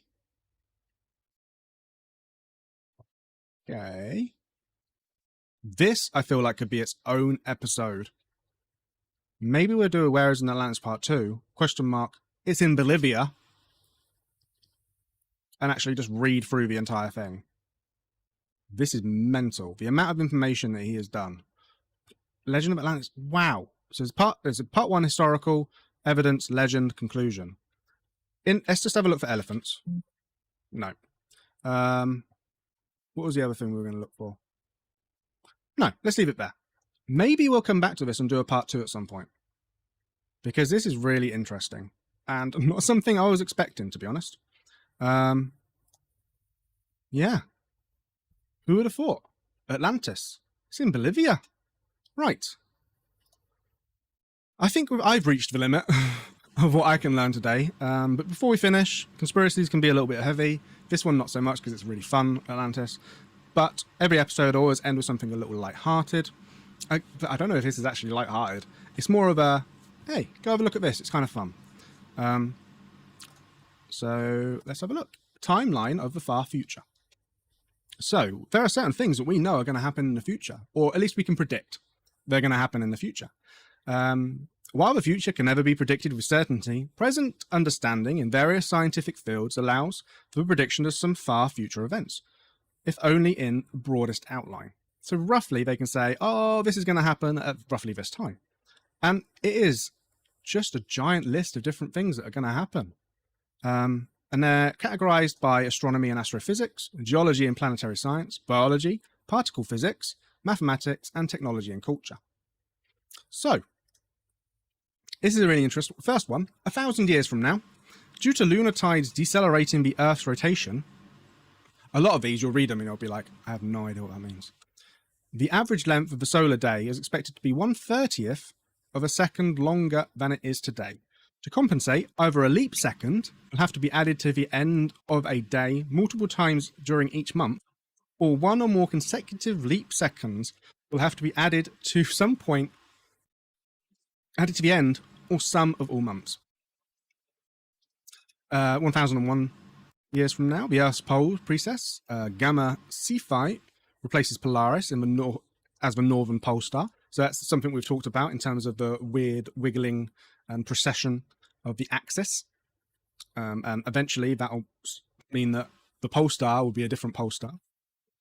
Some of these are a bit sort of suggestive. So, for example, 10,000 years from now, a failure of the Wilkes subglacial basin ice plug in the next few centuries will endanger blah, blah, blah. The red supergiant and Staries explode in supernova. Axial tilt will reverse, causing summer and winter to occur on opposite sides of the Earth's orbit in about 11,000 years. All these different ones. 10 million years. The Red Sea will flood the widening eastern African Rift Valley, causing a new ocean basin to divide the continent of Africa. Let's read one of the animal ones. 250 million years. Rapid biological evolution may occur due to formation of supercontinent causing lower temperatures and higher oxygen levels. Increased competition between species due to formation of a supercontinent, increased volcanic activity, and less hospitable conditions due to global warming from a brighter sun could result in a mass extinction event, from which a plant and animal life may not fully recover. Again, some of these aren't happy, but it's just weird literally going through here and being like, okay, in about 2 billion years, high estimate until the Earth's oceans evaporate if the atmospheric pressure were to decrease via the nitrogen cycle. 2.55 billion years, the sun will have reached its maximum surface temperature.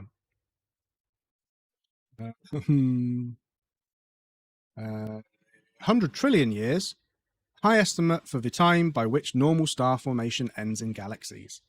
And then you can look at the, like, go right to the end and just be like, around the vast time frame, quantum tunneling in an isolated patch of the universe could generate new inflationary events, resulting in new big bangs, giving birth to new universes. Oh, there was one as well that was up here that was really... Oh, yeah. Estimated time for a Boltzmann brain to appear in the vacuum via a spontaneous entropy decrease. The Boltzmann brain is a thought experiment, suggests that it might be more likely for a single brain to spontaneously form in a void rather than for the entire universe to come about in the manner that cosmologists think it actually did. So some of these are like hypothetical weird ones, other ones aren't. It's so strange.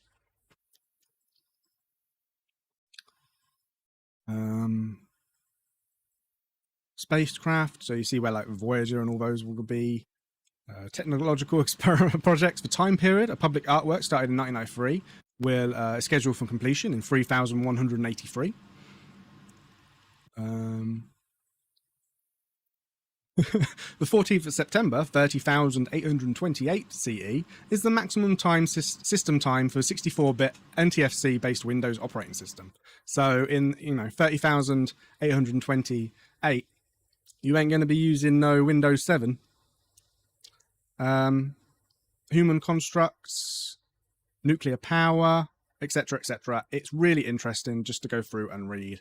If you're ever bored, timeline of the far future, and then just sort of go, 800 to 900 million, carbon dioxide levels will fall to a point where C4 photosynthesis is no longer possible. Without plant life to recycle oxygen in the atmosphere, free oxygen in the ozone layer will disappear from the atmosphere, allowing for intense levels of deadly UV light to reach the surface. Ooh. Thank you very much for watching. If you've been watching this on YouTube, check out my Twitch. If you're watching this on Twitch, check out my YouTube. Thank you very much. Appreciate all the support. Thank you for watching. And don't forget to breathe.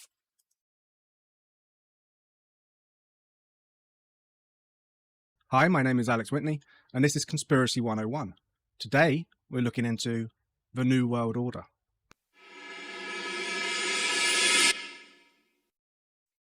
Now, this is an interesting one. We've been building up to some of the slightly larger topics, and this is a big one, and it will inevitably be short of information. It's not going to have everything that we could possibly talk about in regards to the New World Order. So I think what we're going to do is more briefly look at various different things and then branch off in later episodes towards specifics, and that'll allow us to have sort of a base understanding. And I've done this before with various other topics, when we talked about giants. We didn't really go into depth about Agartha and all that kind of stuff. When we talked about Atlantis, we didn't really go into depth about all the other different islands and lost civilizations as a whole.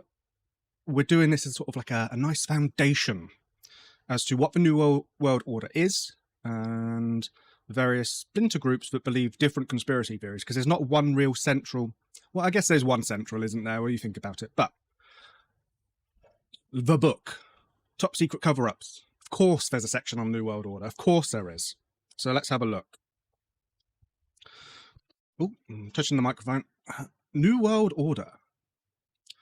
During the Persian Gulf War, US President George H.W. Bush, you can tell when this was written, sent right-wing conspiracists into paroxysms of excitement when, in a September 1990 speech, the first one isn't HW's the first one. I'm so very sorry. I'm English, you see. I do not know the American presidents as well as I probably should.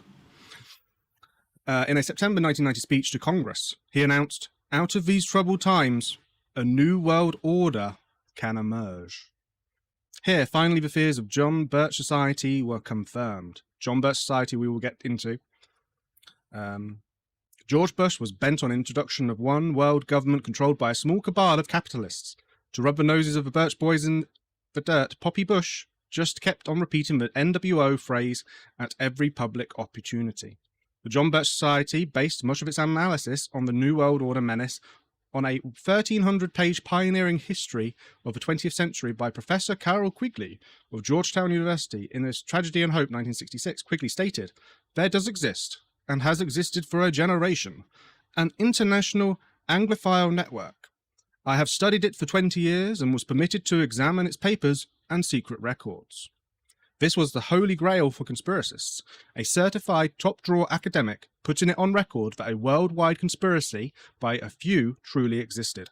Quigley, warming to his hypothesis, explained that the British diamond magnate Cecil Rhodes, it's a name that will come up a few times in Conspiracy 101, left his fortune to form a secret society, which continues to exist to this day. The secret society was the Round Table Group, later remodeled as the Royal Institute of International Affairs. Quigley himself found the Round Table project to turn the world into a stable Anglophone society, largely commendable. Okay, I'm not going to read the whole thing because obviously, you know, this is someone's work. It doesn't go into massive detail because obviously this is a book of, you know, the biggest conspiracies, cover-ups, whatever you want to call them. Here are a few things that are highlighted. Council on Foreign Relations, Trilateral Commission, Bilderberg Group, Illuminati, Black Helicopters, British Royal Family, Bilderberg Group again, Le Cercle, and they're the ones that are for me. There's further reading, which is really nice.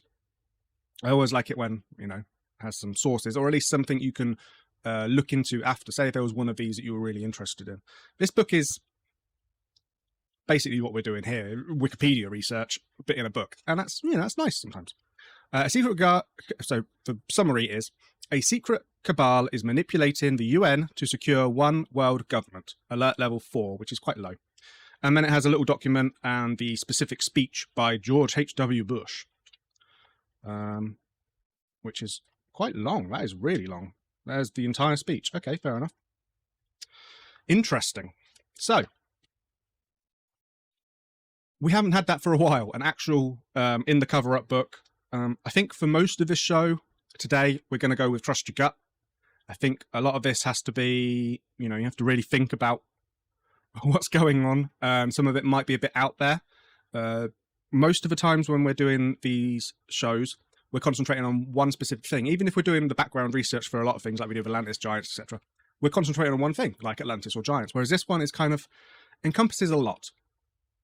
So the main conspiracy, what is the New World Order? Simply put, it is a group of people trying to make a government that controls the world. Now, how you break that down is up to the individual conspiracy theorist. And we'll be going through some of the different ways in which people think that that is a thing, which is really interesting, and that's, you know, the main show. So, yeah, like I said, trust your gut, because we're going to be going through a lot. So, where do we start? My mantra by now, incognito mode. Of course we do. I'm not sponsored by a VPN, so, you know. You start with the basics. Also, I've heard people have been saying, oh, VPN, I'm not sponsored by a VPN, you should use a VPN. I'm not saying I'm not using a VPN. I'm just saying I'm not sponsored by one. Also, never use a free VPN. Because if something is free, then you are the commodity. You are what's paying for it. Whether that's your information, how you're going. This is a conspiracy theory in itself, isn't it? But this is kind of, you know, known. So just be careful with VPNs. There's a few that are trusted, and hopefully one of them will sponsor me. Maybe, I don't know. Right, New World Order. Let's zoom in. Oh, that's too much. 150% seems appropriate. Oh, look at that above my head. The New World Order, NWO, is a conspiracy theory which hypothesizes a secretly emerging totalitarian world government. Oh, there we go. Already clicking on the Antichrist. That's a ooh. The common theme in conspiracy theories about a New World Order is that a secretive power elite with a globalist agenda, goddamn globalists, is conspiring to eventually rule the world through an authoritarian one-world government which will replace sovereign nation-states, and an all-encompassing propaganda whose ideology hails the establishment of the New World Order as the culmination of history's progress. Many influential historical and contemporary figures have therefore been alleged to be part of a cabal. Let's just clear up what a cabal is. A cabal is a group of people who are united in some close design, usually to promote their private views or interests in an ideology, a state, or another community, often by intrigue, and usually unbeknownst to those who are outside their group. So a group of conspirators that operates through many front organizations is an entity set up by and controlled by another organization, such as intelligence agencies, organized crime groups, terrorist organizations, secret societies, banned organizations, religious or political groups, etc., etc., to orchestrate significant political and financial events, ranging from causing system crises to pushing through controversial policies, awkwardly topical at the moment, at both national and international levels, as steps in an ongoing plot to achieve world domination. This is the reverse side of the Great Seal of the United States, 1776. The Latin phrase, Novus Ordo Seclorum, appearing on the reverse side of the Great Seal since 1782 and on the back of the US $1 bill since 1933, translates to New Order of the Ages, and alludes to the beginning of an era where the United States of America is an independent nation-state. Conspiracy theorists, however, claim this is an allusion to the New World Order. You'll find that a lot when it comes to conspiracies and conspiracy theories, that the idea of peppering in information, that there might be insider agents. One of the famous now, infamous, is obviously QAnon, which I'm sure at some point we will get to, where they pepper information, release information to allow people of the world to try and understand what is going on behind closed doors. A really famous one is obviously Kubrick and the NASA. He helped to record the moon landings, and within his films he's peppered information in order to try and, without outwardly saying it, infer that. And you'll find that a lot. So the idea that the seal of the United States is alluding to a New World Order is someone within that group, not necessarily boasting or being, you know, overtly trying to show, you know, what we're doing. We can get away with this, but maybe someone trying to sneak it out there, etc., etc. Before the early 1990s, New World Order conspiracism was limited to two American countercultures, primarily the militantly anti-government right and secondarily part of the fundamentalist Christianity concerned with the end-time emergence of the Antichrist. We've seen this a lot. A lot of conspiracy theories go back to Christianity in its many shapes and forms. Skeptics such as Michael Barkern and Chip Burley observed that right-wing populist conspiracy theories about a New World Order had not only been embraced by many seekers of stigmatized knowledge, but had seeped into popular culture, thereby inaugurating a period during the late 20th and early 21st centuries in the United States where people are actively preparing for apocalyptic millenarian scenarios. That's Y2K. But like the greater Y2K events, if that makes sense. The fact that we're coming to an arbitrary number, seemingly important. And there are many examples of that, and many groups that have observed such timelines for the end of the world or some kind of, you know, variation on that. 2020, Mayans, the Heaven's Gate, etc., etc. Those political scientists are concerned that mass hysteria over New World Order conspiracy theories could eventually have devastating effects on American political life, ranging from escalating lone wolf terrorism to the rise to power of authoritarian ultranationalist demagogues. A demagogue, or rabble-rouser, is a political leader within a democracy who gains popularity by arousing the common people against elites. That's been done many a time before. Nearly, you know, there's always one demagogue or rabble-rouser in every dissolution of a monarchy, isn't there? Right, look at all these, look at all this. Ooh. Girlfriend, that's a lot of stuff. Look at all these individual conspiracy theories. Excellent, love it. Right. New World Order politics, history of the term, general usage pre-Cold War. Let's briefly touch on this because it's not necessarily important to what we're talking about as a conspiracy goes, because there is a separate, I guess there's two separate ideas here, isn't there? There's the New World Order conspiracy and then there's the New World Order political establishment of not necessarily variations of nation states, but what you can see with the EU and other such organizations, the African one, which I always forget the name of, the North American Treaty, the old Soviet bloc, where countries, when they are working together, are able to demand more, are able to get more, are less likely to be threatened by other countries in terms of war. But then that obviously leads to the conspiracy theories about a New World Order, and it's not necessarily the nation states wanting to do that together, but a small group that want that so that they can, you know. The UN is obviously a really good example of an organization that tries to get every single country to work together. So I'm guessing this is what it's going to talk about. General usage, pre-Cold War. During the 20th century, political figures such as Woodrow Wilson and Winston Churchill used the term New World Order to refer to a new period of history characterized by a dramatic change in world political thought and in the global balance of power after World War I and World War II. I think you mean the Second World War and the First World War, American Wikipedia. The interwar and post-Second World War period were seen as opportunities to implement idealistic proposals for global governance by collective efforts to address worldwide problems that go beyond the capacity of individual nation-states to resolve, while nevertheless respecting the right of nations to self-determination.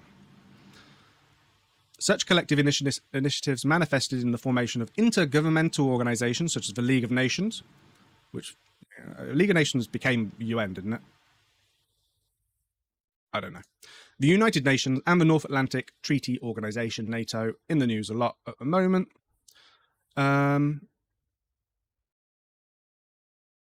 British writer and futurist H.G. Wells went further than progressives in the 1940s by appropriating and redefining the term New World Order as a synonym for the establishment of a technocratic world state and a planned economy, garnering popularity in state socialist circles.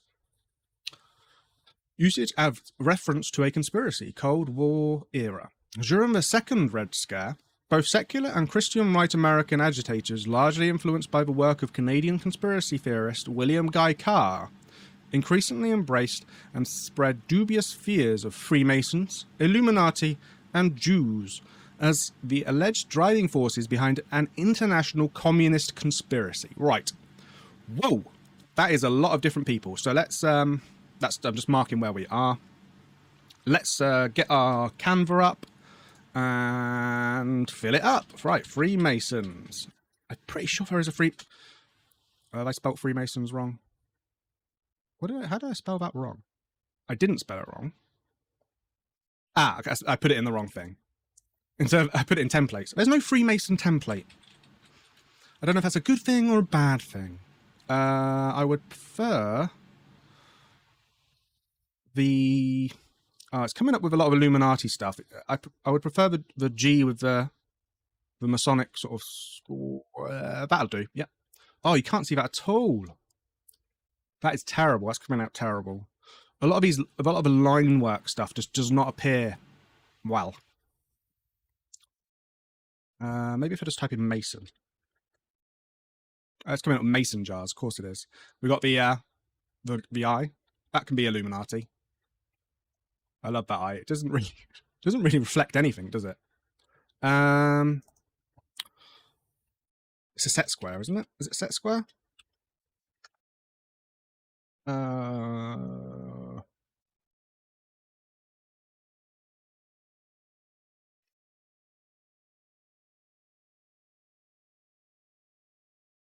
Masonry? Freemasonry? There we go. There it is. That's what I'm after. So it is a set square and a compass and stuff. Cool. What else did we have? We had Jews. So let's put the Star of David. There you are. Beautiful. Click you down there. These aren't placed in any particular order today. I'm just moving them around, seeing what looks nice. And what else was there? Illuminati, we've got that. And of course, the communists. Let's go gold. Beautiful. Right. Okie. That is a lot of dips. Already we're on 4 different groups that may be responsible, either in whole or in part, for this conspiracy. The threat of a godless communism in the form of atheistic, bureaucratic, collectivist world government demonized as the Red Menace became the focus of apocalyptic millenarium conspiracism. How did I get through that? That was a lot of words. The Red Scare came to shape one of the core ideas of the political right in the United States, which is that liberals and progressives were, with their welfare state policies and international cooperation programs such as foreign aid, supposedly contributed to gradual process of global collectivism that will inevitably lead to nations being replaced with communistic, collectivist, one world government. What does that link to? World communism. Interesting. I'm just going to mute myself.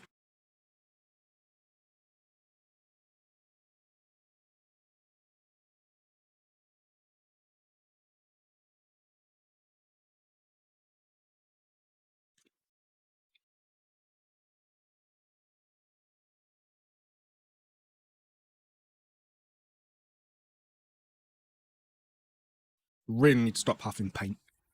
Right, where are we?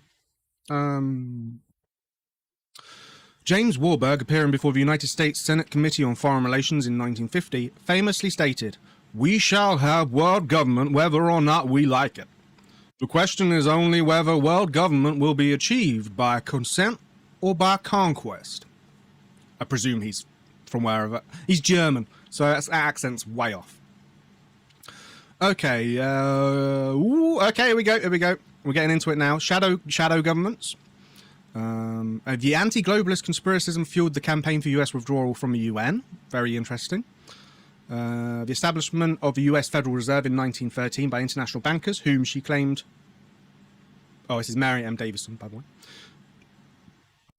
Later formed the Council on Foreign Relations in 1921 as a shadow government. At the time the booklet was published, many readers would have interpreted international bankers as a reference to a postulated international Jewish banking conspiracy masterminded by the Rothschild family. The Rothschild family are going to have their own episode, so we're not going to go into them, but I feel like we do need to add them to the list because they will come up lots and lots. How I'm going to... How do you even spell Rothschild? Roth, like that, and then S-child, okay. It appears that Rothschild is also a type of giraffe. So, because obviously Canva doesn't have, you know,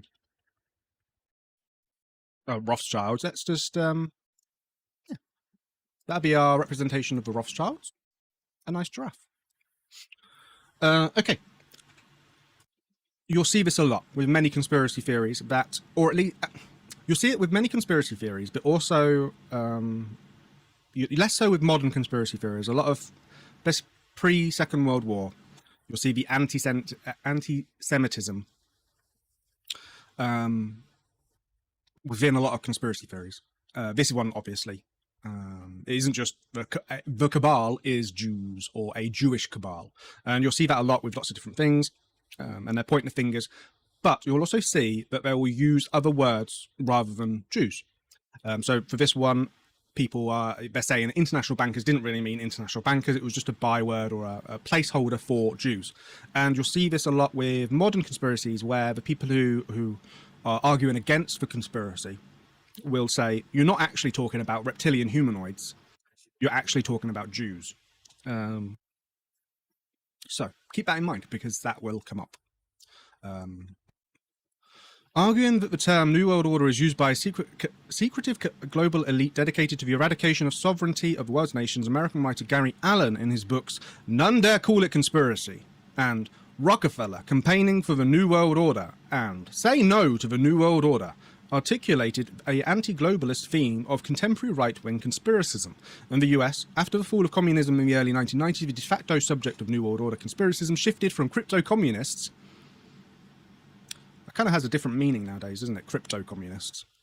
Perceived to be plotting to establish an atheistic world communist government, to globalists.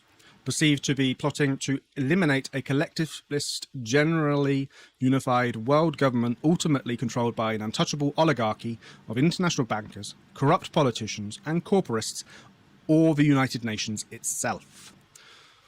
Woo! Girlfriend, there's a lot of different stuff to put in there. So communism fell out of favor when the one of the largest communist countries in the world stopped being communist, and that then shifted to this idea that it was a global elite, and the word globalist kind of loses all meaning, doesn't it, at the moment? I think most people who hear that they'll hear it and it just sort of it just means nothing. Will that work? Oh, that's really freaky. I don't like that. That's a beautiful looking globe. Do flat earthers believe in globalist? Would they use that terminology? It's an interesting one, isn't it? Because it does sort of go against it slightly. Anyway. Post-Cold War uses. American televangelist, again, telling, Pat Robertson, with his 1991 best-selling book, The New World Order, became the most prominent Christian disseminator of conspiracy theories about recent American history. He describes a scenario where Wall Street, the Federal Reserve System, the Council on Foreign Relations, the Bilderberg Group, and the Trilateral Commission control the flow of events from behind the scenes, constantly nudging people covertly in the direction of world government for the Antichrist. Right. Bilderberg Group is the annual off-the-record conference established in 1954 to foster dialogue between Europe and North America. It was basically the elites getting together and talking about things and how, they could, a little wink, wink, nudge, nudge. I'm sure that happens a lot. This is just one that people can point to. The Trilateral Commission is a non-governmental international organization aimed at fostering closer cooperation between Japan, Western Europe, and North America. Again, an organization trying to bring people together, but you can easily see why people will generate theories around that. Right, Wall Street, banking. We need to get the bankers on there. What? Oh, it just goes white. Weird. Right, bankers. I don't know what happens. Banker comes up with a tie. he looks like a real estate person. Let's just type in cash money. Yeah, there we go. Perfect. Oh no. There we go. And then Antichrist. Now, I don't think it's going to have an Antichrist. Oh, it has Baphomet. Is it Baphomet? Is that what he's saying? That's kind of cool. I was going to say, I don't think it'll have any kind of Antichrist stuff. Instead, I'll use an upside down cross, which I know is the cross of St. Peter. Is that right? Am I right in thinking that? So St. Peter was, yeah, so an upside down cross is the cross of St. Peter. St. Peter was crucified upside down. Non-Christian groups seem to think that the upside down cross is a, super anti-Christian, but it's not. It's super Christian. It's one of the main saints. Baphomet, you annoying piece of shit! You're ruining my green screen effect. Look, it's going on green. You can hide there. You can hide in the corner. Oh, there's a lot of people. Right. Lots of conspiracy theorists and people. American militia movements. The very don't want to say far right because they're not in comparison to genuine far right. Yeah, okay, but you know you know where I'm coming. The militia movement's anti-government ideology was and is spread through speeches at rallies and meetings, books and videotapes sold at gun shows, shortwave and satellite radio, fax networks, and computer bulletin boards. It has been argued that it was overnight AM radio shows and propagandistic viral content on the internet that mostly effectively contributed to more extremist responses to perceived threat of a New World Order. What can happen? I doubt over fax networks, but definitely radio shows, and definitely on the internet. You get a microcosm, don't you? You get that sort of repeating spiral, the ant spiral, death spiral, where you're all what's the best way to explain it? You're all sort of contributing to the same idea. You're all backing up the same idea. You're all confirming what other people are thinking. And I've got a really itchy nose. I don't know why. And that can kind of create this sort of self-governing circle where you're all just sort of patting each other on the arse. This led to substantial growth of New World Order conspiracism, with it retroactively finding its way into previously apolitical literature of numerous Kennedy assassinologists, UFOologists, lost land theorists, and partially inspired by fears surrounding the Satanic Panic occultists. For those who don't know, the Satanic Panic was sort of an late 80s, early 90s idea that kids were getting kidnapped and killed, or there was lots of Satanists that were doing unholy things, like genuinely nasty things to children. And a lot of it was just sort of made up. From the mid-90s onwards, the amorphous appeal of those subcultures transmitted New World Order conspiracism to larger audiences of seekers of stigmatized knowledge, with common characteristics of disillusionment of political efficacy. I can read English. From the mid-90s to the early 2000s, Hollywood conspiracy thriller television shows and films also played a role in introducing a general audience to various fringe theories. That's better. Esoteric theories related to New World Order conspiracism. I think that's meant to be I think that's a comma. Which by that point had developed to include black helicopters, FEMA concentration camps, etc. Theories which decades previously were confined to largely right-wing subcultures. The 1993 to 2002 television series The X-Files, the 1997 film Conspiracy Theory, and the X-Files film.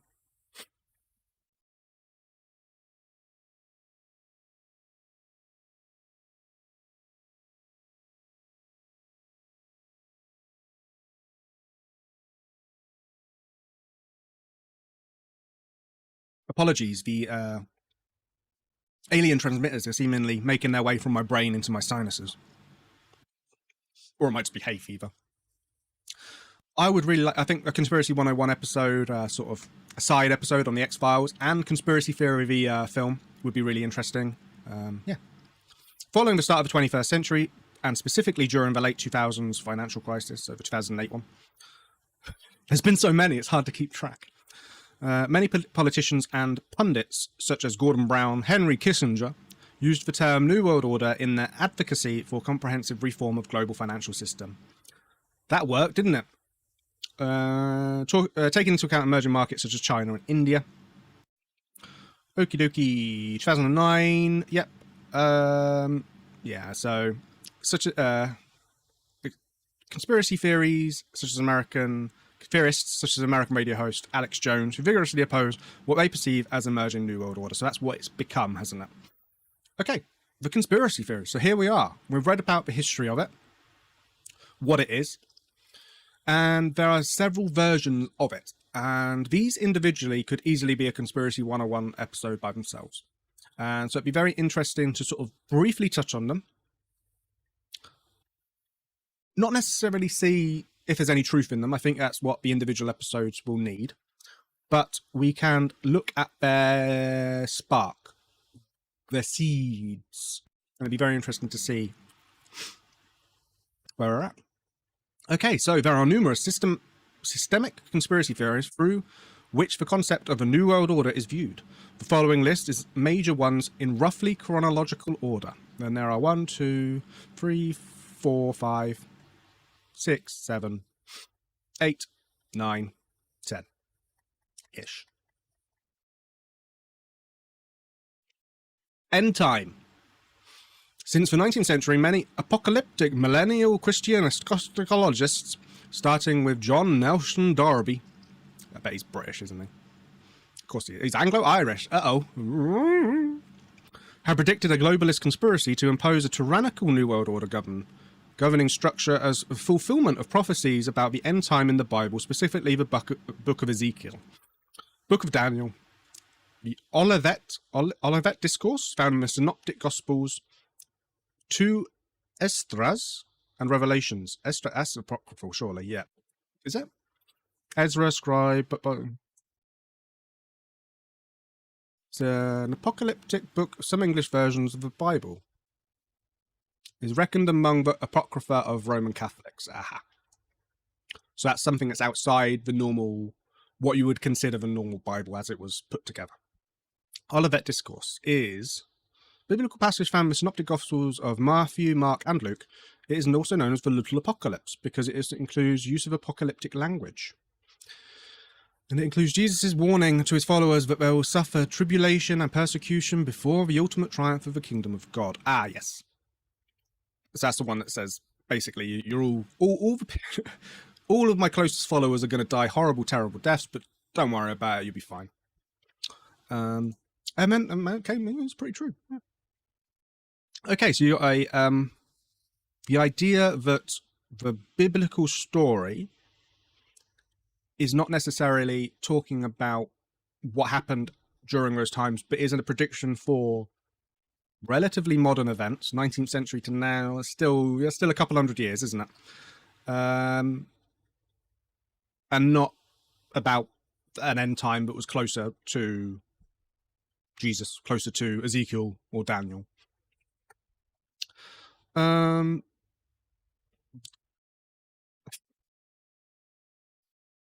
In many contemporary Christian conspiracy theories, the false prophet will either be the last pope of the Catholic Church, groomed and installed by an Alta Venita, okay, that's a specific one, or a Jesuit conspiracy, very interesting, a guru from a New Age movement, or even the leader of an elite fundamentalist Christian organization like The Fellowship. Oh, the Family International, yeah. Ooh. while the Antichrist will either be the President of the European Union, the Caliph of a pan-Islamic state, or even the Secretary General of the United Nations. It's interesting that they know what title that person will have. Okay, A Culture of Conspiracy, Apocalyptic Visions in Contemporary America, so that's like a compendium. And Revelations, Revolutions, Monarchical World Government, the Huffington Post. Again, these are like secondary sources. These aren't sources that are saying, this is going to happen. These are the people you're going to be able to look out for. These are people saying, this guy said that. Probably without actually saying who said that. Some of the most vocal critics of end-time conspiracy theories come from within Christianity. In 1993, historian Bruce Barron wrote, have we got Christianity on there? We don't. We have Judaism, don't we? But we don't have Christianity. Can we have a thumbs up, Christ? We got a thumbs up, Jesus?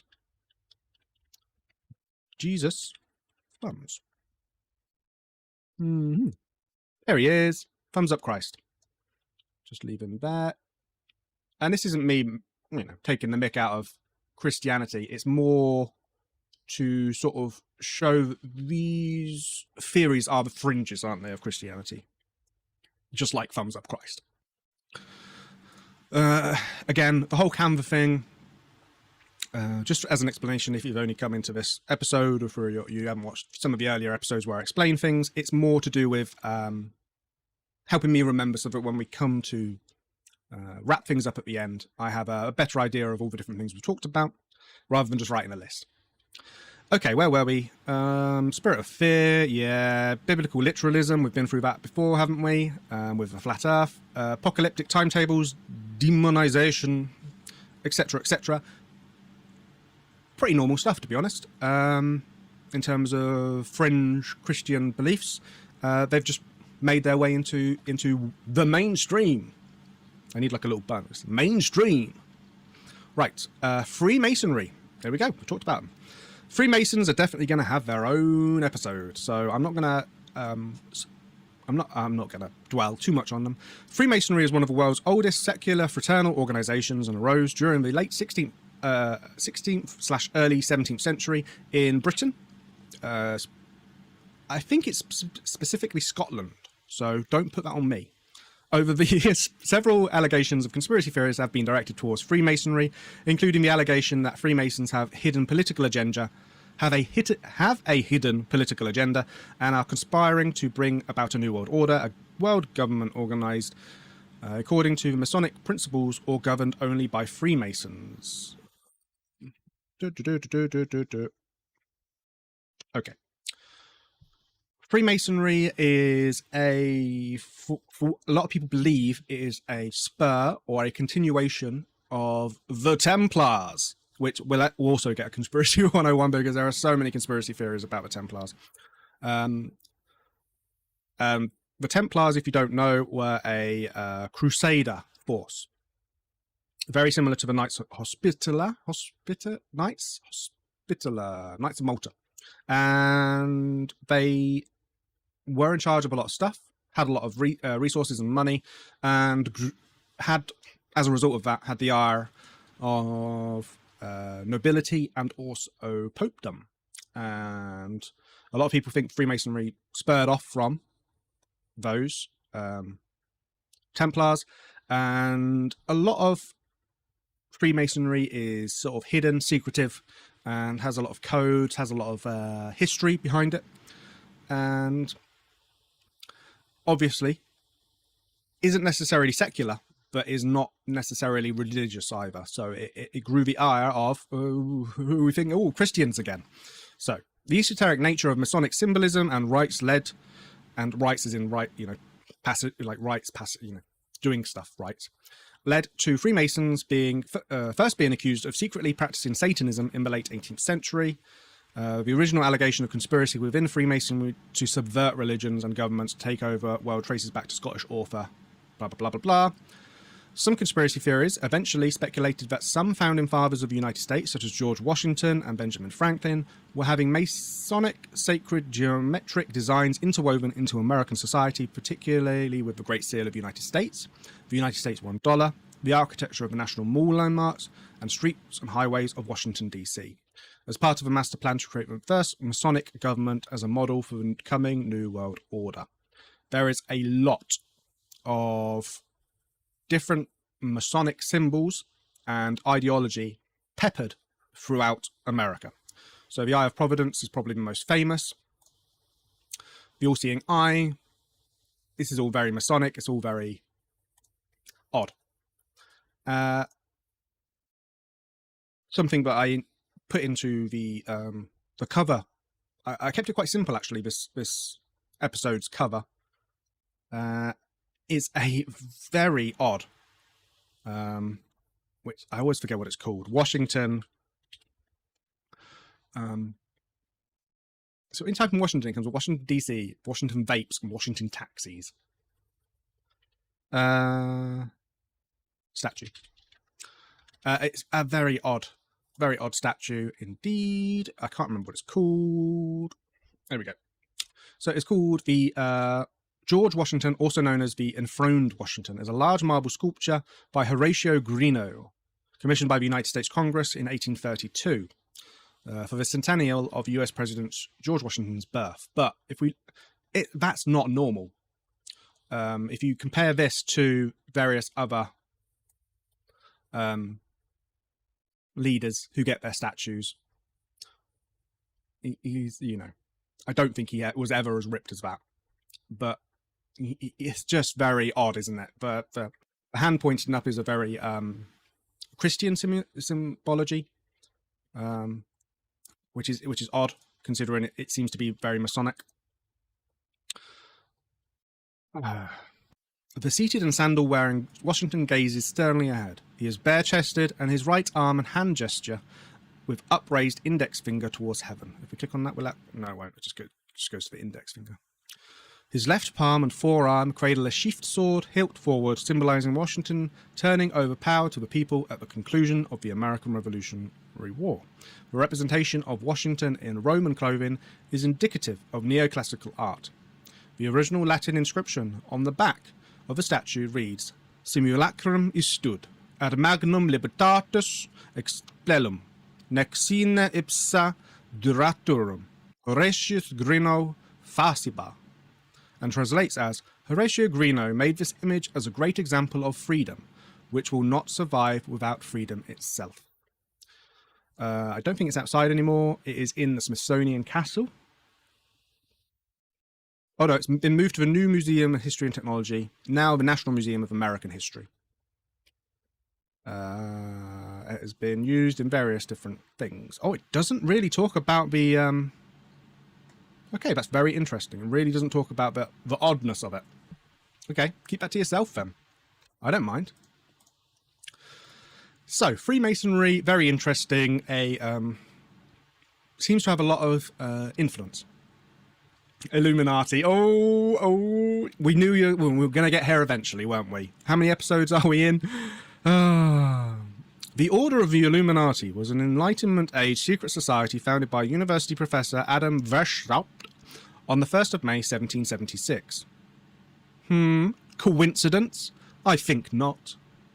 In Upper Bavaria, Germany, the movement consisted of advocates of free thought, secularism, liberalism, republicanism, and gender equality recruited from the German Masonic lodges, who sought to teach rationalism through mystery schools. That just sounds like the Antichrist, doesn't it? In 1785, the order was infiltrated, broken up, and suppressed by the government agents of Charles Theodor, Elector of Bavaria, in his preemptive campaign to neutralize the threat of secret societies ever becoming hotbeds of conspiracies to overthrow Bavarian monarchy and its state religion, Roman Catholicism. There is no evidence that the Bavarian Illuminati survived its suppression in 1785. So, this was a really old order that happened a long time ago. That was, for all intents and purposes, broken up. There were lots of these types of orders, called lots of different things, and the reason for getting together was different. Some of them were very similar to the Illuminati and were there for, some kind of pushing the purposes of free thought or science.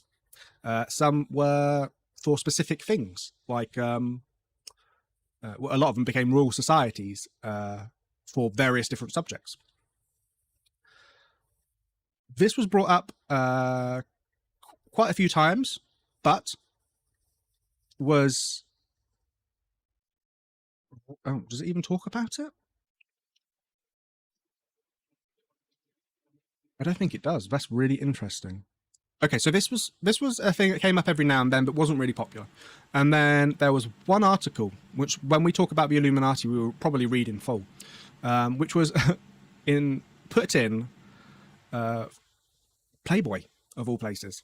And that basically pushed the Illuminati back into the modern consciousness. And it was put in Playboy. And it's really annoying, but it doesn't talk about it because it's a...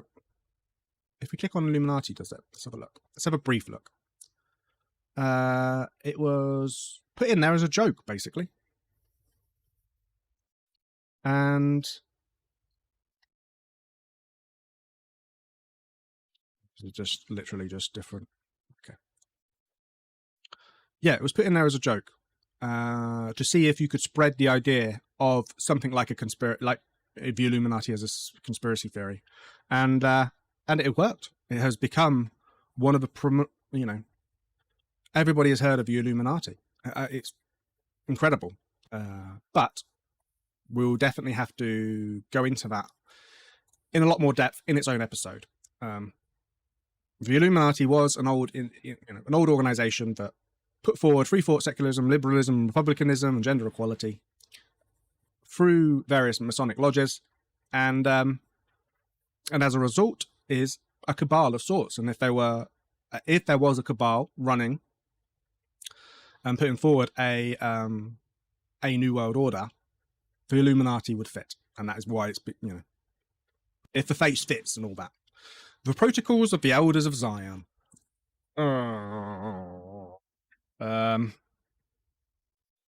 This is a do your own research, I think. The Protocols of the Elders of Zion is an anti-Semitic canard originally published in Russian in 1903, alleging a Judeo-Masonic conspiracy to achieve world domination. The text purports to be the minutes of the secret meetings of a cabal of Jewish masterminds, which has co-opted Freemasonry and is plotting to rule the world on behalf of all Jews because they believe themselves to be the chosen people of God. The Protocols incorporate many of the core conspiracy themes outlined in Robinson and Baal-Rule attacks on the Freemasons and overlay them with anti-Semitic allegations about anti-Tsarist, so anti-monarchy, movements in Russia. The Protocols reflect themes similar to the more general critiques of Enlightenment liberalism by conservative aristocrats who support monarchies and state religions. This one is it's anti-Semitic and anti-Masonic, and it is very similar to the Jewish blood libel, which I'm sure at some point we'll talk about, but not necessarily have an episode on by itself. The Jewish conspiracy probably deserves its own episode because it's definitely a thing that you see. Minority groups. Judaism's never been a majority, even in countries where it seemingly ruled. When those countries didn't last very long when they were ruling, or they were subjugated by other people. So it's very interesting to see certain groups pinpoint them as the problem throughout history. This isn't just a modern thing. This is a thing that's happened for a long time. And yeah, very interesting. Again, it puts that Christianity bend on it. For example, the authors of the 1982 controversial book, The Holy Blood, the Holy Grail, the Holy Blood and the Holy Grail concluded that the Protocols was the most persuasive piece of evidence for existence and activities of the Prior of Zion. This talks about the lost lineage of Jesus, and was probably made most famous by Dan Brown. Skeptics argue that the current gambit of contemporary conspiracy theorists who use protocols to claim that they really come from some group other than the Jews, such as fallen angels or alien invaders. Although it is hard to determine whether conspiracy-minded actually believe this or are simply trying to sanitize a discredited text. Skeptics argue that it does not make much difference since they leave the actual anti-Semitic text unchanged. The result is to give the protocols credibility and circulations. It's an awkward one, isn't it? Because I don't want to not talk about them, but often there are certain conspiracy theories that are not very nice. And although this Conspiracy 101 wants to talk about conspiracy theories and, you know, have fun with them and talk about them, where they've come from, what they're thinking, is there any truth in them? Sometimes you have to wade through the satanic panic and the anti-Semitic sentiments. So, Roundtable. This is an interesting one that probably won't have its own episode, so let's discuss it. During the second half of Britain's imperial century, between 1815 and 1914, English-born South African businessman, mining magnate and politician Cecil Rhodes advocated the British Empire re-annexing the United States of America and reforming itself into an imperial federation to bring about a hyperpower and lasting world peace. World peace through terror. In his first will, written in 1877 at the age of 23, no one writes anything good when they're 23. He expressed his wish to fund a secret society known as the Society of the Elect that would advance this goal. I'm going to do my best English-born South African accent.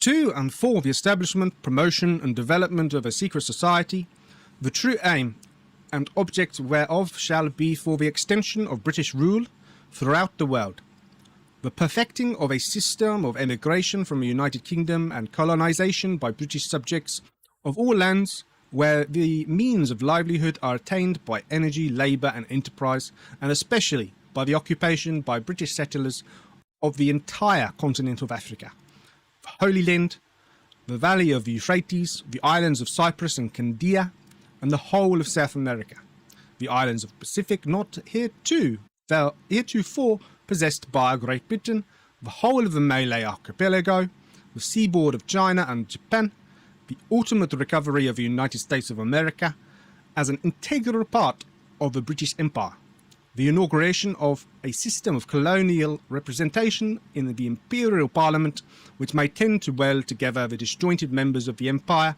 and finally, the foundation of so great a power as to render wars impossible and promote the best interests of humanity. That's a beautiful idea, isn't it? It's one of those things, like communism works great on paper. In 1890, 13 years after his now famous will, Rhodes elaborated on the same idea, establishment of England everywhere, which would ultimately lead to the cessation of all wars and one language throughout the world. The only thing feasible to carry out this idea is a secret society gradually absorbing the wealth of the world, and human minds of the higher order, to be devoted to such an object. Rhodes also concentrated on the Rhodes Scholarship, which had British statesman Alfred Milner as one of its trustees. Established in 1902, the original goal of the Trust Fund was to foster peace among the great powers by creating a sense of fraternity and shared world view among future British, American and German leaders by having enabled them to study for free at the University of Oxford. Milner and British official Lionel George Curtis were the architects of the Round Table movement, a network of organisations promoting closer union between Britain and its self-governing colonies. To this end, that's kind of just the Commonwealth, isn't it? Curtis founded the Royal Institute of International Affairs. Stick Royal Institute in front of something and it sounds proper. In June 1919, and with his 1938 book, The Commonwealth of God, began advocating for the creation of imperial federation that eventually re-annexes the US, which would be presented to Protestant churches as being the work of a Christian God to elicit their support. The Commonwealth of Nations was created in 1949, but it would only be a free association of independent states rather than a powerful imperial federation imagined by Rhodes, Milner and Curtis. The Commonwealth basically now is former British colonies that occasionally get together to just see who can run fastest. Ruined my own joke there, didn't I? The Council of Foreign Relations began in 1917 with a group of New York academics who were asked by President Woodrow Wilson to offer options for the foreign policy of the United States in the interwar period. Do you reckon they were calling it the interwar period during the interwar period? Originally envisioned as a group of American and British scholars and diplomats, some of whom belonged to the Round Table movement, it was a subsequent group of 108 New York financiers, manufacturers and international lawyers organised in June 1918 by Nobel Peace Prize recipient and US Secretary of State Elihu Root. That became the Council on Foreign Relations on the 29th of July 1921.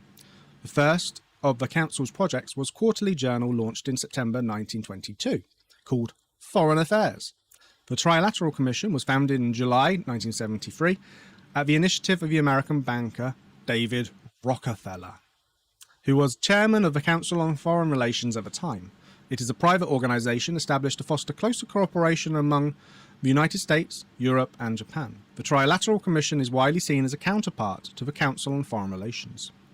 In the 1960s, right-wing populist individuals and groups with a paleo-conservative worldview, such as members of the John Birch Society, were the first to combine and spread a business nationalist critique of corporate internationalists networked through think tanks such as the Council on Foreign Relations, with a grand conspiracy theory casting them as front organisations for the round table of Anglo-American establishment, which are financed by an international banking cabal that has supposedly been plotting from the late 19th century on to impose an oligarch new world order for a global financial system. Anti-globalist conspiracy theories therefore fear that international bankers are planning to eventually subvert the independence of the US by subordinating national sovereignty to a strengthened bank for international settlements. The research findings of historian Carol Quigley, author of the 1966 book Tragedy and Hope, are taken by both conspiracy theorists of the American Old Right and New Left to substantiate this view, even though Quigley argued that establishment is not involved in a plot to implement a one-world government, but rather British and American benevolent imperialism, driven by mutual interests of economic elites in the United Kingdom and United States.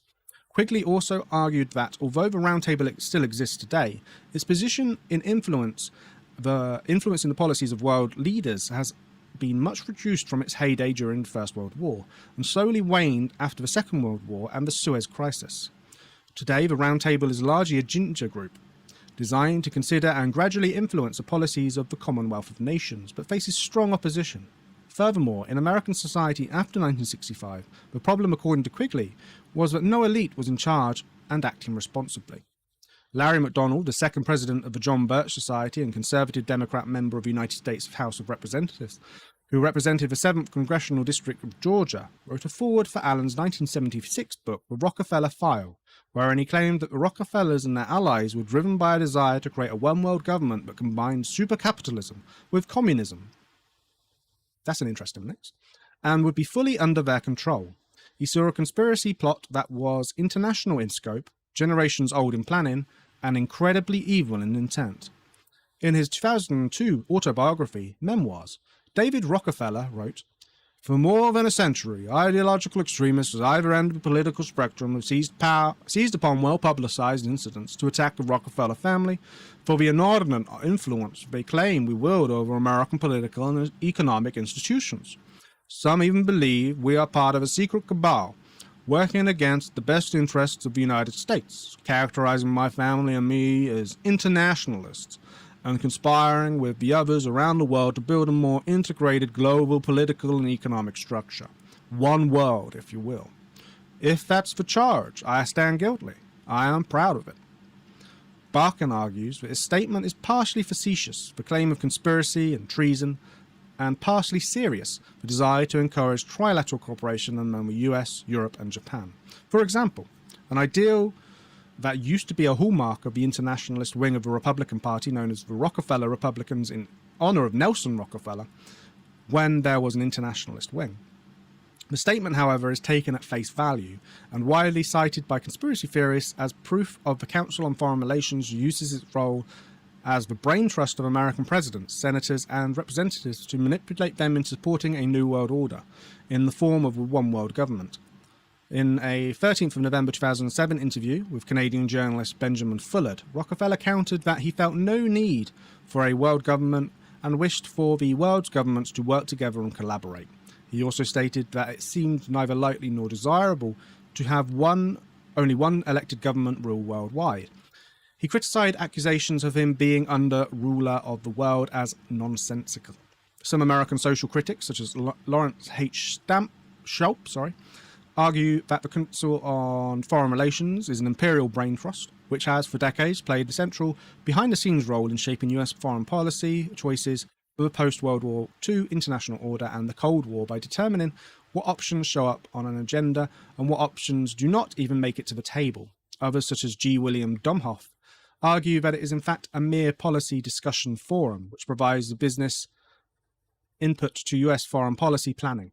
Domhoff argues that it has nearly 3,000 members, far too many for secret plans to be kept within the group. All the council does is sponsor discussion groups, debates and speakers. As far as being secretive, it issues annual reports and allows access to its historical archives. Again, people would just say it was a front, wouldn't they? However, all these critics agree that historical studies on the CFR show that it has a very different role in the overall power structure than what is claimed by conspiracy theorists. One thing I just want to go back to is the just Rockefeller countered that he felt no need for a world government and wished for world governments to work together and collaborate. It's very hard to see a difference, isn't there, when you have something like the UN, when you have things like the EU and the European Union, where they are working together to come up with common laws, common interests to try and fix things in their mind. How is that different? It's just a scale up, isn't it? The individual countries are the equivalents of states or counties when they are together like that. So it's very easy to see why the conspiracy theorists are putting this on the table. Because even if there is no secretive cabal, there is no someone organizing it, the way that countries get together and the numbers of organizations where these countries are getting together and trying to use their power, their size, their influence is very one world government-y, even if it's not necessarily, putting it forward. That's the actual plan. Right, this is a good time for a ad break, and today we are very happy to be sponsored by the New World Trading Company. I'll just mute myself. That's a bit on the nose, isn't it? Don't you think?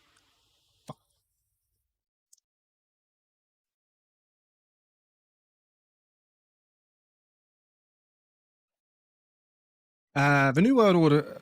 Oh, that's nice. I like that. Join us. Come and create the greatest customer experiences with us. Help us make history and become an expert alongside some of the most remarkable people you'll ever meet. This is a chance to build a career you can be proud of and learn skills that you'll use for a lifetime. What do they do? Music recruitment. Our brands. Here we go. Let's have a look. Oh. I think they just own fancy restaurants. Oh, cool. So yeah, try out one of the New World Trading Company's fancy restaurants. Or if you're a musician looking for a new gig, at New World Trading Company, we pride ourselves on delivering exceptional live music across our unique and immersive venues. Brilliant. Thank you very much for sponsoring us, the New World Trading Company. Okay, so next, The Open Conspiracy. This is a very specific one. In his 1928 book, The Open Conspiracy, British writer and futurist H.G. Wells, there he is, beautiful man, love his tash, promoted cosmopolitanism and offered blueprints for a world revolution and world brain to establish a technocratic world state and planned economy. Wells warned, however, in his 1940 book, The New World Order, that when the struggle seems to be drifting defiantly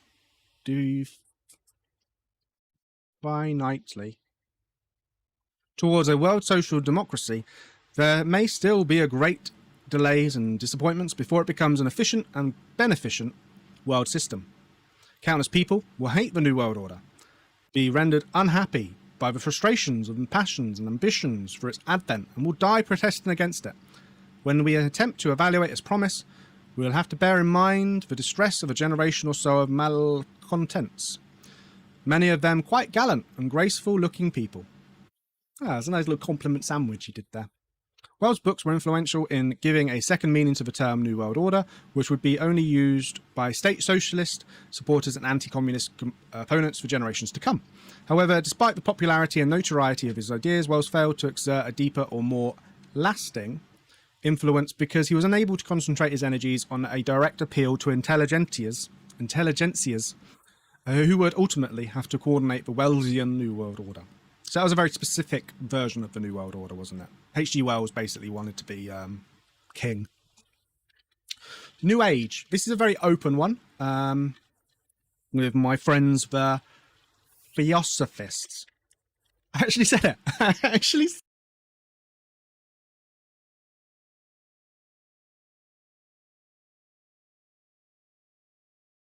not going to say it again. British occultist Alice Bailey was one of the founders of the so-called New Age movement, prophesied in 1940 the eventual victory of the Allies of World War II over the Axis powers and the establishment of the Allies of a political and religious New World Order. She saw federal world government as a culmination of Wells' open conspiracy, but favourably argued that it would be a synarchist joint rule because it was guided by the masters of ancient wisdom. Huh. Theosophists are a world into themselves, and I could spend several hours just discussing the different words and their meanings. So, this is a New Age movement that uses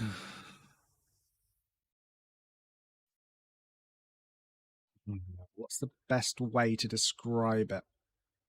Esoteric knowledge to describe future or current events by various different peoples.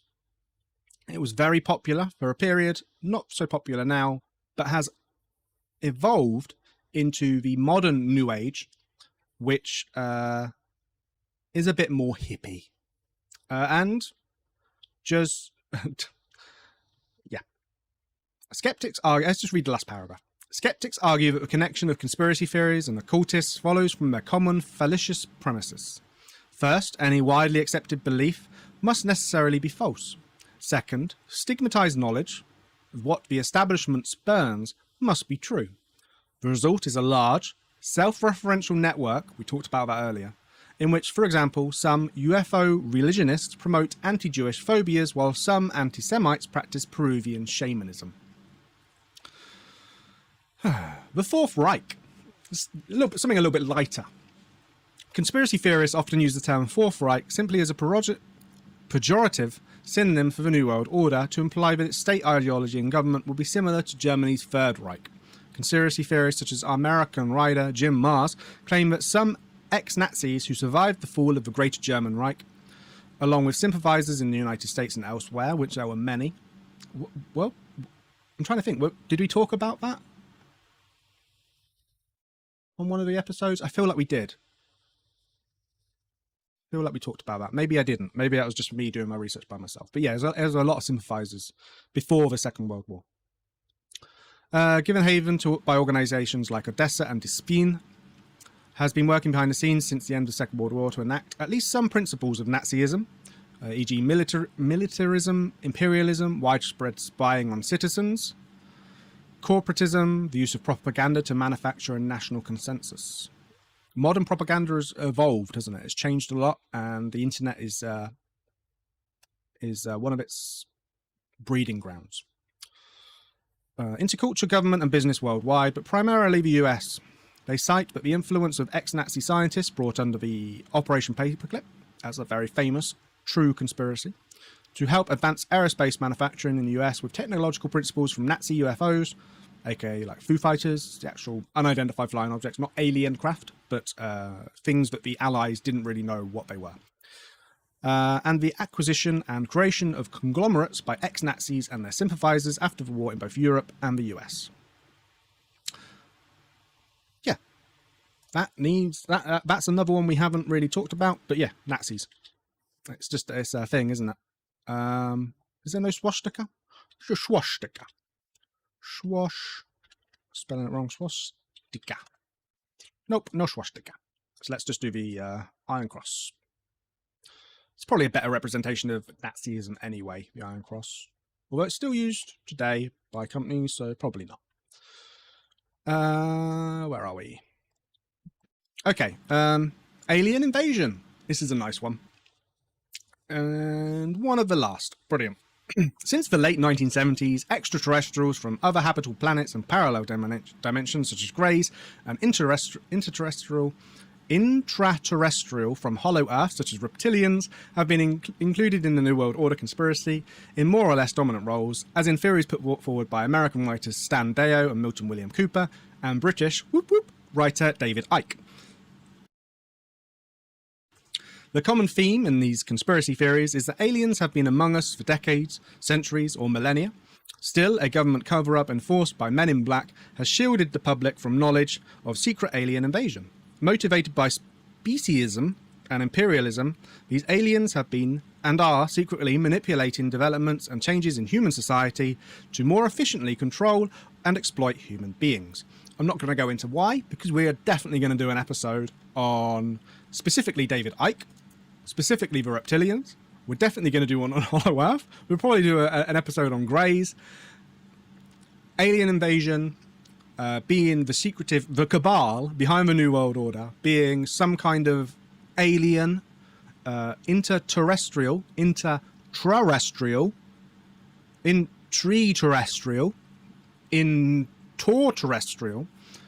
is really, really interesting.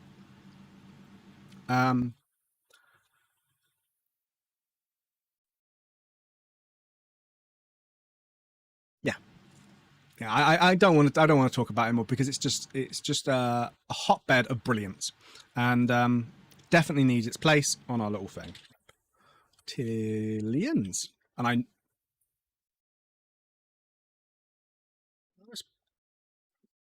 how do I spell reptilians wrong? And there he is, reptilian in a suit. Good for him. I bet he's a banker, so I'm going to stick him next to the money. There he is. In fact, I'm going to stick him on the money next to the globe. Scary times. Okay, I'm not going to talk about it. All right, Brave New World. Anti-science and neo-Luddite conspiracy theories emphasize technology forecasting in their New World Order conspiracy theories. They speculate that the global power elite are reactionary modernists pursuing transhumanist plans to develop and use human enhancement technologies to become a post-human ruling caste. That's very Egyptian, isn't it? To become gods. What is a god? While change accelerates towards a technological singularity, a theorized future point of discontinuity when events will accelerate at such a pace that normal, unenhanced humans will be unable to predict or even understand the rapid changes occurring in the world around them. Conspiracy theorists fear the outcome will either be an emergence of a brave new world like dystopia. So Brave New World is a relatively famous, although not as famous as 1984, work of fiction by Aldous Huxley. Democratic transhumanists, such as American sociologist James Hughes, counter that many influential members of the United States establishment are bioconservatives, strongly opposed to human enhancement, as demonstrated by President Bush's Council on Bioethics' proposed international treaty prohibiting human cloning and germline engineering. Germline is the, human reproduction. Furthermore, he argues that conspiracy theorists underestimate how fringe the transhumanist movement really is. Well, some of the best conspiracy theories that later turned out to be true were pretty fringe, so I'll just leave that there. Just leave that there. Right, let's have a little more Robot Man. Stick a Robot Man on there, but that's a very interesting one. But the people who are... Robot Man? Robot Man. I am half robot, I am half man. Full awesome. Right, that's a very interesting one, though, but the elites are necessarily changing themselves to become elites. They aren't necessarily elite in themselves like you'd see with the various Mason and Illuminati ones, where they are already feel like they're above everybody else. The religionist ones feel like they've got the right answers to things. Or the reptiles or alien speciesism above them as well. Okay, so anything else? Gradualism is basically just saying that things happen very, very slowly, and these plans were put in place a very long time ago, and it's not going to be like a coup. It's not going to happen like that. It's going to be a slow process in order to build up people's. They want people to be used to it by the time it actually happens. Coup d'etat, again, you know, by changing things around the world, you're influencing places and peoples, and that's, you know, the whole black helicopters idea, which is basically going to be its own thing, I feel. But the idea that secret teams or oops, no, I don't. No, I do not want to purchase for. No, go away. So the idea that these helicopters are untraceable. They're not necessarily a specific government behind them, and you'll find a lot of places that have a lot of military operations by certain governments, especially European, American, Israeli, Russian, Chinese, maybe. Governments are influencing world politics without actually being in the face of it, being the front of it. And there are lots of different examples of that. Some true, some proposed. Mass surveillance is a big one and very specific because, and not specific, that's the wrong word, completely the wrong word, very generalized and can be used across a lot of different conspiracy theories. Microchipping, changing people's ideas about stuff, stopping people from being able to live the life they want to, slowly through 1984 like surveillance. Occultism, we've talked about that. Population control is a really interesting one I'm not going to talk about. Mind control, we've talked about with MKUltra. And then it goes into specifics of people and conspiracies. Criticism, criticism. Criticize what? Criticize these guns. I've lost my mind. You just look at that. Look at that. Like, I wanted to do this because I knew that if we are going to do so many episodes on these specific things. The amount of times I've said we're going to do a specific episode on this are ridiculous. But I wanted to set the groundwork. I wanted something I could point to so that people go, wait, you just jumped into Illuminati like in the middle of stuff. Like, what's going on? Who is this? Why is this here? Why are people worried about this Bavarian 18th century cult thing? The New World Order is the blanket that is covering the knees of many different conspirators. So let's just go through them. We've got the Freemasons and the Illuminati. Very interesting government, very interesting agencies that are secretive. Naturally going to spawn conspiracy theories. We have got older groups that may or may not be causing problems now. So communism, Nazism. We have religion in all its different forms, either Christian, thumbs up Jesus, Judaism, Jews controlling everything, Satanism. We have the idea that money is the main driving force. We've got the banks. We've got the reptilians who are able to fund various things. And we've got the changing of humans, either into reptiles, which is a thing, or through robotics, through altering our what makes us human.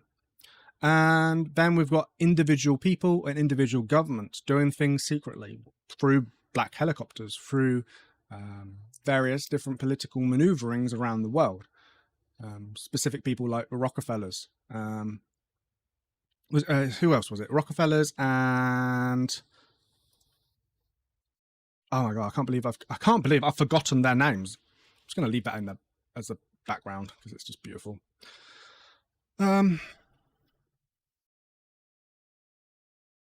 Will I be able to find it? Bilderbergs, Rockefellers, and the Rothschilds. It's there. it's there. The draft's there, and I still forgot. This has been a very interesting episode, but whoa, I've definitely reached the limit of what I can learn today. And this has definitely been a heavy episode. There's been some dark bits, but there's been some joyous bits. Reptilians always brings a smile to my face.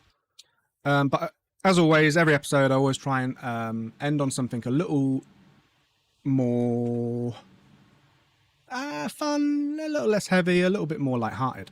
So, as you probably cottoned on earlier, I was doing some research into the Illuminati. That Playboy article was very interesting, and that led me down an avenue of this. Lena is a you may have heard of this. I've never heard of this, and I found it very fascinating because I've heard of examples like this for other different things. So, Lena is a standard test image used in the field of image processing since 1973. It is a picture of Swedish model Lena Forsson, shot by photographer Dwight Hooker, cropped from a centerfold of a Playboy magazine. So this is the image that is used to calibrate, basically. This is like a standard test image. It's like a one that's just there. Before Lena, the first use of Playboy magazine image to illustrate image processing algorithms was in 1961.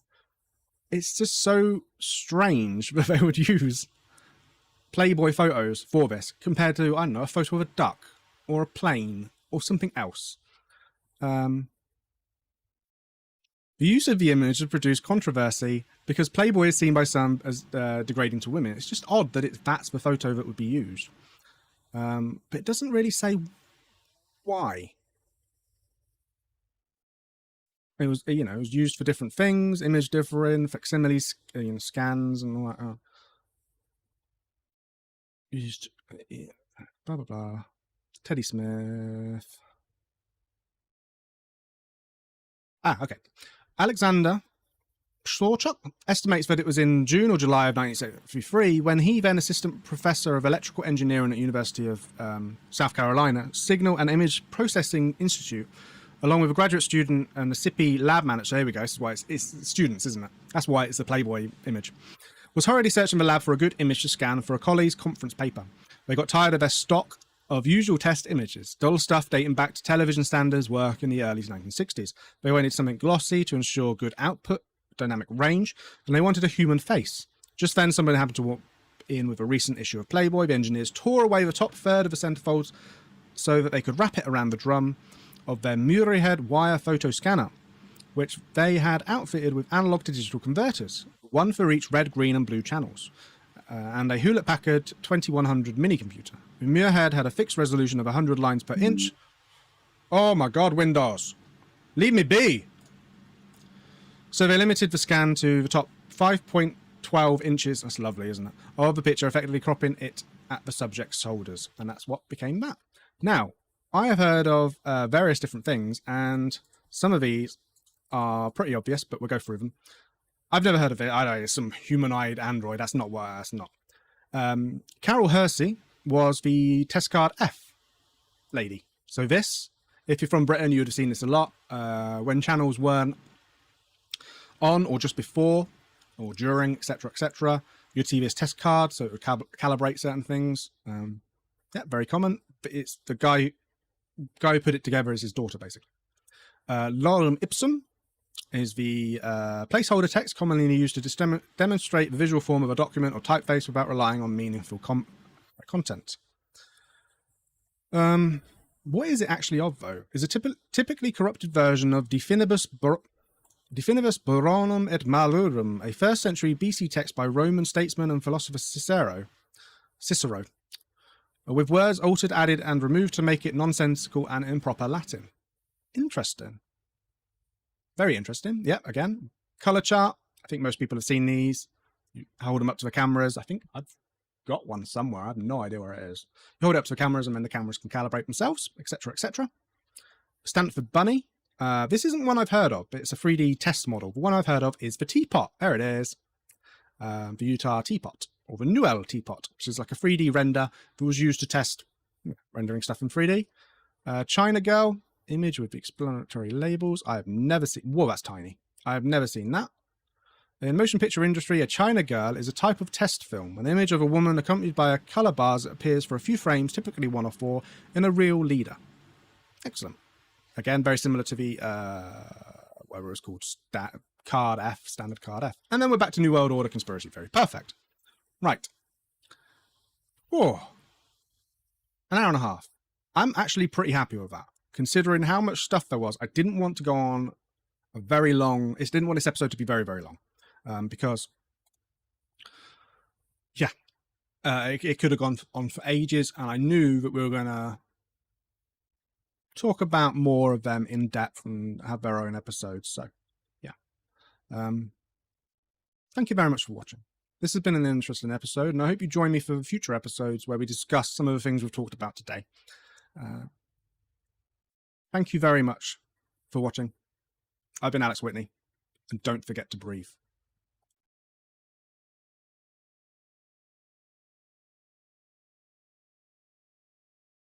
Hi, my name's Alex Whitney, and this is Conspiracy 101.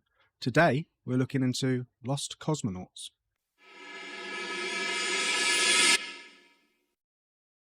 So this is a really interesting one that I honestly thought would be in our special book of cover-ups, the Conspiracy Bible that we've been using, but it is not. NASA and the moon hoax is in there.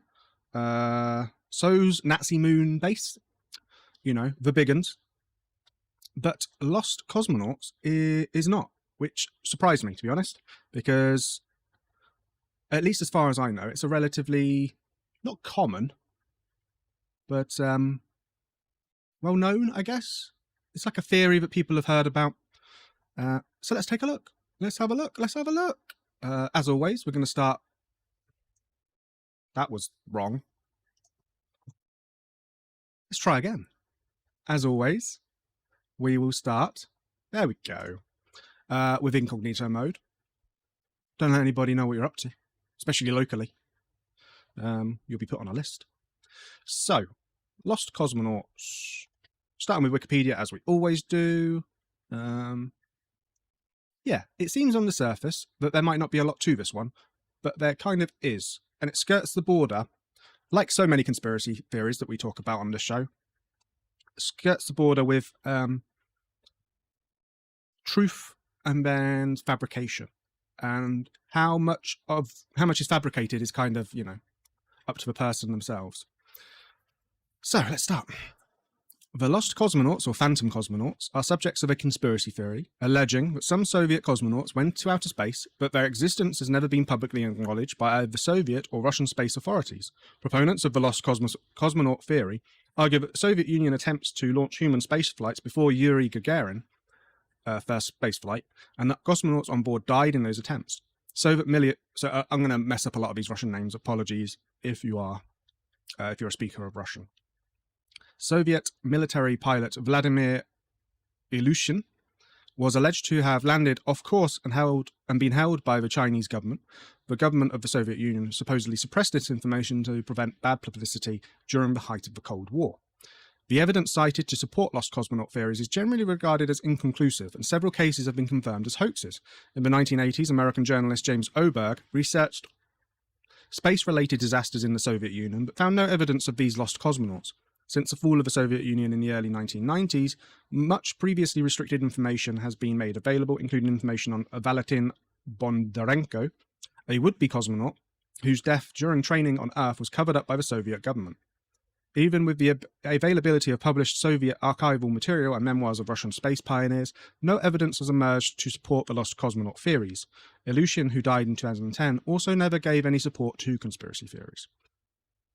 So already, there's a nugget of truth in there, isn't there? So we will see.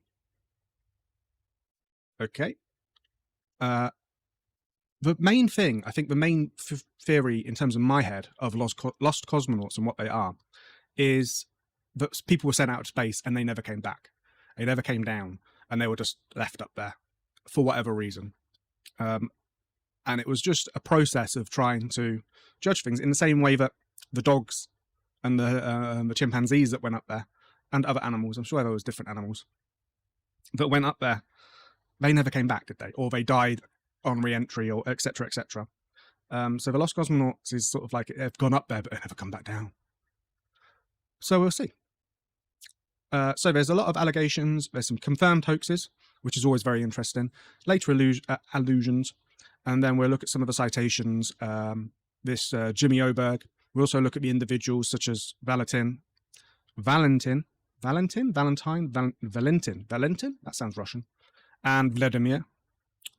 Let's have a look. Purported Czechoslovakian information leak. In December 1959, an alleged high-ranking Czechoslovakian communist leaked information about many purported unofficial space shots.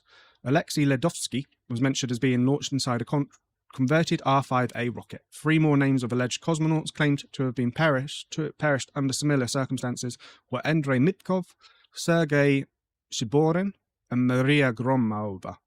In December 1959, the Italian news agency Continentale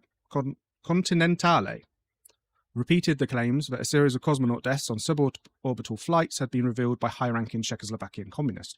Continentale identified the cosmonauts as Alexei Ledovsky, Serentij Shiborin, Andrei Mitkov, and Maria Gromov. No other evidence of Soviet suborbital crewed flights ever came to light. That is very interesting.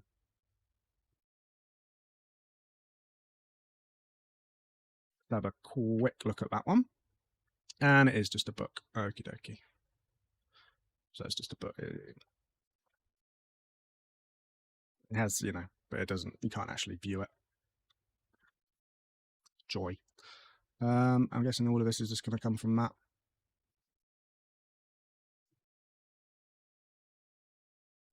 Some interesting one. We'll have a look at that in a second.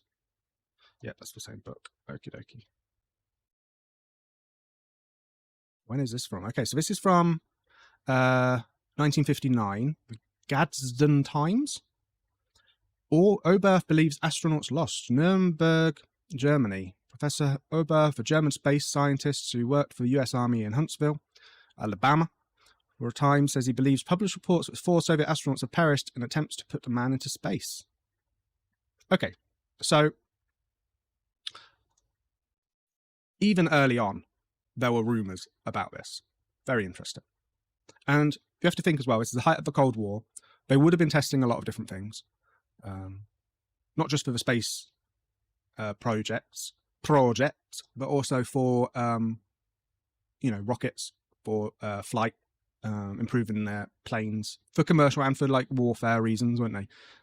So the Russians would have been had a lot of pilots, and sometimes pilots die in those kind of scenarios. People die just generally, don't they? And as soon as you have deaths circulating around, these 4 people might have died, but not necessarily in the manner that we're thinking when we're talking about this. High altitude equipment tests. A 1959 edition of Ogoniok, one of the oldest weekly illustrated magazines in Russia, published an article and photos of 3 high altitude parachutists, Colonel Doglov, Couture, and Grakov. Official records stated that Dolgov was killed in '62 while carrying out a high-altitude parachute jump.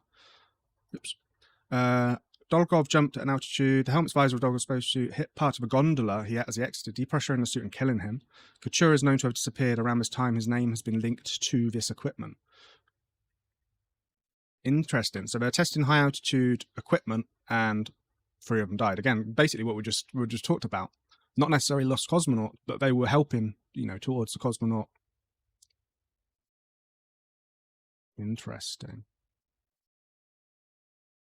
Golovanov, who researched for lost cosmonaut claims in his book, Cosmonaut Number 1, found and interviewed the real Belakonov, a retired high-altitude parachutist. In this interview, he revealed more about his colleagues and confirmed they never flew to space. According to Belakov, after '63, the New York Journal American published an article on lost cosmonauts listing the parachutists among them. Soviet newspapers published a refutation and including testimonies and photographs of the actual parachutists. Parachutists also wrote an angry letter to New York Journal American editor, which he ignored. Of course he would. Why wouldn't he? Interesting. So you got people saying they died, other people saying they're not. Robert Heinlein. I've never known how to pronounce his name. He's a famous science fiction author. wrote in his article Pravda means truth in 1960. He was told of Red Army cadets that the Soviet Union had launched a human orbit into orbit that day, so 1960, really early. But later the same day, it was denied by officials. So he speculated that the Korabl Sputnik 1, an orbital launch, later said to be uncrewed, and that the retro rockets had fired in the wrong altitude, making recovery efforts unsuccessful. According to Gagarin's biographies, rumors were likely started as a result of 2 Vostok missions equipped with dummies and human voice tape recordings to test if the radio worked, that were made just prior to Gagarin's flight. So indeed, it was orbited in 1960, and the booster rocket, according to that, design did not launch 1 year before Gagarin. Very interesting. There's no plans to recover it anyway. The Torre Burt recordings. This is probably the most famous one, so we won't go into it now. We'll go down the others and then we'll come back to it. But I'll read this little paragraph. The Judica Cordigilia, the Italian brothers, 2 former amateur radio operators who made audio recordings which allegedly support the conspiracy theory that Soviet space program covered up cosmonaut deaths in the 1960s. The pair claim to have recorded several failed secret Soviet space missions. These recordings have been the center of public interest for more than 50 years. From 40 Times, that might be a good one to look at. Where'd it go?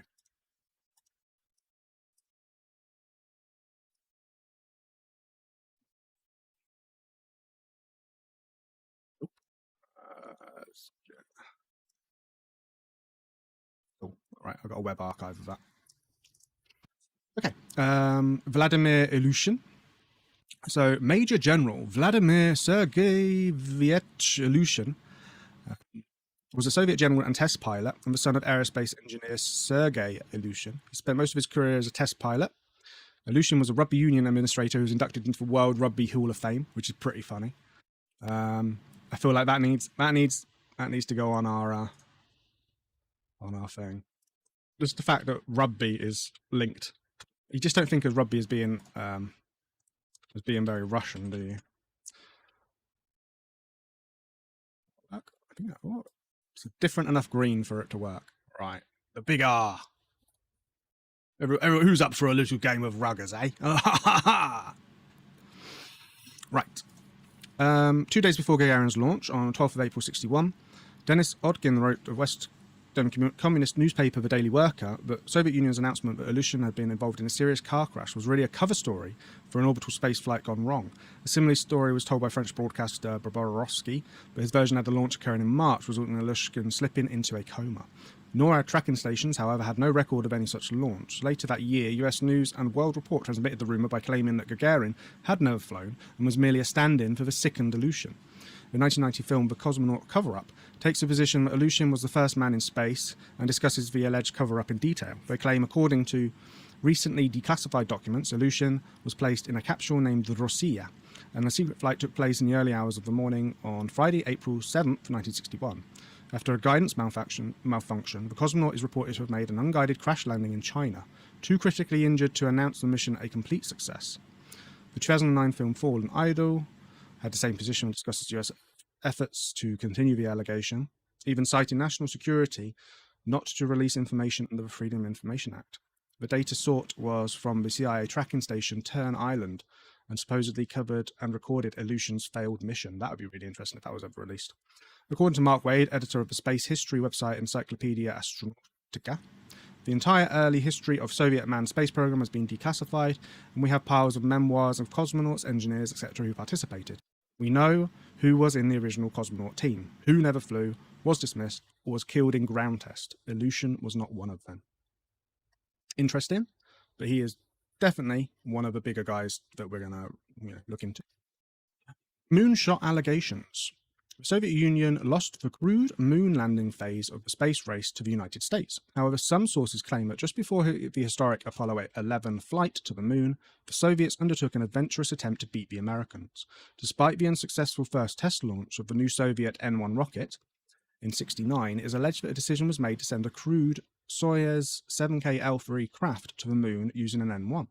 This attempt is alleged to have occurred on the 3rd of July 1969 when it ended in an explosion destroying the launch pad and killing the cosmonauts on board. Official sources, that's not even there's not even a fake citation on that one. Official sources state that the L3 was not ready for crewed missions. Its lunar lander, the LK, had been tested a few times, but its orbiter, the 7KLOK, had not been successfully tested by the closing of the moon landing program at the end of 1974. The closing of the program was officially denied and maintained top secret until 1990, when the government allowed them to be published under the policy of glasnost, which is just like, does that mean openness or something? Yeah, openness and transparency. The claim correlates with the late hoax about the unsuccessful moonshot flight of Andrei Mikhailov.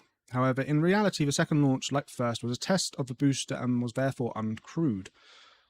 Even if cosmonauts had been on board, they would have been rescued by its launch escape system, which carried the dummy payload to safety 2 kilometers from the pad. Interesting. I just want to have a look at this lunar lander. Wow. Huh. Imagine like the effort to make that. It looks awesome, and then it never actually do what it needed to do. Huh.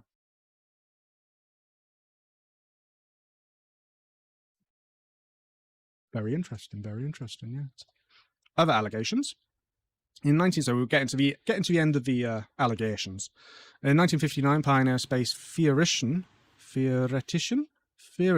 Hermann Oberth claimed that a pilot had been killed on a suborbital ballistic flight from Caspin Yar in early 1958. He provided no source for the story. Cool.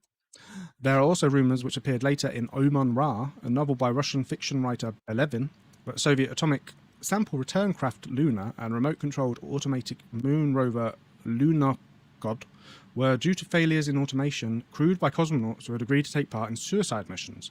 However, there is not enough space in either the Luna or the Lunokhod for a single cosmonaut, even excluding any life support systems. There had been a plan to develop modified Lunokhods with additional controls for use as a transport in crewed moon landing missions, but this plan ended with the Soviet crewed lunar programs. All right, let's have a look at these bad boys. Wow. Yeah, that doesn't look big enough for a person, does it? You'd have to be, like, screwed into that. I guess if it's a suicide mission, you could chop off your legs, couldn't you? Stick you in, chop off your legs. Oh, there he is. There he is. See? It did happen. Chernobyl legacy. Oh, did they use them for the plant disaster? That's very interesting. Very interesting. Chernobyl is, yes. That'll be another episode some other time. Confirmed hoaxes. Don't think we need to go into hoaxes, do we? So there's been a couple. Plot of the episode of the television series The Cape. That happens a lot. What's this one from? So they think, but they might have been a man. Okay. So officially, Soyuz 2 was an uncrewed spacecraft that was the docking target for Soyuz 3. However, Mike Arena, an American journalist, allegedly found in 1993 that Ivan Istochnikov and his dog Cloaker, who were manning Soyuz 2, disappeared on October 26, 1968, with signs of having been hit by a meteorite. They had been erased from the history by the Soviet authorities, who could not tolerate such a failure. The entire story was found to be a hoax perpetrated by Joan Fontcuberta as a modern art exercise. Fair enough.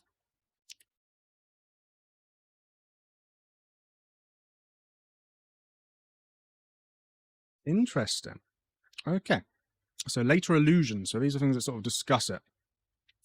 The 1964 US edition of the Guinness Book of World Records credits Gagarin's Vostok 1 as earliest successful manned satellite. A footnote names 9 putative lost cosmonauts, 8 mentioned above, and Gennady Mikhailov who was named by the Italian brothers, what we'll get to.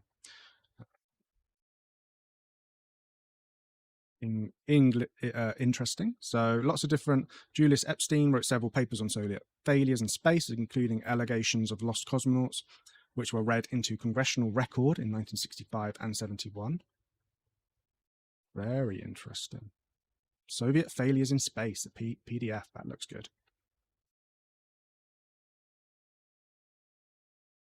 Okay, so then there's lots of like, you know, it makes its way into games and media and all that kind of stuff. Okie dokie, very interesting. Right, let's talk about the Italian brothers first, because that seems to be the one where most of the rumours started from, and wasn't necessarily much truth behind it, but we'll see, I don't know. I'll have another go at pronouncing their names, and then I'll just call them the Italian brothers from now on. The Giudica Cordelia brothers are two Italian former amateur radio operators who made audio recordings which allegedly supported the conspiracy theory that Soviet space program covered up astronauts' deaths. Yeah. Okay. The pair claim to have recorded several failed secret Soviet space missions. These recordings have been the center of public interest for more than 50 years. That's the two brothers. So background, they set up their own experimental listening station just outside of Turin in the 50s. They used a disused German bunker. And they scavenged improvised equipment and claimed to be successfully monitoring transmissions from the Soviet Sputnik program and Explorer 1, the first American satellite, using equipment that recorded flight information such as telemetry, voice recordings, and visual data. In the 1960s, the brothers released recordings alleged to be radio communications taken from secret Soviet Union space missions, including the purported dying sounds of a suffocating lost cosmonaut. In total, the Italian brothers released 9 recordings over a period of 4 years, as compiled by Chris Hollington of the Fortean Times, the British monthly magazine that popularises anomalous phenomena. Fortean Times is quite well known, isn't it? I'm sure people have heard of it, even in passing. The quoted list of these is as follows. So in May 1960, an unnamed cosmonaut lost when his orbiting space capsule veered off course. 1960 in November, brothers picked up an SOS message in Morse code from a troubled spacecraft. 61 recorded the suffocation of a cosmonaut. 61 April, just prior to Gagarin's flight, a capsule circled the Earth 3 times before re-entering into Earth's atmosphere. 61 weak calls for help from an orbiting capsule. More 61, a Soviet spacecraft veered off course and vanished into deep space. A space capsule bounced off the Earth's atmosphere during re-entry and disappeared. Unnamed female cosmonaut perished on re-entry. Cosmonaut lost when capsule burnt up on re-entry. It's scary, but if that was the truth, you wouldn't bat an eye, would you? You'd be like, yeah, probably. And that's where the best conspiracy theories are, you know, they border that line between believable and not believable. These are definitely believable. The November 1960 recording from 28th November was one of their most famous recordings. In it, after an hour spent listening to static, the two brothers purported to recognise an SOS signal that seemed to be moving away from Earth. The story is picked up by Swiss-Italian radio station, and the brothers became the station's space experts. In it, a faint SOS Morse code signal has been purportedly sent from a troubled spacecraft leaving Earth's orbit. I know the SOS Morse code. It is ... Just keep on doing that over and over again. 3 dots, 3 dashes. In May 1961 case, an orbiting spacecraft reportedly makes an appeal for help after going out of control. Recorded the voice of female cosmonaut re-entering. She is heard to have cried out, "I am hot," as it burnt up. Skepticism. Since the 1960s, critical analysis of recordings cast doubt on their provenance. For instance, audio transcripts reveal that none of the cosmonauts who are supposed to be Soviet Air Force pilots follow standard communication protocols, such as identifying themselves when speaking or using correct technical terminology. That's a big one. Likewise, all recordings contain disjointed sentences and grammatical errors. Interesting. Though some of the transcripts recorded cosmonauts saying they are leaving Earth's orbit, i.e. heading into interplanetary or deep space. Okay, so they couldn't, as far as they know, they couldn't. The fact was inherent and blah, blah, blah, blah, blah. A lot of this is like, okay, so This is one of the problems you get with conspiracy theories. Some transcripts recorded cosmonauts saying they are leaving Earth's orbit, heading into interplanetary or deep space. The crewed Vostok VKAs could not reach escape velocity because their designs never contained secondary burn propulsion units. Right. But you're saying this didn't happen because of this, but this could have been lied about too. So you're not really dismissing the original because you have some evidence of something else elsewhere. And that's where the conspiracy theorist will often sort of dig it down even deeper into that hole that they've made. Whether it's, that hole is where the truth lies or not, who knows?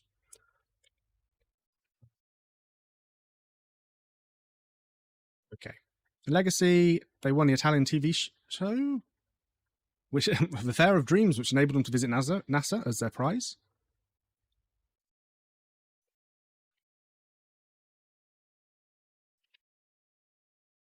Okay, so they were... How strange.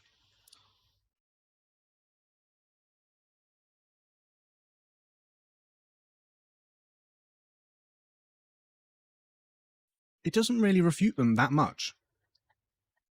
Are the tapes actually there still? There's only one way to find out. Let's have a look on YouTube. No, bad YouTube. Reject all.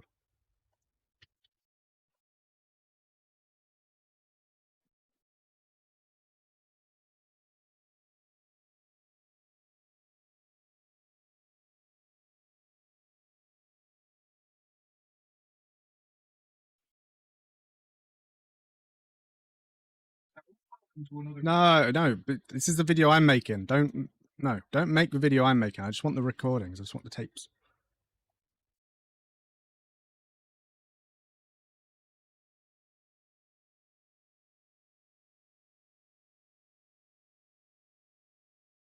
I'm going to mute me so I can unmute the bit recording.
So, yeah, that was interesting.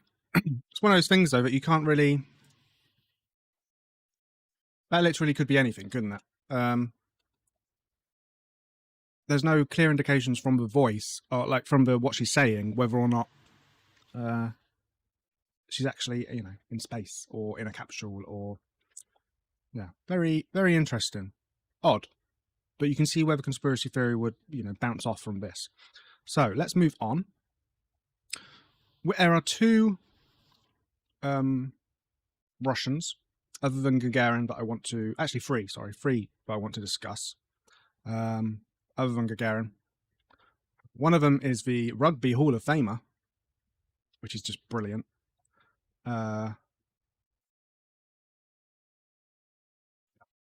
Cool. Right. So, in 1961, Ilyushin was the subject of conspiracy theory that he, rather than Yuri Gagarin, was the first cosmonaut in space. There is no evidence to support this theory. Okay. But that's really interesting, that really early on, there was rumours and conspiracy theories around this. Okay, so he was a test pilot. That happens a lot.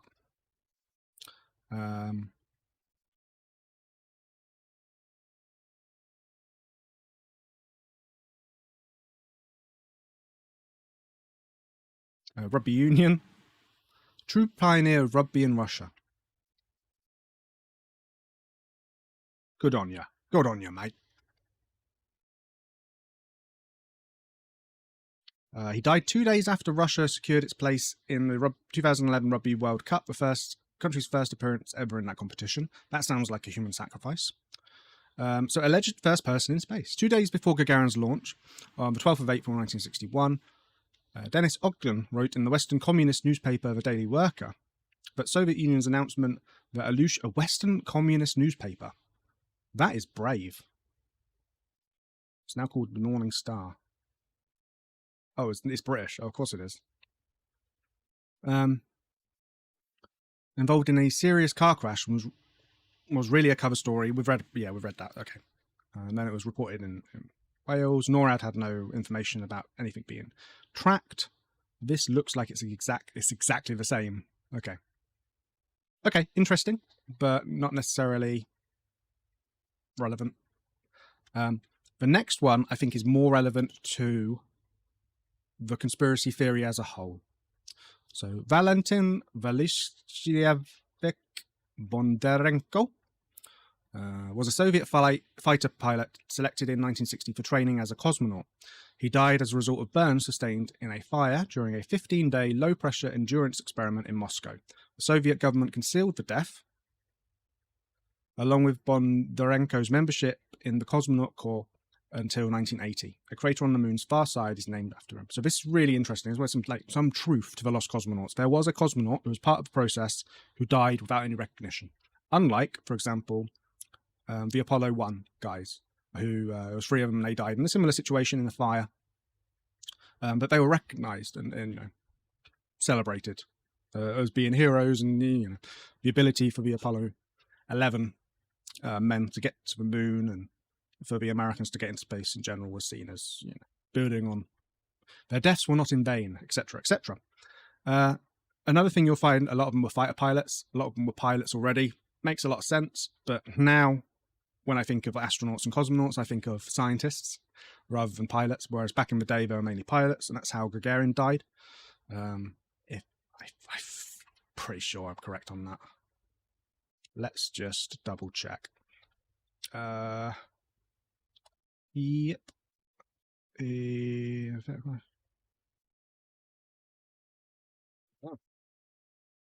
So, test pilot who's died. Anyway, we're not talking about that. There we go. Gagarin died 5 weeks later when the MiG-15 training jet he was piloting with flight instructor Vladimir Suroyazhin crashed near a town of Kyzyk. And again, the first person in space at the age of 34 dying. Why would the Russians let, such a celebrated person test pilot, train? It seems a bit weird, doesn't it? Again, there's conspiracies around that. Okay, so we don't really need to go into the background. Bondarenko was chosen to be among the first group of 20 cosmonauts. Bondarenko, also known as Valentin Jr. or Tinkerbell, was the youngest member of the cosmonaut team. He began his training on 31st of May and was going to be part of the Vostok spacecraft crew. According to his fellow cosmonauts, Bondarenko was a mild-mannered person with a pleasant disposition. He had a good singing voice and played table tennis well. On 23rd of March 1961, It was the 10th day of a 15-day endurance experiment in low-pressure altitude chamber at the Institute of Biomedical Problems in Moscow. The chamber's atmosphere was at least 50% oxygen. Bondarenko, having completed the work for the day, removed monitoring biosensors from his body and washed his skin with an alcohol-soaked cotton ball, which he then discarded. The cotton ball landed on an electrical hot plate, which he was using to brew a cup of tea. The cotton ignited, and Bondarenko tried to smother the flames with the sleeve of the woolen coveralls, which caught fire in the chamber's oxygen-rich atmosphere. Because of a pressure difference, it took a watching doctor nearly half an hour to open the chamber door. Bondarenko's clothing burned until almost all the oxygen in the chamber was used up, and he had suffered third-degree burns over most of his body. The attending physician at the Botkin Hospital, surgeon and traumatologist Vladimir recalled in 1984 that while attempting to start an intravenous drip, the only blood vessels he could find for inserting the needle were on the soles of Bondarenko's feet. There was flight boots, where his flight boots were warded off the flames. According to Golorovsky, cosmonaut Yuri Gagarin spent several hours at the hospital as death watch officer. Bondarenko died of shock 16 hours after the accident, less than 3 weeks before Gagarin's first latest flight aboard Vostok 1. Manned Orbital Flight Program Director Nikolai Kamarin blamed Bondarenko's death on Institute's poor organization and control of the experiment. Bondarenko was buried in Lipovya, Russia, in Kharkiv, where his parents were then living. He was posthumously awarded the Order of the Red Star.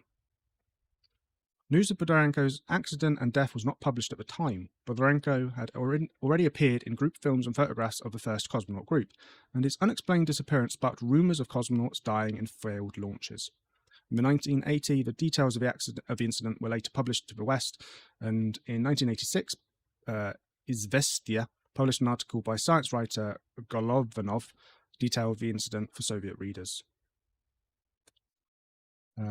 James Oberg, in his book Red Star in Orbit, wrote of how the Soviet government airbrushed out the cosmonaut's image from official 1961 photograph of the first 6 cosmonauts selected for training, while British researcher Rex Hall showed that 5 people had been erased from the earlier group photograph of 16 cosmonauts. Clumsy attempts were later made to further doctor the historic photographs, with the insertion of imaginative but non-existent photo details to account for the absence of the original members of the group.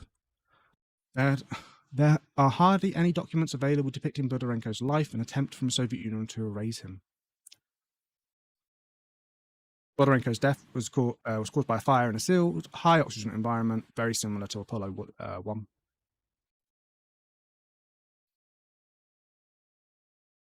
Interesting. So they say that if... Okay. That would have happened. So the crew of the Apollo 15 placed a plaque on the moon dedicated to the fallen astronauts, but Bondarenko's name wasn't on there because it hadn't been revealed. It's so interesting, isn't it? So you can see why these kind of rumors start. The airbrushed out of the images is really interesting, and I want that one. Cool. Okay, so let's have a look at censorship of images in the Soviet Union. This is quite famous if you do any kind of history. People just being removed. Changes to, editing out certain characters. They don't want to be around anymore. Lost cosmonauts. Right, here we are. So let's have a look. What we've got.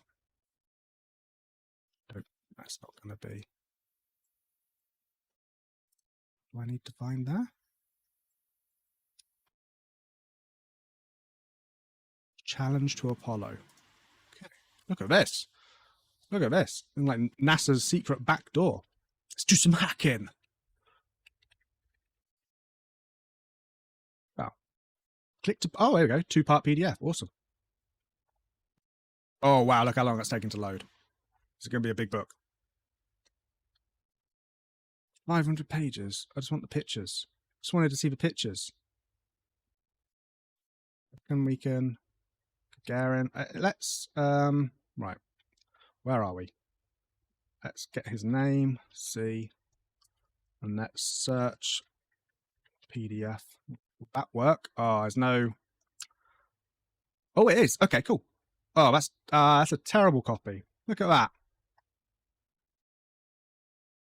So, right, that's the picture that we're edited out of, but I won't be able to see any of that. So this goes into detail about, wow, this is awesome. Okay. And what's the second section is just the same. Let's have a look. Wow. Yeah. So oh wow, this is amazing. This is just a detailed account of Soviet Union and the space race 1945 to 1974. Found on the NASA's, like, I don't know, it's just a list of sources. Print friendly. Ebooks now available. Where? Yes. Look at this. So you've got flagship publications and then memoirs. The annual president's report in a summary of the government's aerospace activities each year. Let's have a look at fiscal year of 61. Is a little bit available for purchase, isn't it? But still. Note to readers, all printed pages are included. Unnumbered blank pages during scanning and quality control check have been deleted. It's a bit dodgy. Okay.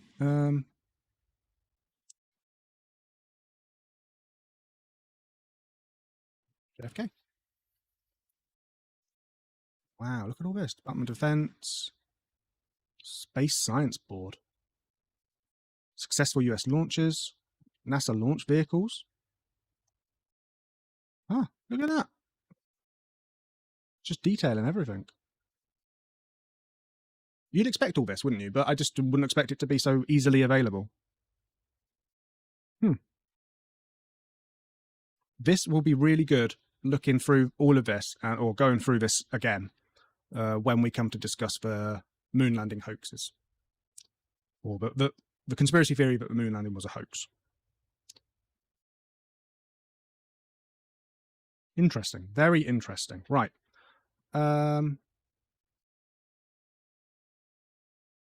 Yes, that's what I wanted to do. We want to find the pictures, don't we? Okay, so this is another. I love this.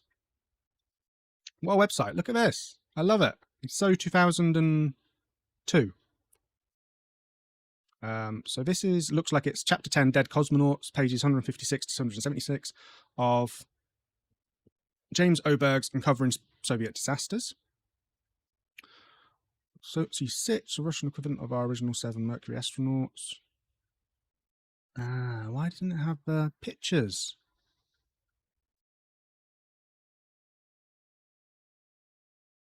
Aerospace safety and accidents. Look, it has loads of different stuff. That's really cool. Space folklore. Russian space program. Okay. Again, it doesn't have any pictures, which is frustrating.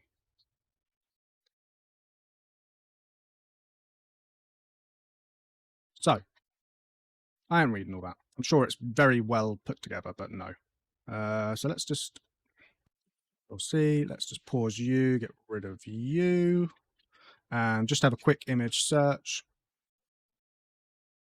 Okay.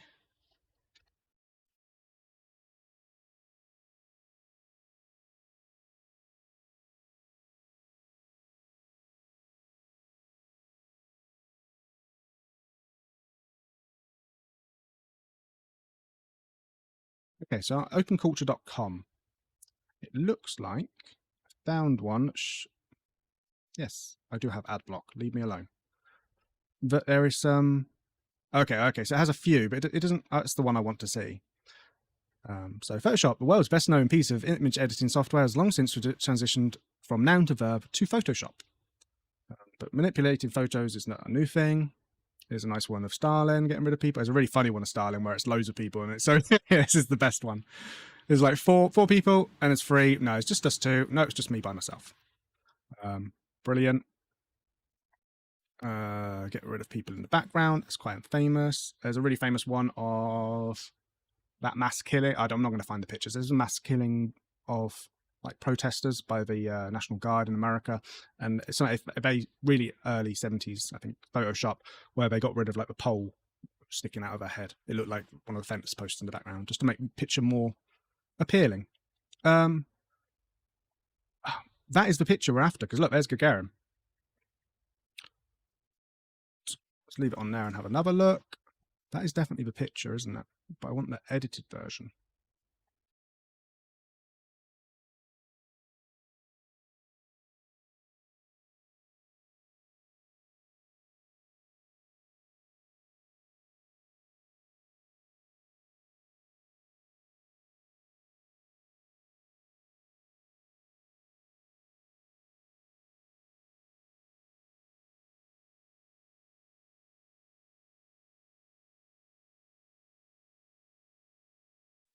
Let's try a different tact. So Soviet cosmonauts doctored.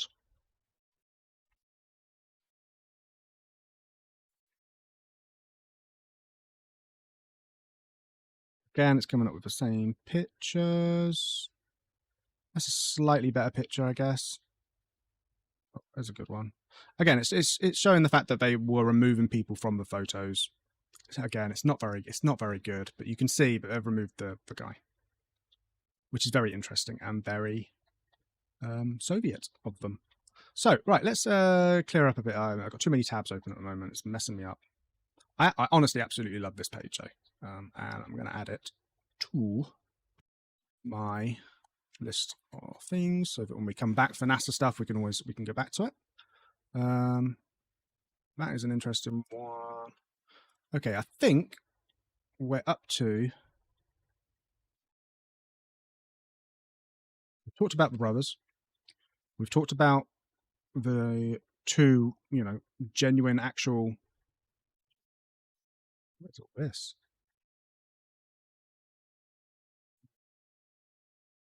Oh yeah, we had the Oberg stuff, didn't we? Accidents. God, there's so many, isn't there? Soviet disasters again. Okay. Right. Again, awesome. Really cool. Nice to see it. Again, awesome. Just discussing, detailing all the different stuff. Is there anything else on there? No. Right. So we've covered the two cosmonauts that were actually cosmonauts. So Ilyushin and Bodorenko. There was another one that's become part of this lost cosmonaut theory, but not necessarily put together with it because it's relatively famous. So let's go through a couple of articles. There was a couple of articles as well that I was going to read. One was this: 5 cosmonauts who could have beaten Gagarin to space. But then I realized it's actually a Russian website, and I don't know how. So Titov, he was the closest rival, saving him for the second flight. Who was the second flight?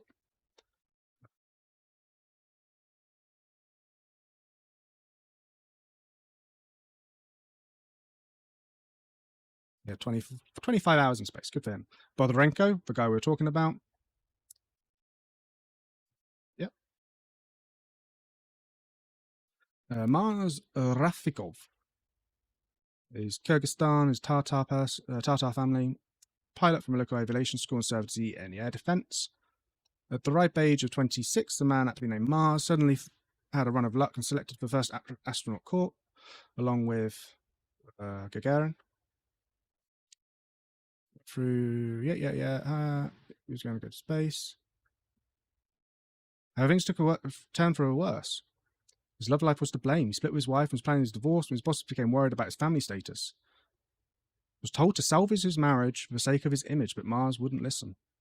In 1962, the aspiring cosmonaut was removed from the crew. The official reason was Rafikov's absence without permission to leave his unit. Mars believed he was dismissed because of his refusal to comply with the wishes of the authorities. After his discharge, Rafikov went back to being a pilot. In 1980, he acted as air observer in Afghanistan, and was awarded the USSR's Order of the Red Star. Grigory Nelyubov. The 20 men who became part of the first crew, 8 fell by the wayside. Some couldn't make it due to health reasons. Others suffered from bouts of bad temper and impatience and were eventually discarded. Gagarin's second backup and poised to become the 3rd Soviet cosmonaut in space. Decided to send several cosmonauts in space instead of just one. The re-route probably cost him a step, but eventually thwarted Nelyubov's career. Okay, so it's stuff he did outside of it. Boris Volyanov?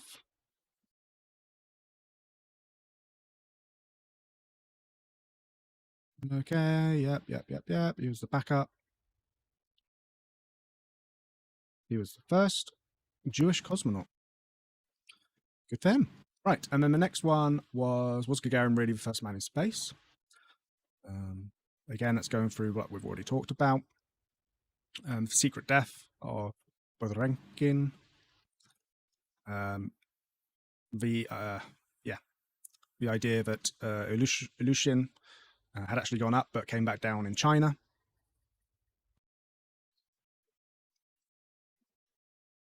Or he had physical injuries and they didn't want to talk about that. Yep.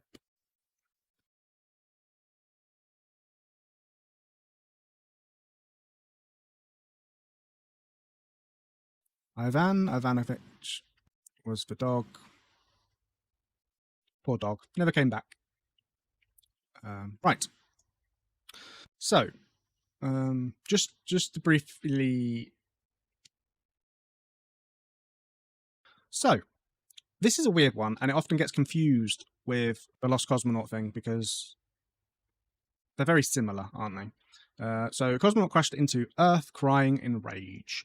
So, this has been updated into a new version of this, retold. Vladimir Komarov, because the first account isn't necessarily true, but we're going to read the first account because it's a conspiracy theory and truth doesn't really matter. Right, so there's a cosmonaut up in space, circling the globe, convinced he will never make it back to Earth. He's on the phone with Alexei Koysygin, then a high official of the Soviet Union, who's crying because he too thinks the cosmonaut will die.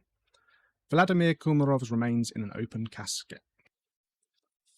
Grim.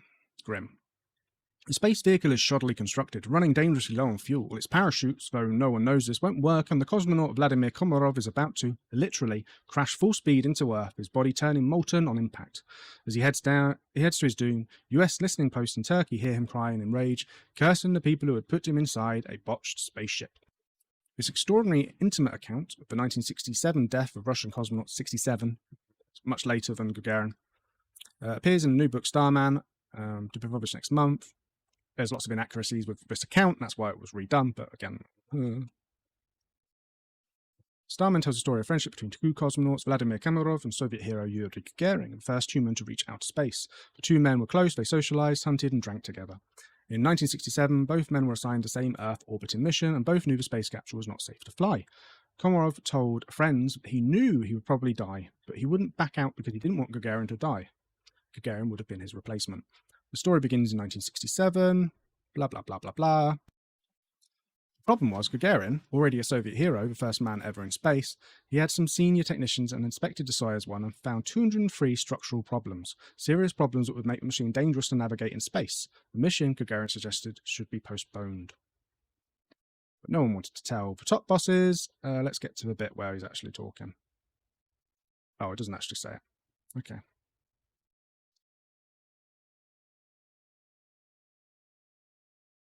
Yeah, grim. And quite a famous photo that often gets mixed with the lost cosmonaut theory. The idea that let's have a look.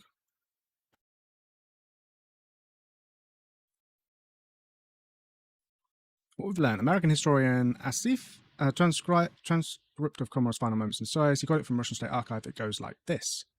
Komarov, activated. Don't worry, everything is under order. Ground, understood. We're also not worried. How do you feel? How's everything? Zarya, over. Komarov, I feel excellent. Everything's in order. Ground, understood. Our comrades here recommend that you take a deep breath. We're waiting for the landing. This is Zarya, over. Komarov, thank you for transmitting all that. Separation occurred. Garbled. Ground, the Rubin, this is Zarya. Understood. Separation occurred. Let's work during the break. Pause. Rubin, this is Zarya. How do you hear me? Over. Rubin, this is Zarya. How do you hear me? Over. Rubin, this is Zarya. How do you hear me? Over. So the real reason was the parachutes didn't open. The idea that he fell to Earth cursing the people who had built it, it didn't really happen. But he did die. Although he wasn't a lost cosmonaut. Odd. What a really odd conspiracy theory. Even though there's so much evidence to say that there wasn't really any lost cosmonauts, and the people that, you know, the cosmonauts that did die and was hushed have all come out now. You still think in the back of your mind, it could be. There still could be a couple out there that we don't know about, but everything really was hushed. And yeah, very strange. As always, we've definitely reached the limit of what can be learnt today. My brain is full.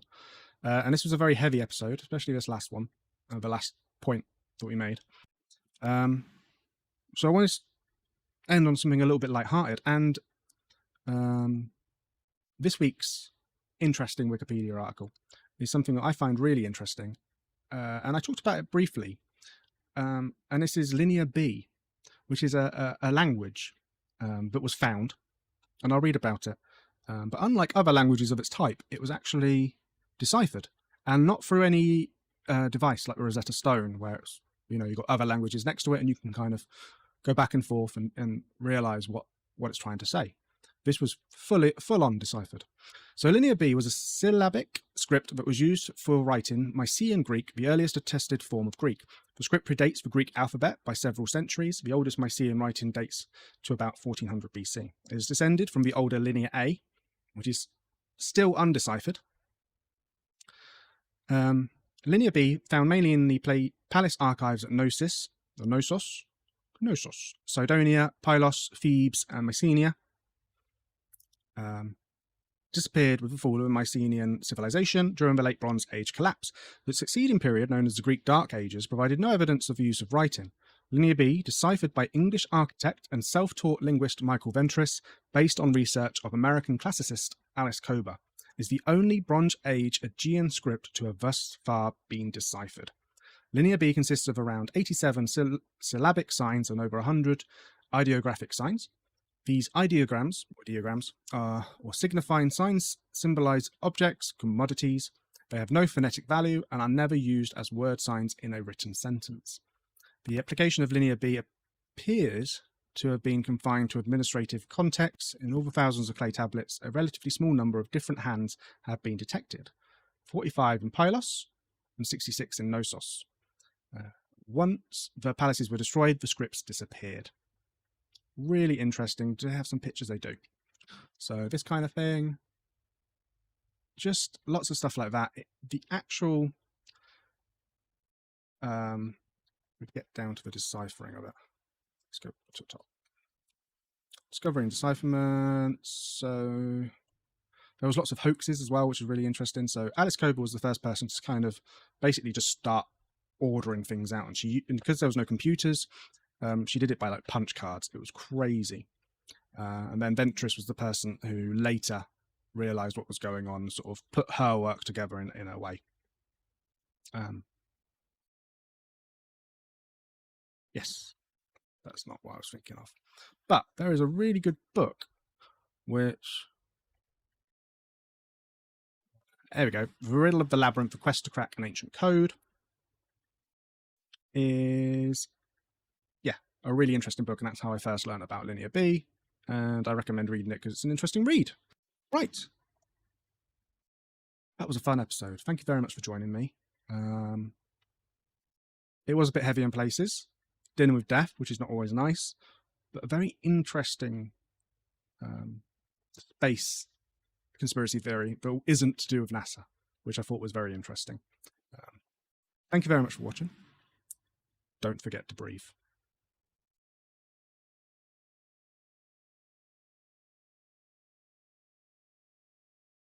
Hi, my name's Alex Witney, and this is Conspiracy 101. Today, we're looking into phantom time hypothesis. So this is an odd one. As always, we're going to start by messing things up. No, not messing things up. There we go. Gone incognito mode. Still not sponsored by a VPN. Maybe I get sorted one day. Maybe. Okay, cool.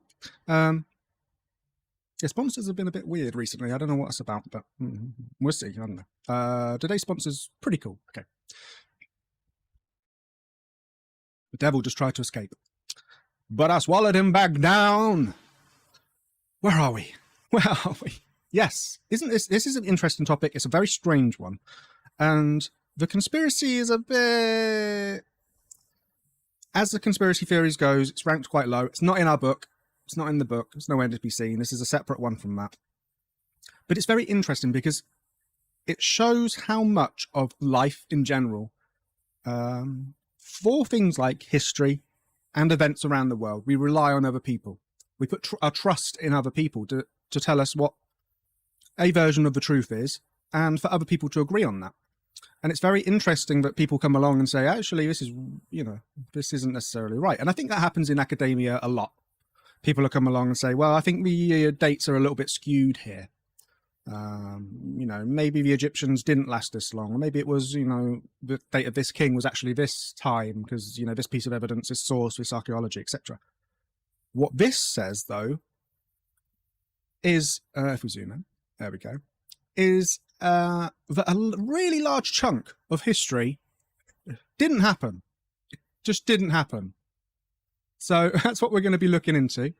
Phantom time hypothesis, and there's a couple of different versions of this, and there's also the real scenario of pseudo history, pseudo history. Thank you. And yeah, we're going to be looking into different things. It's going to be a bit of a chill episode, I feel. A bit of an odd one, and not necessarily something that many people would have heard of, which is cool. So, the phantom time hypothesis is a historical conspiracy theory asserted by Herbert Illig. Is that a capital I? I guess that's a capital I, 2 lowercase l's I. Illig, first published in 1991, so relatively recent.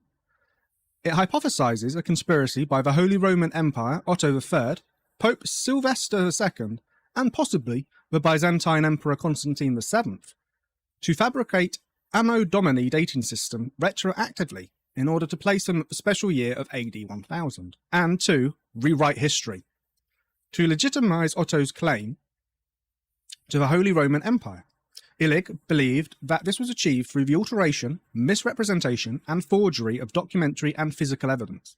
According to this scenario, the entire Carolingian period, including the figure of Charlemagne, is a fabrication with a phantom time of 297 years, AD 614 to 911.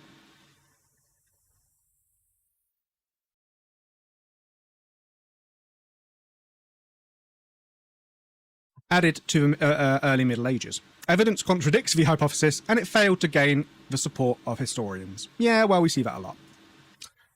So, the entire Carolingian period. Charlemagne is very famous. I've heard of Charlemagne. Yeah, the Carolingian dynasty was a Frankish noble family named after Charlemagne. Does it give like a dissolution? Okay. Hilbert Illig. So this is the person who discovered this. He was born in 1947 in, not going to be able to pronounce that, Bavaria. He was active in an association dedicated to Emanuel Wilewski. He was a psychoanalyst, writer, and a catastrophist. Interesting. He is the author of several books offering pseudo-historical, which we'll get to, interpretations of ancient history, including the US bestseller Worlds in Collision. So historical revisionism, again, that's something we'll get into. The Geschlecht zur Rekonstruktion der Menschheit und Naturgeschichte, English for that, in case you don't speak fluent German like myself. Society for the Reconstruction of Human and Natural History. From 1989 to 1994, he acted as editor of the journal Vorzeit für Gegenwart, which means past, early, present. Since 1995, he has worked as publisher and author under his own publishing company, Mantis Verlag, and publishing his own journal, Zeitensprung, which means leaps in time. I love the play on words he's working with. Outside of his publications related to revised chronology, he has edited the works of Egon Friedel. Before focusing on the early medieval period, Illig published various proposals for revised chronologies of prehistoric and of ancient Egypt. Now, the ancient Egypt one I've heard of, that happens a lot. It's very hard to tell when something's that long ago, whether you're dealing with myths, whether you're dealing with actual historical fact, whether it's a mix of the two, where, you know, what's the archaeology talking about compared to what's written down, etc., etc. So yeah. That seems like when it's that far removed from now, like 1,000 years, that's pretty far removed. 5,000 years from, you know, previous, that's ridiculous. It goes up, it sort of spirals, doesn't it, in comparison. His proposals received prominent coverage in German popular media in the 1990s. His 1996 Das Erfundene Mittelalter, The Invented Middle Ages, also received scholarly recensions. Session is a practice of editing or revising a text based on critical analysis, but was universally rejected as fundamentally flawed by historians. What source is that? Okay, a German source. In 1997, the journal Ethik und Social... Oh, the Germans just love mushing words together, don't they? Sozialwissenschaften, which is ethics and social sciences, offered a platform for critical discussion of Illig's proposal, with a number of historians commenting on various aspects. After 1997, there has been little scholarly reception of Illig's ideas, although they continue to be discussed as pseudo-history in German popular media. Illig continued to publish the Phantom Time Hypothesis until at least 2013. Also in 2013, he published on an unrelated topic of art history on German Renaissance master Anton Pilgrim, but again proposing revisions to conventional chronology and arguing for the abolition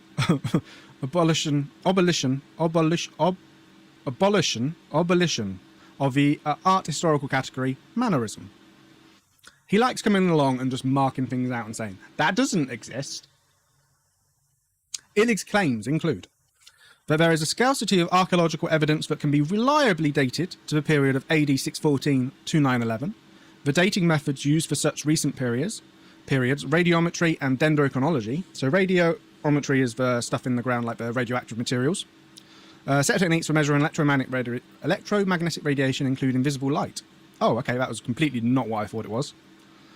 Okay, cool. And dendrochronology is trees?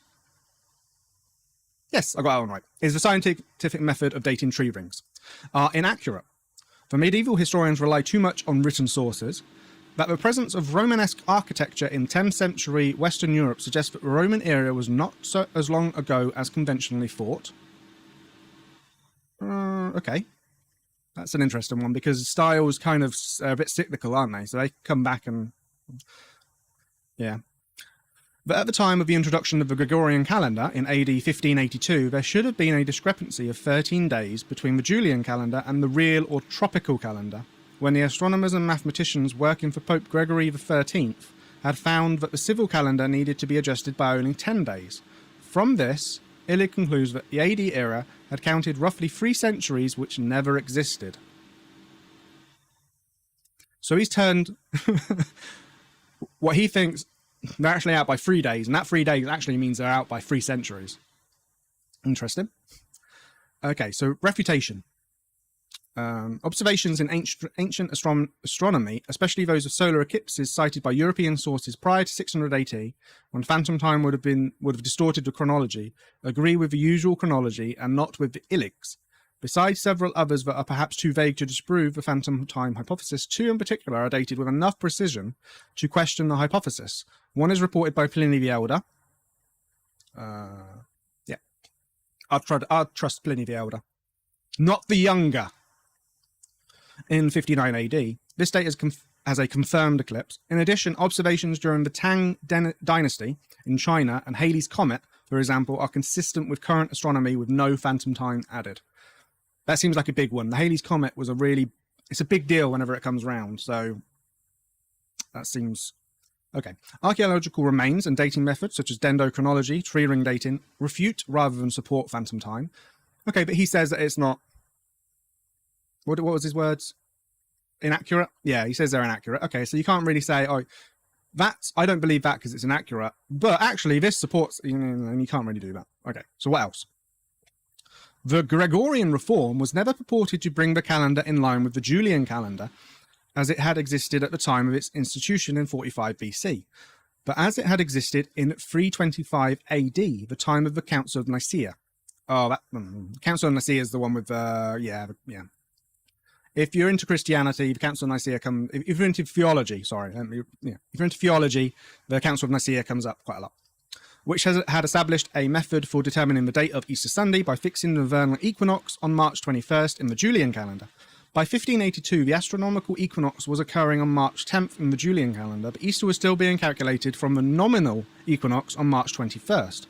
In 45 BC, the astronomical vernal equinox took place around March 23rd. Illig's 3 missing centuries thus corresponded to 369 years between the institution of the Julian calendar in 45 BC and the fixing of the Easter date at the Council of Nicaea in 325 AD. Okay, no, I think I get it. So they're basically saying his missing centuries aren't actually from missing centuries, but from some weird maths because of what they're trying to do with matching up the Easter Sunday. I think that's what they're saying. If Charlemagne and the Carolingian dynasty were fabricated, there would have been a corresponding fabrication of the history of the rest of Europe during the same era, including Anglo-Saxon England, the papacy, and the Byzantine Empire. The Phantom time period would encompass the life of Muhammad and the Islamic expansion into areas of the former Western Roman Empire, including the conquest of a Visigothic Iberia. This history too would have had to be forged or drastically misstated. It would also have to be reconciled with the history of the Tang dynasty in China and its contact with the Islamic world, such as the Battle of Talas. That's probably the biggest one. You can do all the funny maths you want, can't you? But I need to drink, basically. It's super hot in the UK at the moment. Not that I'm from the UK. Or there.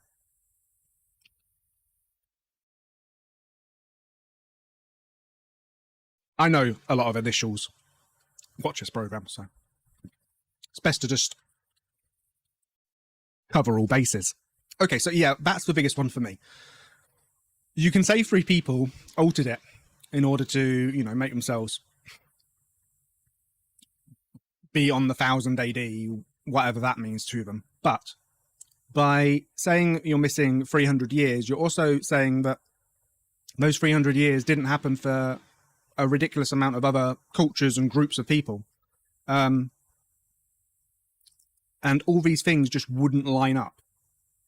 And I'm not saying that couldn't have happened. And again, when you go back 5,000 years, lining things up makes it really hard. You go back 1,000 years, lining things up isn't as bad, especially when times like the Islamic, the rise of Islam is really well chronicled.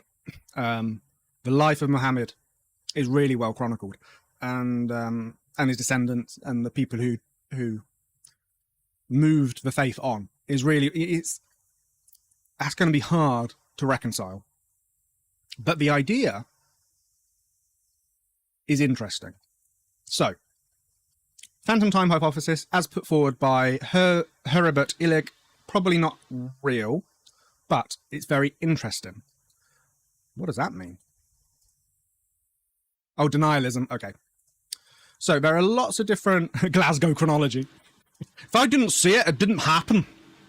There are lots of different revisionism, lots of different variations of history that seemingly did or didn't happen, depending on who you talk to, and we will get to that. But did the early Middle Ages really exist? Is a PDF, and I think we should have a look through it, because as far as I can tell, this is a refutation of Illig, and I think it might go into a little bit more detail. We'll probably skim through it because it doesn't have any pictures, but we'll have a look. Did the early Middle Ages really exist? So this is from 1995, but has revisions up to 2000. It's from Dr. Hans Ulrich Niemitz from Berlin. Did the early Middle Ages really exist?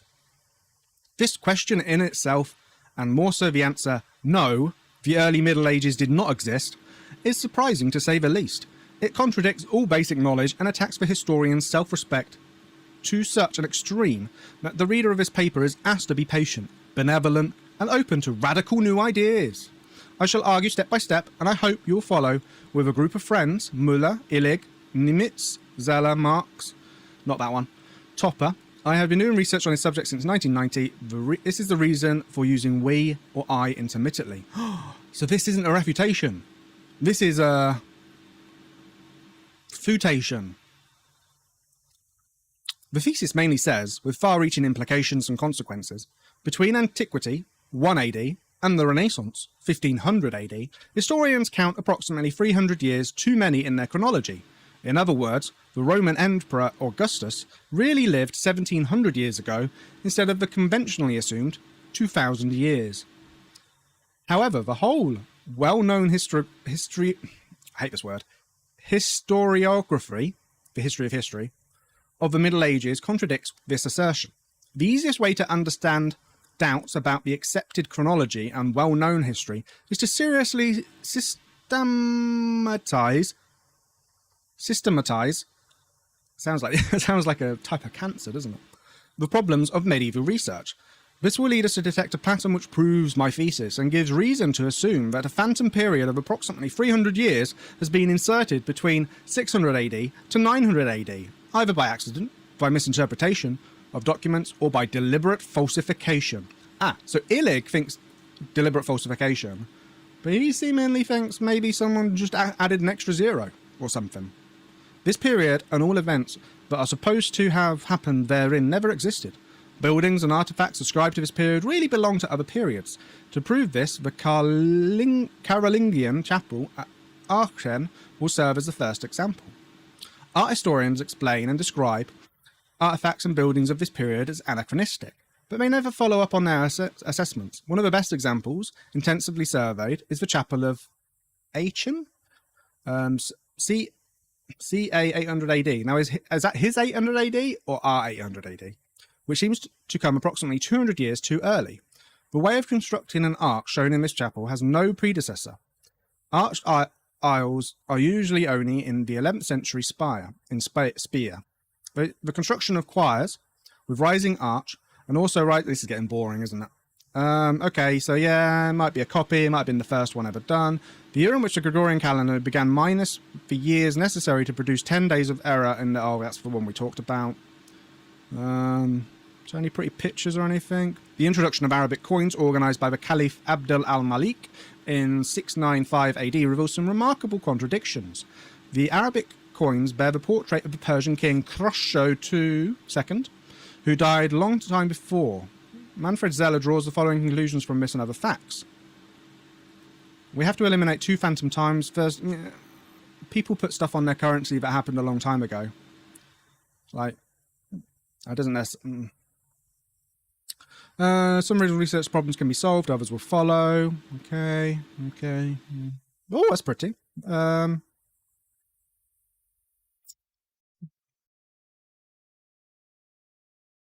Without proof, with or without proof. No. What? Okay. The center of the graph shows the time axis of conventionally dated historical events. Upper and lower coordinates show reconstructed timetables. The black triangles mark the phantom years. So it might not have been all in one group. It might have been 2 distinct periods of phantom time. That's interesting. Archaeological research in ceramics encounters big problems. Okay. See, when you put it in a simple Wikipedia article, it looks kind of stupid. When you make it look like a fancy university-led PDF document. Number of samples in time, central bank oak chronology. So you've got some dips, which I guess they explain as the phantom time. Oh, that's a lot of words. I'm not here for the words, guys. Come on. Oh, that's just references. Wow, like, okay. Lots of references. Very nice, very nice. Okay, so this is really interesting because they're not necessarily... Oops. That's the point I'm going to make, so not necessarily a bad thing for me to show you that. It's not necessarily that they're they're revising the history itself, which is what we're going to get onto, because I think they are together in some respects. But it's just saying that large blocks of time aren't necessarily there. So the evolution of the peoples of these periods actually happened a lot quicker than we're giving them credit for, which is an interesting thought.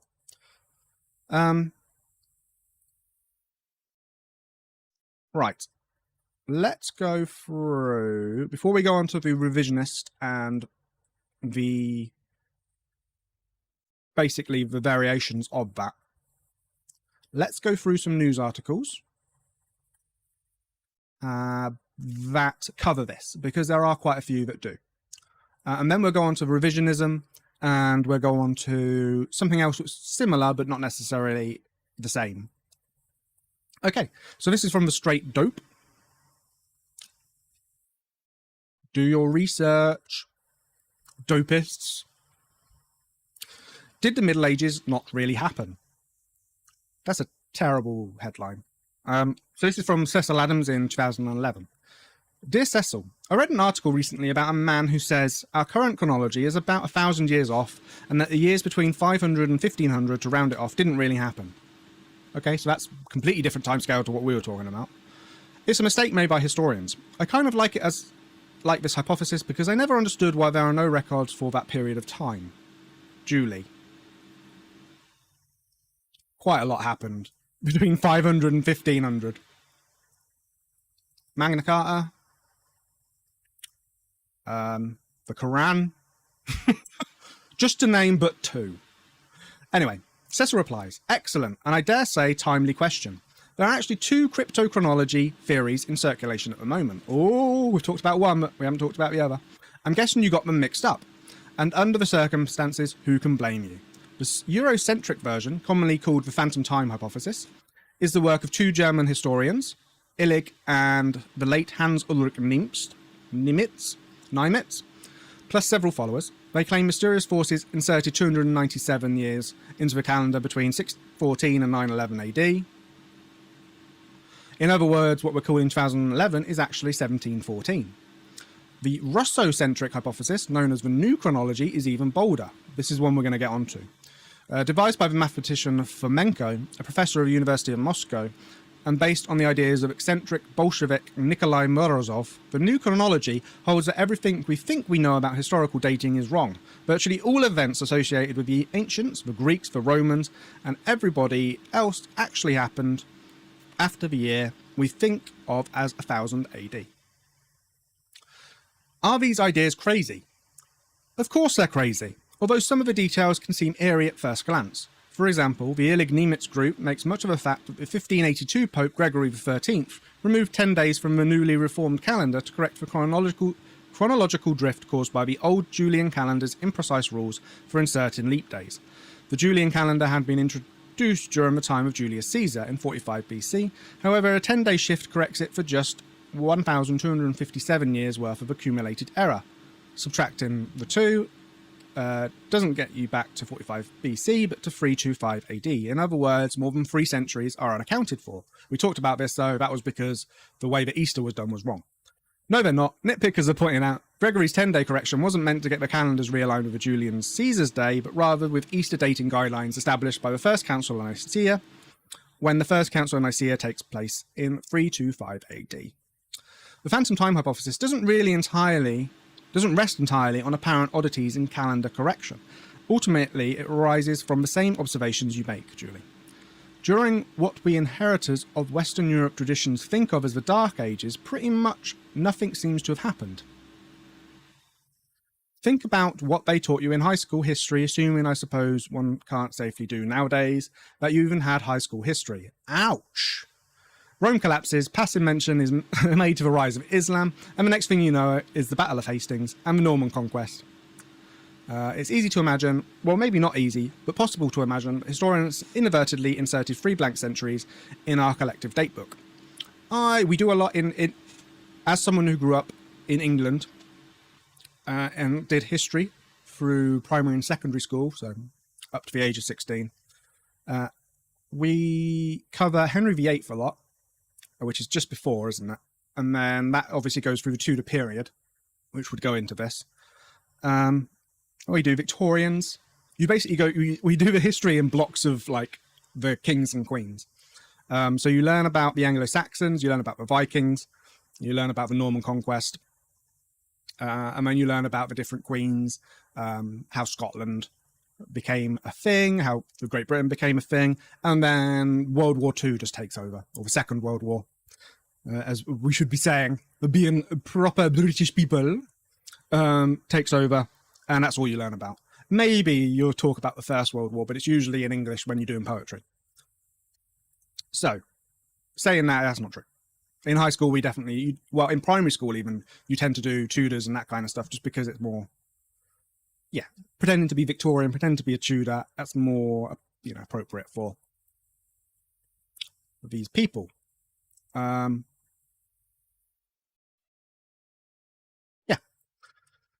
Where are we? Except for Charlemagne. Charlemagne is something of a problem for phantom time hypothesis. The leader of the Franks consolidated much of Western Europe under his rule in the late 700s, and in 800 AD was crowned emperor of the Romans by Pope Leo III.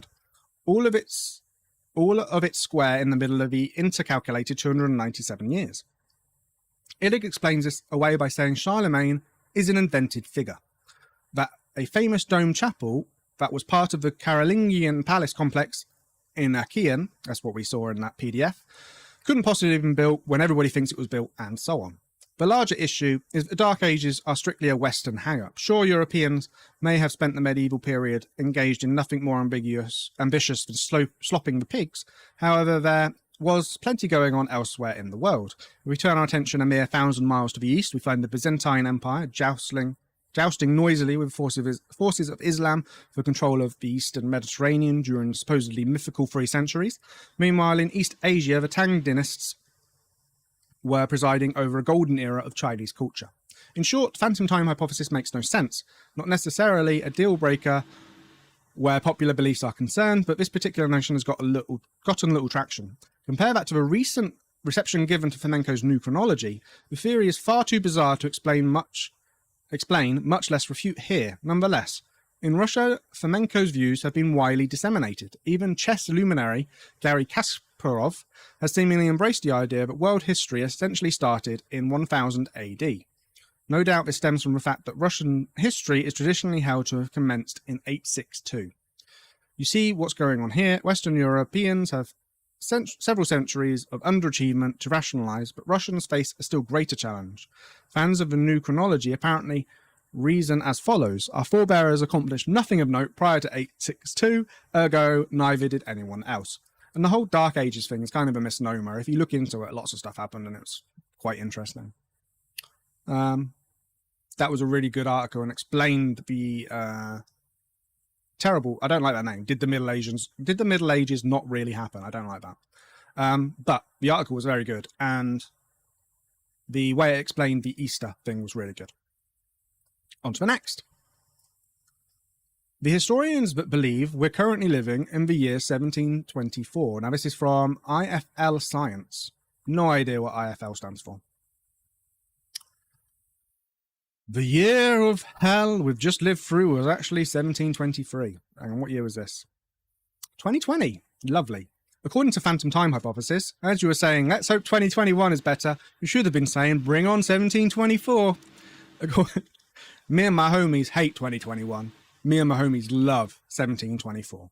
According to those who believe it. Okay, so this is just going through the same thing.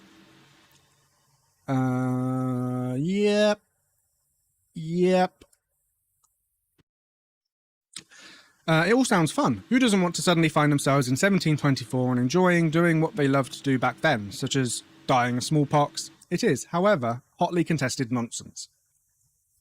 It's an interesting way of putting it. Okay, next one. This is from the Wayback Machine. Is a chunk of history missing? Stephen Dutch, natural... Let me just zoom in, because that's quite... There we go, that's better for you. Stephen Dutch, Natural and Applied Sciences, University of Wisconsin, Green Bay. First-time visitors, blah, blah, blah, blah. Occasionally a crank theory comes along that is original and weird enough to amaze you with its audacity. Velikovsky's rewriting of biblical times might have been of that type, if the arrogance of his followers pushing the Oh, is this the Russian one? No. Okay. Pushing Vielomovsky's as a martyr hadn't ruined all the fun. Most conspiracy theories are pretty humdrum. Take some well-known event, say it didn't really happen the way all evidence points, but was the result of a plot, and all evidence was faked to cover up the plot. Wow. I feel called out. The World Trade Center was really brought down by the US government. I wonder what YouTube's going to pick up on these sentences. Which one it's going to put below. The Columbia was shot down. That's an interesting one. Hitler didn't die but escaped to South America. The Holocaust never happened. That's an awkward one. Roosevelt knew in advance about the attack on Pearl Harbor. That's a very interesting one. John F. Kennedy was shot by, pick one or more, Cuba, the CIA, the Mafia, the Freemasons, the KGB, the Ku Klux Klan, the Vatican. The Titanic didn't really sink. The White Star Line swapped identities with an older ship and sank the older ship as an insurance scam. Yeah, but it might have. Sarko Vanzetti really didn't rob a payroll and kill a guard. Bruno Hauptmann didn't kidnap and kill the Limburg child. And Carol Chessman really wasn't the red light rapist. In fact, nobody arrested in the last 200 years has actually been guilty. Okay, so they must be real crime stuff, I don't know. John Wilkes Booth didn't get killed after assassinating Lincoln, but escaped. That's a really interesting one. Because Booth and his co-conspirators, the chase and the barn fire and stuff, it's more well known in America. But it's a very interesting story that doesn't really get talked about a lot in the UK. One that does get talked about in the UK is William Shakespeare really didn't write his plays. That's quite a famous one. And I think even some Shakespearean scholars have ideas about maybe other people who may have put forward some Shakespeare plays that weren't actually him, either co-written or he was just the front for it. There's lots of different variations of that conspiracy. Jesus Christ never existed, but is an amalgamation of various Messiah figures. That's a really interesting one because historic Jesus of Nazareth is relatively well attested by historians. Like, they're quite happy to think of him as a real historical figure, but there are still conspiracy theories around that. So here we go. Phantom time hypothesis. We talked about that. Two rather more prosaic explanations come to mind. The documents aren't forgeries. After the fact interpretation of inconvenient documents as forgeries is practically a cottage industry in history, and a variety of conspiracy theories in its own right. Yes, that happens a lot. Is this really from the 15th century, or is it a fake? One of the things we talked about as the little extras was the Voynich manuscript. I'm pretty sure we've talked about that before. The Voynich manuscript, which is just this weird manuscript that no one knows or can decipher and tell what it really is. And lots of people have said that's a forgery and not really from whenever it was meant to be written. So yeah, there's lots of things like that. Happens a lot. They were backdated and given a spurious appearance of age to enhance their credibility and forestall accusations of forgery, which opponents would have certainly raised when documents were first produced. Then we got all that stuff. The calendar, he's explaining that. For example, Muhammad either died in 614, a decade before he began dictating the Quran, and 18 years before the history books say, or he lived until 929 AD. I think we'd have spotted that already. Again, a lot of them are saying, it's really tricky, isn't it? Because a lot of time is chronicled really well year by year. So just saying that 300 years doesn't exist, it's a lot. It's a big discrepancy to account for and hard to not. Yeah, that's a tricky one. Okay. This might be a really good introduction to the Wikipedia page on Fomenko as we discuss him as an alternate version of it didn't really happen. Anatoly Fomenko, the phantom time hypothesis is timid and restrained compared to the ideas of Anatoly Fomenko. In history, fiction or science, he drops 1100 years. Our present historical timeline is a forgery created by 15th and 16th century clergy. There was no temporal gap between classical and modern times. The Old Testament is a veiled rendition of events of the Middle Ages written centuries after the New Testament. That's interesting. The Crusaders were contemporaries of Christ, retaliating against his killers. Jesus Christ was born in 1053 and crucified in 1086. The biblical Jerusalem may have been Constantinople. so may the classical Troy. According to the Midwest Book Review in 2004, this research started, in fact, as an unbelievable byproduct of Russian-American competition in moon exploration, when famous NASA scientist Robert Newton discovered a very strange phenomenon in lunar mechanics. Shades of Howard Hill and the Missing Day story, the Robert Newton cited is well-known researcher in celestial mechanics, best known as the author of The Crime of Claudius Ptolemy.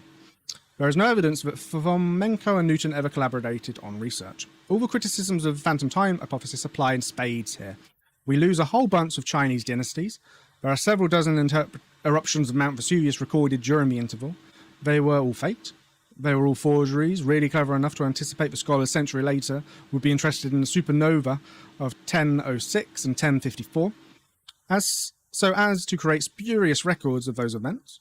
None of these theorists seem to appreciate either that it's possible to radiocarbon date stuff like papyrus and mummies to cross-check ancient chronologies. And then there's the lead from Roman smelting that turns up in lead from Roman smelting that turns up in Greenland ice cap, right where traditional chronology would have us believe. You can tell a lot from ice core drilling. That was one of the main parts of my university, like my degree. So yeah, I know a lot about ice core drilling, and you can tell a lot about what happened and the timelines. So that's very interesting. But you can see certain things. You can see certain events, whether there be large volcanoes like they're talking about, whether it be atmospheric stuff like smelting from lead, the Industrial Revolution, etc. And you can place time.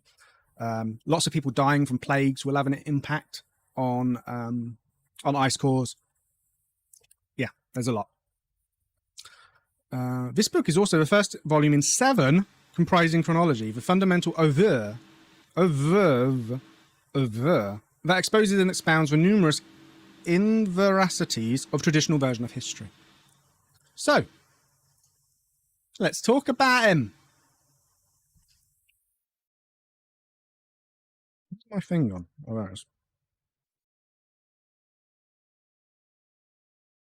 Okay, but first, let's have a word from our sponsor, and today's sponsor is Subscribe Here. No, Time Out.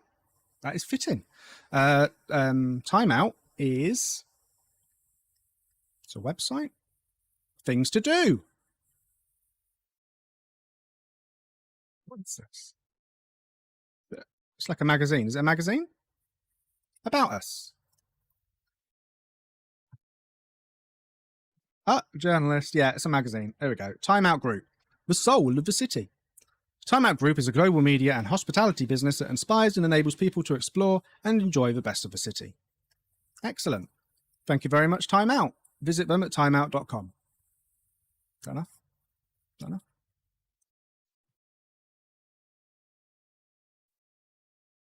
Right, back to the good stuff. Let me have a break.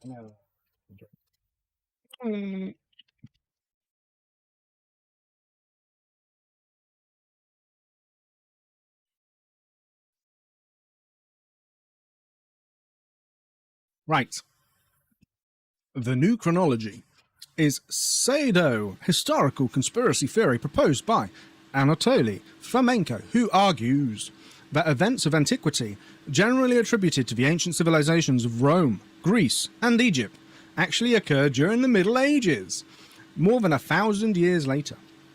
The conspiracy theory further proposes that world history prior to AD 1600 has been widely falsified to suit the interests of a number of different conspirators, including the Vatican, the Holy Roman Empire, and the Russian House of Romanov, all working to obscure the true history of the world centered around the global empire called the Russian Horde.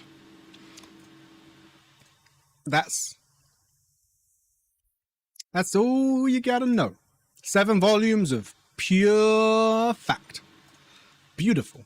Right, so this is an interesting one, and there's like a spectrum, isn't there, of conspiracy theory. And I think phantom time hypothesis had a brief moment where it was, it was there. It was in the historical mindset. There were people refuting it, and it was sort of, This, on the other hand, is like Nazis on the moon. That kind of conspiracy theory. So let's read on.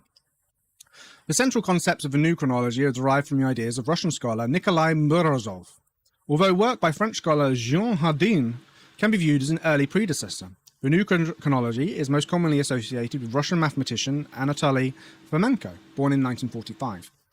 Although published works on the subject are actually a collaboration between Fomenko and several other mathematicians, why are they all mathematicians? The concept is most fully explained in history, fiction or science, originally published in Russian.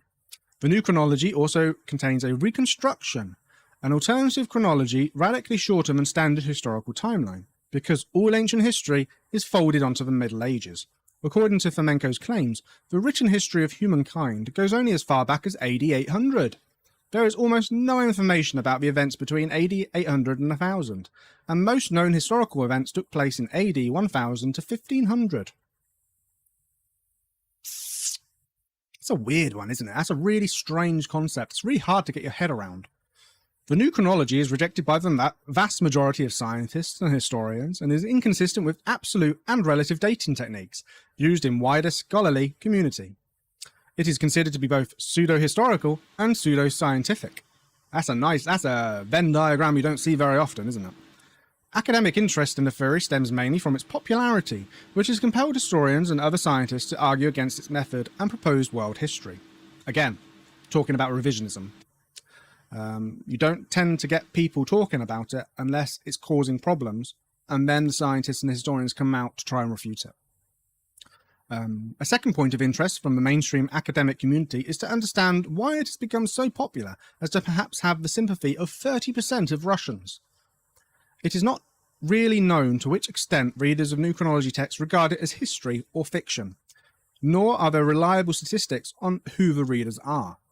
The theory emerged alongside other alternate histories and conspiracy literature in the period of increased freedom of speech that followed the breakup of the Soviet Union. While other authors have written on new chronology theory, such as Fomenko's junior partner, Gleb Novosky, and Bulgarian mathematician Yurdan Tabov, who explained the theory in regards to the Balkans, the theory is mostly discussed in reference to Fomenko's writings. History of new chronology.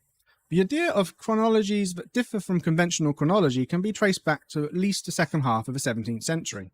Jean Hardin then suggested that many ancient historical documents were much younger than commonly believed to be. In 1685, he published a version of Pliny the Elder's Natural History in which he claimed that most Greek and Roman texts had been forged by Benedictine monks. When later questioned on these results, Hardin stated that he would reveal the monk's reasons in a letter to be revealed only after his death. The executors of his estate were unable to find such a document among his posthumous papers.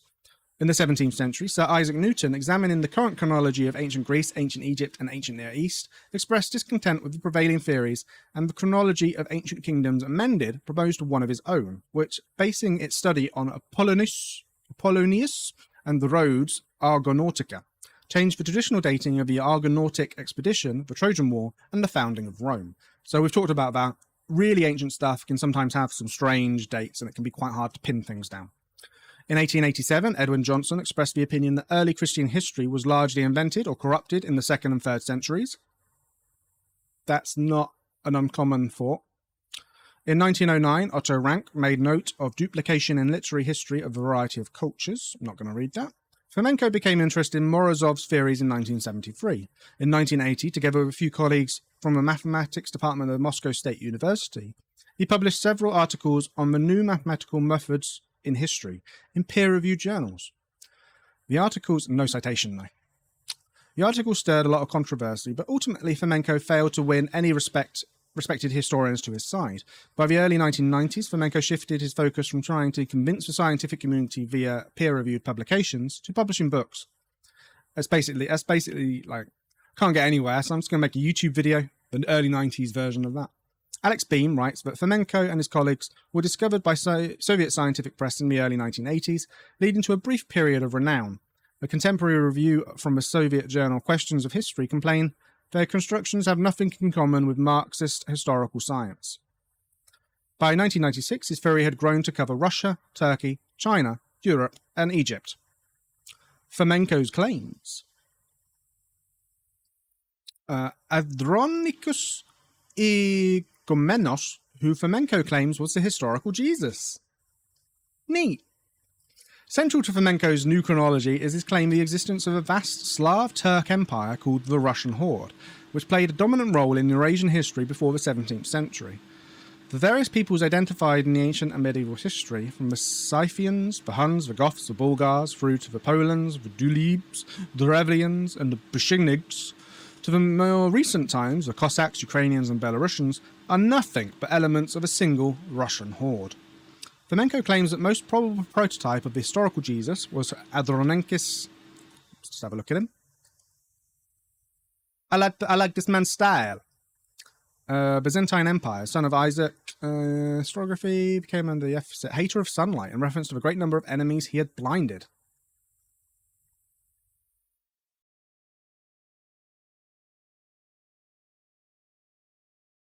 Not very Jesus of you, is it? Known for the Emperor of Byzantine, known for his failed reforms, his traits and deeds reflected in biographies of many real and imaginary persons. The historical Jesus is a composite figure and reflection of the Old Testament prophet Elisha, Pope Gregory VII, St. Basil of Caesarea, and even Li Yunhao, also known as Emperor Xingzong or Son of Heaven, Emperor of Western Xia, who reigned from 1032 to 1048, Ulysses, Bacchus, and Dionysius. Fomenko explains the very seemingly vast differences in biographies of these figures as resulting from differences in languages, points of view, and time frame of the authors of said accounts and biographies. He claims that the historical Jesus was born in Cape Fiolent, Crimea. Of course, he's Crimean. Yeah, he's definitely Russian. Jesus was Russian. Not that Crimea is Russian. On December 25th, 1152, and was crucified on March 20th, 1185, on Joshua's Hill overlooking Bosphorus. Where's Joshua's Hill? Is that in Russia? Oh, it's in Istanbul. Okay, so that's a little bit more. That makes a little bit more sense. Fomenko also merges the cities of historical Jerusalem, Rome, and Troy into New Rome. Okay, to the south of Joshua Hill, Fomenko claims Hagia Sophia is actually a biblical temple of Solomon. He identifies Solomon as a sultan. Okay. Wow, this is really getting off the track, isn't it? Okay, specific claims. Some of the central concepts of new chronology asserted by Fomenko and colleagues are: up to the 17th century, historians and translators often assigned different dates and locations to different accounts of the same historical events, creating multiple phantom copies of these events. These phantom copies were often misdated by centuries or even millennia and ended up incorporated into conventional chronology. So they're basically saying that the same things were said to have happened, but they didn't. It was only happened once, but it's there because of the way it was written. Okay, I get it, but that's odd. Chronology was largely manufactured by Joseph Justus Scalagia in Opus Novum de Emendatorium Temporum in 1583 and Vestorium Temporum in 1606, and represents a vast array of dates produced without any justification whatsoever, containing the repeating sequence of dates with shifts equal to multiples of the major Kabbalistic numbers 333 and 360.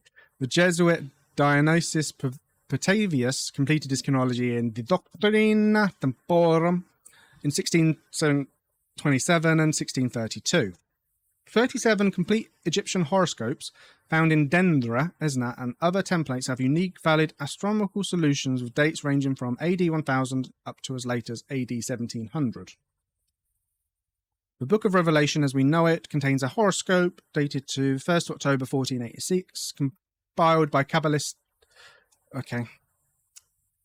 So we're just pulling numbers out of things now. Chinese tables of eclipses are useless for dating, as they contain too many eclipses that did not take place astronomically. Chinese tables of comets, even if true, cannot be used for dating. Okay.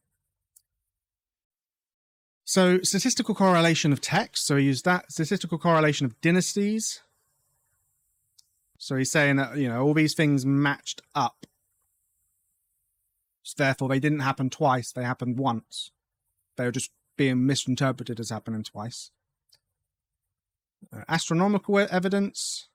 Rejection of established dating methods. That comes up a lot, doesn't it? Okay, reception. Fomenko's historical ideas have been universally rejected by mainstream scientists, historians, and scholars who brand them both as pseudo-history and pseudo-science, but were popularized by former world chess champion Garry Kasparov. Well, you know, it's good to have someone on your side. Billington writes that the theory might have quietly blown away in the wind tunnels of academia, if not for Kasparov's writing in support of it in the magazine Ogonyok. Kasparov met Fomenko during the 1990s and found that Fomenko's conclusions concerning certain subjects were identical to his own regarding the popular view, which is not the view of academics, and that art and culture died during the Dark Ages and were not revived until the Renaissance. Again, that's a popular, myth, isn't it? Does they even call it a myth? The Dark Ages, yeah. Okay. Kasparov also felt it illogical that the Romans and Greeks living under the banner of Byzantium could fail to use the mounds of scientific knowledge left by them by ancient Greek and Rome, especially when it was of urgent military use. Kasparov does not support the reconstruction part of the new chronology. So yeah, that's an interesting one. A lot of history is lost to us, isn't it? A lot of how things were done, like Roman cement, we don't know. And that happens. And that can happen relatively quickly. According to Shako, Fomenko and his allies are unrepentant, noting that the Mongolian, Turkic and Ukrainian peoples are sadly mistaken in delusions that they were anything other than elements of the Russian horde, and remarks that for Russian critics, Fomenko represents both an embarrassment and a potent symbol of the depths to which Russian academy and society have generally sunk amid the diverse societal misfortunes heaped upon Russia since the fall of communism. Western critics see his views as part of a renewed Russian imperial ideology, keeping alive an imperial consciousness and secular messianism in Russia.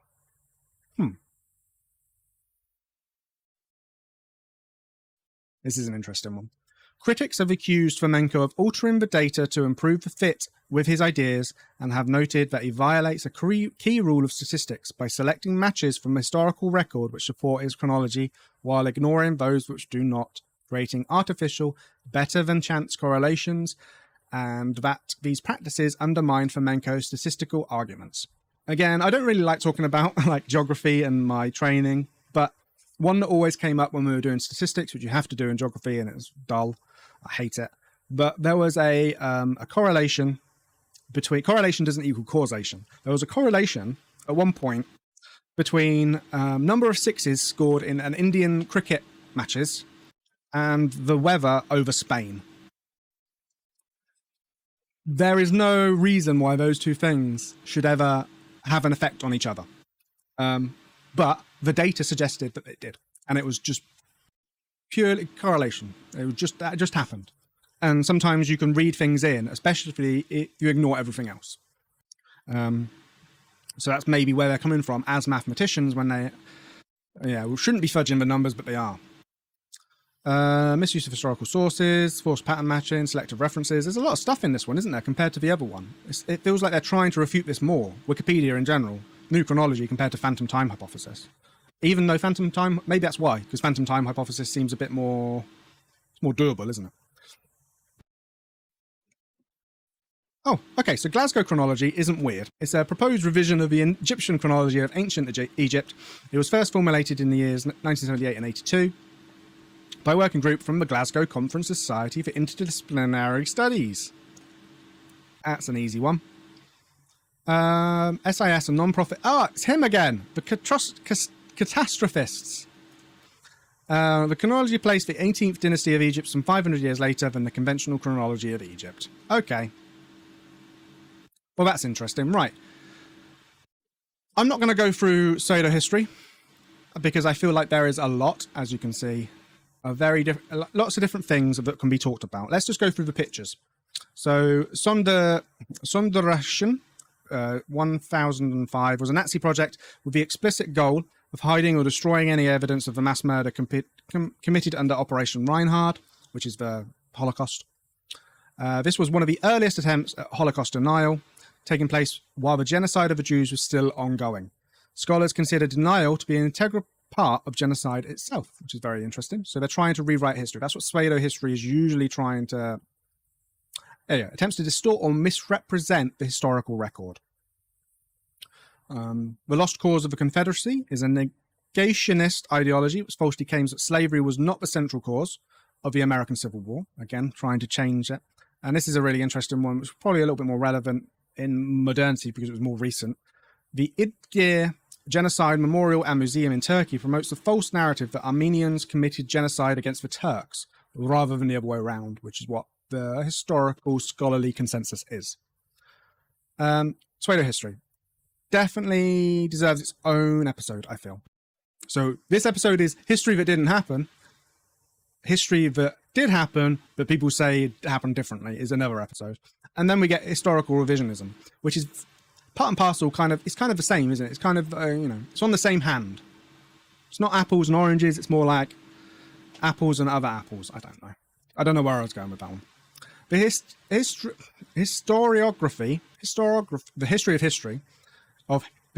of historical revisionism is the reinterpretation of a historical account. It usually involves a challenge in the orthodox, established and accepted or traditional views held by professional scholars about a historical event or time span or phenomenon, introducing contrary evidence or reinterpreting the motivations and decisions of the people involved. The revision of the historical record can reflect new discoveries of fact, evidence, and interpretation, which then results in revised history. In dramatic cases, revisionism involves a reversal of older moral judgments. So this is really interesting. This is the real version of this. It's not what I was thinking. When you hear of historical revisionism, okay, so negationism, denialism, there we go. So denialism is the one where they're doing it for their own ends or trying to make it seem something that it's actually not. Whereas revisionism is the one where they sort of look back on it and go, actually, this was slightly different. That's really interesting. Negationism and denial. Historian Deborah Lipspat, Denying the Holocaust, the Growing Assault on Truth and Memory from 1993, and historians Michael Shermer and Alex Grobman, Denying History, Who Says the Holocaust Never Happened and Why Do They Say It, from 2002, distinguish between historical revisionism and historical negationism, the latter which is a form of denialism. Lipspat said the Holocaust deniers, such as Harry Elmer Barnes, disingenuously self-identify as historical revisionists. So this is probably why it's mixed in my head, in order to obscure their denialism and academic revision of a historical record. As such, Lipstaps, Shermer, and Grossman, is that Grossman or Grobman? Said that the legitimate historical revisionism entails the refinement of existing knowledge about an historical event, not a denial of the event itself, that such refinement of history emerges from the examination of new empirical evidence and a re-examination of the consequent reinterpretation of existing documentary evidence. That legitimate historical revisionism acknowledges the existence of a certain body of irrefutable evidence and the existence of a convergence of evidence which suggests that an event such as the Black Death, American slavery, and the Holocaust did occur, whereas the denialism of history rejects the entire foundations of historical evidence, which is the form of historical negationism. Interesting. So, basically, when new evidence comes up, whether it's like finding new something or reinterpreting something, that's a thing. It happens. But when they come along, so this is really interesting, come along and revisit a topic, but with intent to change the historical narrative. I think that's a way of putting it. So let's just briefly touch on this, and then we'll call it a day. Some countries, such as Germany, have criminalized the negationist revision of certain historical events. I wonder what events they could be. While others take more cautious positions for various reasons, such as protection of free speech. Others mandate negationist views, such as California and Japan, where school children are explicitly prevented from learning about the Californian genocide and Japanese war crimes. That's super interesting, but it happens, not just in Japan, but also in the US. Californian genocide, is it one against the natives? Yes, indigenous population of California, respectively. Notable examples of negationism include Holocaust denial, Armenian genocide denial, one we talked about with Turkey, the lost cause of the Confederacy, again, the slavery one, and the myth of the Clean Wehrmacht. What's that one? The negation notion regular German armed forces were not involved in the Holocaust or other war crimes. Okay. Japanese history textbook controversies, the historiography of the Soviet Union during the Stalin era. Some notable historical negationists include these people. Oh, Shinzo Abe. Interesting, very relevant. In literature, the consequences of historical negationism have been imaginatively depicted in some works of fiction, such as 1984, and that comes up all the time. In modern times, negationism may spread via new media, such as the internet, through conspiracy shows, such as Conspiracy 101. Oh, Wikipedia, you're talking about me. Oh, that's nice. Right. This has been a really thought-provoking, but not necessarily very clear version of what Conspiracy 101. I feel like I really want to get both individuals claim that the other's hypothesis is pseudoscience. Little button, because that is a perfect quote, and I think that sums up this. Yeah. Not necessarily heavy, but interesting. Right.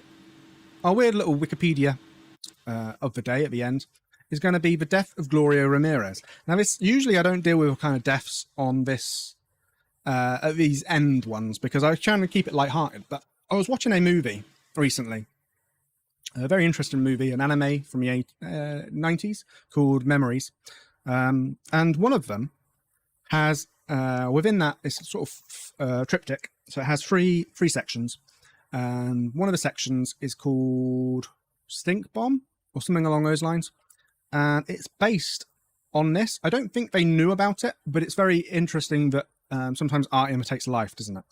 So it's just a really interesting, it's just weird, and that's why I kind of want to talk about it. It's very morbid, but it's very weird.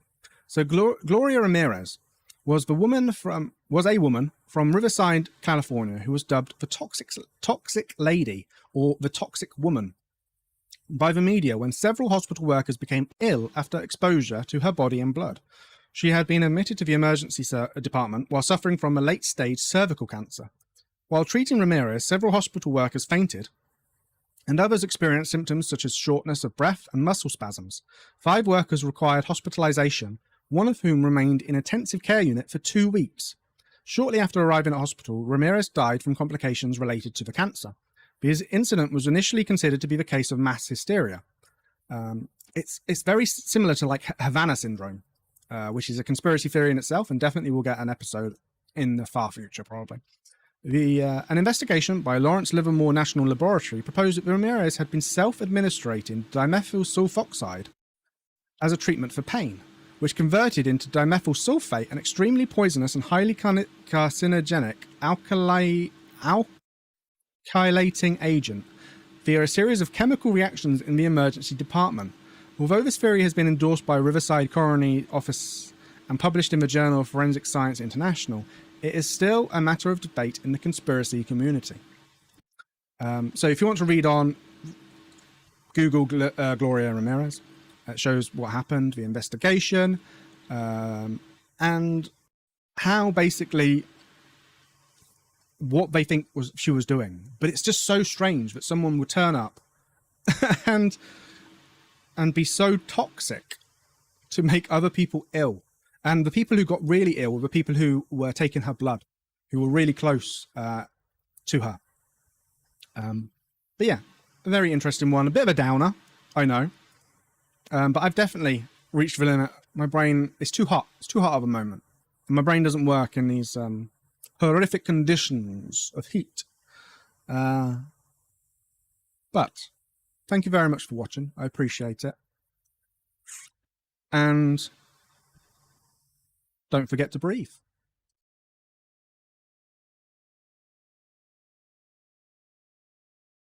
Hi, my name's Alex Witney, and this is Conspiracy 101. Today, we're looking into birds aren't real.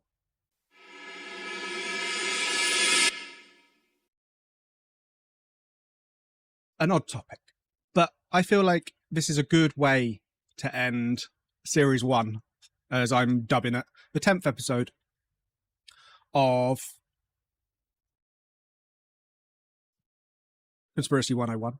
And we're better to start than with internet research, and then incognito mode, and then Wikipedia. It's not in my book. It's not in the Conspiracy 101 book. This is a relatively new conspiracy, and an interesting one, because it highlights a few different areas, I think, around the conspiracy, the different groups involved with conspiracies, and from an outsider looking in, seems to make fun of people like myself. So how could you make fun of someone looking like me? We shall see. So, birds aren't real is a satirical conspiracy theory, aren't they all? Which posits that birds are actually drones operated by the United States government to spy on American citizens. Right, so there's your flaw there. You get birds in different countries. Boo! Figured that one out quick, didn't we? In 2018, journalist Rachel Roberts described birds aren't real as a joke that thousands of people are in on. It's a billboard in Memphis, Tennessee from 2019. Background. Peter McIndoe, born 97-98. Yeah, 97-98. Created the satirical conspiracy theory on a whim in January 2017. After seeing pro-Trump counter-protesters at the 2017 Women's March in Memphis, Tennessee. McIndoe wrote "Birds aren't real" on a poster and improvised a conspiracy theory amongst the counter-protesters as a spontaneous joke. A video of McIndoe at the march went viral, which birthed a satirical movement. That'd be an interesting one to see, wouldn't it? So let's have a look, see if there's an actual... Doesn't look like there's an actual video. Oh, it's a Snopes article, so that's pretty good, actually. Not Control-Z, just back. In 2017, he posted on Facebook, "I made a satirical movement a few months ago, and people on Instagram seem to like it a lot." He later disclaimed the post, saying it was written by a staffer who was fired, and did not admit until 2021 that he did not truly believe in the conspiracy. The movement claims that all birds in the United States were exterminated by the federal government between 1959 and 1971. That kind of happened in China, and it led to mass famine. So, there you go, strike two. And replaced by lookalike drones used by the government to spy on citizens. The specifics of these theories are not always consistent, not unlike actual conspiracy theories. What are you trying to say there, Wikipedia? They claim that birds sit on power lines to recharge themselves, that birds poop on cars as a tracking method, that's clever, and that US President John F. Kennedy was assassinated by a government duo due to his reluctance to kill all the birds. Supporters. Some supporters have demonstrated with signs stating birds aren't real and related slogans. In 2019, a billboard was erected stating birds aren't real in Memphis, Tennessee. In 2021, some supporters demonstrated in front of Twitter's San Francisco headquarters, demanding that the company change its bird logo. In 2021, MSNBC said that there are hundreds of thousands of members. Media appearances. McIndoe has made multiple media appearances and done multiple interviews promoting the Birds Aren't Real movement. In 2021, he stated he works full-time as a spokesperson for the movement, making money from sales of merchandise. Fair enough.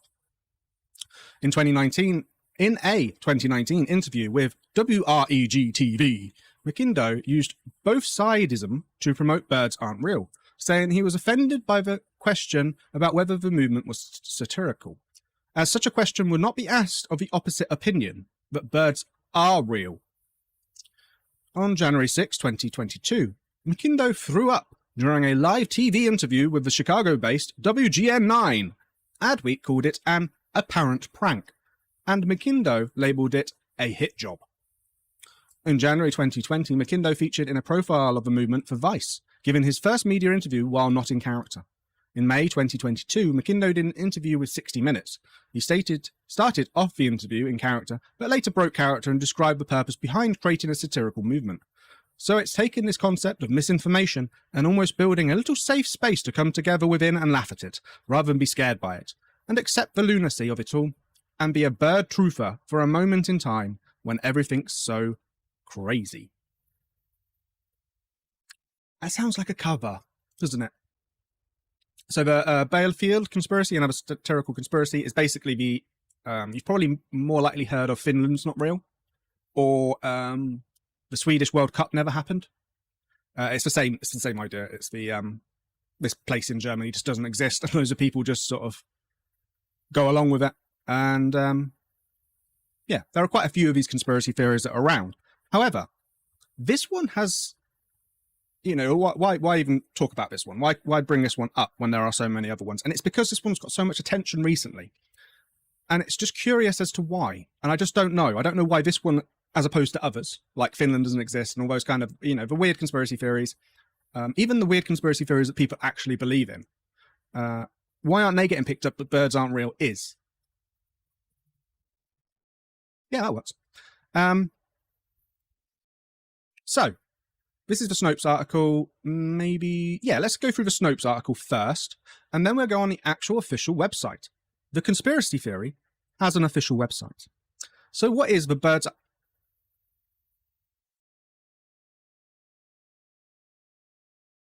So, what is the Birds Aren't Real movement? The movement spokesman insists it's not satire. Oh, this is an article. Weird. Image via screenshot Birds Aren't Real YouTube page. I guess this is the original, from the original Instagram video. Yeah.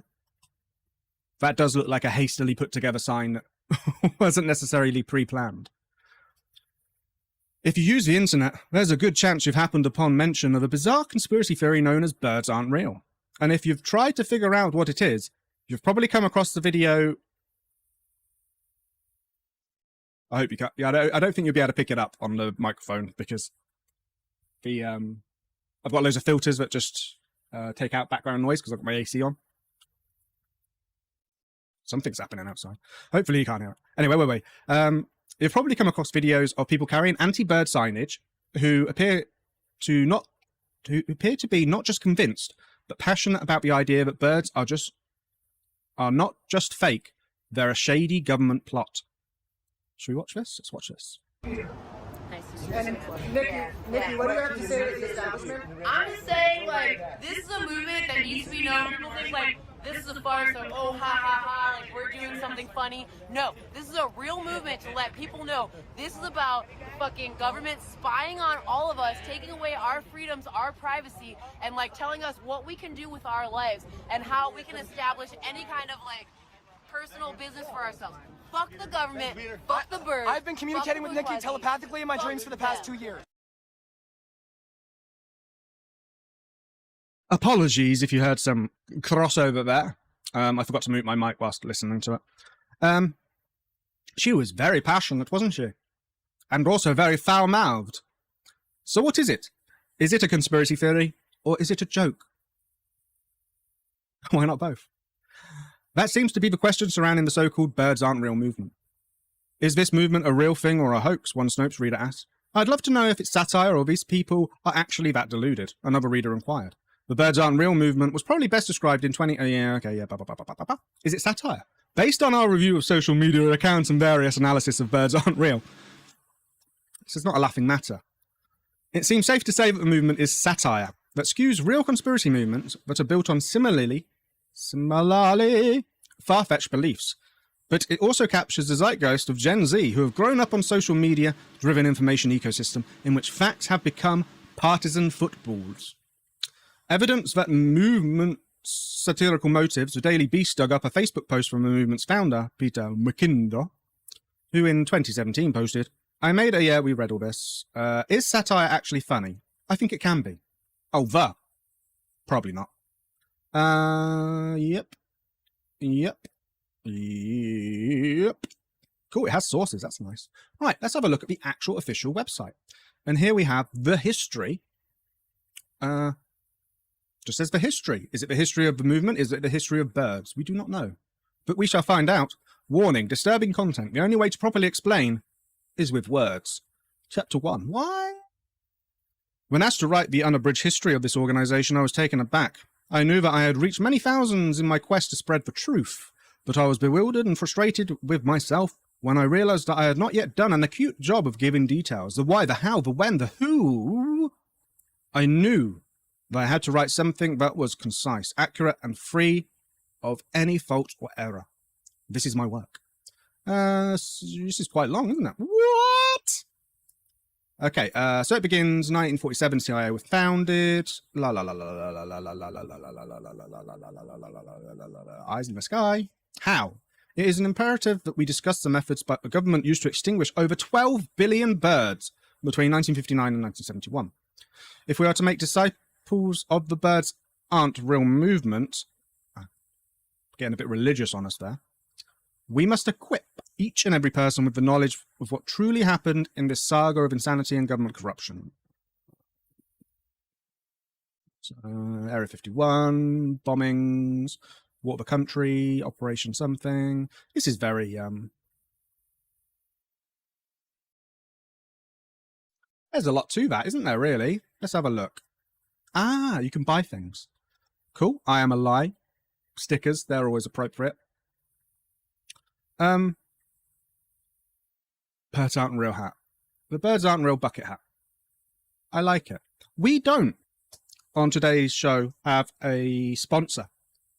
And that is because Gareth, who is our behind-the-scenes guy, yeah, well, it's your fault, so I'm going to bring your name into it, has been purposely making jokes, and our sponsors aren't real, basically, and haven't been for the past 9 episodes, so we're not going to do any more sponsored segments for the foreseeable future until we actually get sponsors. But Len, from Flat Roof Pub, just down by where I live, you'll know him if you'll know him. If you see him, you'll know him. Said that he's offering, these are G Fuel Energy Crystals, Phaseberry. They're a couple of months out of date. He's saying that he's doing 2 for £1, which I think is quite good. I'm not really up on what the kids take nowadays. And this is, the world of drugs and stuff is all very new to me. But I think G Fuel is quite popular amongst streamers. I guess they take it to keep awake.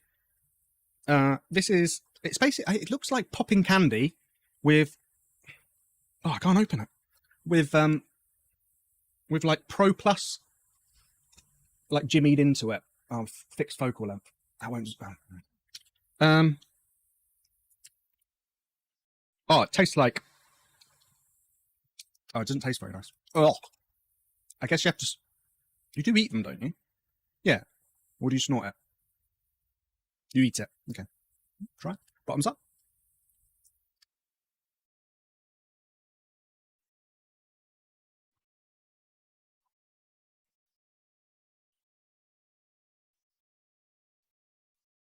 I don't know about you, but 2 for £1 is pretty cheap. And in this economy, you can't shirk deals like that.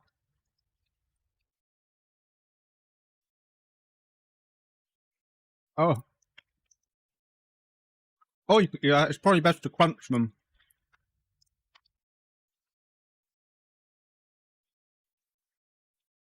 Right. Let's go back to the Wikipedia page and have a look at some of these articles, because I honestly thought there was going to be more to this. There really isn't, is there? There's movement updates, which I guess is just Poultrygate.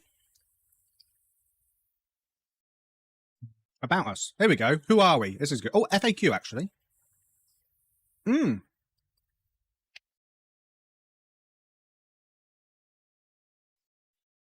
That is one thing I do want to see, actually.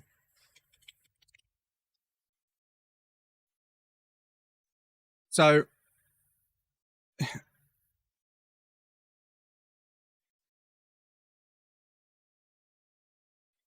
go away, YouTube. So he threw up on TV. That seems a bit odd. Okay,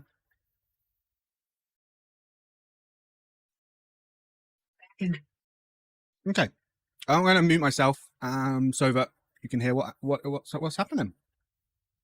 This is from The Independent. Joe is the founder of Birds Aren't Real movement. He joins us now. Good morning. Thanks for being with us. Good morning. Thank you so much for having me. So are there people that find your account and think that it's real? You know, I think there's a lot of people that find our social media accounts and see a different side of Gen Z in America. Gen Z is full of some amazing men, women, and children that are aiming for change. And I think that is, just what our movement's all about. But it's more than just Gen Z's falling for conspiracy theories. Why? You all right? God, I'm so nervous. I'm so sorry.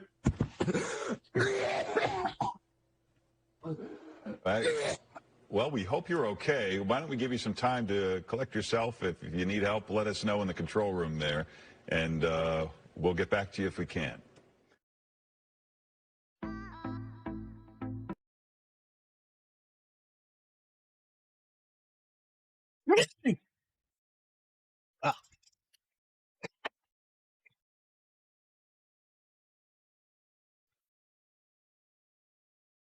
Pretty sure they're raspberry flavour, so that's not blood, so it's fine. Yeah, definitely meant to be eaten. Okay, so that was definitely fake, wasn't it? You had a sip of something. I think there are more fun ways to make yourself throw up on camera. And he didn't necessarily... I don't know what I'm looking at that for. What I actually think... I genuinely have a theory on this one. Which is interesting, because honestly, on this show, we don't usually do theories for... I really hope you can't hear that.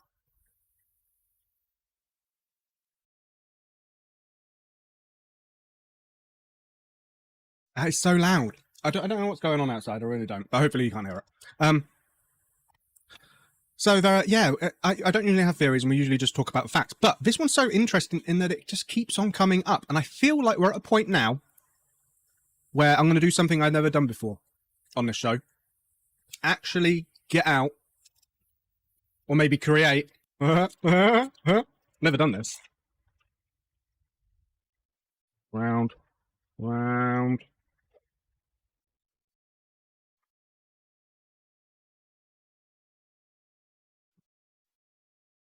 Kind of ruins it, doesn't have any green screen. Huh. The voices do actually stop. That's kind of cool. Anyway, I think this is a false flag. I think this is a diversion by maybe the United States government, maybe someone else, in order to take people away from a genuine conspiracy regarding birds. Which I will talk about at length, and that's what the majority of this episode is going to be about, because it's quite short at the moment, isn't it? And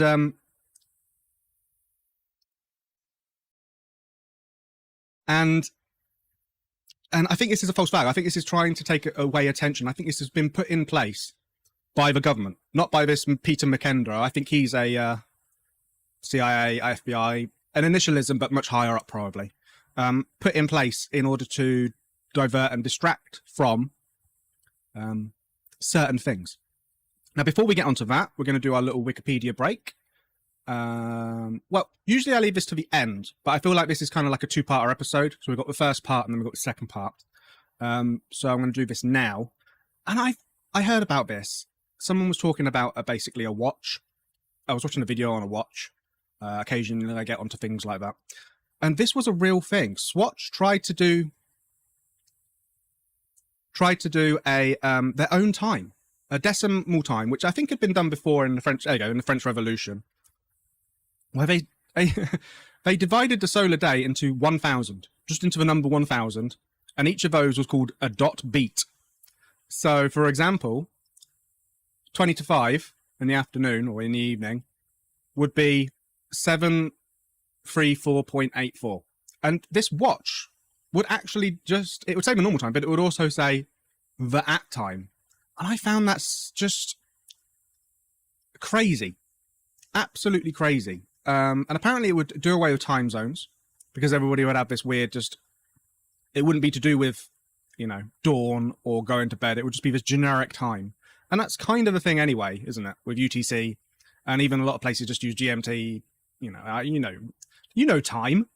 I'm sure you've heard of it. But I found that really interesting. Right,